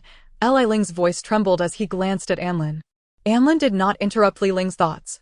Why, then, did the once mighty civilization of Atlantis meet its demise? Was it merely due to a tsunami, earthquakes, and volcanic eruptions, or even assaults from sea monsters? That this civilization vanished from human history? Li Ling pondered aloud. Even according to records, Atlantis possessed an exceedingly advanced civilization yet disappeared overnight. Such a sudden turn of events raises questions. How could a civilization of such high stature fail to predict natural disasters like tsunamis and volcanic eruptions? His gaze fixated on the manuscripts detailing the reasons behind Atlantis' downfall. Noticing that Li Ling had more to say, Anlin furrowed his brow, lowered his gaze in contemplation, and nodded for him to continue. "I merely speculate that Atlantis did not fall victim to ordinary catastrophes, but rather faced divine retribution. If a deity wishes for a civilization's destruction, no amount of advanced technology can avert it." Li Ling struggled to articulate his thoughts, settling on the term divine punishment. Anlin listened intently, not interrupting. Thus, the elite of Atlantis, much like us today, endeavored to open the gateway of the gods, attempting to decipher its password. Fortunately, their technology was highly advanced, and they succeeded in unlocking the gateway at 30 degrees north latitude, but disaster soon followed, bringing forth punishment from the gods. Li Ling's eyes sharpened, realizing he was approaching the crux of his discussion. But why would the gods seek to punish humanity? Anlin remained silent, focused intently on Li Ling's words. If we consider the gods to be a civilization superior to humanity, then the reason is clear. When a lower civilization collides with a higher one, it often results in either subjugation or complete annihilation, much like a powerful individual would not permit a weaker one to gain strength and surpass them. Li Ling articulated his thoughts plainly and realistically. Anlin, being a general, understood this concept deeply. He recognized that battles often arise from the desire to prevent others from becoming stronger and thus threatening one's own security. This is the way of the universe. Anlin took a deep breath and sighed. "Your analysis is astute. Perhaps your hypothesis holds some truth. I merely proposed a possibility, yet the true reasons remain known only to the Atlanteans themselves." Having shared his conjecture, Li Ling offered a faint smile. "However, this endeavor cannot be halted. Even if we wish to cease, other nations will not. Moreover, this issue is far too complex to simply stop." Anlin shook his head emphatically. Li Ling understood that some matters are indeed unavoidable. Once embarked upon, one must see it through, for the stakes are too high. Your perspective remains but a hypothesis, and even a rather one-sided one, thus unable to garner full faith from others. Speaking of which, I wish to show you something you likely have never encountered in your life. Anlin lightly tapped the keyboard, causing a hatch to open. "I will take you to witness something that will illuminate why the entire world covets and Jing herself." A hint of helplessness graced Anlin's face as he beckoned Li Ling to follow. Li Ling closely trailed behind Anlin toward the mysterious hatch, acutely aware that this general, who commanded the nation's military and once roamed the battlefield with prowess, now appeared momentarily powerless. Upon entering the sealed chamber, Anlin closed the hatch behind them. After traversing a lengthy tunnel, an immense, astonishingly vast space unfolded before Li Ling's eyes. It housed an incomprehensibly colossal skeletal structure, a being whose existence defied description. Its form was peculiar, lacking a skull or limb bones, instead consisting of an intricate lattice of rib-like structures intertwined to create an irregular skeletal framework resembling a fence. "This is..." Li Ling's eyes widened in astonishment. incredulity washing over him as he beheld the remains of a creature that might never have been seen even in mythology. This is a skeletal structure of a being we have yet to comprehend. Its origin remains unknown. This was discovered by Jing through her dream consciousness in a tomb dating back 100,000 years in ancient Lulan, Anlin remarked, narrowing his eyes and sighing softly. Chapter 69. Endless nightmares. Li Ling's expression shifted, a flicker of compassion and sorrow illuminating his eyes as he lowered his gaze and spoke slowly. I can understand Jing's solitude and helplessness. I comprehend why she is so reluctant to engage with others. She simply fears. Jing is a remarkably perceptive child. She would rather endure all suffering herself than burden anyone else. Sometimes, I feel utterly powerless.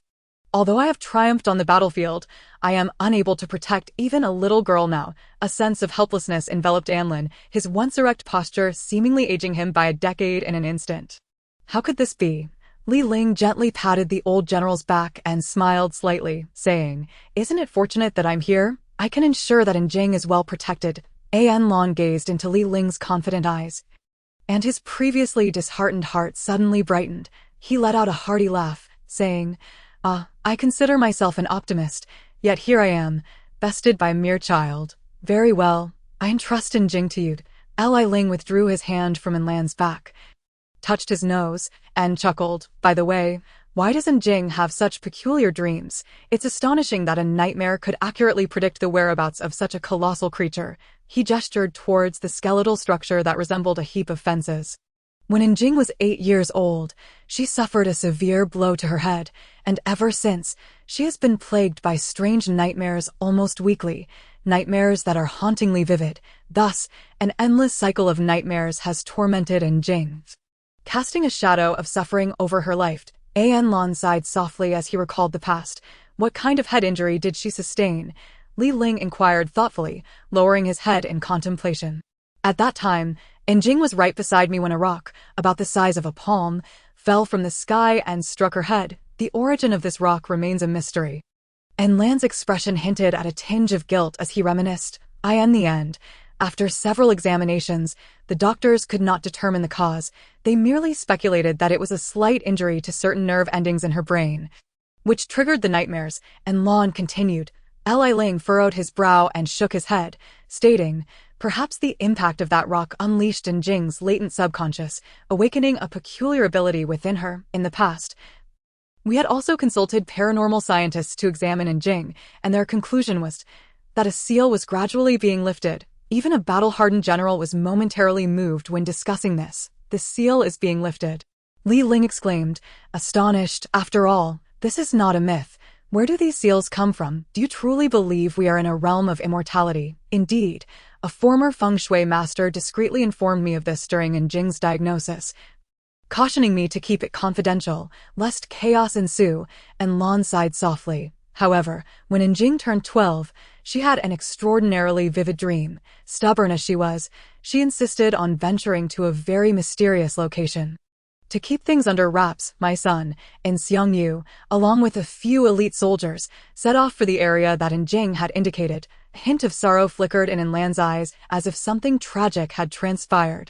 "Could it be a tomb in the ancient Lulan?" Li Ling inquired, astonished. "Yes, a tomb in the ancient Lulan, a mysterious burial site. Upon discovering it, everyone was astounded, for it matched Jing's description perfectly, even to the extent that its age was unfathomable. According to Jing, this tomb is believed to be around 100,000 years old. Anlan said as he grasped the iron railing beside him, slightly bowing his head. Li Ling quickly supported Anlan, whose frail body showed the signs of age, and remarked, "It is impossible for the ancient Lulan to be 100,000 years old. Indeed, it cannot be that ancient, which raises questions about the origin of this tomb. It cannot belong to any ruler of ancient Lulan. This is where the problem lies." Anlan's expression grew increasingly sorrowful, as if he were bearing an immense burden. Accompanying them was an archaeologist who also expressed ignorance regarding the site. For historically, this location has never been recorded. In pursuit of the truth, Xiangyu, along with several trusted aides, entered and located the tomb's entrance, delving deep within. Days later, neither Xiangyu nor his companions returned, prompting the archaeologist to notify the local military, who dispatched a large force to explore this previously undiscovered region of ancient Lulin. A.S. Enlon spoke. Tears welled in his eyes, and he lamented the tragic fate of a parent burying their child. It was unimaginable that even general and son had vanished within that tomb. Li Ling understood the pain of losing a loved one and empathized with Enlan's current feelings. Sometimes these are simply the whims of fate. Enlan consoled himself. After regaining his composure, he continued. Subsequently, a large contingent of troops, utilizing advanced detection equipment, discovered gigantic skeletal remains and a crystal coffin within the tomb. Li Ling glanced at the peculiar skeletal remains, pointing towards the almost 10-meter-high structure. Is this the skeleton in question? Yes, indeed. Additionally, there was that crystal coffin, which contained no body, only a severed arm that had not decayed after 100,000 years. Enlon recounted. Later, these artifacts were secretly transported to this underground research facility for preservation. After sharing this tale, Enlon sighed deeply, attempting to alleviate the pain in his heart. Did Enjing continue to experience similar dreams afterward? Li Ling asked. After this incident, Enjing believed she had caused her adoptive father's demise and from that point on, never spoke of her nightmares again. She has borne an endless torment in solitude, which is truly heartbreaking for her. And Lan's face grew more lined with sorrow, revealing that the old general's stern facade concealed a tender heart. I understand now. Li Ling finally grasped the reason behind Enjing's aloofness and solitude. She did not wish to harm anyone else around her, so she chose to endure her unprecedented suffering alone. Subsequently, various nations learned of Enjing's extraordinary ability through unknown channels, and high-ranking officials worldwide sought to obtain her as the living tomb. Enlon patted the railing, his gaze filled with regret. There is no wall that does not let the wind through, especially when you have been searching extensively in the ancient Lulan for a tomb that is 100,000 years old. It is only natural that it would attract attention and rumors would spread. Li Ling nodded thoughtfully. Currently, hiding and evading are not viable solutions. The only course of action is to unravel the mystery of Enjing's nightmares. Perhaps I will take Enjing to explore the world that her dreams revealed. Li Ling's eyes shone with determination as he looked at Enlon. Chapter 70. The military commission. It seems I may finally retire. I can rest easy knowing that Enjing is in your hands. Enlan's eyes held a glimmer of solace as he lightly patted Li Ling's shoulder, his gaze brimming with profound meaning. In truth, Enlon wished to entrust Enjing's entire future to Li Ling. Understood. I will obey. Li Ling straightened his posture, saluting Enlon with a smile, his eyes radiating immense confidence. He could feel the tremors of excitement in Enlan's palm, revealing the old general's frail state. At his age, he should have long since laid down his armor and sought a tranquil life in the mountains, yet perhaps it was Enjing who kept him steadfastly donning this military attire. Enlon instructed a soldier named Zhang Chang to escort Li Ling to meet Enjing. Enlon, along with his capable subordinates, departed from the underground research facility.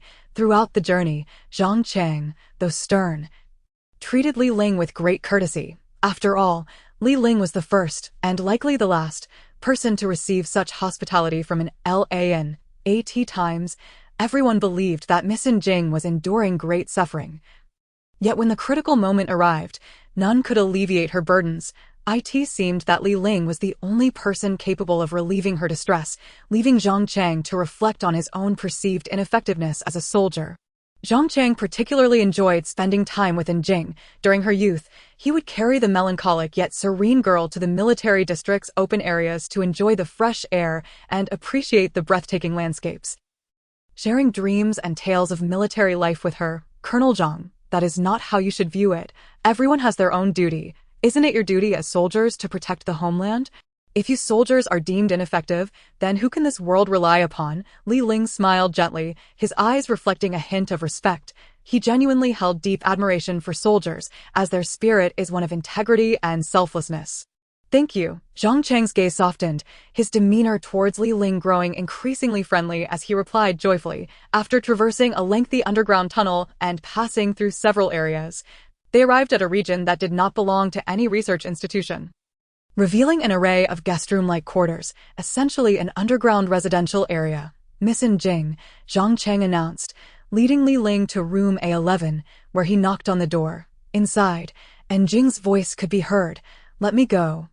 You scoundrel, my grandfather would never agree to this. Li Ling could not ignore the plight of the innocent cells in his arm. He was blameless. Jing persistently defended Li Ling, hoping to gain the acknowledgement of her captor. However, the individual guarding Jing was an S-class variant, designated S01, a cold and ruthless being solely focused on executing orders. Open the door. I am Colonel Zhang Chang from the military district. I must see Jing. Zhang Chang, hearing Jing's cries, urgently and angrily pounded on the door. Moments later, the door swung open with a loud click, revealing a burly man in black attire. The man calmly regarded Zhang Chang and bowed, saying, Colonel Zhang, do you have orders from military command? Such audacity. I have come in person. What further commands could you possibly require? What is military authority compared to my rank? I, Zhang Chang, hold the title of colonel in this nation, and that should suffice to command you. A flicker of indignation glimmered in Zhang Chang's eyes. Those in the military district are often straightforward, and he is no exception. Uncle Zhang Chang, please do not concern yourself with me. You must hurry and inform grandfather to rescue Li Ling. He is innocent. If you delay, it may be too late. Jing's voice, laced with urgency and a hint of tears, called out from within the room. A warmth surged in Li Ling's chest, and he felt the sting of unshed tears in his eyes. However, his capacity to control his emotions was extraordinary, and he quickly suppressed his tears, apart from doing everything in his power to protect Jing. He could find no other way to cherish this lovely girl. There's no need for that. Jing, rest assured, I shall remain right here, Li Ling replied, raising his voice to reassure her. This is an order. Do you see its efficacy? Li Ling produced a black square military insignia given to him by Lan before his departure, displaying it to the man in black. The black insignia represented the highest level of authority. Indeed, military authority, the man in black remarked, taken aback. Upon witnessing the insignia, he immediately bowed his head and began addressing Li Ling as military authority, implying that Li Ling's standing was now comparable to that of Li Jing. Zhang Chang, upon seeing the black insignia, was also slightly taken aback, a smile gracing his lips as he said to Li Ling, I never anticipated that the commander would entrust you with the military authority of the underground research facility. It seems he has truly relinquished control and placed complete trust in you. Li Ling was equally astonished. He had never imagined that this black iron insignia could wield such power, allowing him to command everyone in the underground research facility, including the aberrant races. You should return now. I have matters to discuss with Jing, Li Ling instructed the man in black, designated as S01. Yes, military authority, the man in black nodded respectfully, leaving the area without a hint of expression. After the man in black departed, Li Ling and Zhang Chang entered a relatively spacious room filled with well-furnished amenities, even projecting images of mountains and grasslands. Upon seeing Li Ling enter, Jing's eyes shimmered with tears. But bound as she was, the tears fell onto her clothing, unable to be wiped away. Li Ling's heart surged with unexpressed anger at the sight of Jing so cruelly bound. After all, Jing was the granddaughter of Lan, and it was unconscionable to treat her in such a manner. Yet, he recalled that those aberrant races had long since lost the emotions inherent to humanity, becoming mere automatons, executing orders without question. The moment Zhang Chang laid eyes on Jing in such a pitiful state, his temper flared. He rushed to her side, hastily unbinding her and cursing vehemently. Damn it, that wretched Li Jing has gone too far. If Miss Jing suffers even the slightest injury, I'll personally see to his end. Uncle Zhang, please do not be angry. It's all right, Jing replied. Knowing Zhang Chang's fiery temperament and recognizing the likelihood of his impulsive actions, she spoke soothingly to him to prevent any outbursts. Jing was correct. This was merely a trivial matter, and Li Jing meant well, albeit employing somewhat ruthless tactics. Li Ling understood Jing's perspective and thus supported her sentiments. No time. Zhang Chang loosened the binding ropes and declared, Hey, you all are exonerating this wretched son of a turtle.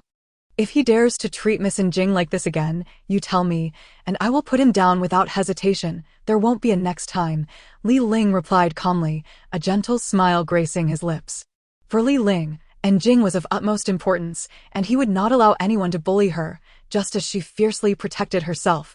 Chapter 71, Liberation of the Soul. Zhang Chang gave Li Ling a thumbs up and then stood. Taking a few steps to Li Ling's side, he patted Li Ling's shoulder, his gaze filled with pride as he declared, Indeed, I had forgotten about my brother Li Ling with you by our side. I firmly believe that Miss Jing's days ahead will be safe and filled with joy. I would stake my life on it. Li Ling smiled faintly and nodded at Jing. His eyes brimming with encouragement, Jing furrowed her brow, a trace of doubt crossing her beautiful face, but her wise eyes soon sparkled with understanding as she looked at Li Ling and asked, Li Ling, did you promise grandfather to protect me? Yes, from the very beginning, I made that promise. I have merely come to validate the worth of this mission, yet I find that its significance surpasses any task I have ever undertaken. Li Ling responded, his gaze unwavering as he regarded Jing, a smile upon his lips. Who gave you the right to make such promises? You have taken it upon yourself without my consent. I do not require anyone's protection. I possess the right to choose my own fate, and I have the authority to refuse anyone's protection. Do you understand? Jing turned her head slightly, her anger palpable. Her eyes resolute, as if no force could sway her decision. Miss Jing, you are mistaken. You must understand the intentions of those who care for you. Zhang Cheng interjected, his straightforward nature compelling him to speak candidly. Jing fell silent, merely sitting there in quiet contemplation. Zhang Cheng glanced at Li Ling, a hint of helplessness in his gaze, knowing that once Jing had made a decision, even Lan would struggle to alter it. Brother Zhang Cheng, you may leave for now. I wish to speak with Jing privately, Li Ling said with a composed demeanor. Zhang Cheng recognized that his forthright nature would be of little use here. Instead, it might complicate matters, so with a sigh, he replied, Brother Li Ling, I trust you completely. I will remain outside to ensure that no one interrupts your conversation. With that, he shook his head in resignation.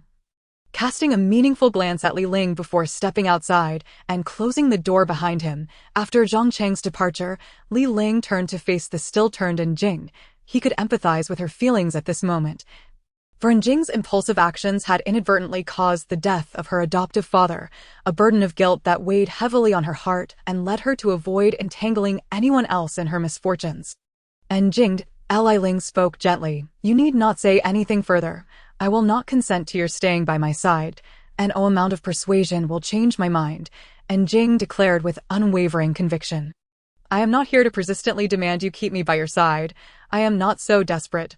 I merely wish to convey that, like you, I am also an orphan without parents, yet you at least have an adoptive father and a kind grandfather. I, however, am left with nothing but the harsh reality and the relentless pursuit of self-improvement to grow stronger, to survive in this cruel world. As Li Ling spoke, the usually strong facade he maintained began to crack. Revealing genuine emotion, Jing's expression shifted slightly, sensing Li Ling's loneliness and helplessness, yet her gaze remained resolute, suppressing her emotions entirely. Li Ling continued, even if you do not consider your own well-being, think of those who love you, your grandfather-in-law, your missing adoptive father, and the soldiers who surround you daily, Li Ling implored, observing Jing's fact. Jing bit her lip, her body trembling slightly as she fought against being swayed by Li Ling's words.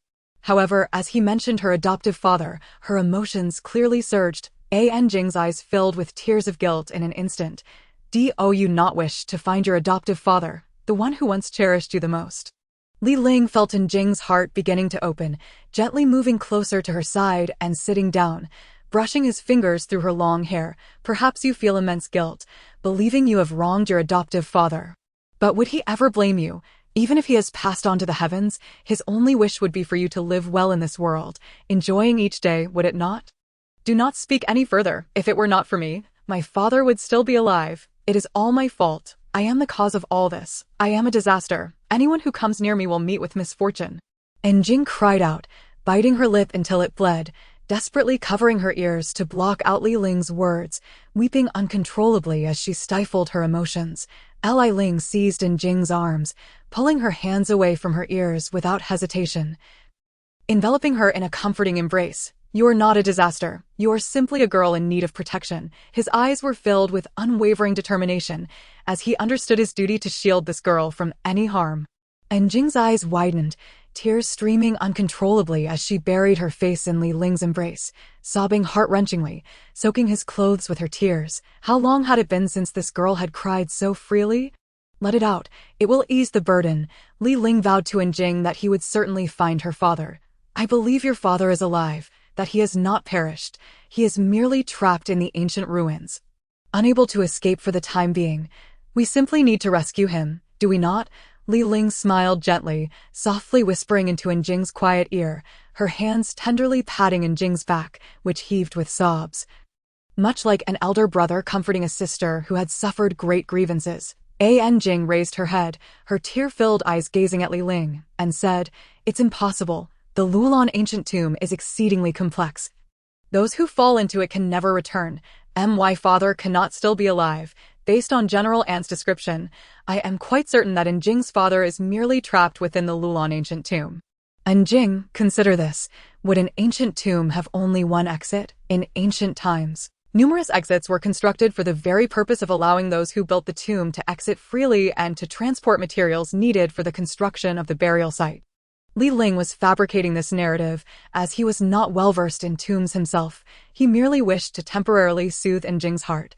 "Please, do not jest." Jing, not one to be easily fooled, recognized Li Ling's intentions.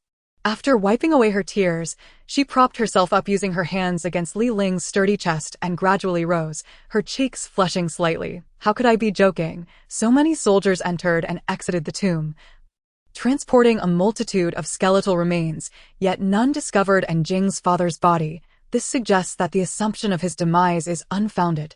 A glimmer of confidence flickered in Li Ling's eyes, a confidence that gradually led Jing to believe that her father might indeed still be alive. Chapter 72. Jing blinked, quietly observing the depths of Li Ling's pupils, who in turn gazed back at her with equal intensity. It seemed as though both sought to extract profoundly significant truths from one another's eyes. After 10 seconds, Jing waved her hand, pouted her rosy lips, tilted her head, and with a playful smirk, remarked, "You are truly wicked, making it sound as though you were there at the time, you great deceiver." I do not believe you. Haha, if you don't believe me, then why are you smiling? Li Ling could not contain his laughter. Seeing Jing exhibit such playful charm indicated that she was beginning to welcome him into her world. She had indeed absorbed his previous words, and Li Ling's assertion that Xiangyu was alive was grounded in reason. How could I have missed this mischievous side of you during our time at school? Jing shot a sidelong glance at Li Ling, her tone slightly annoyed. All right, no more teasing. Li Ling supported his chin, a faint smile gracing his lips as his gaze turned serious. He looked earnestly and imploringly at Jing, saying, "Jing, what is it?" Jing responded, her expression slightly puzzled at Li Ling's sudden seriousness. Li Ling cleared his throat, suppressing the excitement bubbling within him as he leaned closer to Jing, their breaths nearly audible. Jing felt the warmth of his breath against her face, causing her cheeks to flush, and she instinctively shifted slightly away. What is it? Just speak plainly. Do not drag it out." Jing could hardly endure Li Ling's proximity. Her gaze flickered as Li Ling's face was nearly touching her left cheek, his warm breath almost brushing against her lips. The atmosphere was charged with a tranquil intimacy, and Jing's breathing grew increasingly rapid, her eyes shimmering with a hint of anxiety. Li Ling gazed at Jing's delicate face with an air of longing, exhaling softly as if admiring a beautiful porcelain artifact. Jing's eyes darted about, her heart racing wildly as she felt herself leaning back slightly, her arms straining to support her upright. Jing, Li Ling whispered softly in her ear. Jing's ears tingled with sensation, her heart racing. Unable to meet the greedy gaze in Li Ling's eyes, Li Ling's expression grew increasingly covetous, a hint of guilt crossing his features as he shook his head and said, "Some things are difficult to express." What do you want?" Jing pressed her hand against Li Ling's chest, cautiously positioning herself to face him, her breath ragged with tension. I am truly starving," Li Ling exclaimed, and at that moment, a loud grumble echoed from his stomach. Jing paused, momentarily taken aback, before bursting into laughter, her joy illuminating her face, nearly causing her to lose her breath. "You are such a glutton. Get up. Do not crush me," Jing playfully scolded, her laughter bubbling forth as she playfully kicked Li Ling. The earlier intimate atmosphere dissipated, replaced by lightheartedness. Li Ling pouted, awkwardly rubbing his belly as he slowly stood, feeling embarrassed. After all, he was a top-tier assassin, and it felt strange to express such a trivial need. "I am genuinely starving. Since I was brought here, I haven't had a single meal, and with no sun or moon, I have lost all sense of time. Furthermore, in this underground research facility, aside from bulletproof glass and steel, I cannot find anything to eat. Hence, I came to seek your assistance. Alas, what a pitiful predicament. In Jing, is there anything to eat here? I am truly famished, Li Ling whispered in a low voice, wary of being overheard. As his stomach grumbled again, being hungry is a natural human condition. Why do you sneak around as if you were a thief? And Jing rested her chin on her hand, her gaze landing on a refrigerator. With a slight pout, she pointed, there is food in that refrigerator. Help yourself, she added, and remember to drink plenty of fresh milk. Li Ling immediately sprang up, rushing towards the refrigerator and flinging open the door. A gust of cool air rushing forth. Inside, a cornucopia of delightful foods awaited. Fruits, beverages, watermelons, apples, grapes, bananas, juices, and fresh milk. All the freshest edibles imaginable. Li Ling retrieved a bunch of ripe bananas, a cup of juice, and some fresh milk. Cradling them as he walked into the hall and placed them on the table, watching Li Ling devour the food voraciously, and Jing couldn't help but chuckle. How long has it been since you last ate? Her gaze softened, a touch of warmth and joy illuminating her usually indifferent demeanor. Today, what is the date? Li Ling asked, peeling a banana and gulping down milk. Today is November 10th, and Jing replied, November 10th? Li Ling's jaw dropped, nearly dropping the banana from his mouth. I have gone 3 days without food. He recalled arriving here on the evening of November 6th. And no wonder. Take your time eating. No one is competing with you. And Jing observed with amusement, finding comfort in watching Li Ling's unrestrained appetite. Perhaps it is because I have been deprived of food for so long, but these bananas taste exceptionally delicious today. Li Ling swiftly polished off a bunch of bananas. And Jing nodded slightly, reclining on the bed, lost in thought as she stared at the ceiling. Li Ling, do you regret becoming my bodyguard? I hope you won't regret it in the future. And Jing uttered these words without forethought, stemming from her inherent need for security. Li Ling paused, drinking down the last of his milk, his gaze serious as he looked at Jing's profile. I do not regret it. I promised General Lan that I would help you unravel each mystery. Jing, if you ever have strange dreams, feel free to share them with me or take me to the site of your dream.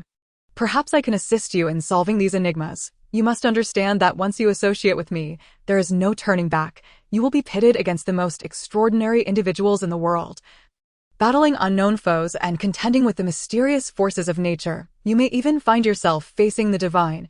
Li Ling slowed his pace in feeding himself bananas, his gaze resolute as he spoke slowly.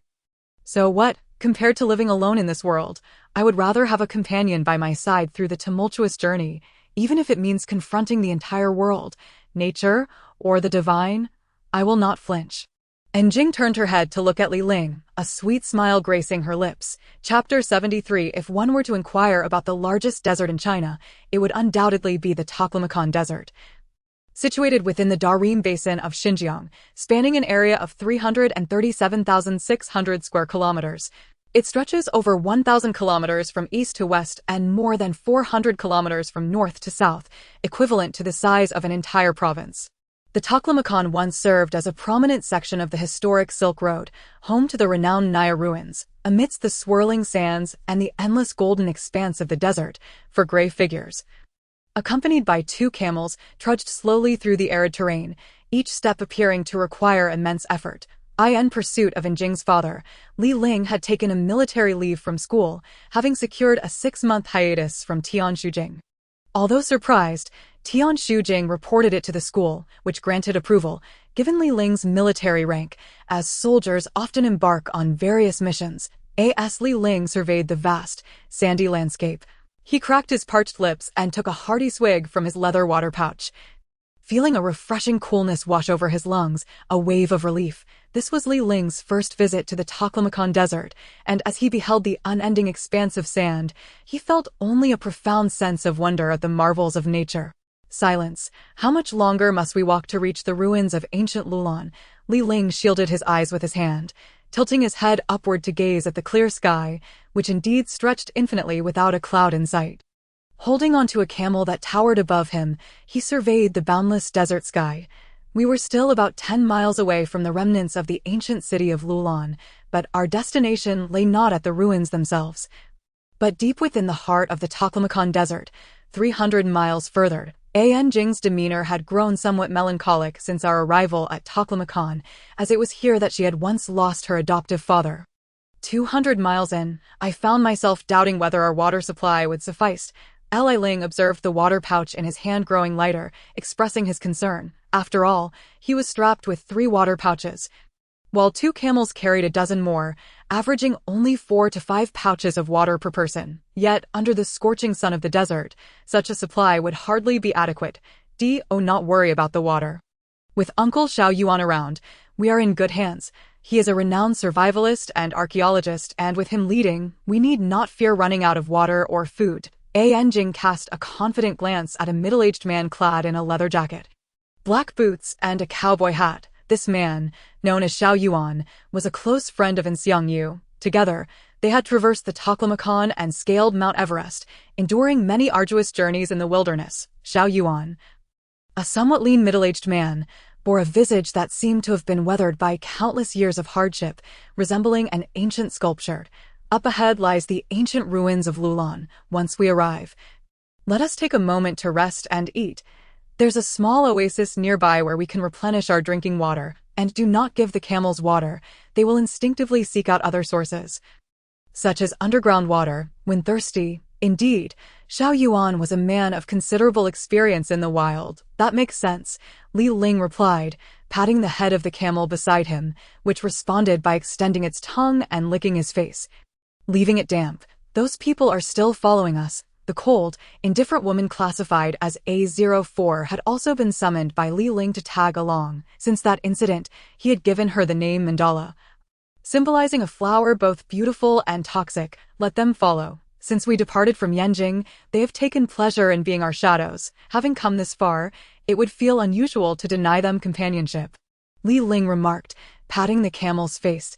Isn't that right, brother camel? The camel simply exhaled through its nostrils, leaving its understanding ambiguous. Each time the cold woman heard Li Ling call her Mandala, her cheeks would faintly flush, perhaps due to her inability to express happiness directly, resulting in a subtle form of joy. After all, she was not an ordinary person. Who are those individuals, anyway? Xiao Yuan inquired, casting a glance back, although they trailed far behind.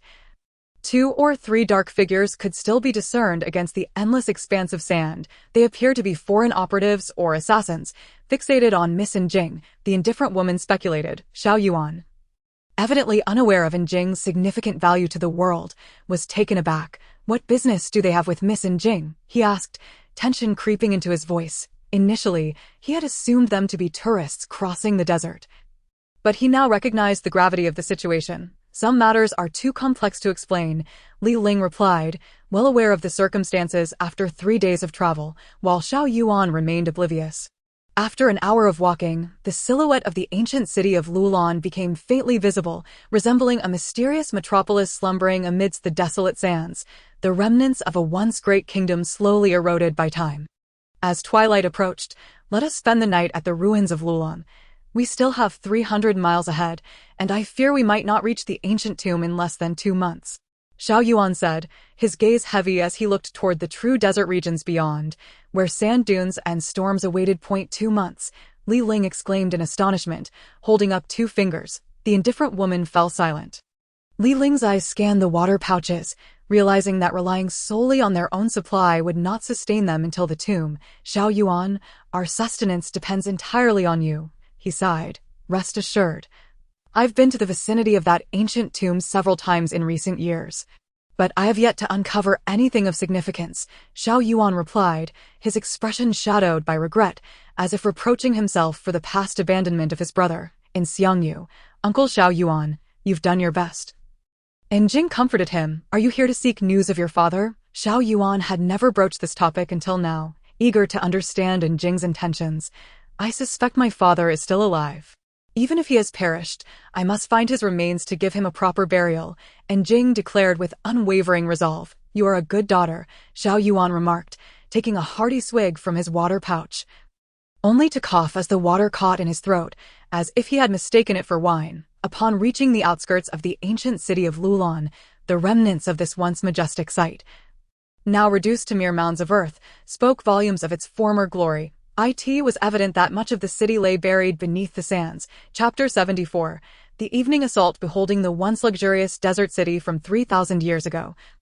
Now but shadows of its former structures, the four travelers felt an inexplicable sense of dread about the ravages of time, the ultimate destroyer of all things. They ascended to the highest point of the Lulon ruins.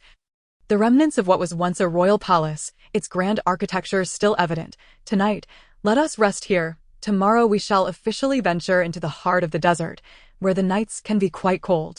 We can utilize the blankets carried on the camels, Xiao Yuan suggested, tethering one of the camels to a small rise in the earth. Li Ling secured his own camel and offered it some water. But recalling Xiao Yuan's advice to minimize the camel's water intake, he set aside the water pouch. Why did such a grand city as Lulon vanish so suddenly? Li Ling pondered, his gaze fixated on the ancient palace ruins. Lost in thought, according to historical records, the city of Lulon was built near water, specifically the renowned Lopner Lake. However, for reasons unknown, the lake had dried up, leaving the soldiers and inhabitants of Lulon in desperate need of water, ultimately leading them to abandon their once glorious city, which was subsequently consumed by the sands of time. Xiao Yuan, also gazing at the palace ruins, took another swig from his water pouch. I see now. Li Ling mused, a smile gracing his lips as he nodded. It was clear that the loss of a vital water source forced humanity to forsake their painstakingly constructed city in search of a more sustainable place for survival. Mandala, you will sleep alongside Njing tonight, always keeping her safe. Uncle Xiao Yuan and I will remain outside the palace to guard you. If those individuals attempt a nighttime ambush, I would be most willing to engage. Li Ling stated, taking a seat atop a mound of earth after retrieving a water pouch from the camel. Mandala's cheeks flushed as she approached Li Ling, lowering her gaze to her feet. Military commander, it suffices for me to guard outside. You and Mr. Xiao Yuan should accompany Miss Njing inside to rest. Enough with the chatter. This is an ordered. Do you wish to defy it? Li Ling asserted, knowing Mandala would come forth with such a request. Mandala nodded slightly, her voice barely above a whisper. I dare not. Then ensure Njing's safety. Those people are not ordinary. Foreign operatives are highly trained individuals, molded into weapons and intelligence gatherers. They are clever and skilled fighters, Li Ling cautioned, not underestimating the capabilities of the operatives who had followed them earlier. But, military commander, Mandala began, only to swallow her words upon meeting Li Ling's mildly irate gaze. Very well, military commander, she acquiesced, her cold demeanor softening slightly, perhaps out of gratitude. The sun dipped lower in the sky, casting an ominous shadow over the desert night. Li Ling watched the setting sun, feeling a familiar itch for combat after a prolonged absence. Xiao Yuan approached, glancing at Li Ling. Why does that woman constantly refer to you as military commander? Are you an officer? Sort of, though I am merely temporary, Li Ling replied, resting his chin on his hand with a faint smile.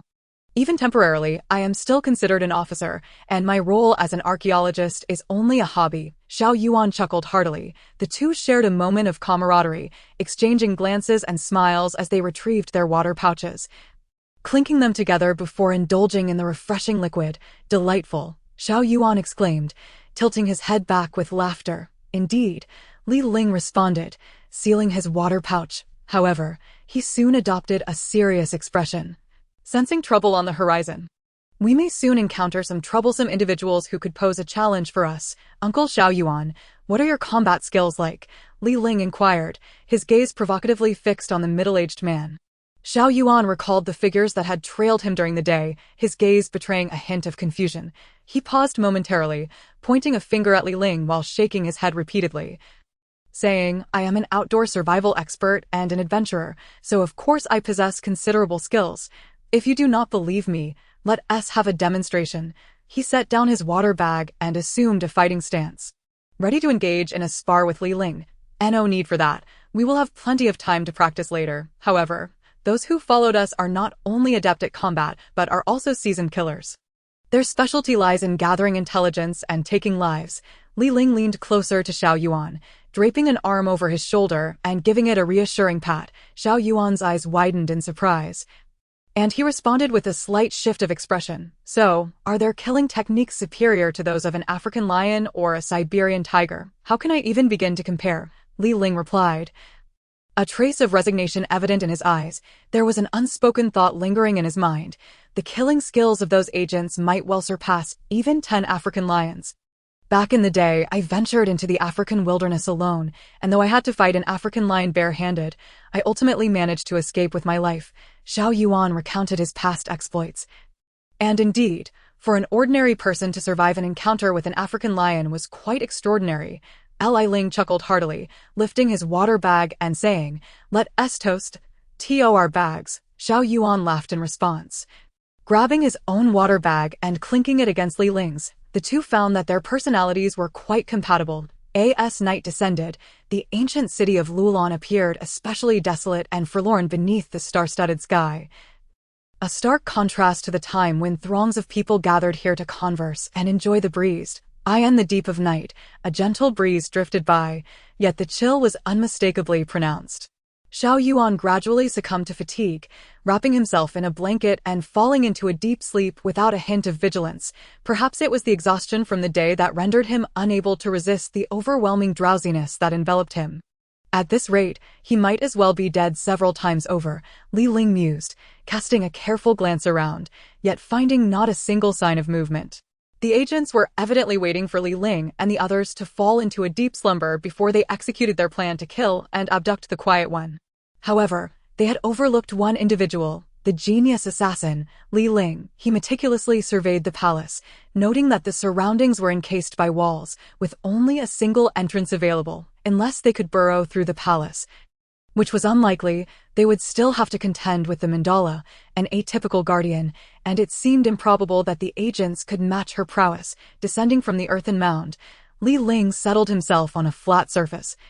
Placing his hands upon his knees and half-closing his eyes to regulate his breath, gradually, he entered a state of profound calm, elevating his senses to an extraordinary level, thus enveloping the surrounding sounds with his heightened awareness.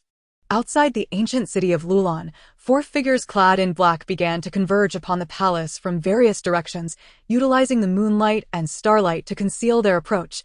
Their movements were cautious and rhythmic. Yet even so, their presence could not escape Li Ling's keen perception. As the 4 individuals hastened toward the palace, Li Ling abruptly opened his eyes, a piercing focus illuminating his gaze, and sent forth a gust of wind and sand. "Come out. No need to hide," he declared, his eyes fixed on the mound of earth from which a man in black emerged. A figure clad in black stepped forth from behind the remnants of stone. Illuminated by the moonlight, the man, sporting golden hair and sunglasses, exuded an aura of calm and intelligence, reminiscent of a wolf king assessing the situation. Xiao Yuan, having slept lightly, was roused by the commotion and rubbed his eyes in confusion. Turning to Li Ling to inquire, "What's happening? Are they here?" "Indeed, the show is about to begin," Li Ling replied coolly, observing the foreign agent with keen vigilance. Xiao Yuan focused intently on the man in the black jacket. Momentarily taken aback by the intimidating presence he exuded, he sat up straighter, realizing that although he had encountered many wild beasts, he had never faced someone capable of emanating such palpable menace. "Hand over that girl, or you will all perish," the black-clad agent stated in English, a language both Li Ling and Xiao Yuan understood without hindrance. "Leave with your companions, or you too shall face death." Li Ling retorted, his tone icy as he gazed steadily at the agent. The agent merely scoffed, drawing a black handgun from behind him and, without warning, fired 2 shots aimed at either Li Ling or Xiao Yuan. Li Ling frowned, swiftly pulling Xiao Yuan to the side as they dashed away. In the midst of their flight, Xiao Yuan felt the bullets zip perilously close to his forehead, sending shivers down his spine. Thankfully, they soon found a wall to take cover behind. Gasping for breath, Xiao Yuan exclaimed, "Thank you. If it weren't for your quick reaction, I might have been shot and ended up as a corpse. Now is not the time for gratitude. You need to get inside and ensure the Quiet One is safe. I will handle this myself. Having you by my side will only hinder me." Li Ling replied, listening intently for the footsteps outside. Xiao Yuan recognized the threat posed by the gun and, realizing he was no match for the armed opponent, nodded reluctantly, gripping Li Ling's arm as he urged, "You must be careful, don't worry," Li Ling reassured him with a pat on the shoulder. Xiao Yuan ventured into the palace, and as he watched him disappear into the interior, Li Ling focused entirely on the sounds around him. He detected an agent approaching from the wall while another female agent was stealthily closing in from above. With heightened concentration, Li Ling took a deep breath, crouched down, and picked up 2 small stones from the ground. Then dashed out into the open space. The black-clad agent was momentarily startled, having never anticipated that Li Ling would brazenly charge at him while he was armed. The element of surprise was lost. Gunfire erupted once more, but Li Ling, due to his extraordinary reflexes, skillfully evaded the bullets. In the midst of his dodging, he hurled the 2 stones simultaneously. A pained cry escaped the agent as one of the stones struck his hand, causing him to drop his firearm. Seizing the opportunity, Li Ling pivoted and lunged at the black-clad agent, delivering a powerful knee strike that sent the agent crashing to the ground, following up with 2 heavy punches. The agent groaned and fell unconscious. Meanwhile, the red-clad female agent observing the scene cried out, "Jackson!" Li Ling smirked coldly, retrieving the fallen handgun and turning to the woman, firing 2 shots in her direction. To her credit, the female agent reacted swiftly, drawing dual blades and deflecting the bullets with impressive skill before leaping down from the wall to engage Li Ling in close combat. Li Ling swiftly dodged her initial strike, but the agent pivoted, aiming her blades at his midsection. In a fluid motion, Li Ling dropped to the ground and kicked out with both feet, landing a solid blow to her abdomen. With a muffled cry, the female agent staggered back several meters, blood spilling from her mouth as she collapsed. Li Ling rose and approached her, checking for signs of life. Satisfied that she had truly lost consciousness, he proceeded deeper into the palace. Realizing there were still 2 agents unaccounted for, he quickly turned back. As he stepped inside, he spotted Jing and Xiao Yuan huddled in a corner, while Mandala engaged in combat with 2 agents. He noticed one of the cloaked male agents wielding a throwing knife, expertly launching it toward Mandala. Mandala deftly parried the knife with her blade, redirecting its trajectory. However, the knife was controlled by an almost invisible wire, allowing the male agent to pull it back, sending it hurtling toward Mandala once more. At the same time, a cloaked female agent aimed a crossbow at Mandala, releasing a bolt aimed directly at her back. In that moment of imminent danger, Mandala was forced to choose her defense, managing to sever the wire connecting to the knife but leaving herself vulnerable to the crossbow bolt. Seeing this, Li Ling's eyes widened, and he concentrated his mental energy, unleashing a powerful force that sent Mandala tumbling to the side, narrowly avoiding the bolt, which instead fell harmlessly to the ground. Superpower, the cloaked female agent gasped in surprise. Seemingly taken aback by Li Ling's abilities, she exchanged a glance with her male counterpart, and together they leaped outside the palace, carrying the unconscious agents as they made their escape. Li Ling hurried over to Mandala's side, helping her up after she had been knocked down by his psychic force, exclaiming, "Are you all right?" "I'm fine, thank you, Junji," Mandala replied with a slight nod. "That's good to hear," Li Ling said with relief. Jing and Xiao Yuan rushed over, with Xiao Yuan expressing his astonishment. "Are those people really just ordinary folks?" Li Ling shook his head, explaining, "These 4 individuals possess exceptionally high combat abilities. They are classified as first-tier agents, selected from a young age to serve the nation, undergoing rigorous training. Moreover, during their training, they are injected with serums that enhance cellular strength. Will they return?" And Jing asked, her eyes betraying a hint of unease. "Not for the time being, but the situation is not optimistic. It's possible they will report that one of us possesses supernatural abilities, and they might send even more formidable adversaries our way. However, for the past month or so, we should be safe." Li Ling expressed his concerns. He was wary of the fact that the enemy would likely escalate their efforts based on their own capabilities. Their target is Jing. From this day forth, Mandala, you are responsible for her personal protection. There must be no mistakes. Li Ling instructed Mandala. "Understood, Junji," Mandala replied, bowing her head slightly. "You all should get some rest. I will stand guard here tonight to prevent any further ambush," Li Ling decided, recognizing the complexity of the situation. Earlier, he had refrained from fully exerting his strength, fearing that the enemy might discern his true capabilities and dispatch an even more powerful opponent, especially since they were state-level operatives and numerous hidden forces existed within a nation. Additionally, while supernatural beings were not absent, they would typically refrain from revealing their trump cards until the critical moment. Chapter 76, The Peril After Losing the Camel. In the latter half of the night silence, Suddenly, the anguished cries of camels pierced the night air, their wails cutting through the stillness, sending chills down the spines of Li Ling and his companions. The cries indicated misfortune had befallen the camels. "This is bad. The camels are in danger." Li Ling was the first to react, furrowing his brow as he turned and raced towards the palace entrance. Only to find one of the camels already collapsed, its throat slit by a sharp weapon, blood pooling around it, barely clinging to life. Li Ling rushed forward. The assailant had already vanished into the night. Clearly intent on preventing Li Ling and his group from reaching the heart of the desert, he knelt beside the stricken camel, stroking its fur, but after a few pained groans, it succumbed. "Do we still have another camel?" And Jing glanced around, but saw no sign of the other one. "Has the other camel also been taken away to be killed elsewhere?" Li Ling sighed as he looked at the lifeless camel.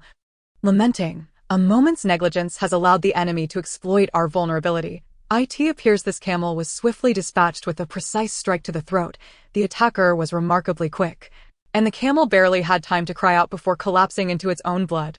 "Was it one of those 4 agents?" Xiao Yuan pondered aloud. "That seems unlikely." Point 2 of those foreign agents were severely injured and unconscious, while the other 2 had lost their combat awareness.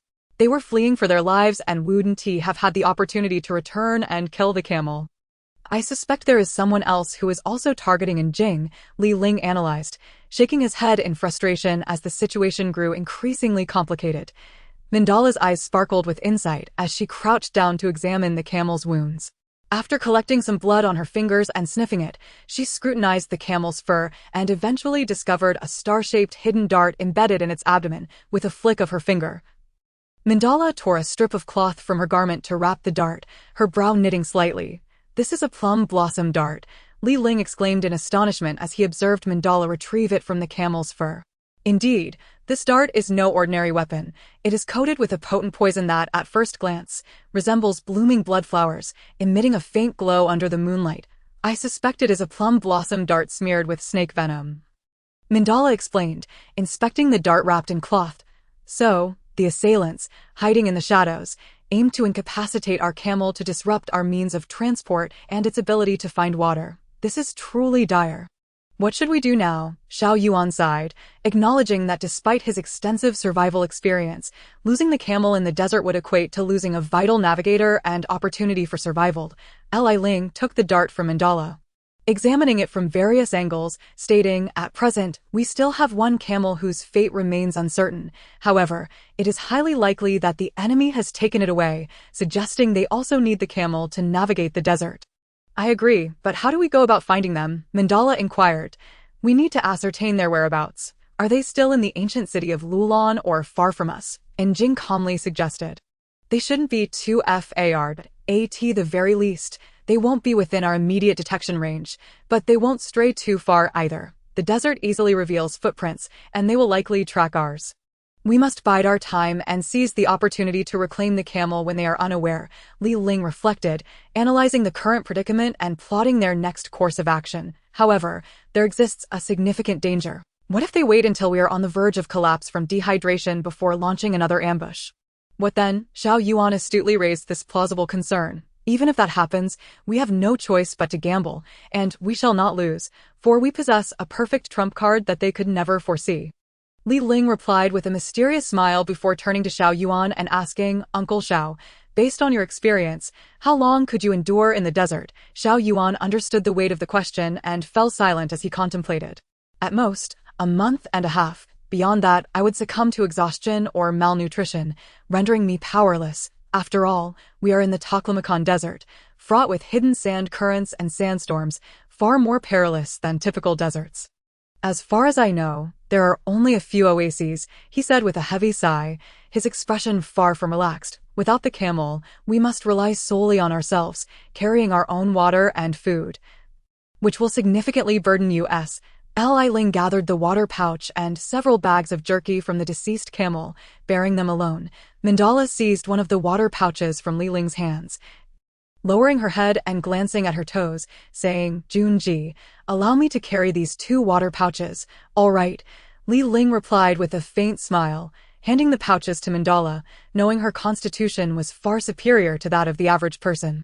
And Jing rushed to Li Ling's side, grabbing a bag of jerky, pouting her parched lips and declaring, "I want to carry a bag too." Li Ling felt a flicker of surprise at Jing's insistence. Yet her demeanor reminded him of Xiao Yu's past expressions.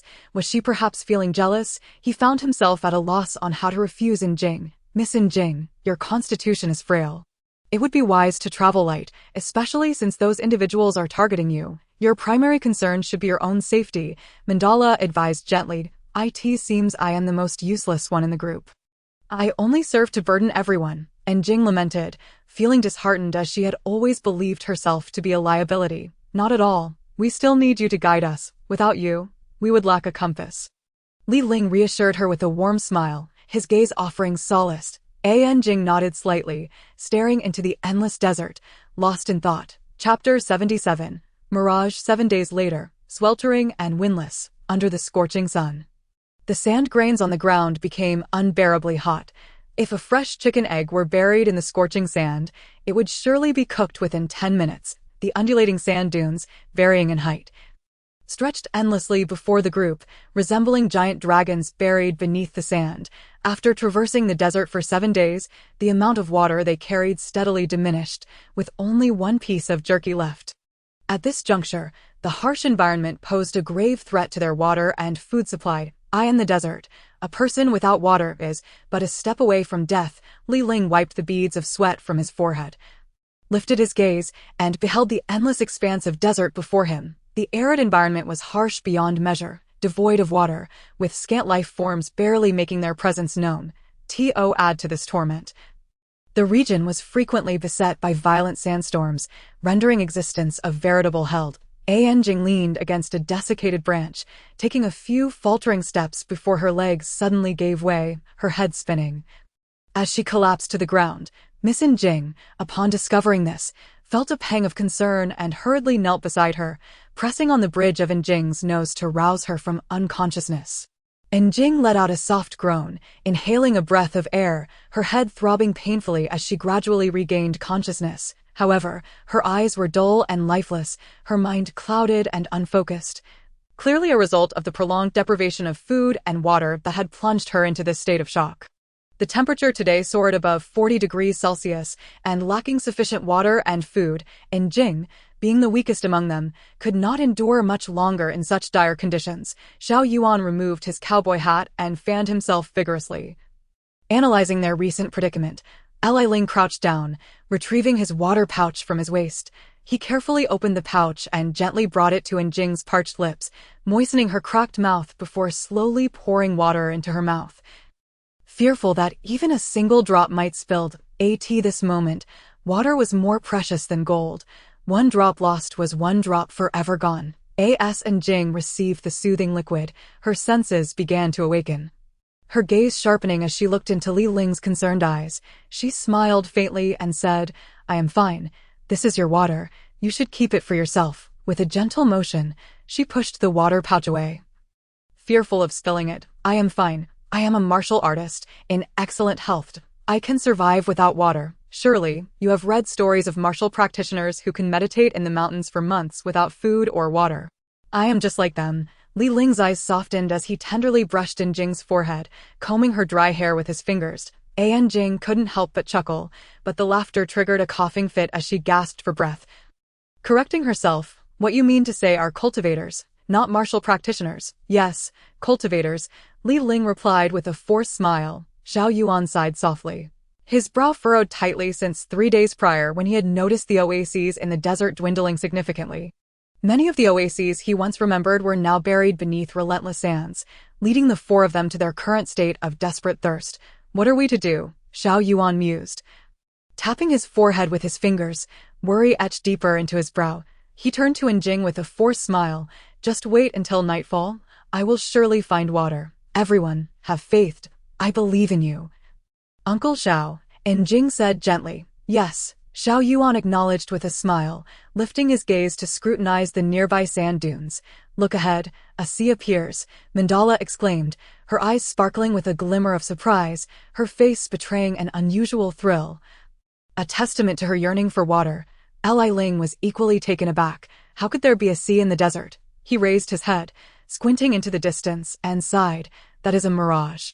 "A mirage?" Mandala gazed longingly at the vivid blue expanse, so clear and seemingly real, with waves and seagulls, only to realize it was but an illusion, a mere mirage. Such phenomena often occur in deserts, misguiding travelers and leaving them lost in the vast, unforgiving sands. Xiao Yuan regarded the mirage with a calm demeanor. Perhaps familiarity had bred a certain level of composure, given the desert's significant temperature fluctuations. Could they not collect some dew? Li Ling had lived in smaller deserts before, equipped with water collection devices, but now they had none, as no one could have anticipated the loss of their camel. Without containers, they were unable to gather water. I can only rely on my experience to dig for underground water. I hope it proves fruitful, Xiao Yuan said, meticulously inspecting every grain of sand, bringing a handful to his nose to sniff. Northward, I will find underground water before nightfall. Xiao Yuan's brow knitted tighter, clearly pushing himself to his limits. Jing gradually regained some strength, though she still felt weak, the sun's intensity and high temperatures taking their toll. Let me carry you, Li Ling offered, holding out his hand and turning his back to Jing. No need. She shook her head. Oh, don't bear this burden alone, Li Ling insisted, regardless of her reluctance, placing her hands on his shoulders and lifting her gently onto his back. Jing's nose twitched, her eyes glistening with gratitude as she lay peacefully on Li Ling's shoulder, relishing the sense of safety and protection he provided. If only that mirage were real, she mused, watching the shimmering illusion fade into the air, her heart full of hope. It will be real. As long as we believe, it will surely come to pass, Li Ling encouraged, tightening his hold on her. Yes. It will be real, it must be, Jing murmured softly, resting her head against Li Ling's sturdy shoulder. As night fell, Xiao Yuan squatted down every 10 steps to grasp a handful of sand, testing its moisture levels. However, most of the sand was so dry that it nearly sealed his nostrils shut, leading him to sneeze repeatedly. Uncle shouted. Jing watched as Xiao Yuan diligently searched for water, her heart aching slightly. I am fine. I believe in you, Uncle Xiao. You will soon find underground water, and then I can drink my fill. Xiao Yuan maintained an optimistic demeanor, chuckling heartily. This moment, Li Ling's brow furrowed.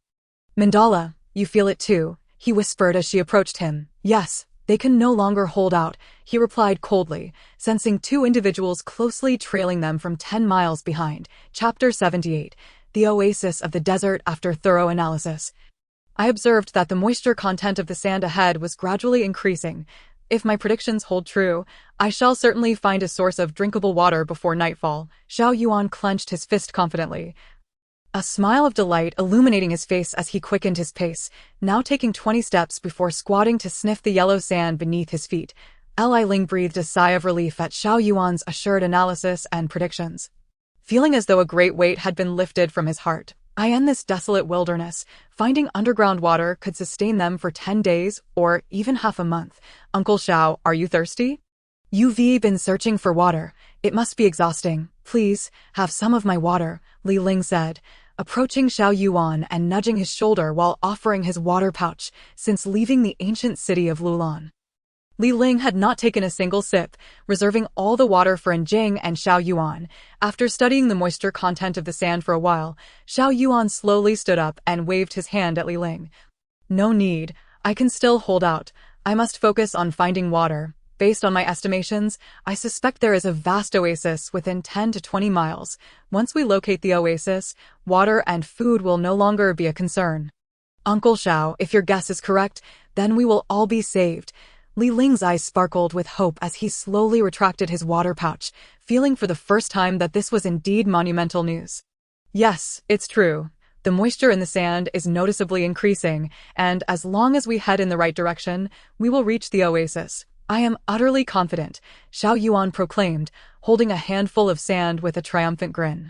Xiao Yuan's words lifted the heavy burden from everyone's hearts, dispelling the gloom that had loomed over them for the past 7 days. That is wonderful news, Jing beamed, her smile reminiscent of a revitalized spirit. Beneath the setting sun, the golden rays illuminated the desert's yellow sands, casting a dazzling glow, as though mounds of gold lay before them. After another hour of travel, the air gradually became more humid. Even Jing, whose sense of smell was not particularly keen, could perceive the long-awaited moisture. It's the moisture of water. Look, ahead lies a vast oasis, Xiao Yuan exclaimed with a hearty laugh, scattering the sand into the air as he pointed excitedly toward a lush green oasis not far ahead. Dancing with joy, that expansive oasis appeared as a life-saving green leaf amidst the endless desert, breathtakingly beautiful and offering a glimpse of hope. Li Ling gazed toward the verdant heart of the oasis, and with his keen eyesight, he discerned a crystal-clear lake nearly 100,000 square meters in size, nourished by the underground water, transforming this desolate world into a thriving paradise. It truly is as beautiful as heaven. Li Ling marveled. The four felt an indescribable joy, for in the past 7 days, they had traversed a world composed solely of yellow sand, parched and haunted by fear, without a glimmer of hope. But now, seeing the oasis felt like grasping a rope leading them towards a beautiful paradise. Put me down.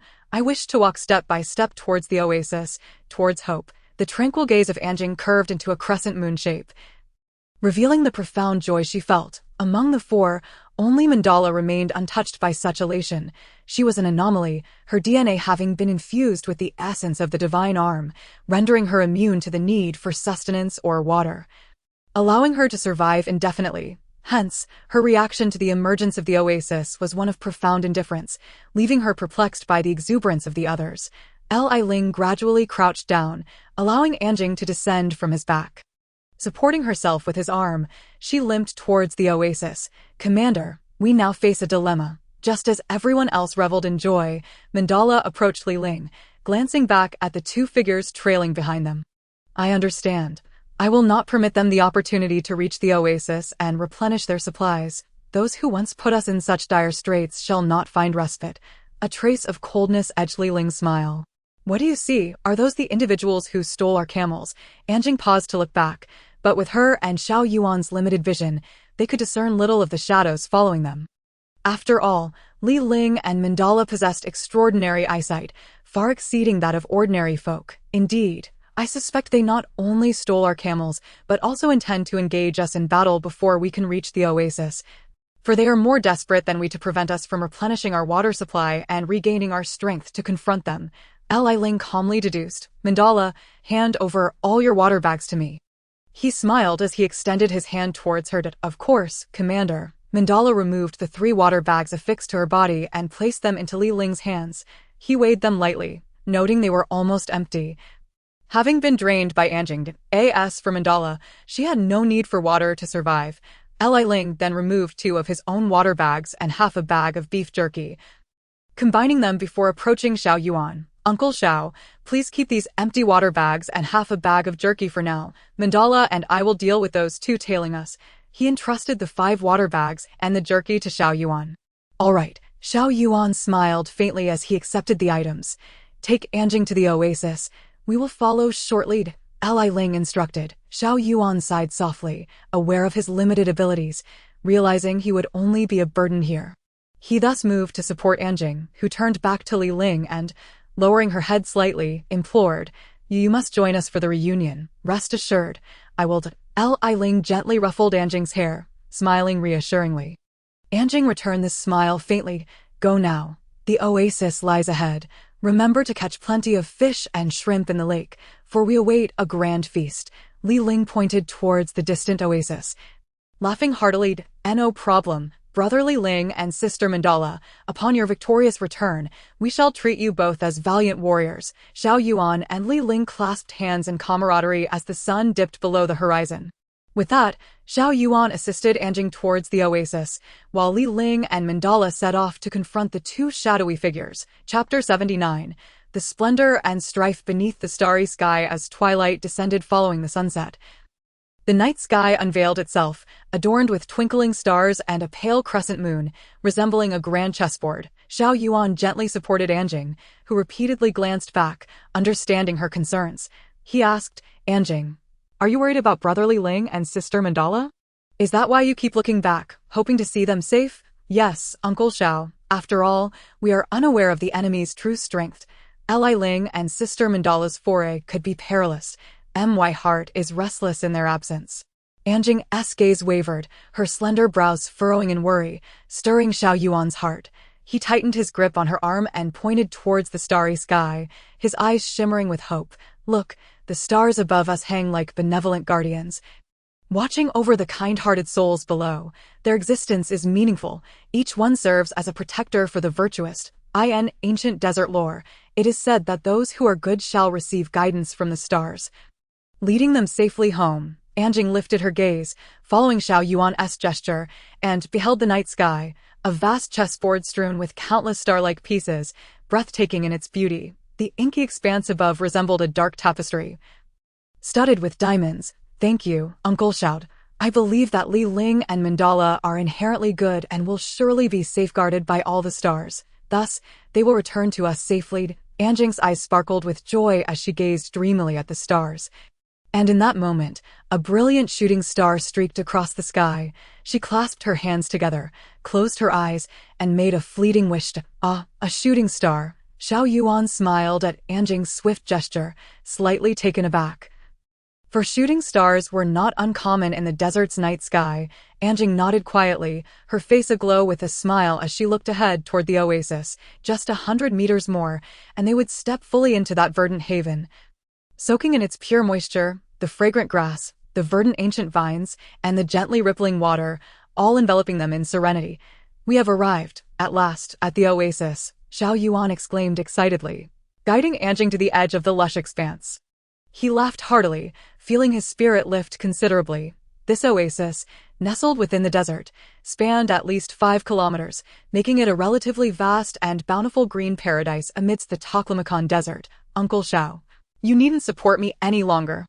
I can walk on my own. Upon stepping onto the grassy terrain of the oasis, Anjing felt an exhilarating rush of vitality overwhelm her, compelling her to run freely. The breeze of the oasis, imbued with the sense of blooming flowers, urged Anjing to dash into the meadow, arms wide open, inhaling the gentle air and marveling at the stunning scenery surrounding the resplendent lake. What a breathtaking desert wonderland! It truly resembles a mesmerizing painting. Xiao Yuan, captivated by the oasis, couldn't help but sing a local folk tune from Xinjiang. Beneath the night sky, the yellow sands appeared exceptionally cold, particularly near the oasis, where the desert sand felt more damp and chilling. Li Ling and Mandala treaded cautiously through the sands, moving stealthily towards the two strangers, cloaked in black veils, leading camels. Observing their appearances, it seemed one was burly while the other was slender. Likely a man and a woman, dressed somewhat like local Uyghurs, yet their demeanor betrayed them. Their movements were precise and agile, each action imbued with a certain rhythm, unmistakably marking them as trained assassins. The duo did not glance up but continued forward, leading their camels directly towards Li Ling and Mandala, their eyes downcast, betraying no hint of their intentions, preparing to pass by them without acknowledgement. Excuse me, there lies an oasis ahead. You may rest there. Li Ling spoke in a neutral tone, halting abruptly, narrowing his eyes to meet theirs from less than 5 meters away. Mandala mirrored his stop, her heightened instincts prompting her to rest her hand on the cold blade hidden at her back, ready for combat. Thank you, one of the veiled men replied in a low, gravelly voice, deliberately masking his accent.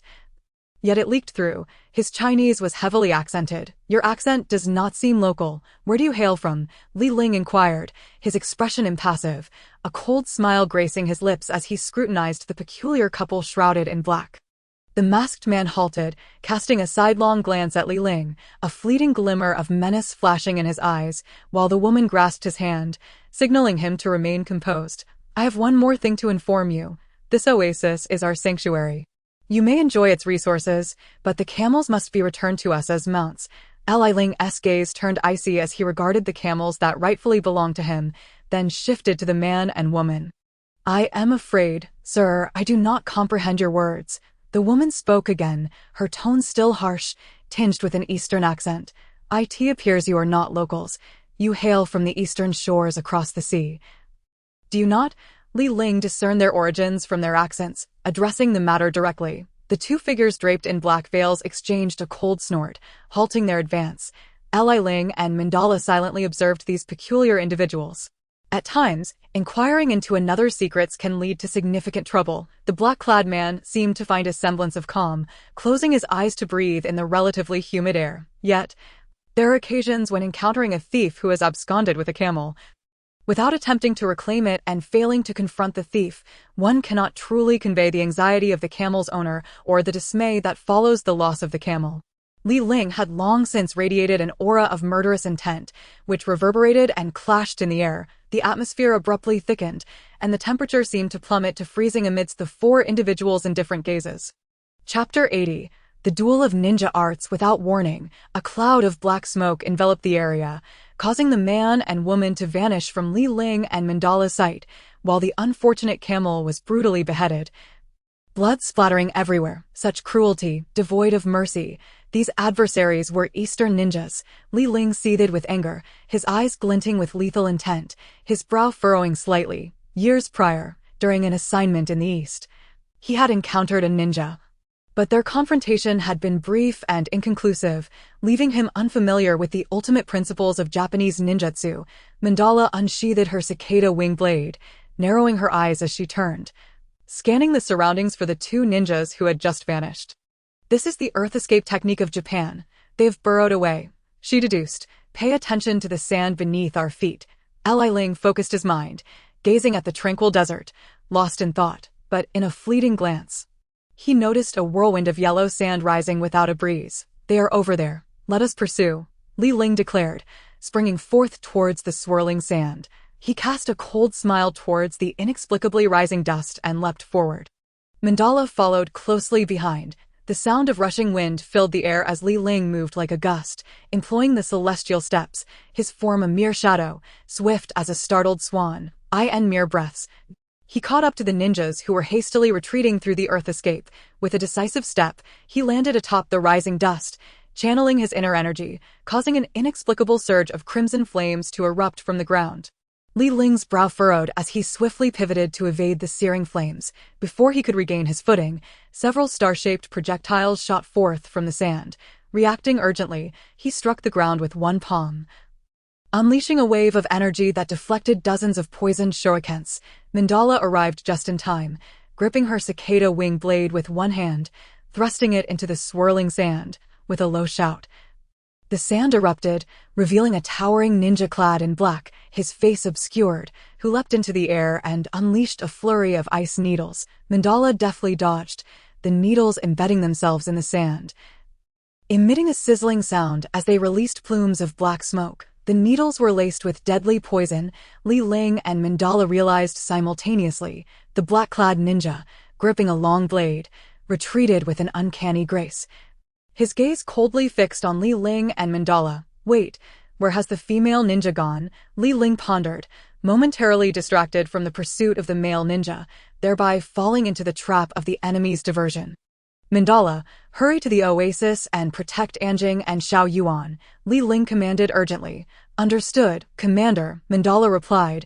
Sensing the absence of the female ninja and realizing the danger, she turned and dashed towards the oasis, leaving a cloud of dust in her wake. After Mandala had departed, Li Ling coldly regarded the black-clad ninja, launching himself forward without preamble, his fists charged with energy, striking with ferocity. The ninja gripped the hilt of his blade, letting out a growl as he swung it in retaliation. Their weapons clashed, and Li Ling, with two fingers, flicked against the back of the long blade. The impact sent vibrations through the ninja's hands, causing the weapon to fly from his grasp. In an instant, the ninja executed a rapid movement, creating multiple afterimages, making it challenging for Li Ling to discern reality from illusion.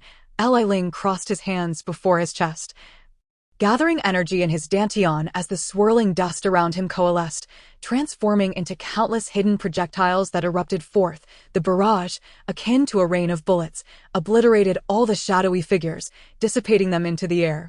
Only the true form of the ninja remained, who then hurled a cluster of explosive projectiles, scattering the dust around him. You are quite formidable, the black-clad ninja acknowledged, giving Li Ling a thumbs up.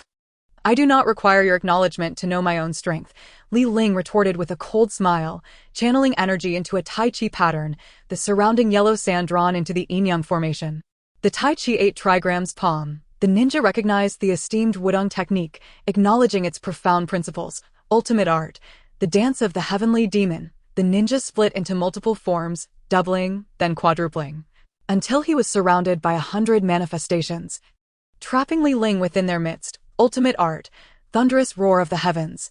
The myriad copies simultaneously launched their explosive projectiles at the encircled Li Ling. Tai Chi's thousand blossoms scatter.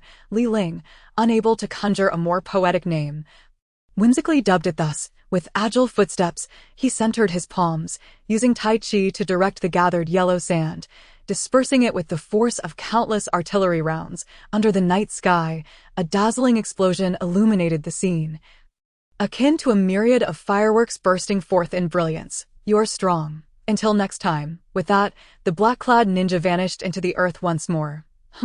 Trying to escape, Li Ling closed his eyes, gathering his mental energy, then opened them to unleash a powerful psychic force, propelling the sand in a violent surge that sent the black-clad ninja flying from the ground, causing him to sputter blood. Employing the celestial steps, Li Ling swiftly closed the distance to the ninja, planting his foot upon the ninja's abdomen with immense force, rendering him immobile. You, Baka, the ninja cursed, clearly frustrated by his failed attempt to flee. Is this the way of your kind? To flee when faced with defeat, Li Ling scoffed, crouching down to tear away the ninja's black veil, revealing a grotesquely scarred visage. Ultimate art. Mutual destruction. The ninja bellowed in anger, displaying remarkable resolve as he prepared to end it all. His eyes flashed with malice as he bit down on a strange object, unleashing an unpredictable crisis. The ninja's body ignited from within, turning a fiery red and releasing thick black smoke. Li Ling was taken aback, the heat beneath his feet nearly igniting his shoes.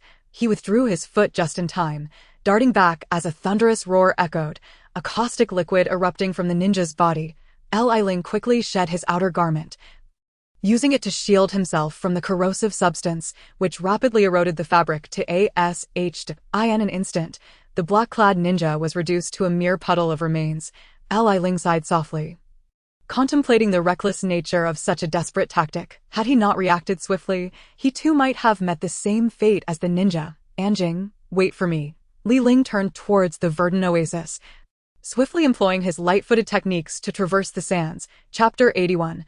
The phantom blade strikes. Upon reaching the edge of the oasis, Li Ling found no time to relish the refreshing sensation it offered. Instead, his thoughts were consumed with the center of the oasis, where he raced forward, relying on his keen instincts to locate Anjing's presence.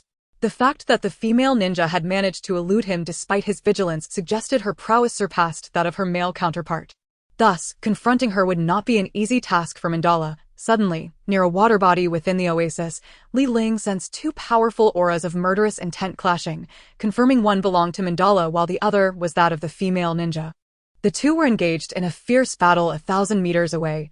Li Ling inhaled deeply, channeling his energy as he activated the celestial steps, moving across the grass like a gust of wind, sending leaves swirling around him. Upon spotting Mandala struggling against her opponent, he also caught sight of Anjing and Xiao Yuan, anxiously watching the fight, powerless to assist.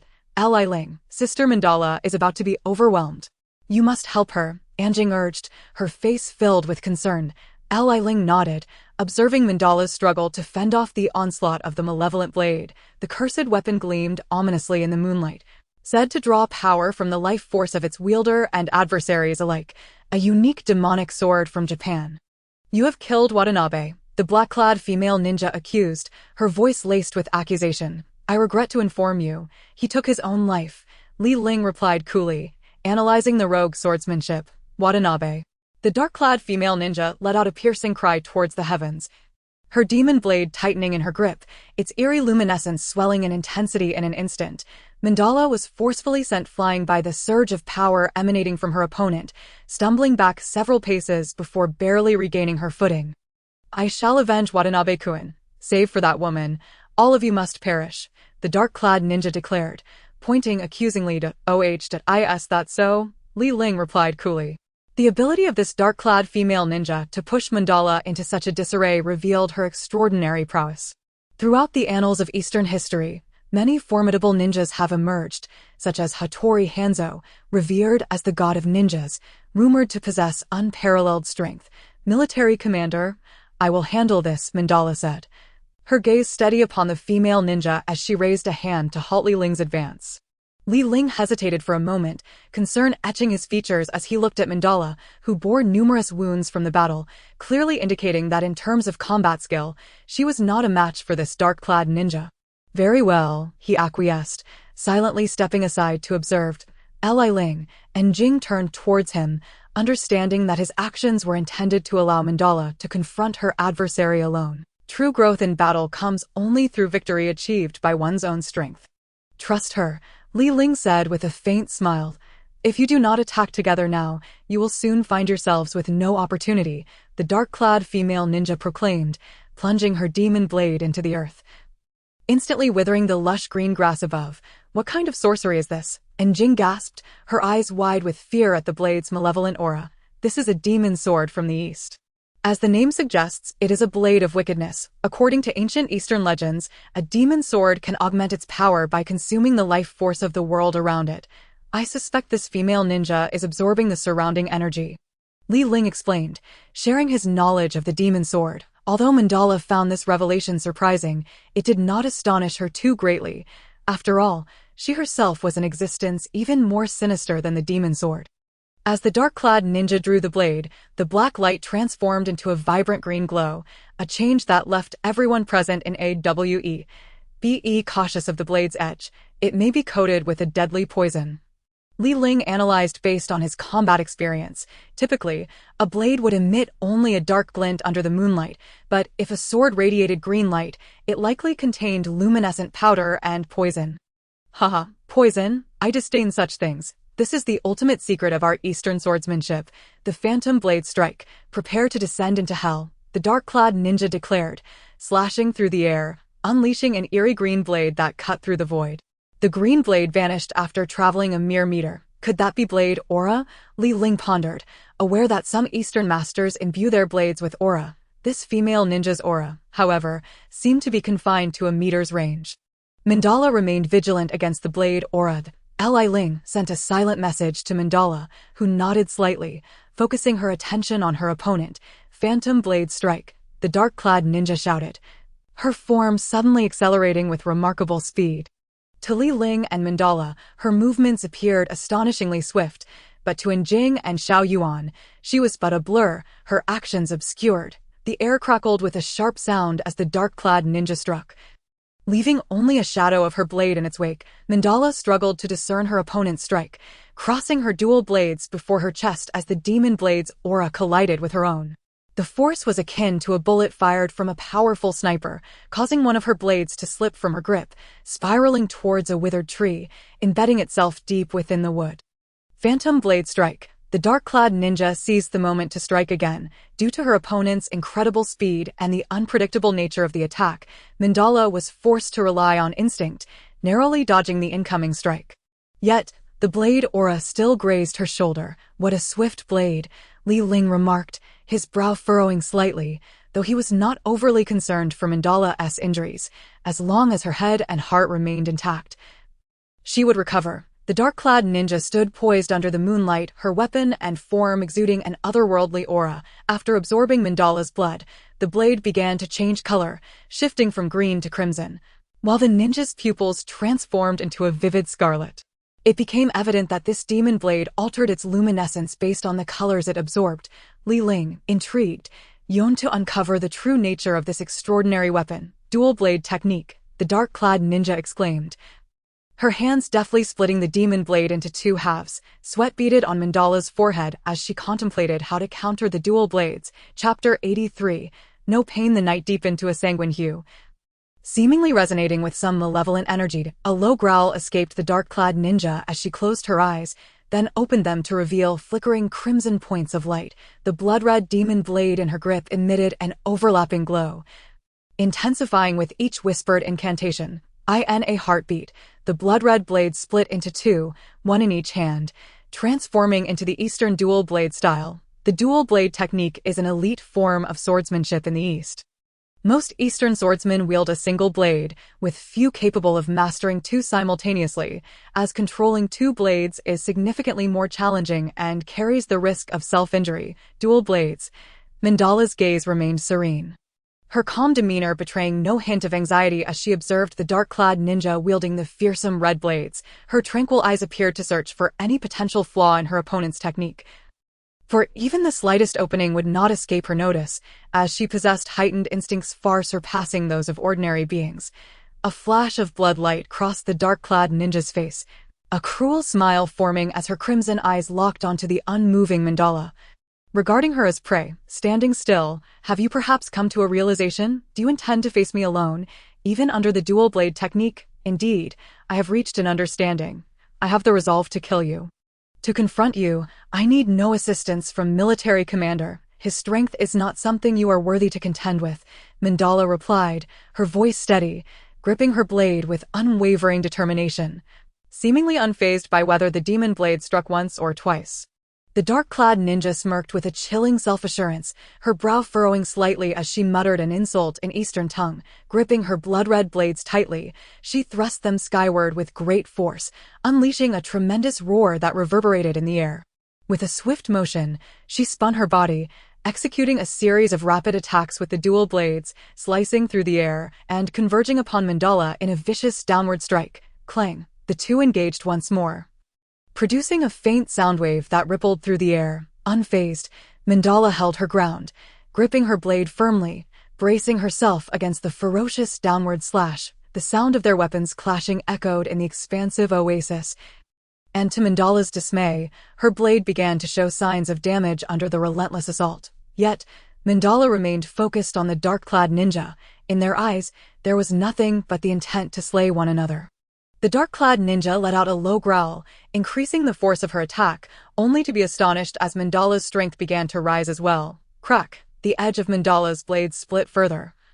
And if this continued, it would surely shatter. Your blade is on the verge of breaking, the dark-clad ninja mocked.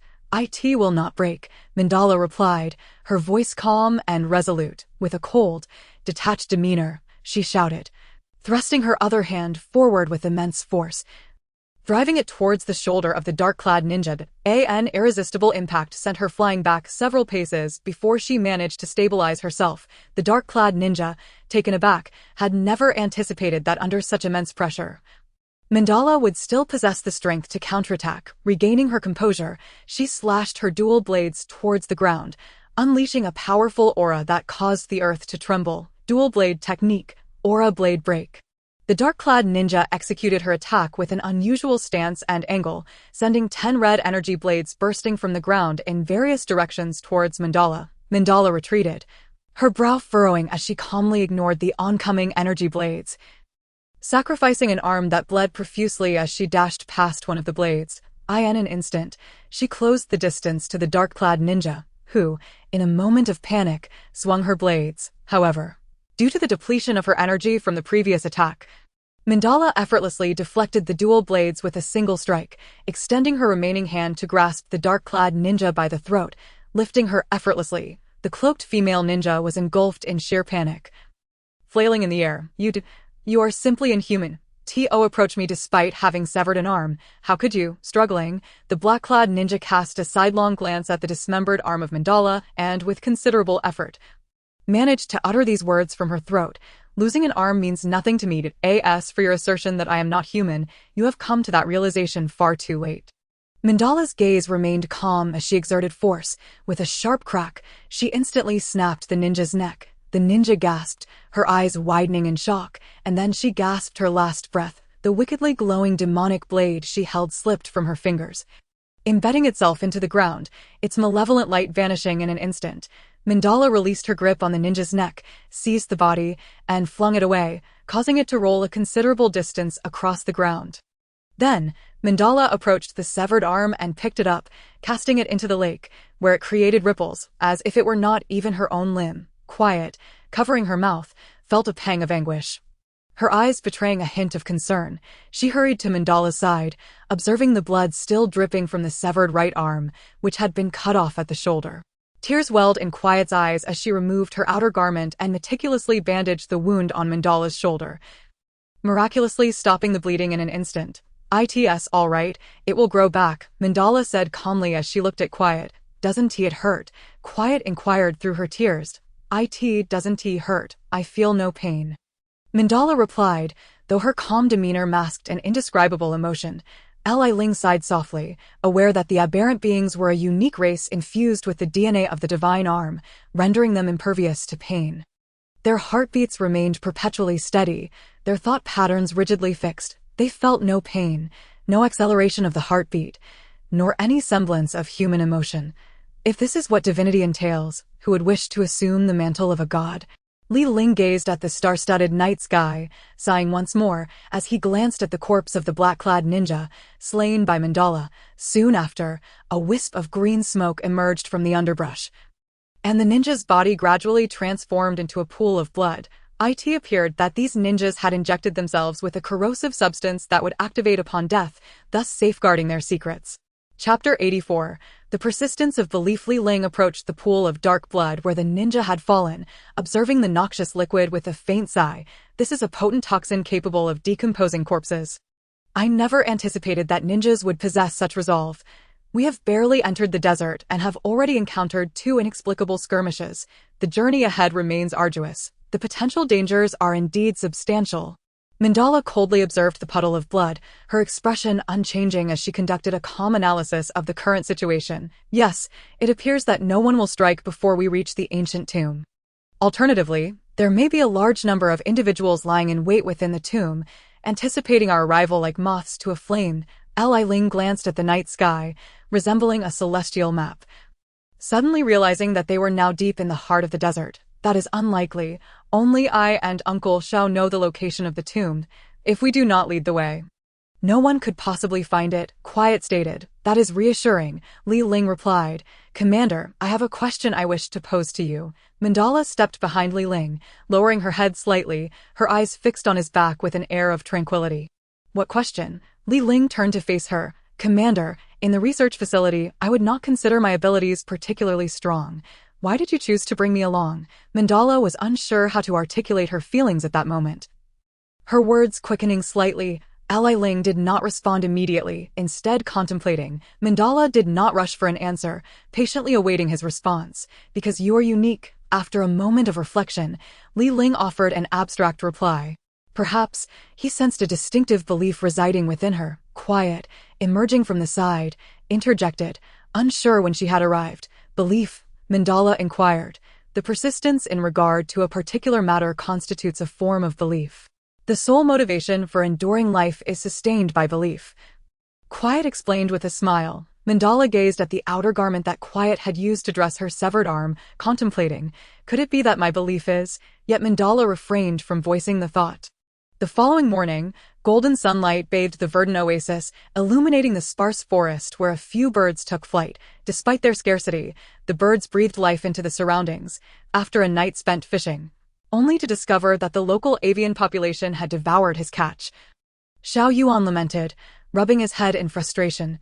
Li Ling settled beside Xiao Yuan, glancing at the fishing hook. It's caught. Xiao Yuan suddenly awakened, hastily pulling the line, and a lively little crucian carp was yanked from the water, flapping energetically before being cast aside. How is Quiet doing? Xiao Yuan asked, removing the fish from the hook. She had a terrible nightmare last night, waking in a cold sweat, engulfed in sheer terror. Li Ling replied, a hint of pain in his eyes. Indeed, Quiet has suffered like this since childhood, enduring nightmares every week or so, with a startling accuracy of over 90%.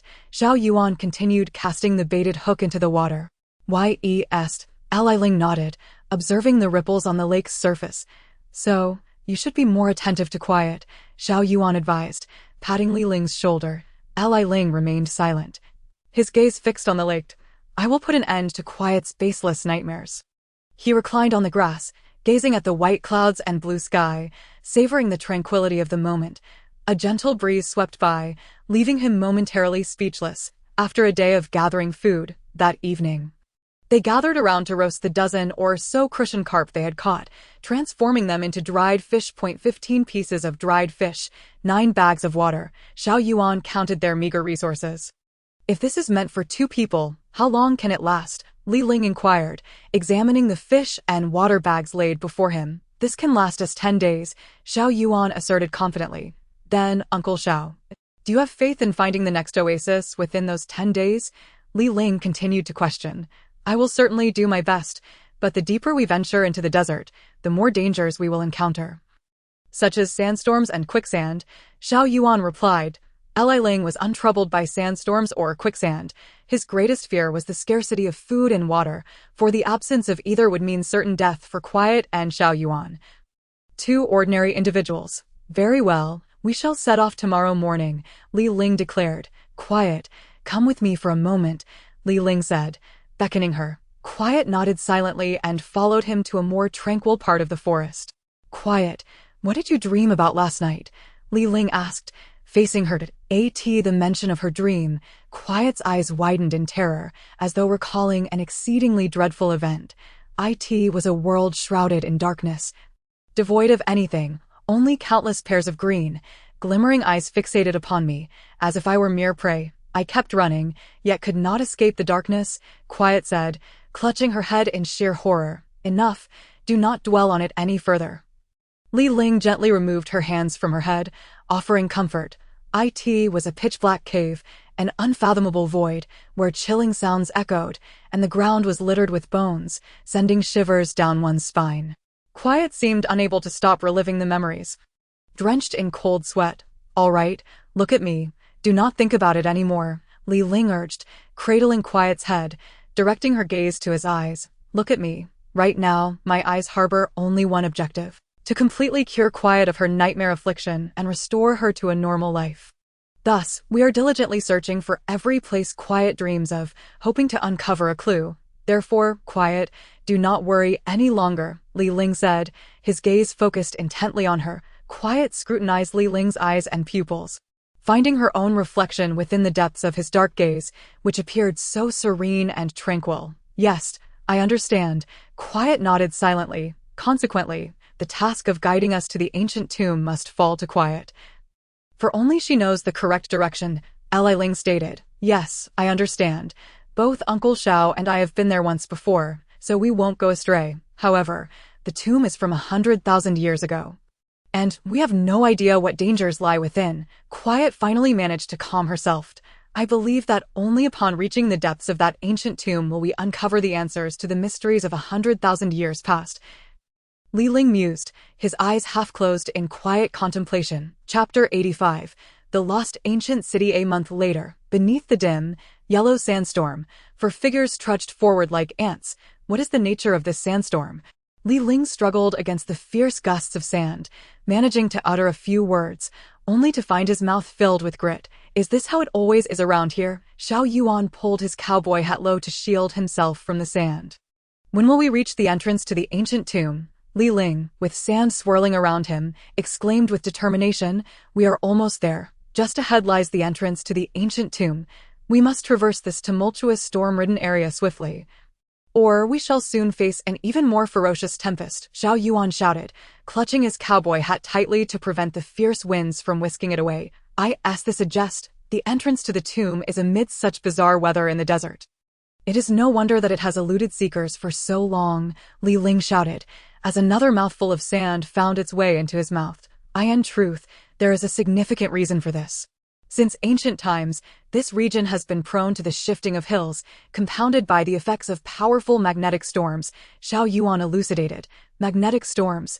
This is no laughing matter. They are not to be trifled with, Li Ling remarked, carrying Jing on his back, aware that her frail constitution could not withstand the harsh elements.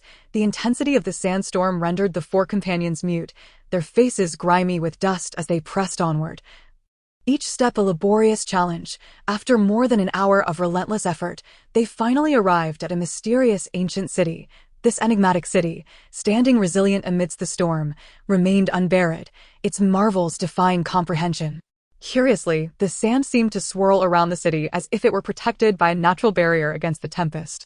This city must be the work of humanity, Li Ling marveled, watching in awe as the storms danced around it, leaving him speechless. Who could have accomplished such a feat? Jing pondered. The entrance to the ancient city was a colossal gateway constructed of piled rocks, resembling the grand arches of ancient Roman amphitheaters. Upon entering this mysterious city, the winds were gradually obstructed by bizarre structures, and the gusts began to diminish. Li Ling brushed off the sand from his clothes and cleared his throat of the gritty particles. remarking, "The harshness of this environment is truly world-class. Fortunately, within this ancient city, we are shielded from the onslaught of the storm."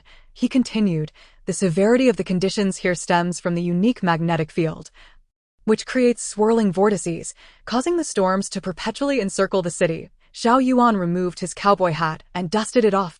"A magnetic field unlike any other. I believe I am beginning to understand why the climate here is so inhospitable." Li Ling, tapping his forehead, suddenly inquired, "Indeed, there were those who ventured here with compasses, but once they entered the storm zone, all compasses would spin uncontrollably. Thus, throughout history, no one has managed to reach this place." Xiao Yuan explained, "Had it not been for Njing, our living guide, we would never have arrived here," he added, glancing at Njing with a smile that Njing, however, did not share in the mirth. She dismounted from Li Ling's back with a serious demeanor. As if revisiting a place steeped in nostalgia, this place felt as familiar to her as her own hometown. Silently, she gazed at the structures, lost in memories that brought a shadow of melancholy to her expression. Such is the nature of an ancient city, devoid of any inhabitants, with structures not exceeding 10 meters in height, primarily constructed from exquisite granite. "These rocks seem so familiar," Li Ling exclaimed, awakening to the astonishing realization. "How did those ancient people transport such granite to this desert and construct this city?" he mused, caressing the smooth walls of the buildings. "These granites have been verified. They originate from Dali in Yunnan, thousands of kilometers away. Transporting them here is utterly implausible. Hence, I maintain that this is a mysterious ancient city," Xiao Yuan remarked, leaning against a wall, panting with exhaustion. "Most astonishingly, this city was built 100,000 years ago, during a time when humanity was still in tribal stages. I doubt they possess such capabilities," Li Ling conjectured. "What would those ancient people have done?" Mandala queried. "They would have hunted," Li Ling replied succinctly. During their brief respite, Njing remained seated in silence, seemingly lost in contemplation, oblivious to her companions. "We should set forth," Li Ling suggested. As the four reached the heart of the ancient city, they encountered its most mysterious feature, a vast expanse resembling an altar, yet 1,000 times grander. This altar took the form of a hexagram, with a perfectly circular center spanning the diameter of a football field. "This reminds me of a hexagram formation," Li Ling mused. Standing before the imposing altar, feeling as though he were at the center of a cosmic chaos, the sensation was intriguing. His senses remained alert. As the four approached the center of the formation, they could feel the magnificent wonders within. Njing crouched down, gently touching the ground at the center of the hexagram. She slowly brought her hands together and began to chant an incomprehensible, mystical incantation, placing her palms at the very center of the hexagram. Suddenly, a powerful tremor shook the ground, and the hexagram glimmered with radiant light, illuminating the surroundings as the brilliance converged beneath Njing's hands. Most astonishingly, a circular aperture opened nearby, expanding to a diameter of 10 meters. This, the entrance to the ancient tomb," Njing observed, gazing at the circular opening with calm assurance. "Indeed, this is the entrance to the tomb. But the terrain inside is intricate. Even I am unsure of the path," she stated. "Shall we enter now?" Li Ling inquired. "We didn't venture inside last time merely because this opening seemed too peculiar. Without proper illumination, entering could spell doom." Xiao Yuan shook his head. "We lack lighting equipment." Li Ling sighed. "Perhaps Mandala and I should go in. Our vision surpasses the ordinary, allowing us to see in darkness." "That could work. Njing and I will wait outside," Xiao Yuan agreed. Njing immediately grasped Li Ling's arm, declaring, "This time, I will accompany you." Chapter 86. Shadows entering the tomb. Li Ling, hand in hand with Njing leading the way, and Mandala following closely behind, advanced toward the heart of the ancient tomb. The interior was shrouded in darkness, devoid of light, filled only with a peculiar scent that resembled some kind of oil. "I believe I can detect the scent of gasoline within this tomb," Li Ling remarked, inhaling the air. "Yes, I too sense a gasoline-like odor," Njing responded, although she could not see in the dark. Her instincts were remarkably acute. Li Ling examined the shadowy walls, running his fingers along them. "These walls are exceptionally smooth, almost akin to touching steel," he noted, while the ground beneath their feet felt unnaturally hard. "Unlike typical soil," Mandala added, "this resembles some form of metal. Could it be steel?" Li Ling struck the wall with his hand, but it yielded no response, indicating an extraordinarily low density. However, he doubted the wall's hardness was compromised. Mandala, attempt to strike this wall, Li Ling instructed. Understood, Mandala replied. Drawing her blade, she swung down with force, producing sparks and a dull sound, yet leaving no mark on the surface. Remarkable. Li Ling marveled at the paradox of a metal with low density yet high hardness. Such a material could enable the realization of many inventions previously deemed impossible. Li Ling began to question whether the architects of this tomb were divine beings, undiscovered intelligent life on Earth, or something else entirely. He wondered why they had chosen Njing as their guide. Let us proceed. Perhaps there are countless mysteries awaiting us, he suggested, holding Njing's hand as she navigated through the passage. Relying on her memory, the corridor stretched a mere 100 meters until it opened into a vast, bizarre cavern. I suspect this is where the biological remains were discovered, Li Ling surmised as he peered into the expansive chamber, which resembled a combination of an operational bay and a tomb. Look, Mandala whispered urgently. Following her gaze, Li Ling turned to see a pile of bones in the far corner of the cave. A pile of bones, he reiterated, guiding Njing over for a closer inspection. Upon examination, he discerned that these were likely the remains of a reptilian creature, its skull resembling that of a snake. Investigating further, he noted, this snake perished from being crushed at the neck. If a snake were to be severed here at a length of 7 inches, it would indicate that someone once inhabited this place. Yet, how did this snake manage to enter? Progressing along these skeletal remains, Li Ling also discovered the bones of sheep and even wolves. All had perished from having their necks violently broken. The force evident from the fractures suggests a single, powerful blow. Observing the scattered accumulation of animal bones strewn across the ground, Li Ling fell into deep contemplation. Military command. I glimpsed a shadow. Mandala turned its eyes, searching for something. Li Ling furrowed his brow, scanning the surroundings, and indeed, in the midst of its search, he spotted a shadow moving at an astonishing speed, the figure appearing to be approximately 1.8 meters tall. Moreover, it was a bipedal creature. Let us pursue it, Li Ling urged quietly, stepping forward in pursuit of the shadow. However, it seemed particularly adept and familiar with this environment, leading Li Ling and his companions through a labyrinth of passages. Strangely, this shadow appeared to recognize the trio as well, yet exhibited no sign of hostility, as if it merely wished to guide them on a leisurely exploration of this ancient tomb. As they were led deeper into the crypt, the three suddenly realized they had lost all sense of location. Indeed, it is here, Njing suddenly stated. Here, Li Ling questioned, perplexed. I often dream of this place. Although I cannot see it, I can feel its presence. It is indeed here. Njing spoke in abstract terms. Countless pairs of eyes are watching me. Innumerable green eyes at Njing trembled in fear, clutching tightly to Li Ling's arm. Li Ling grasped Njing's icy hand and surveyed the area. They were in a hollow chamber, devoid of anything, let alone countless pairs of eyes. Just as Li Ling was engulfed in confusion, the shadow reappeared, seemingly provocatively gazing at the fort. Despite Li Ling's exceptional vision, the darkness obscured much, allowing him only to perceive a silhouette due to the creature's rapid movements. This place resembles an underground cavern.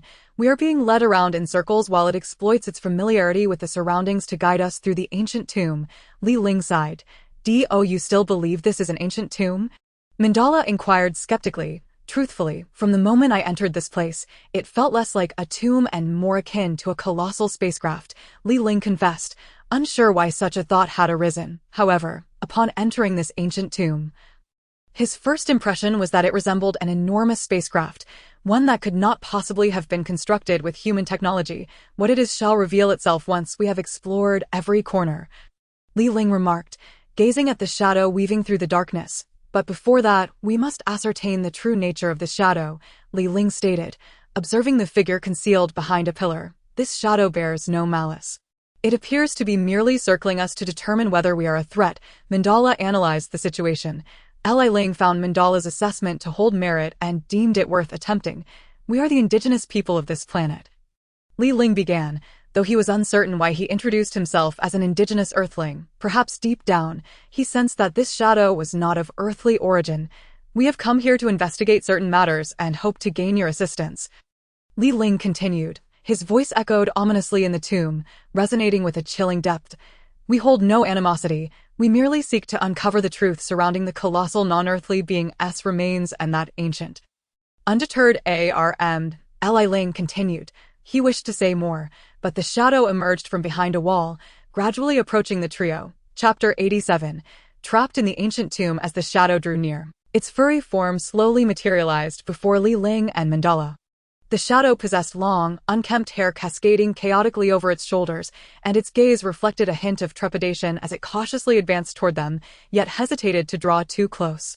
Its furry exterior appeared to be crafted from the pelts of wild beasts, resembling its own fur. Initially, upon seeing the shadow near, Li Ling thought he had encountered an ancient savage, but as it approached, he discerned that it was indeed a human, albeit one who had inexplicably found refuge in this dimly lit tomb. Li Ling attempted to approach, but the figure recoiled in fear, pressing against the wall, its eyes wide with terror as it stared at Li Ling. Li Ling extended his hands, wearing a gentle smile, and spoke in a soothing tone, "We mean you no harm. We will not hurt you. We are also humans, just like you, your companions. Please, do not be afraid." His words were imbued with warmth, devoid of any hostility. After a moment of hesitation, the shadow stammered with excitement.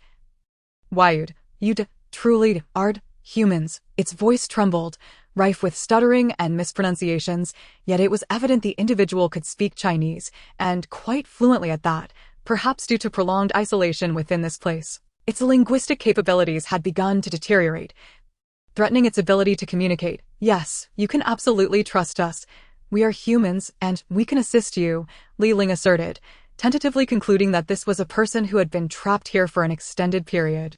The shadow's tear-streaked face drew closer to Li Ling, who could not help but feel sympathy for the creature. Jing, upon hearing the sobbing, questioned, "Who is crying?" "It is someone just like us," Li Ling replied with a smile. "A person." And Jing pondered. The shadow, now closer to Li Ling, seemed to struggle with its vision, as it reached out with its grimy hands, likely untouched by water for years, to touch Li Ling's forehead, nose, eyes, and chin, confirming that Li Ling was indeed human. "Why, you truly are human," the shadow wailed, embracing Li Ling and weeping uncontrollably, though the odor emanating from the shadow was exceedingly unpleasant. Li Ling did not push it away, as it was far too pitiful. Anyone enduring even a day in this isolation would be driven to madness. Yet this shadow had seemingly endured for an indeterminate length of time. Li Ling was convinced that the bones of the snakes and sheep were remnants left by this figure. Once the shadow had calmed its cries, it gazed earnestly at Li Ling, exclaiming, So wonderful. I want to leave. You must take me away from here. Leave this ancient tomb. Depart from this ancient city." The shadow's speech had begun to flow more smoothly. "Very well, but first, we must ascertain your identity," Li Ling inquired. The shadow bowed its head, falling silent, shaking its head repeatedly as it murmured, I have forgotten who I am. I cannot remember who I am." Although its speech was slow, it was becoming clearer. You have family?" And Jing eagerly asked. I do not know," the shadow replied, seemingly straining to recall, yet it could only shake its head, unable to conjure any memories. Perhaps the magnetic field here was to blame for its amnesia. Xiao Yuan had once mentioned that this location was the epicenter of the magnetic field, which could be 100-fold stronger than that of the outside world, affecting not only brainwaves but also human consciousness. "What shall we do now?" Mandala questioned. Li Ling gazed at the shadow nestled in his embrace, as serene as an infant, and suggested, "Perhaps we should first retreat, help restore its memory, and then allow it to guide us in search of clues. At present, we lack the capacity to fully navigate such a vast underground tomb. We shall heed your counsel." Mandala agreed. "What about you, and Jing?" Li Ling asked. Jing appeared lost in thought. I will follow your lead," she replied instinctively. "Then let us depart." The trio, accompanied by the shadow, retraced their steps. However, as they walked, they soon realized everything had changed. This place resembled an underground labyrinth. The four were ensnared in a perpetual cycle, forever wandering this area without an exit in sight. "It is the magnetic field's interference," Li Ling lamented. "I should have anticipated this. The magnetic field has disrupted our brainwaves, preventing us from effectively utilizing our neural functions, leaving us to revolve endlessly around its center.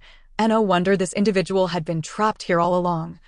Unable to escape, Li Ling surveyed the surroundings, and, even with his mental acuity, he could not discern any original exit. "I'm hungry," the shadow suddenly exclaimed. Li Ling offered a wry smile, saying, "I know you're hungry. But we are currently trapped here, unable to venture out, and we did not bring any food. I will lead you to food," the shadow proclaimed, its intellect reminiscent of a 5-year-old child, innocent and carefree. It rose from Li Ling's embrace and began to guide the way, occasionally glancing back at the trio. Li Ling tightened his grip on Enjing's hand and said, "Let us follow the path back and take a look."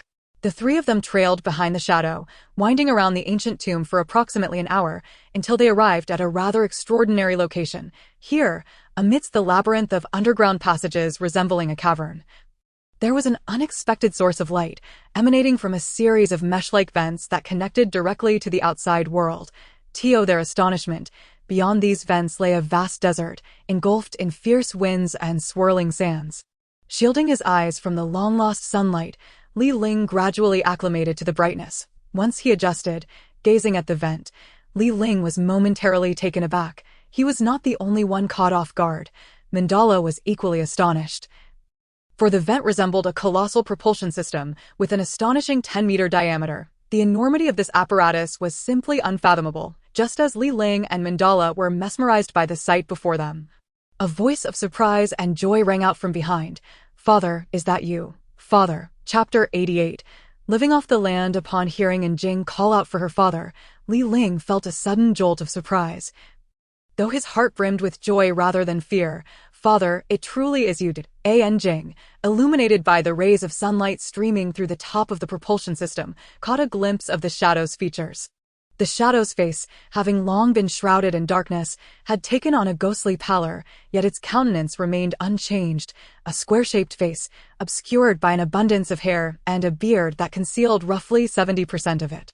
Initially, Enjing had only dared to steal glances at the shadow's visage, but to her astonishment, it bore an uncanny resemblance to her father. Yet, when the shadow cast a look of terror upon her, Enjing could never forget the brilliance of her father's eyes. The shadow, unaware of Enjing's words, recoiled in fright. "I am Enjing, father. Do you not recognize me?" Despite the dust and foul odor clinging to the shadow, Enjing grasped its arms, her eyes pleading. The shadow gazed at Enjing's face, but merely clutched its head and cried out in distress, failing to acknowledge its identity as Enjing's father. Li Ling placed a hand on Enjing's shoulder, and she turned to him, tears glistening in her eyes. "Father is alive. How wonderful. He is my father. He has not perished." Li Ling wore a reassuring smile as he regarded the kind-hearted girl before him. "He may be suffering from shock, or perhaps the magnetic forces of this place have caused him to lose his memory. Your actions may not help him remember you. Rather, they might instill fear." Li Ling nodded gently in comfort. "Yes, I understand. I was just too overjoyed. I apologize, Li Ling." "Thank you."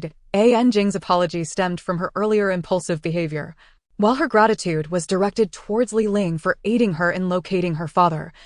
"And Xiangyu, your father embodies the spirit of a soldier, enduring a decade in such a place. Truly, it is an extraordinary feat," Li Ling remarked with a hint of admiration. "Miss Enjing, what should we do now?" Mandala inquired calmly, her demeanor betraying no sign of distress, simply a lack of understanding in how to express her elation. Now Li Ling began to suggest retracing their steps when Xiangyu looked up at the towering vent of the propulsion system. Seemingly waiting for something, wait for food to fall down, and Xiangyu pointed to the 10-meter-high vent, which was only about 20 to 30 centimeters in diameter. Strangely, not a single grain of sand had fallen from it. Hadn't Xiangyu been relying on the creatures that fell from this vent to survive? The thought filled Li Ling with sorrow. Enjing was already in tears, witnessing her once mighty soldier father reduced to such a state. As a daughter, her heart must have shattered. Food, and Xiangyu maintained his gaze upward, squatting on the ground in anticipation. This waiting method resembled that of Jiang Taigong fishing. Li Ling sighed softly. One could only imagine how Colonel An had spent the last decade. Mandala regarded Xiangyu with a calm yet solemn expression. Father Enjing could no longer bear the sight of Xiangyu's pitiful state and slowly approached him, taking his grimy hand and tenderly grooming his hair and beard. Xiangyu, sensing Enjing's kindness, broke into a smile. Suddenly, a small scorpion fell from the vent, and Xiangyu grinned widely, catching it and offering it to Li Ling and the others. Would you like to eat?" Li Ling shook his head. Mandala merely observed him in silence, while Jing wiped her tears away, seeing that everyone ignored him, and Xiangyu opened his mouth and swallowed the scorpion whole, then resumed his squat. Waiting for more small creatures to drop, it appeared that occasionally, small animals would fall, but if larger ones, such as wild sheep, wolves, or snakes, were to come down, he would kill them and save the meat for later consumption. Surely, the flesh of those animals would be far more delectable than that of small scorpions or lizards. Li Ling felt a twinge of sadness at this thought. I must take my father out of here. And Jing's tears flowed freely as she resolutely looked at Li Ling.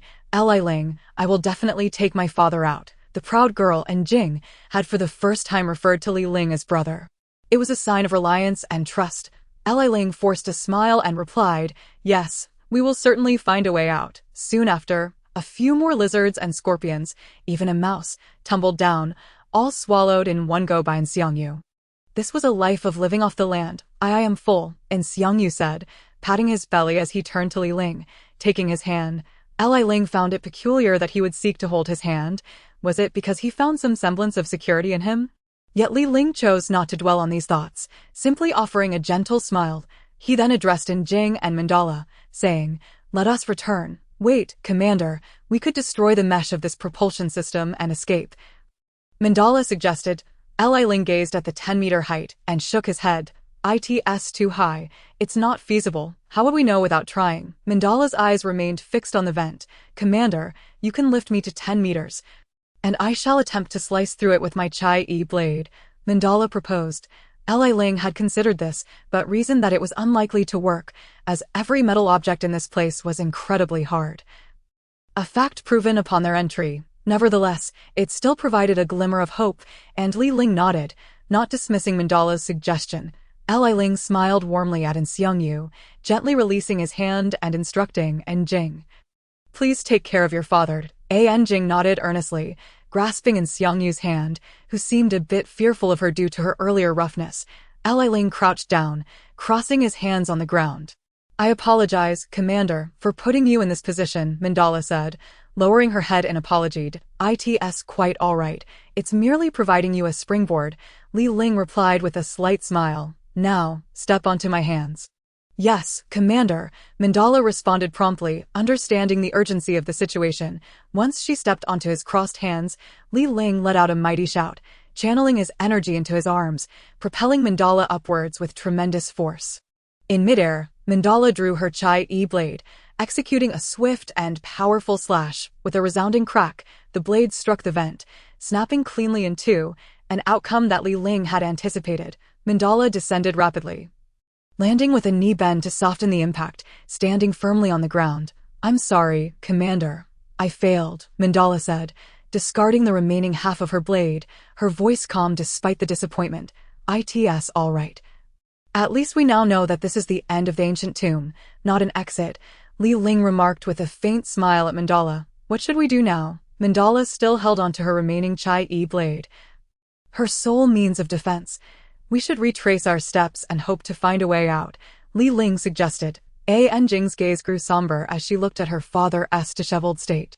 She slowly rose, her expression steady. Li Ling, I can take everyone to a place, though it is not an exit. However, a voice is calling to me. I have a feeling that it is the only hope. Is it the shadow of a nightmare lingering in your mind? Li Ling inquired. Perhaps it is a cave filled with countless pairs of eyes, and Jing recalled the nightmare, still trembling at the thought. Yes, perhaps there lies the key to unraveling the mystery of Jing's nightmares, Li Ling replied with a gentle smile. With that, Jing led the trio back into the cavernous depths of the underground passage. In the stillness, relying solely on pure sensations, after groping and searching for a moment in the darkness, an extraordinary and unfamiliar realm unfolded before everyone's eyes. This vast and mysterious place was adorned with countless small mounds of earth, resembling grave sites. When Li Ling and his companions first arrived, they were startled by these small earth piles, each wondering who might have buried so many individuals in this desolate area. However, they quickly realized their mistake. For these were not mere mounds of soil, but rather conical containers fashioned from some advanced metal. What purpose did these earth-like formations serve? As Li Ling stepped closer to one of the metallic vessels, He hesitated for a moment before cautiously touching it with his fingertip.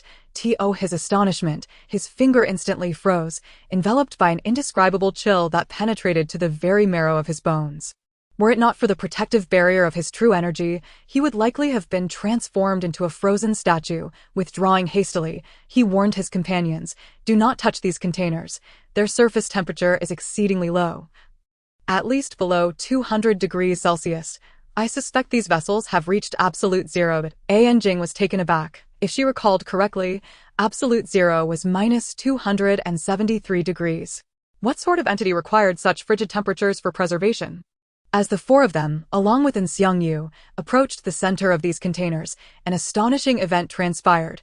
With a crackling sound, the vessels erupted in a magnificent display of purple flames. Xiangyu, gripped by terror, clutched Li Ling's sleeve and hid behind him. Although Li Ling was typically fearless, he too was momentarily startled by the sudden appearance of the purple flames. In contrast, Jing, who seemed accustomed to the surreal from her dreams, remained remarkably composed, while Mandala, devoid of any fear, appeared oblivious to the notion of danger. The dancing purple flames blazed fiercely, reminiscent of an ancient ritual, as if conducting a solemn ceremony. With nearly 1,000 containers ignited, the cave gradually illuminated, yet the temperature within remained unchanged. Surrounding them was a vast space that defied description, with the cave ceiling adorned with bizarre pipes and incomprehensible mechanical contraptions. What astonished Li Ling most was the sensation that these purple flames were sentient beings, possessing an intelligence far surpassing that of humanity. Jing, upon witnessing the flames, was overwhelmed by a myriad of illusions, repeatedly urging herself to remain calm. Eventually, she stepped forward, silently praying to the surrounding flames. Miraculously, the purple flames seemed to respond to her prayers, leaping in an extraordinary rhythm. Jing slowly opened her eyes.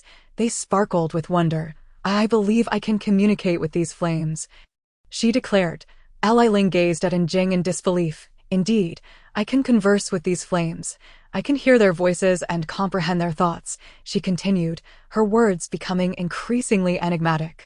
How could a person possibly communicate with flames, let alone understand their intentions? "What do they say?" Li Ling asked, astonished. "Wait. Once I calm down, I know I can do this," Jing replied, her nervous hands unsure of where to rest. "Yet soon," she declared, "they say they come from another world.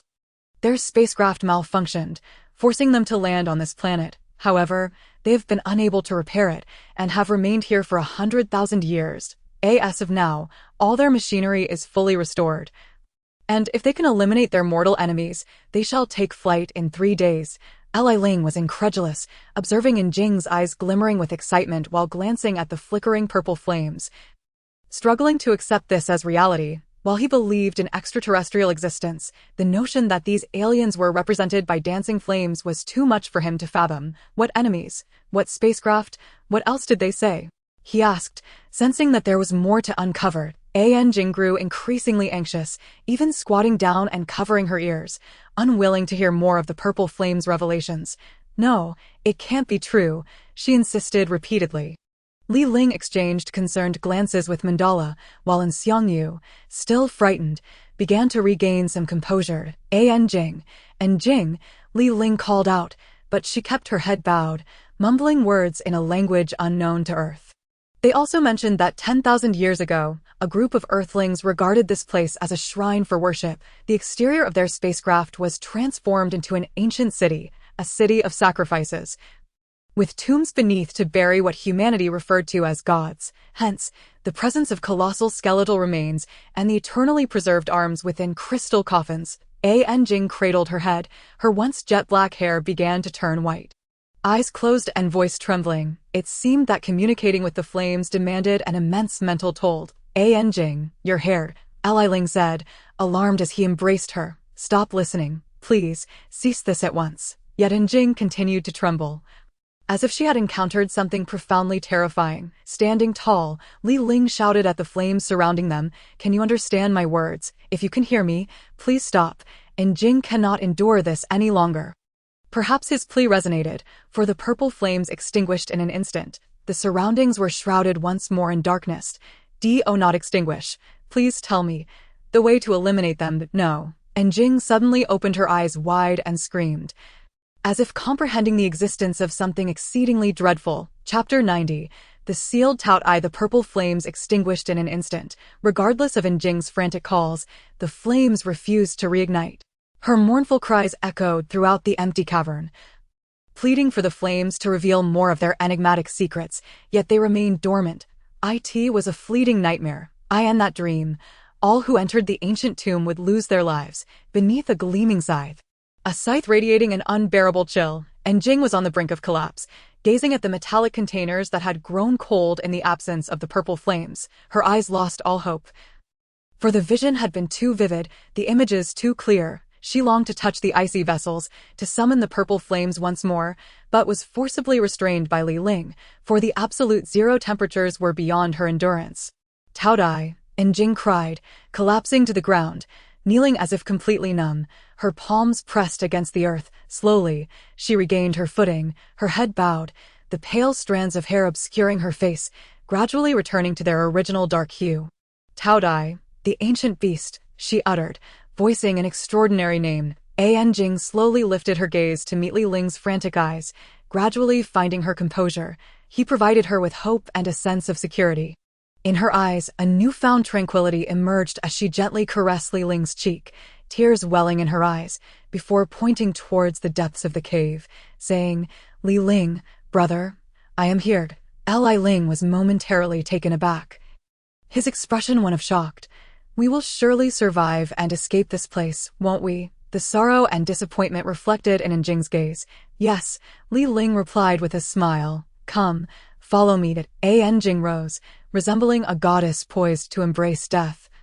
Both solemn and beautiful, perhaps upon uncovering the truth, she would panic, but her gaze gradually steadied, as if she had accepted the reality of their circumstances. Tout-Eye, for which it is named, signifies its insatiable hunger. It consumes everything in sight, and Jing spoke as they proceeded, her words bewildering even in Xiangyu, who had spent a decade in this realm. Yet, Tout-Eye is merely a legend. How could it truly exist? Mandala questioned, perplexed. Li Ling also regarded Jing, whose demeanor had transformed into an unwavering calm, leading them down another passage, and Jing surveyed the surrounding darkness of the cave, offering a wry smile. "I never believed in such things.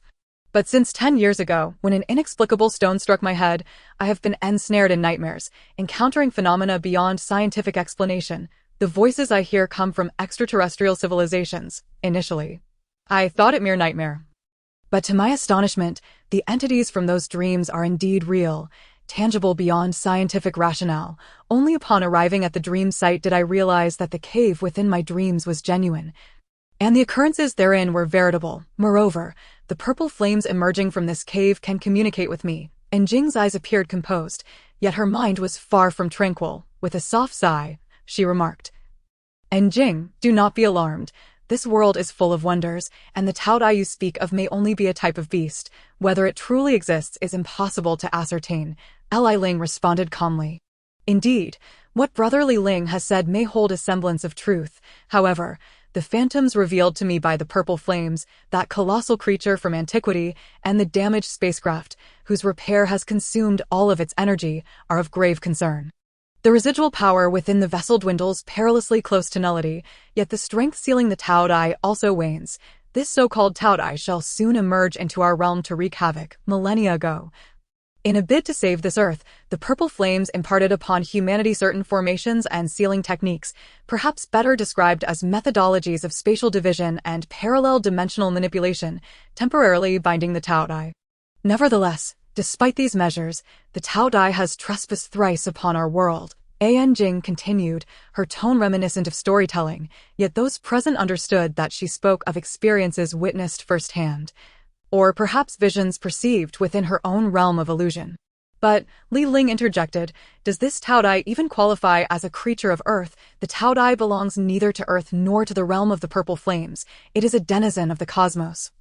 A legendary fifth offspring of the dragon. A preposterous myth, indeed, a descendant of the so-called divine beasts."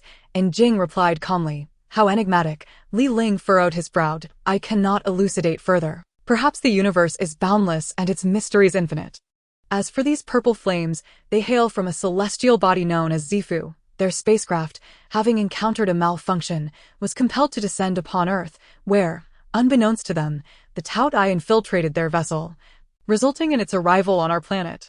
Zifu, Li Ling exclaimed in astonishment. Indeed, a place where, according to legend, only deities dwell, and Jing replied with a bittersweet smile. Where is the Tao-Dai sealed? Li Ling asked, maintaining his composure. We are nearly there, just a little further. And Jing guided them into the abyssal darkness of a cavern. The trio followed closely behind her, the shadows deepening and their hearts growing increasingly unsettled as an intangible presence began to circulate around them. Li Ling frowned slightly, discomforted by this unseen aura, a faint sense of pressure, perhaps due to the stronger magnetic field in this vicinity compared to others nearby. As they approached the profound darkness, a vast cavern lay before them. Jing arrived at the entrance, slowly lifting her gaze, her serene eyes fixated upon the monstrous figure sealed at the cavern's core. This was the very beast that had appeared countless times in her visions. The cavern was immense, and from its apex, a cylindrical beam of light descended, its peak adorned with a radiating hexagram, a symbol reminiscent of ancient religious iconography. Beneath the brilliance of the hexagram, a creature unlike any Li Ling had ever encountered materialized before him. It possessed a massive head and formidable teeth, resembling scythes. Its skin was as dark and unyielding as steel, devoid of fur yet equipped with limbs akin to those of a typical reptile. Its body resembled that of a wolf, while its head bore the likeness of a goat, the very embodiment of the legendary Tao-Dai, unearthed from the depths of an ancient tomb in the heart of the Taklamakan Desert. Chapter 91. The Scythe of Death. How exaggerated, exclaimed Li Ling, with Mandala and Xiangyu equally astonished by the sight of this towering beast, nearly 4 meters in height, a creature thought to exist solely in the myths of antiquity. Only 4 meters tall, smaller than I imagined, Li Ling remarked with a frown. That is because the Tao-Dai has not consumed anything yet. The more it devours, the larger it grows, and Jing explained. The radiance emanating from the hexagram above acted like a gossamer veil, cleaving the Tao-Dai from the outside world. The various physiological features of this Tao-Dai evoked sheer wonder and a peculiar enjoyment in the 4 observers. Perhaps desensitized by the extraordinary, the trio no longer appeared as astonished. Li Ling cautiously approached the Tao-Dai, taking deliberate, soft steps, fearful of startling the colossal creature. Such a form of monstrosity would be a rarity even in the realm of cinema. The Tao-Dai's lethal weaponry lay in its scythe-like teeth, glimmering with a chilling radiance under the starlight, their sharpness rivaling that of any divine weapon. These teeth seemed capable of shattering all that exists. Mandala scrutinized the creature intently, her brow furrowing slightly as she remarked, "This is extraordinary. It belongs to a category of beings beyond explanation, akin to the arm of a god. Once we return, researchers will undoubtedly dissect it, seeking to forge even more formidable weapons. Yet, this may not be transportable." Li Ling mused, his gaze lingering on the Tao-Dai, absorbing every detail. "I regret not bringing a camera. Capturing this moment could catapult us to global fame," he joked. Jing remained silent, still entwined in the emotional echoes of her visions, her humor subdued, merely sighing softly. "There are countless images online that resemble the Tao-Dai more closely than this," Mandala quipped, surprising herself with her levity. The lightheartedness of the group seemed to ease in Jing's previously tense demeanor, as if confronting the Tao-Dai had become a trivial matter. Jing, if this Tao-Dai were to awaken, should we roast it or steam it?" Li Ling asked, his expression one of uncharacteristic ease, shrugging nonchalantly. Jing turned to him, uncertain of his calm demeanor, and replied, "The purple flames did not impart to me a method to vanquish the Tao-Dai. We may not be able to do anything about it. Given that those flames have managed to keep the Tao-Dai sealed here for so long, I surmise they are unable to deal with it. Otherwise, they would not have sought my assistance." Li Ling leaned closer to examine the Tao-Dai's teeth more closely. "Agreed. However, since the Tao-Dai must feed, could we starve it?" Mandala suggested. Xiangyu, astonished, approached to gaze at the Tao-Dai, preparing to touch the beam of light. "Starve the Tao-Dai? I've only heard of it being stuffed to death." Li Ling responded, recalling tales from the Shanhai Jing, where the Tao-Dai ultimately met its demise through overindulgence. "Perhaps we might give it a try," Mandala proposed. That moment, Xiangyu gasped as the formidable barrier surrounding the light began to fracture, causing his fingers to break upon contact. An Jing, while we have reached this juncture, the reason for your relentless nightmares remains unclear. Perhaps we must seek answers from the arm of the god next time. Li Ling remarked, his focus on the matter of An Jing's torment, as he had experienced a descent into a vision upon first encountering the arm of the god. It is not so simple. This is merely the first nightmare, a beginning of sorts, An Jing replied, her eyes cast down, her emotions inscrutable. Every beginning has an end, Li Ling stated wisely, observing the beam of light. All things, unless they are immortal deities, will inevitably face their conclusion. An Jing gazed solemnly at the Tao Dai, nodding gravely. This Tao Dai will break free from its seal before the energy of the spacecraft is entirely depleted.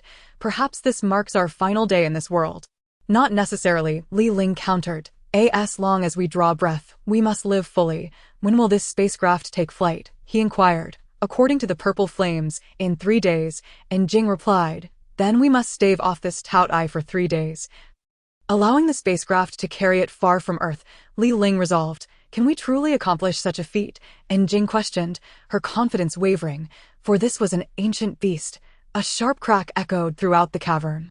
As fissures began to appear in the barrier, Li Ling observed the light beneath the hexagram dimming gradually, a visible cleft forming in the barrier. Mandala furrowed her brow, casting a wary glance at the Tao Dai.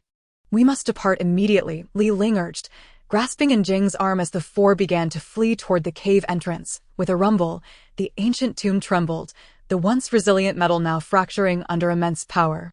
Quickly to the labyrinth, perhaps we can use its terrain to evade it, Li Ling shouted. Without hesitation, they raced toward the maze, only to find that An Xiangyu had become separated from them. Father, where have you gone? An Jing exclaimed, turning back to discover An Xiangyu's absence. Curse it, how could he vanish at such a moment? Li Ling gritted his teeth and declared, Mandala, protect An Jing. I will search for An Xiangyu. Commander, that is unwise. Returning would only lead to death, Mandala cautioned. If we do not return, An Xiangyu will surely perish, Li Ling insisted, acknowledging the tension mounting around them. With a commanding shout, he declared, this is an order. Very well, Commander, Mandala acquiesced, nodding slightly at Li Ling. I refuse to abandon my father, and Jing stated resolutely, preparing to return to the cavern. Li Ling swiftly approached and struck the back of her neck, rendering her unconscious with a soft gasp. Li Ling gently lifted An Jing into his arms and said to Mandala, no matter what, take An Jing and leave the spaceship. I will go find An Xiangyu. Military order, Mandala called out. Li Ling turned back and asked, is there anything else? Be careful to Enman. A faint smile appeared on Li Ling's face as he dashed towards the cave they had just come from. The vibrations of the spaceship grew increasingly intense, revealing the terrifying power of the Tao Dai. Damn it, did An Xiangyu come out quickly? Li Ling shouted, searching frantically. Suddenly, beside a cold, icy wall, he discovered An Xiangyu crouched and trembling. Chapter 92. The shattering of the hexagram, the emergence of Tao Dai boom. The deafening sound resonated as if a colossal hammer had struck 1,000 layers of glass, sending chills down one's spine, accompanied by the explosive sounds erupting from the hexagram formation. The entire cave trembled like thunder, leaving one dizzy and disoriented. What overwhelming power! Before Li Ling and the others arrived at the cave, who could have anticipated encountering such a monstrous creature? Otherwise, Li Ling would have brought an atomic bomb with him. Without a moment's hesitation, he sprinted to An Xiangyu's side, crouched down, and, disregarding whether An Xiangyu was willing, firmly grabbed his arm and pulled him close, shouting, hurry, get out of here. If we delay, we will meet the king of hell. An Xiangyu was momentarily stunned by Li Ling's sudden ferocity, his pupils dilating in fear, clearly paralyzed by the terrifying scene before him. No matter how much Li Ling tugged, An Xiangyu refused to move. Clutching his head like a fool, trying to block out the horrific sounds of the quaking surroundings, Li Ling gritted his teeth in frustration, the anger within him erupting in an instant. He turned around. His eyes filled with boundless fury, and, suppressing his emotions, delivered a powerful punch to An Xiangyu's left cheek, sending him sprawling. An Xiangyu, momentarily dazed, touched the spot where he had been struck, gradually regaining his composure and rationality. An Xiangyu stammered in shock. What do you mean? Get up quickly and leave this place. And Jing has waited for you for 10 years. Can you not be such a coward? You and your daughter still have a life to live outside. Li Ling shouted, regardless of Xiangyu's identity. My name is Xiangyu, I am a soldier, and I have a lovely adopted daughter named Jing. I have been trapped in this ancient tomb for an unknown amount of time, living a subhuman existence, and I want to escape. I remember now. I remember everything. And Xiangyu clenched his fists tightly, raising his head with clarity in his eyes, gazing gratefully at Li Ling. A look of relief finally crossed Li Ling's face, surprised to find that his earlier punch had jolted Xiangyu awake at a critical moment, allowing him to recall all his memories. Boom, cracked, a crisp, shattering sound echoed. The hexagram formation was in dire straits, the light of its barrier growing increasingly faint, with cracks resembling spider webs appearing across its surface. The Taodai could break free from the hexagram formation at any moment. It seemed the energy of the spaceship was waning. Li Ling glared at the metallic containers with fury. These purple flames are hiding beneath these metallic containers. Could their aim be to avoid conflict with the Taodai? Did they summon Jing merely to use her as a shield? Damn it! Li Ling cursed inwardly, feeling that these aliens were underhanded. Xiangyu. Li Ling bent down, seizing Xiangyu's collar, a wicked smile on his face as he looked at him amidst the trembling spaceship. He extended a hand, and Xiangyu mirrored the gesture. The two men's hands clasped tightly. Xiangyu smiled at Li Ling. Thank you. What nonsense is this thank you? If we can survive and leave here today, you must treat me to a grand feast later. Li Ling replied brusquely. All right, it's a deal. Boom. Another tremendous roar sounded, and the ground cracked violently. The metallic structure of the spaceship could not withstand the tremors inflicted by the Taodai. Hurry, that monster is about to emerge. We must catch up with Jing and Mandala, Li Ling urged, recalling that when he had entered the ancient tomb, Jing was barely 8 years old. Just a little girl. Now, she had blossomed into a lovely young woman. Xiangyu chuckled with pride. So, you must live. How could you bear to die with such a wonderful daughter? Li Ling patted Xiangyu's shoulder. Haha, I still want grandchildren. Xiangyu, who had never married, cherished Jing even more than a biological daughter. Let's go. Li Ling pulled Xiangyu and ran towards the labyrinth of the spaceship. Though it was called a labyrinth, it was essentially the center of the spaceship's propulsion system. Just as Li Ling prepared to lead Xiangyu out of the cave, a terrifying roar erupted, and the sound of the hexagram shattering reverberated through the cave, followed by an overwhelming invisible gust that swept up the dust from the ground. Li Ling shielded himself from the whirlwind with his arm, frowning. This is bad. That creature has emerged early. The Taodai has appeared. Xiangyu recalled the earlier events. We need to leave quickly. Once it emerges, its first instinct will be to hunt for food, and we will surely be its first feast. Li Ling yanked Xiangyu and dashed out of the cave. Roars reminiscent of hellish beasts echoed throughout the spaceship's tunnels, sending shivers down the spines of both Li Ling and Xiangyu. The Taodai shattered the hexagram formation, revealing its colossal form, teeth resembling scythes glistening ominously, as it howled ferociously, unleashing torrents of fierce wind. Waves of oppressive energy surged forth, cracking the ground beneath them. Li Ling, grasping Xiangyu, employed his light-footed technique, the celestial step, his feet moving rapidly, covering a distance in an instant. However, to his dismay, the Taodai, upon emerging, bit down on a metal pillar, crushing it to pieces. And after swallowing its first bite, its body began to mutate, sprouting a pair of black wings resembling those of a steel bat. Li Ling, with Xiangyu in tow, navigated through various obstacles, attempting to shorten their path, but upon entering the labyrinth, a crucial realization struck him. He halted, looking steadily at Xiangyu. Although Xiangyu was panicking, he maintained his composure. Being a soldier, this is a labyrinth. We won't be able to escape. Li Ling had overlooked this critical detail. Not only could he not escape, but Mandala, carrying Jing, was also trapped, forced to wander in circles. What should we do? Xiangyu furrowed his brow. I have a proposal. You go find Jing, and I will lure the monster, creating an opening in the spaceship. The only weak point in this spaceship is the thrusters intake. No, that's far too dangerous.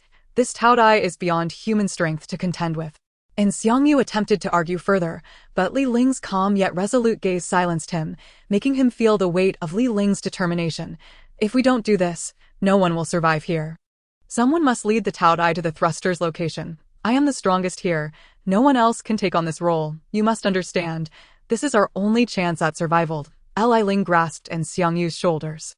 Boom! Li Ling was suddenly struck by a tremendous force, sending him flying, and Xiang Yu stared blankly as the drooling Tao Dai loomed before him, its massive jaws agape, revealing its scythe-like teeth. Li Ling crashed against the wall, feeling as if his internal organs had shattered, and as he opened his mouth to spit blood, he shouted, "And Xiang Yu, escape quickly!" And Xiang Yu snapped back to reality and rushed towards Li Ling at full speed. Chapter 93, Tao Dai. I will be your opponent inside the cave. The Tao Dai let out a shrill roar akin to a hurricane, causing the ground to tremble in response, its wings unfurling as its body shot towards Xiang Yu like a bolt of lightning. A sudden surge of pressure bore down on Xiang Yu, who felt a searing heat from behind, realizing that the Tao Dai's massive jaws were mere moments away from him. If it bit down, he would undoubtedly be shredded like meat by its razor-sharp teeth. Xiang Yu was filled with terror, acutely aware of his racing heartbeat, his breathing becoming shallow. The sensation of being so close to death was overwhelmingly vivid. With another ferocious roar, the Tao Dai unleashed waves of scorching heat, which enveloped Xiang Yu, causing his entire body to spasm. He stumbled, falling to the ground, rolling in an attempt to escape the looming jaws of the beast. The Tao Dai's blood-red eyes drew nearer to Xiang Yu, seemingly intrigued by the peculiar human crawling away from it, hot saliva dripping onto the ground, sizzling as it made contact, showcasing its corrosive nature. With another fierce roar, the monstrous beast Tot lifted its head and bit down. The over a meter-long fangs were poised to shatter Xiang Yu's skull. Xiang Yu's pupils dilated in terror, his hands instinctively raised before his face. As hope for survival vanished from his heart, boom! The fangs did not come crashing down. Instead, an immensely powerful shockwave erupted forth. A cascade of blood rained down upon Xiang Yu, and in horror, he looked up to see that the bright crimson liquid was not his own. He raised his gaze and found Li Ling standing defiantly in front of him. Quick! Goad! Li Ling gritted his teeth, his hands, infused with protective energy, gripping the scythe-like fangs of Tot. He shouted at Xiang Yu. But you will only be a hindrance here. I can handle this beast alone. Hurry. Despite the protective energy enveloping his hands, Li Ling was still wounded by the fangs, deep gashes appearing as blood flowed from them like a spring. You must survive, and Jing needs someone to care for her for a lifetime. Xiang Yu recalled his earlier promise, tears welling in his eyes. He rose with determination and sprinted into the depths of the labyrinth, his figure swiftly vanishing within. Of course, Li Ling muttered to himself, "You ugly creature, I shall be your opponent." With eyes brimming with undeniable dominance, Li Ling gazed at Tot's blood-red, exquisite eyes. Facing the formidable presence of the beast, Li Ling stood resolute. Roar! With Tot's thunderous roar, the piercing sound nearly sent Li Ling into unconsciousness. The beast's massive head lifted, and an overwhelming, irresistible force hurled Li Ling away, crashing him into a metal wall, which buckled under the impact. Li Ling coughed up a fountain of blood, pain coursing through him as his veins ruptured, blood gushing forth like a river, staining him entirely in crimson. You truly are formidable. You are the strongest opponent I have ever encountered. Li Ling coughed up another mouthful of blood, struggling to regulate his breathing as he lay against the dented metal wall, quietly watching Tot approach him with a solemn gait, its eyes fixed on him in a provocative manner. Tot let out a deep growl, observing the weakened Li Ling within the indented wall, seemingly pondering something. Perhaps Li Ling was the most powerful human it had ever encountered, igniting a spark of playful interest within the beast. You ugly creature, do you know where you went wrong? Li Ling forced a smile as he addressed Tot. Your error lies in missing the opportunity when I was immobile. Now that you have squandered that chance, you shall never catch me again.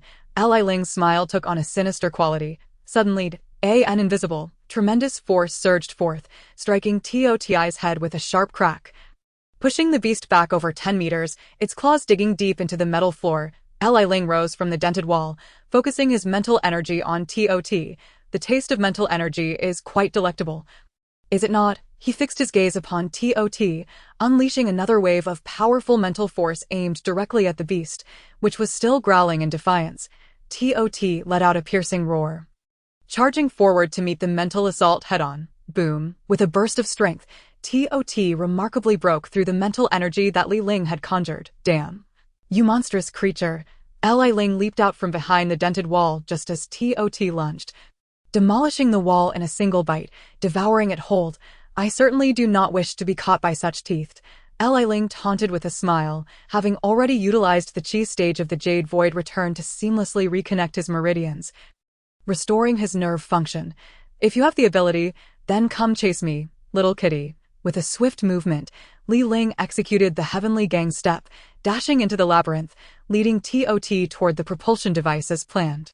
Boom, boom, boom. The walls of the labyrinth crumbled under Tot's relentless assault, while Li Ling tirelessly circled within the maze, evading the beast. You must have been born from a demolition krug. Li Ling crouched behind a wall of the labyrinth, muttering to himself, boom. The metal wall where Li Ling had collapsed, and he rolled out, leaping aside to continue leading Tot in circles within the maze, all to buy time for Xiangyu to find Jing and the others. Once, the old man said, if you cannot win, then run. I feel like that is precisely my situation now. Finding a moment of respite, Li Ling couldn't help but self-deprecate. Boomed. A metal wall was crushed inward by Tot's relentless bites. And with each swallow, the beast grew larger, now twice its original size. You are growing remarkably fast. Cut back on snacks and junk food, or you will regret it. Li Ling weaved through the labyrinth's various passages, chuckling to himself. Roar.as Tot's body grew increasingly massive. It began to feel cumbersome, making its pursuit of Li Ling more laborious, though its strength continued to escalate with a mighty roar. The sound waves reverberated through the labyrinth, causing the walls to collapse around them. Li Ling nimbly leaped and dodged to avoid being caught in the debris. Suddenly, a shockwave surged forth, and Li Ling opened his eyes wide, unleashing his concentrated mental energy.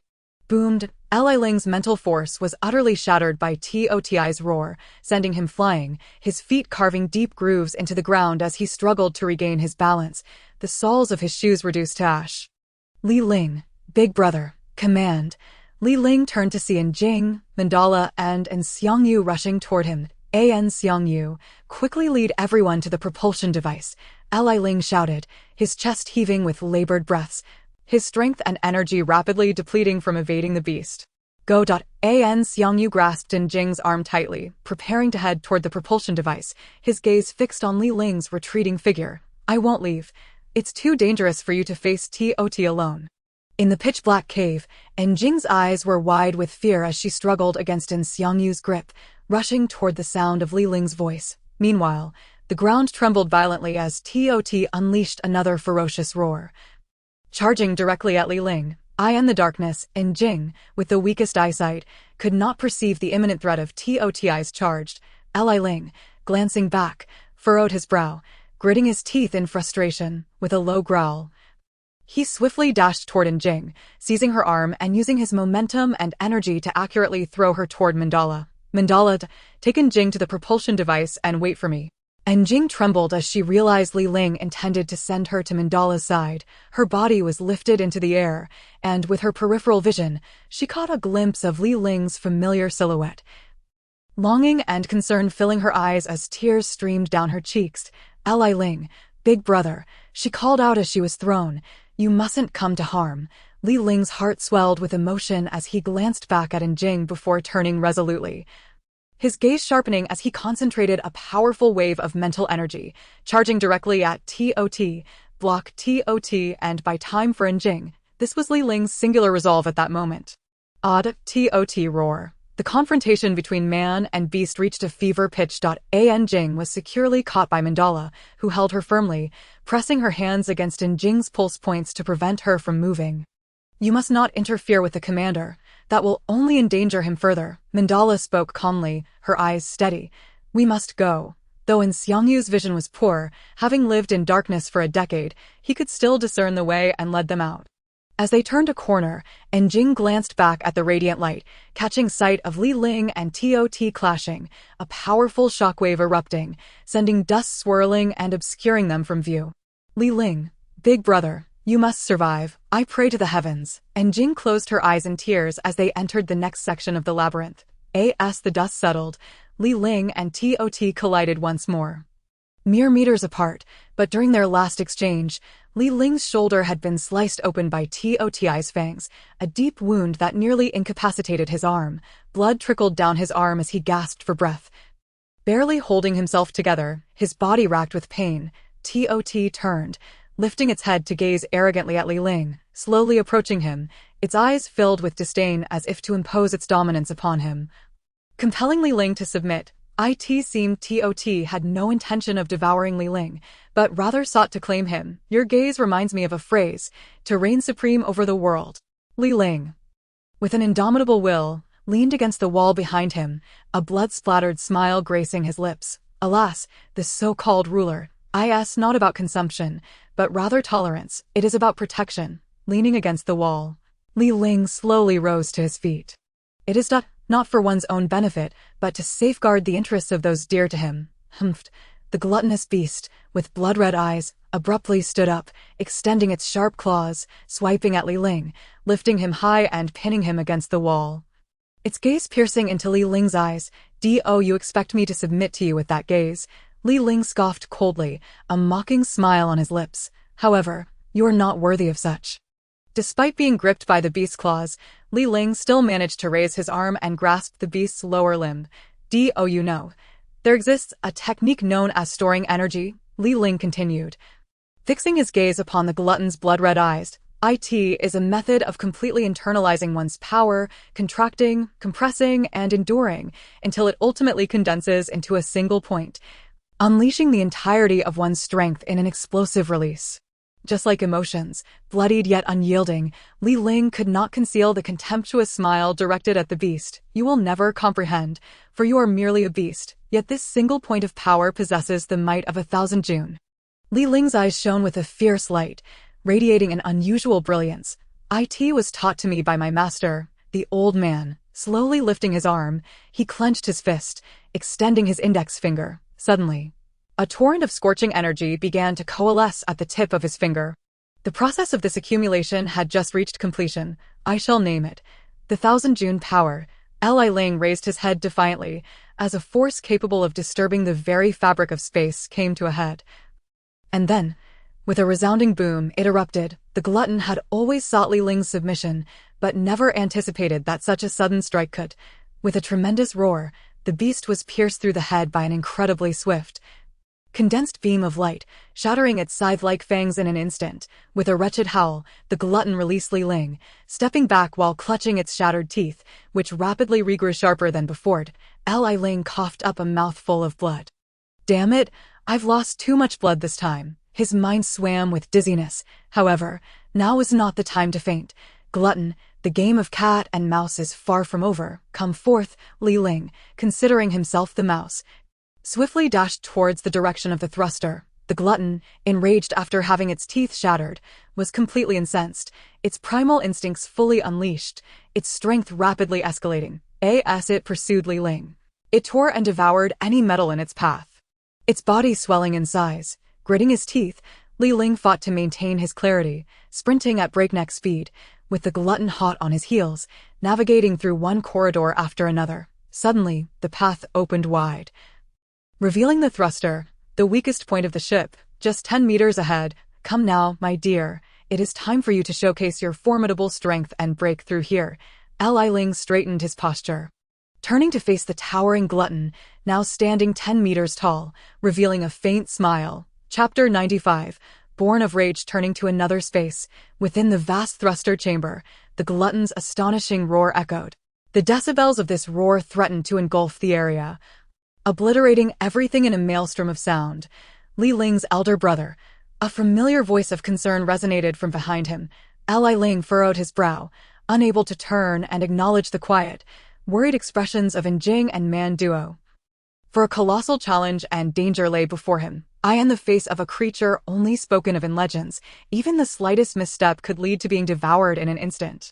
Li Ling narrowed his eyes at the glutton before swiftly turning his body, tilting his head to squint at the thruster's mesh nozzle looming 10 meters above. That was the key to escaping the ship. It was the most vulnerable point of the vessel. If the glutton could leap and shatter that mesh opening with its scythe-like teeth, there would be a chance to escape. Moreover, Li Ling had but one opportunity. Relying solely on the glutton's enraged state to break through the thruster's mesh opening 10 meters above, it was a perilous endeavor, and only through harnessing the power of the glutton's fury might it be achievable.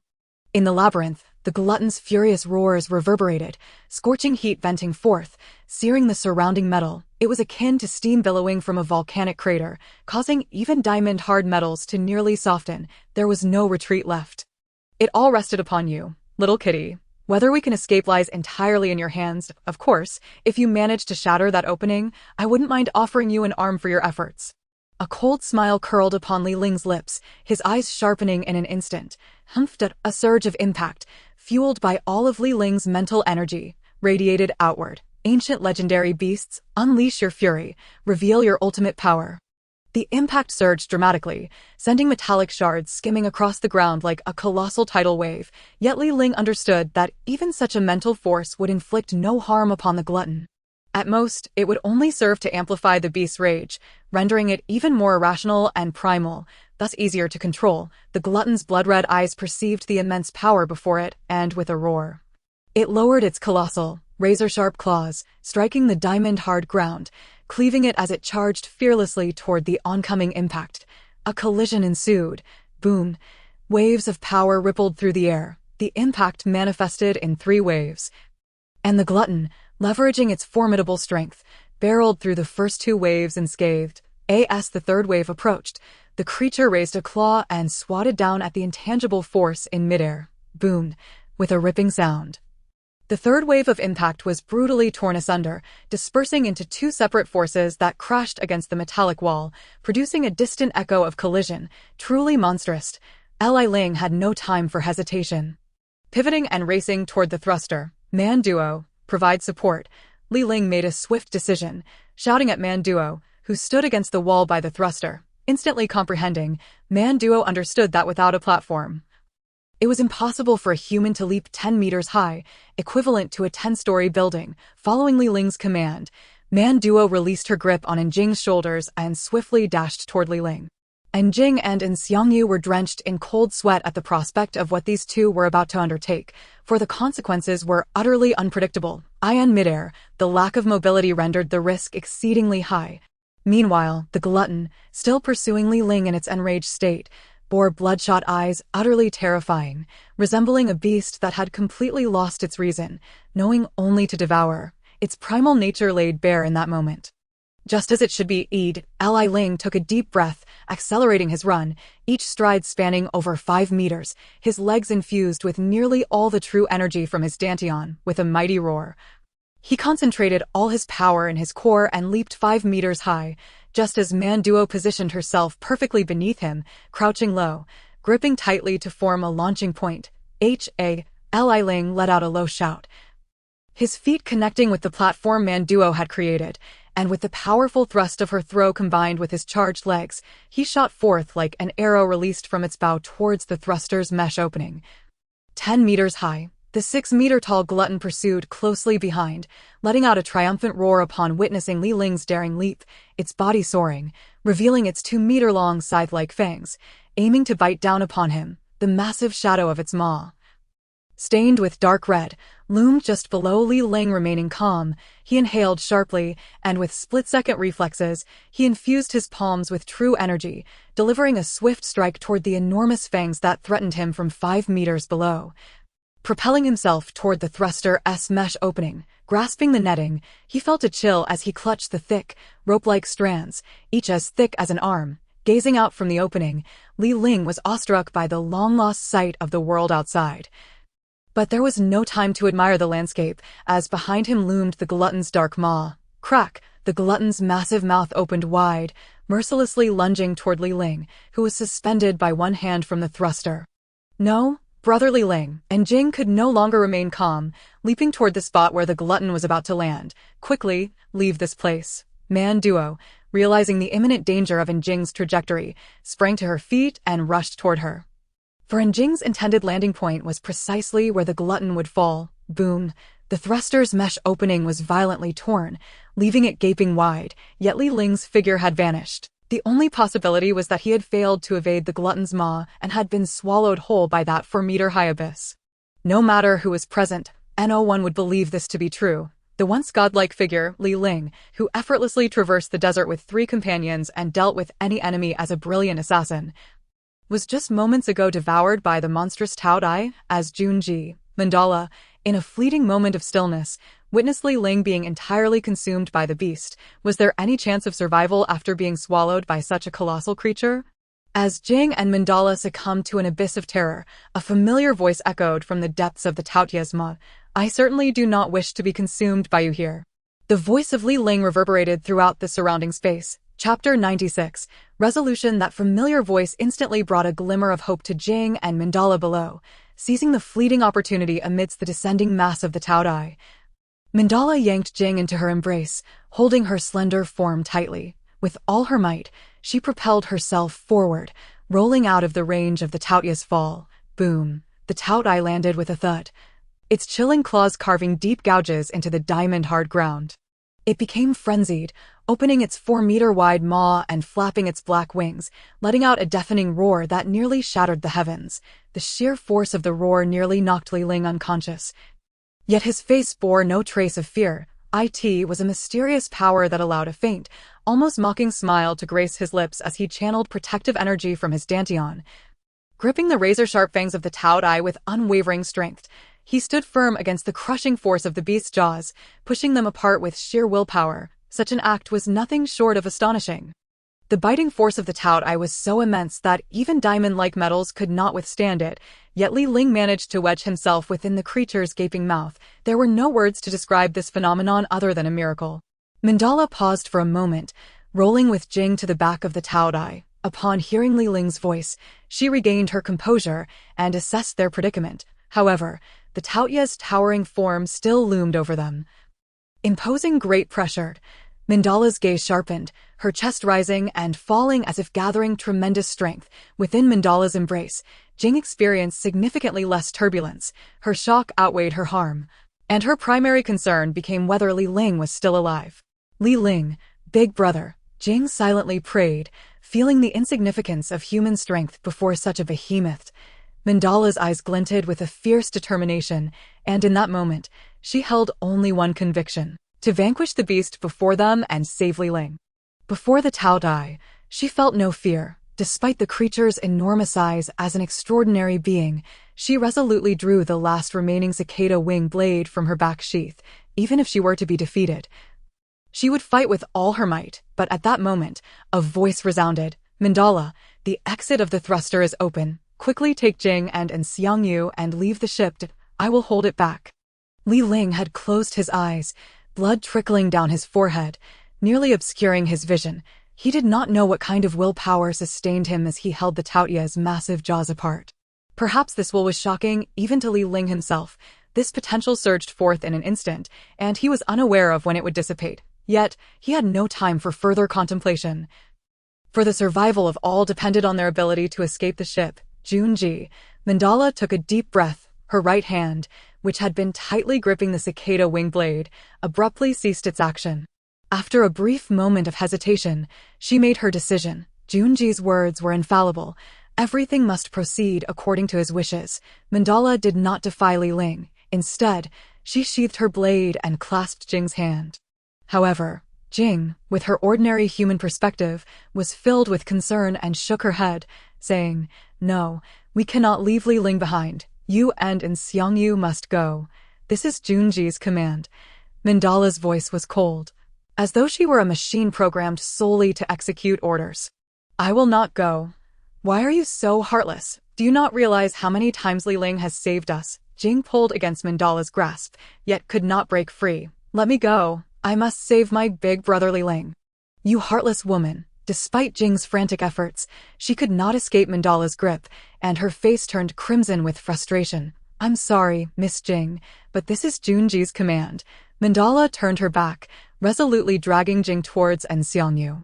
Xiangyu, a soldier in his own right, managed to maintain his composure amidst the chaos. Li Ling has been swallowed. He could only stare blankly at the retreating form of the Tao Dai. Against such a beast, it seemed even missiles would be of no use. Junji will not be easily consumed. We must believe in him. Mandala did not wish to waste words. She had complete faith in Li Ling and unconditionally obeyed him. Caught in the grip of such enormous fangs, how could there be hope of survival? Jing disregarded Mandala's words, struggling with all her might, yet no matter how hard she fought, Mandala would not relent. What can you do? Mandala did not respond to Jing's protests, but instead fixed her gaze upon her, then turned to the opening. Though the gap was wide, sand still failed to trickle in, indicating a powerful magnetic field interference near the ship. While some force akin to a magnetic field prevented sand from entering the cabin, animals were unaffected. It could be concluded that if I were to throw both of you out from here, you should safely reach the ground, Mandala stated. But if we are thrown out, it would be a straight drop. Wouldn't we fall? And Xiangyu considered the implications. I will throw you towards the metal net. You must grasp the net and slowly move outward. Therefore, you must be strong. As for Miss Jing, it will depend on you. Mandala looked towards the torn remnants of the netting, bitten through by the Taodai. Indeed, at this moment, there was no other option. I will not go. You are wasting your efforts. Even if you throw me, I won't be able to hold onto the net, Jing retorted defiantly. Then you will only fall to your death. Mandala replied coldly. "Oh, you are afraid of death." Jing bit her lip, responding icily. This is a chance that Junji has fought for with his life. To abandon it would be a disservice to him.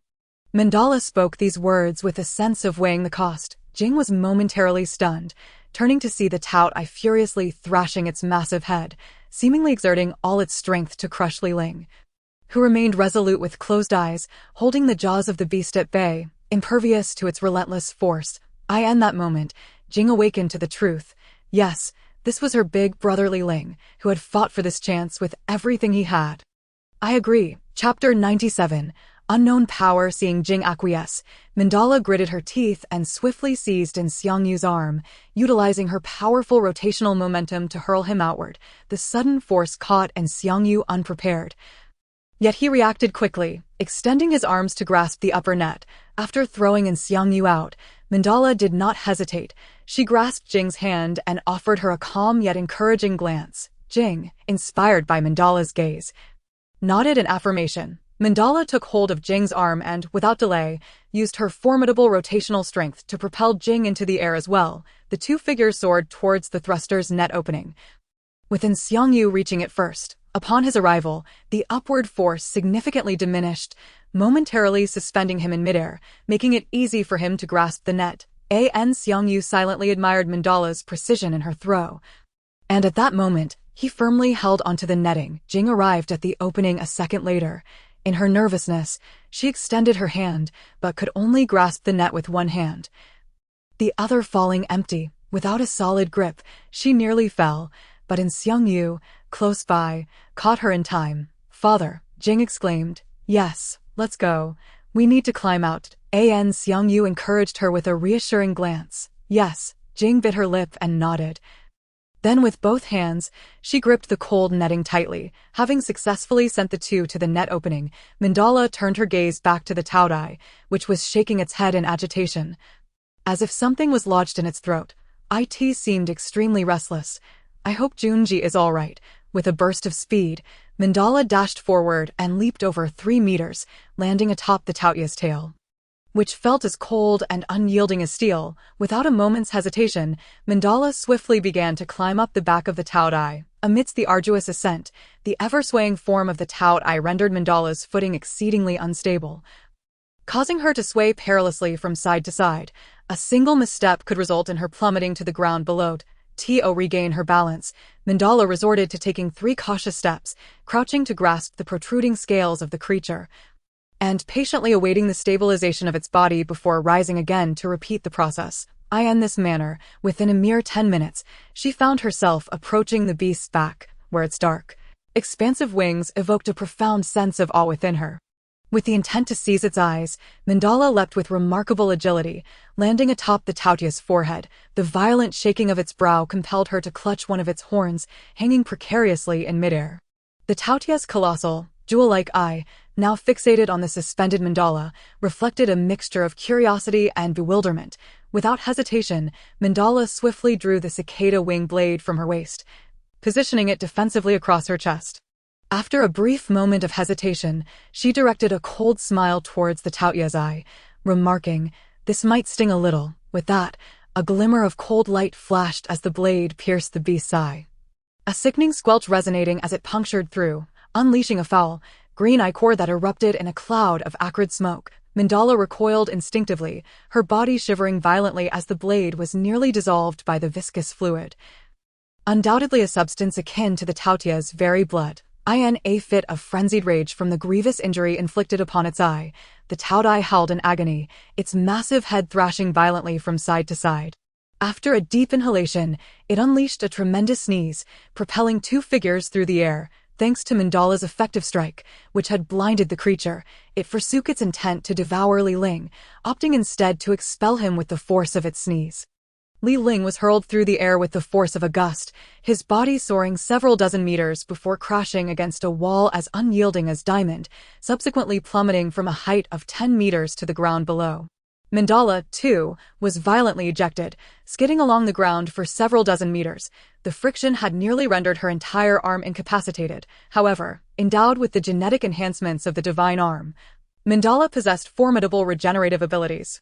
Unless her heart were to shatter, any injury sustained would, depending on its severity, heal within a certain time frame. Li Ling lay on the ground, face up, his forehead smeared with crimson blood. He coughed violently, his chest heaving as he inhaled the long-forgotten air.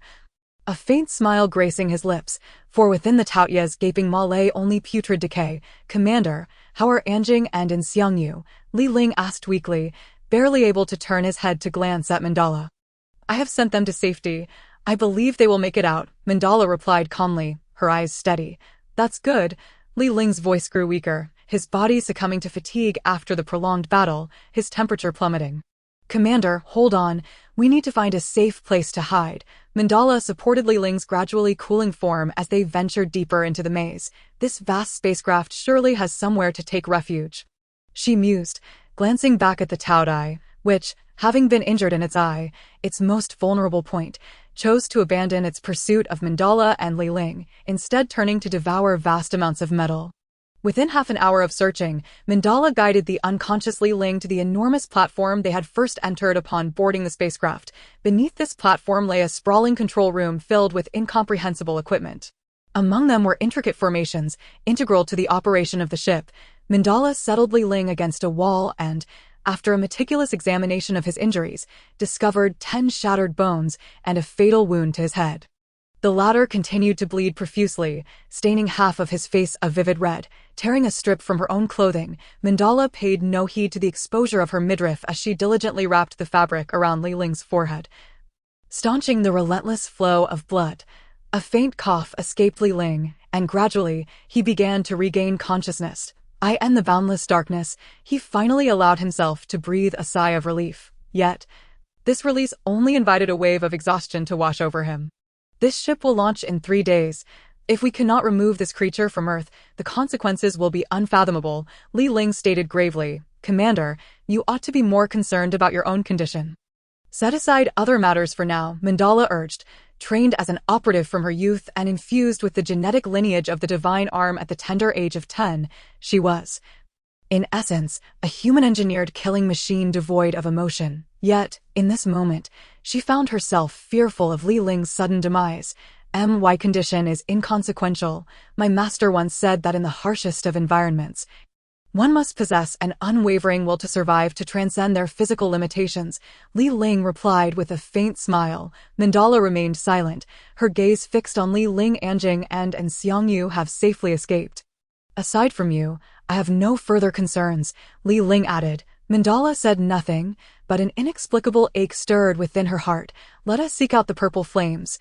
If they wish to prevent their vessel from being consumed entirely by the Taodai, they should be inclined to collaborate with us," Li Ling suggested, placing his hopes upon the enigmatic beings. Mandala nodded in agreement, preparing to assist Li Ling, yet he waved her off, settling into a cross-legged position. Palms joined before his abdomen, he began to restore his severed meridians with the trickles of vital energy from within. However, he soon realized the severity of his injuries. 3 shattered ribs in his chest, 3 in his legs, and 4 in his arms. While he could mend the severed meridians with his vital energy, the fractured bones posed a greater challenge. Yet, nothing is absolute. Although Li Ling could not utilize his vital energy to repair the broken bones, he could harness his formidable mental prowess to mitigate the excruciating pain of the fractures. Remarkably, his mental strength also possessed the capacity for gradual bone regeneration, in a past instance of complete paralysis. He had comprehended the divine level within the third stage of the human realm, unlocking a power that transcended physical limits through the mastery of mental energy.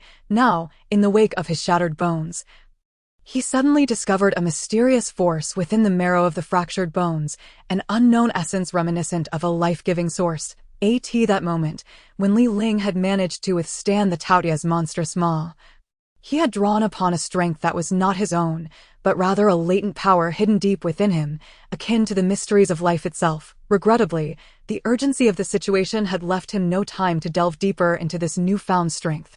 Chapter 98.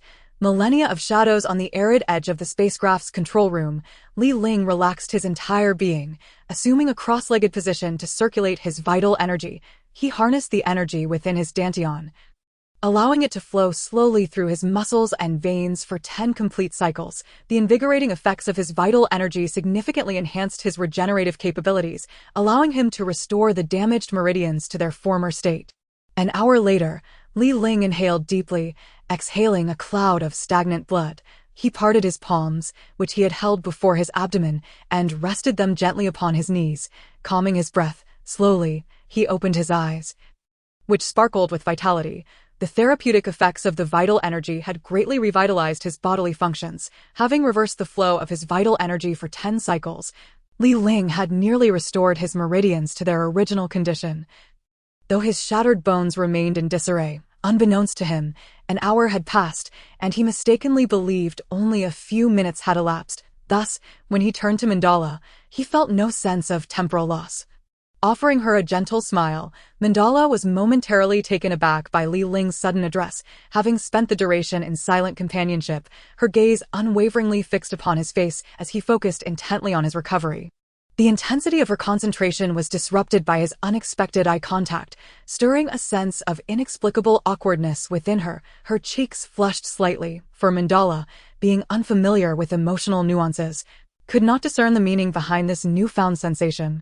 "That's good," she replied, her tone remarkably subdued. "Let us proceed. We must hasten, for that voracious beast resembles a frenzied, devouring machine.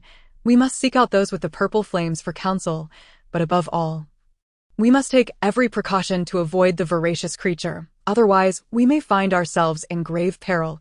Li Ling's countenance bore an expression of seriousness as he propped himself up from the ground, brushing off the dust from his hands, while Mandala rose to her feet in tandem. Noticing something amiss in Mandala's demeanor, Li Ling cast a glance around at the bizarre control instruments, feeling an inexplicable strangeness. For the devices here were unlike mere levers. They were peculiar contraptions, resembling withered vines, with appendages akin to tentacles floating in the air, as if they could be worn upon one's head, connecting to some latent consciousness. Alas, all of this remained mere conjecture. The marvels present here were simply beyond belief.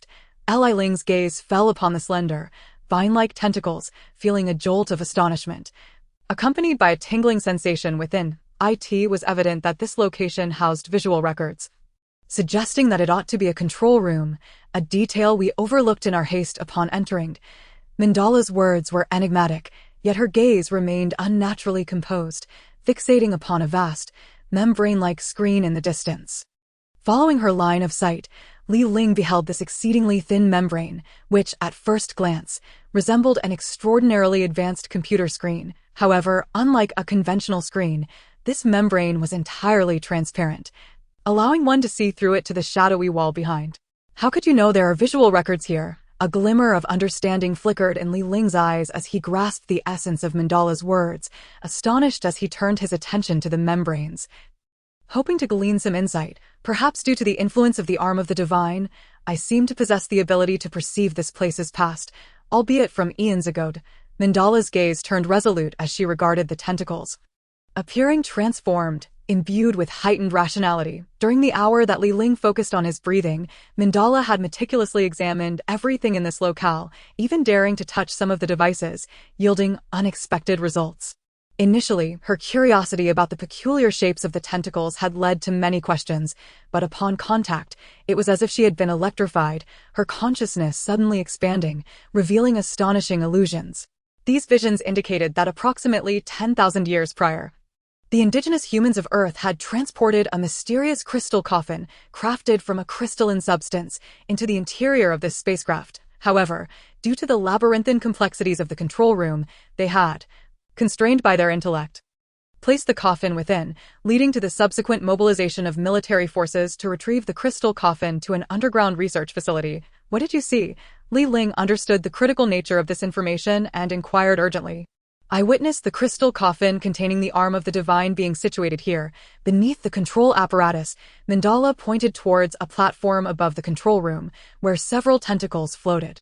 The control platform measured approximately 10 meters in length and 5 meters in width, capable of accommodating the crystal coffin containing the arm of the divine. Impossible. The humans of 10,000 years ago could not have created such a crystal coffin.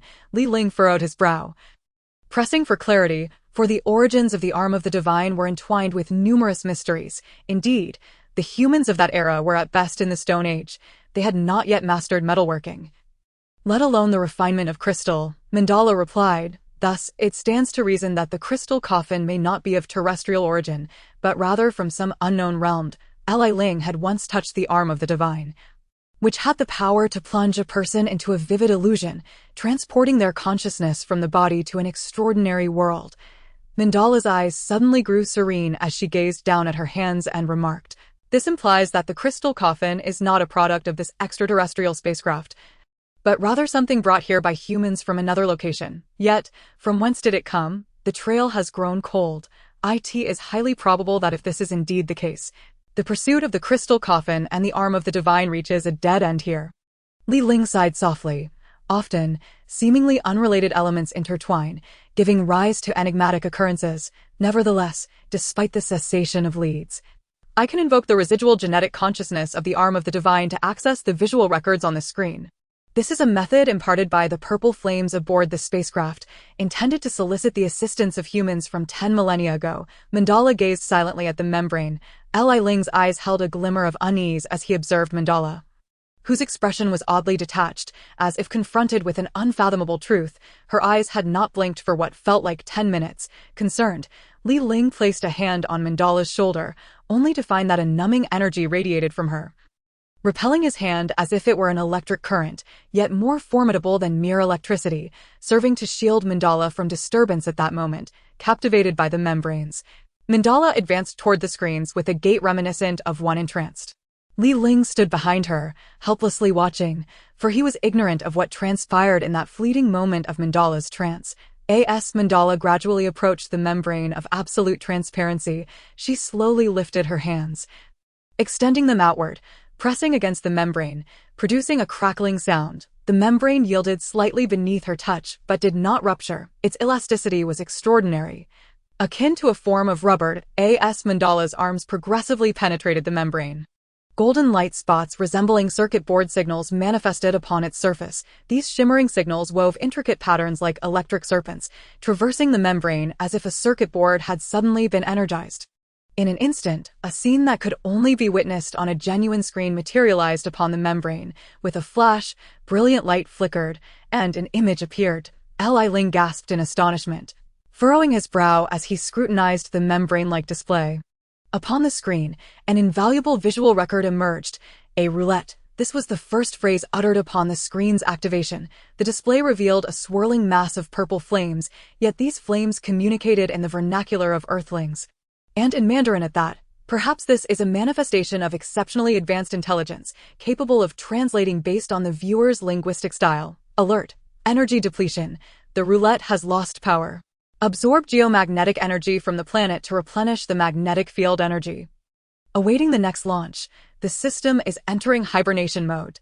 Li Ling gradually comprehended that the spacecraft's energy relied entirely upon magnetic principles for its cosmic voyages. However, what is this roulette?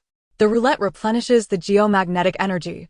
The core power source of the entire spacecraft possesses enough strength to annihilate an asteroid with a diameter of 3,000 kilometers. Suddenly, the image shifted to reveal a spherical object emitting a black luminescence, resembling a star chart, appearing upon the screen.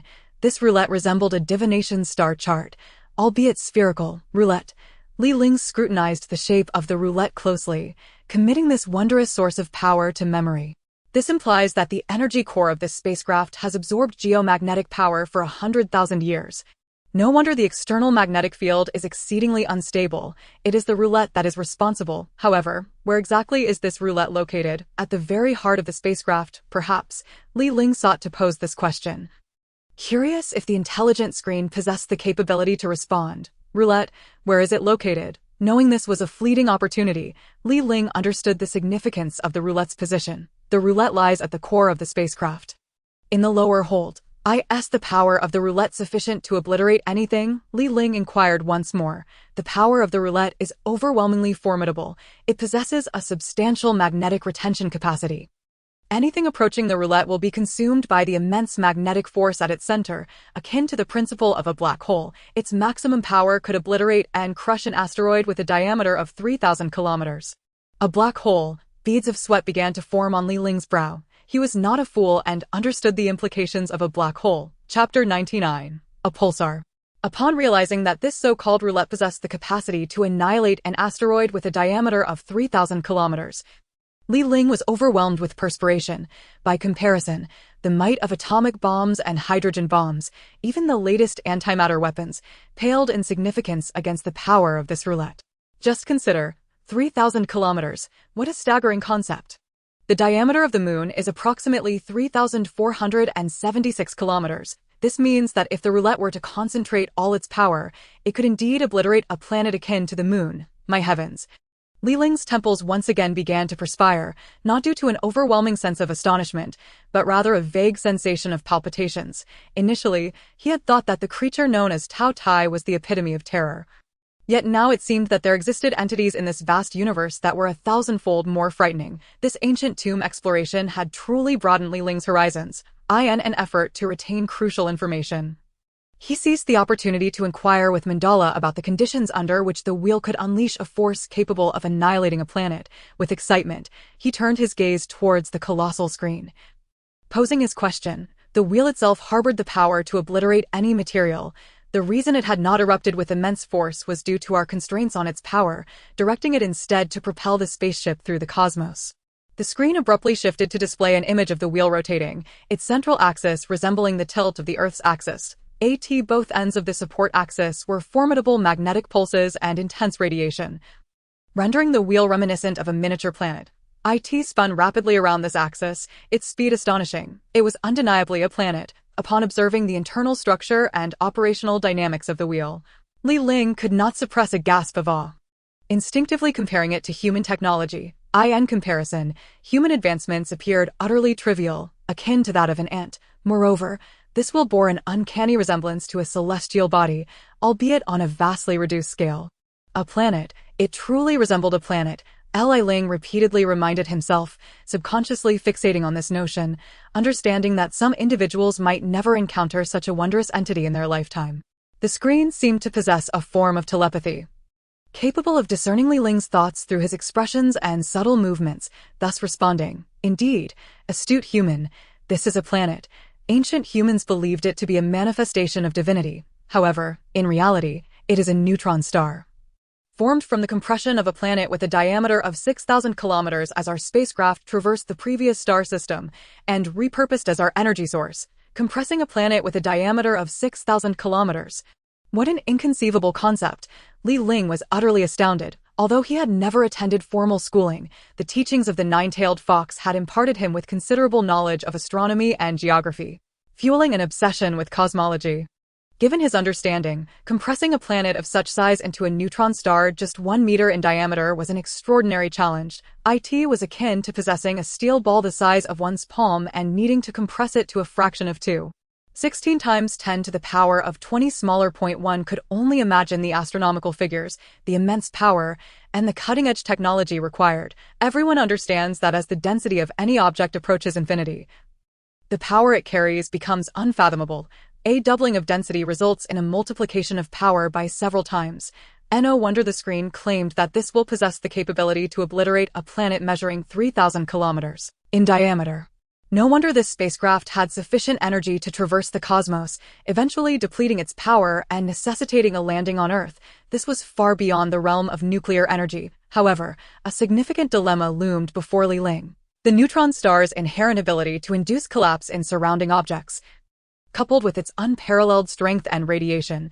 Under such potent forces, how could these so-called purple fire beings utilize the neutron star and incorporate it into the engine principles of their spacecraft? No information available, came the screen's reply, revealing its limitations in providing clear answers to certain inquiries. Nevertheless, Li Ling had no time to ponder how the purple fire beings harnessed this neutron star technology. The foremost concern was how to eliminate the monster Tao Tai within the next 3 days, or perhaps even less. The thought of Tao Tai approaching the energy center sent shivers down his spine. Yet, upon grasping the nature of the neutron star, a daring idea began to germinate within Li Ling's mind. If this neutron star could generate such formidable power, perhaps luring Tao Tai into its vicinity or enticing it to consume the neutron star itself would enable its annihilation with ease. However, uncertainties lingered. Li Ling was entirely oblivious to the properties of neutron stars. If the power of the neutron star were to suddenly leak, it might lead to the collapse of the spacecraft. Regardless of the daunting decision ahead, he felt compelled to attempt it. Li Ling reflected on the insignificance of his humanity. Realizing his options were limited, coming to this conclusion, he felt no relief. For the unknown aspects of the neutron star loomed large. After all, no one on Earth had ever encountered a substance with such density. If he were to approach the neutron star carelessly, could he risk being consumed by it? He pondered whether proximity to the neutron star was even feasible. Understanding the screen's telepathic capabilities, he silently inquired about the distance that could be safely approached.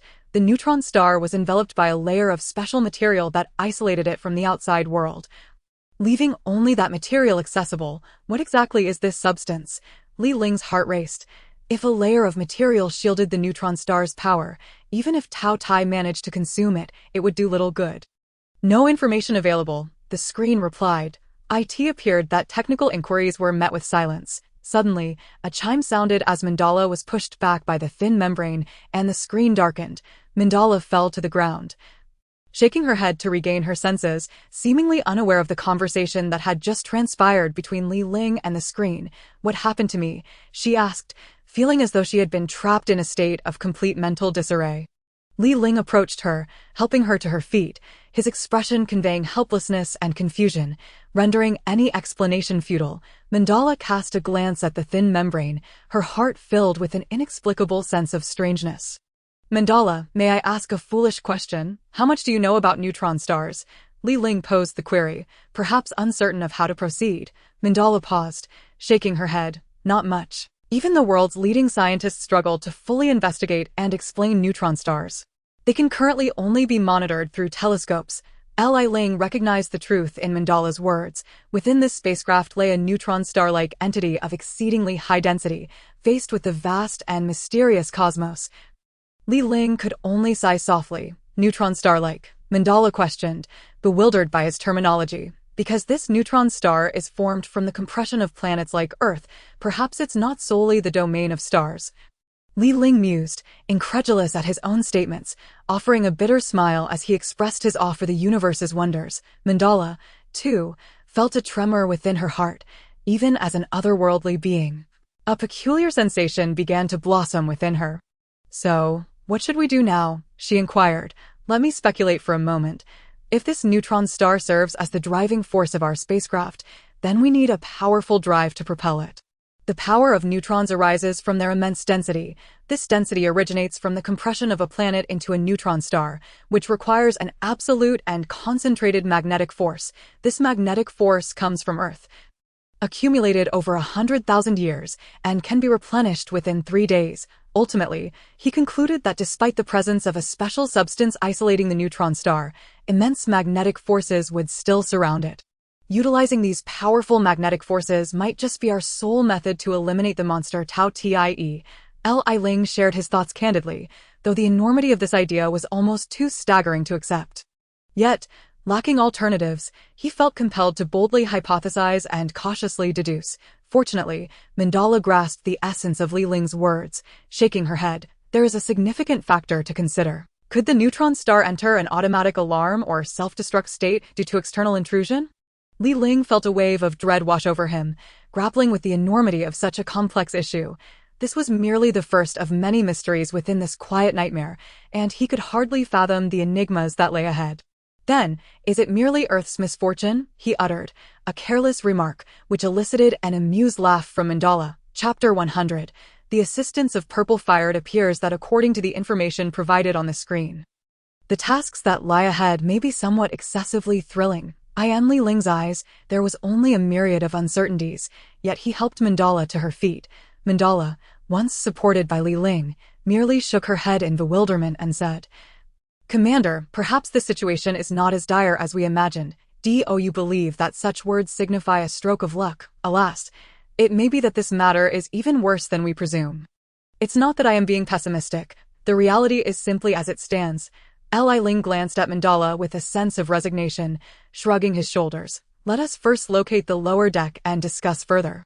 The two had no clear direction and could only rely on their instincts to search for the location of the lower deck. The dark corridor resembled an interminable abyss, akin to the gullet of a colossal beast poised to engulf them entirely. In such an environment, those with even the slightest weakness of nerve would likely have long since been terrified into oblivion. Perhaps the heavens were showing favor, for within the passage there was a hint of warmth, and a faint purple glow flickered in the darkness. "I advise you against venturing to the lower deck or approaching the wheel," spoke the ethereal purple flame, its voice inexplicably resonating in the air. Li Ling cautiously surveyed the purple fire, recognizing it as the same violet flame he had encountered within the frigid confines of the inner chamber, the very essence of the ship's owner.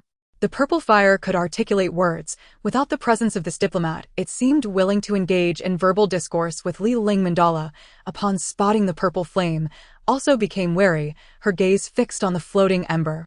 Li Ling interposed himself before Mandala, gently patting her shoulder to signal her to relax. His expression conveyed to her that the appearance of the purple flame bore no ill intent.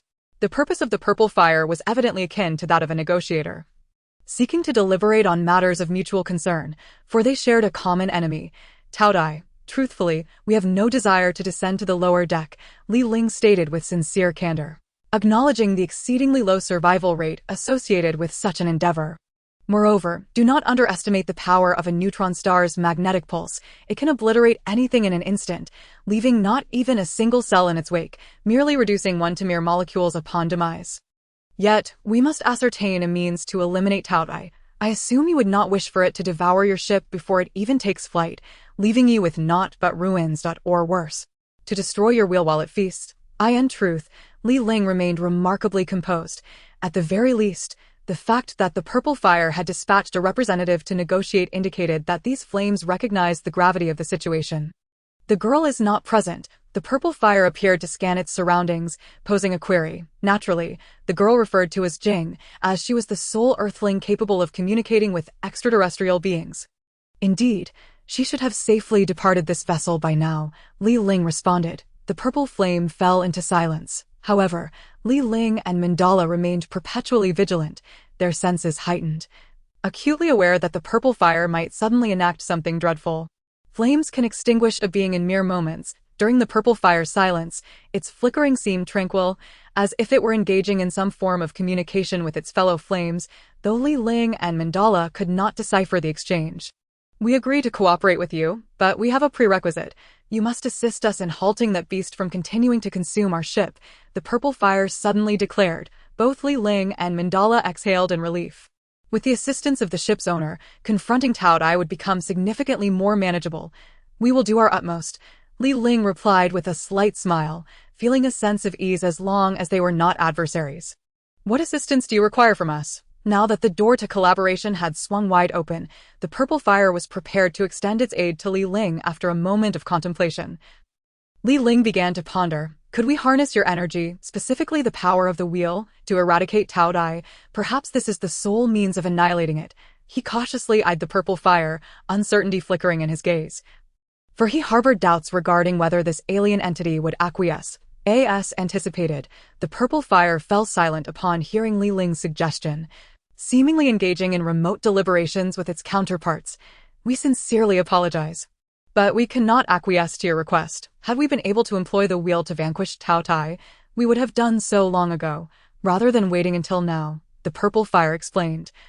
Its words reflecting the truth. Why not? You brought Tao Tai to Earth. Thus, you should bear responsibility. Furthermore, aside from the wheel's power, there exists no force here capable of instantaneously obliterating Tao Tai, Li Ling expressed, frustration creeping into his voice. We regret to inform you that the power of the wheel is exceedingly unstable. Should it spiral out of control, it would result in an even greater catastrophe. You would not wish for Earth to be devoured in an instant. Would you? The purple fire was not engaging in alarmist rhetoric. Upon hearing this conclusion, Li Ling felt as though he might shatter. It seemed that the neutron star, while serving as a source of energy, could not function as a weapon. However, aside from utilizing the power of the wheel, we have another method worth attempting, albeit it may present certain challenges, the purple fire stated after careful consideration. Evidently, the purple fire also wished for Tao Tai to cease its rampage. Li Ling felt a surge of determination and forced a smile. What method might that be? Out of caution, Li Ling could not place complete trust in the purple fire. Otherwise, he risked being betrayed while unwittingly aiding others. In 2 days, our ship will embark on its journey. At that time, we shall depart Earth, bringing Tao Tai into the cosmos. We will then sacrifice half of the ship's compartments, triggering a self-destruct sequence, casting Tao Tai into the void of space, where it will be annihilated in the absolute vacuum of the universe, the purple fire explained. Why did you not do this before arriving on Earth? Li Ling inquired. To abandon half of the vessel signifies relinquishing half of our resources. At that time, we had not located a suitable planet and could not act recklessly. We could only seal Tao Tai away with brute force. The purple fire replied, perhaps by then, your ship will have been entirely consumed by Tao Tai. Li Ling remarked, a hint of irony in his tone. Thus, we require your assistance, the purple fire stated with a friendly tone. Your so-called assistance does not entail having us divert Tao Tai for 2 days. Does it? Li Ling questioned. No fool to the situation, indeed. On what grounds do you believe I possess the capability to delay Tao Tai for 2 days? You are likely more aware of its ferocity than I. Li Ling retorted, vexed. There is no need for anger. Since we have requested your help, we will not send you into a certain death, the purple fire assured him. Why this reasoning? It seemed that the purple fire had further assistance to offer Li Ling and Mandala. Given their civilization's advanced status, they likely had some unique solutions. What kind of help? Li Ling inquired, furrowing his brow, carefully listening to the purple fire's words, for each subsequent statement would directly impact their fates. Releasing the potential of your cell nuclei, the purple fire declared. Li Ling's brow furrowed even tighter. The notion of unlocking the power of cell nuclei was beyond conventional understanding. I do not comprehend, was all he could respond. Humans are composed of cellular structures, and most of their latent power derives from these cells. The strength of the cells originates from the nuclei, which typically remain dormant due to the inherent limitations of human cellular strength. If we can awaken the power of your nuclei for just 2 days, you shall possess what humanity refers to as divine power, the purple fire elucidated. This statement suggested that the purple fire intended to transform Li Ling into a deity for 2 days. Li Ling endeavored to maintain clarity of thought. However, upon hearing this peculiar perspective, his mind began to cloud, much like this young lady. She too has unlocked a portion of her cell nuclei's potential by altering the genetic arrangement within her body, thereby enhancing her physical constitution and regenerative capabilities. What we offer you is a further release upon that foundation, the purple fire explained. That is unacceptable, Mandala interjected suddenly. Due to the body's capacity for endurance, an excessive release of cellular potential would undoubtedly place an unbearable strain on the body. My own physical strength is merely maintained at grade A, Mandala promptly intervened. Having integrated the genetic makeup of the arm of the divine, thereby maximizing the potential of her nuclei to the utmost limits of her endurance, rest assured, prior to the release, we will enhance your bodily functions, the purple fire reassured them. From our perspective, humans are the most extraordinary life forms in the universe, for they are the only beings with cells. In contrast, we, the purple fire, are less fortunate. We are non-cellular life forms, mere manifestations of flame, and thus we cannot unlock our own potential. No matter how elevated our intelligence, we cannot infinitely augment our inherent power, the purple fire lamented. According to the purple fire's words, humanity appeared to be a particularly fortunate life form. And what manner of life is Tao Dai? Is it not cellular? Li Ling inquired. Tao Dai is a metallic life form. Its blood comprises a substance akin to the oil that you humans refer to. It consumes matter to supplement its metallic needs, the purple fire explained. Fascinating, Li Ling mused, intrigued to learn that fire and metal could also possess life. Nevertheless, it must be said that even the sun and the universe harbor life. The sun, when it has exhausted its fuel, will expand and subsequently contract into a black hole, while the life of the universe, when it reaches its conclusion, will shrink into a singularity. It appears that whether inanimate or animate, all things adhere to a singular principle. Where there is life,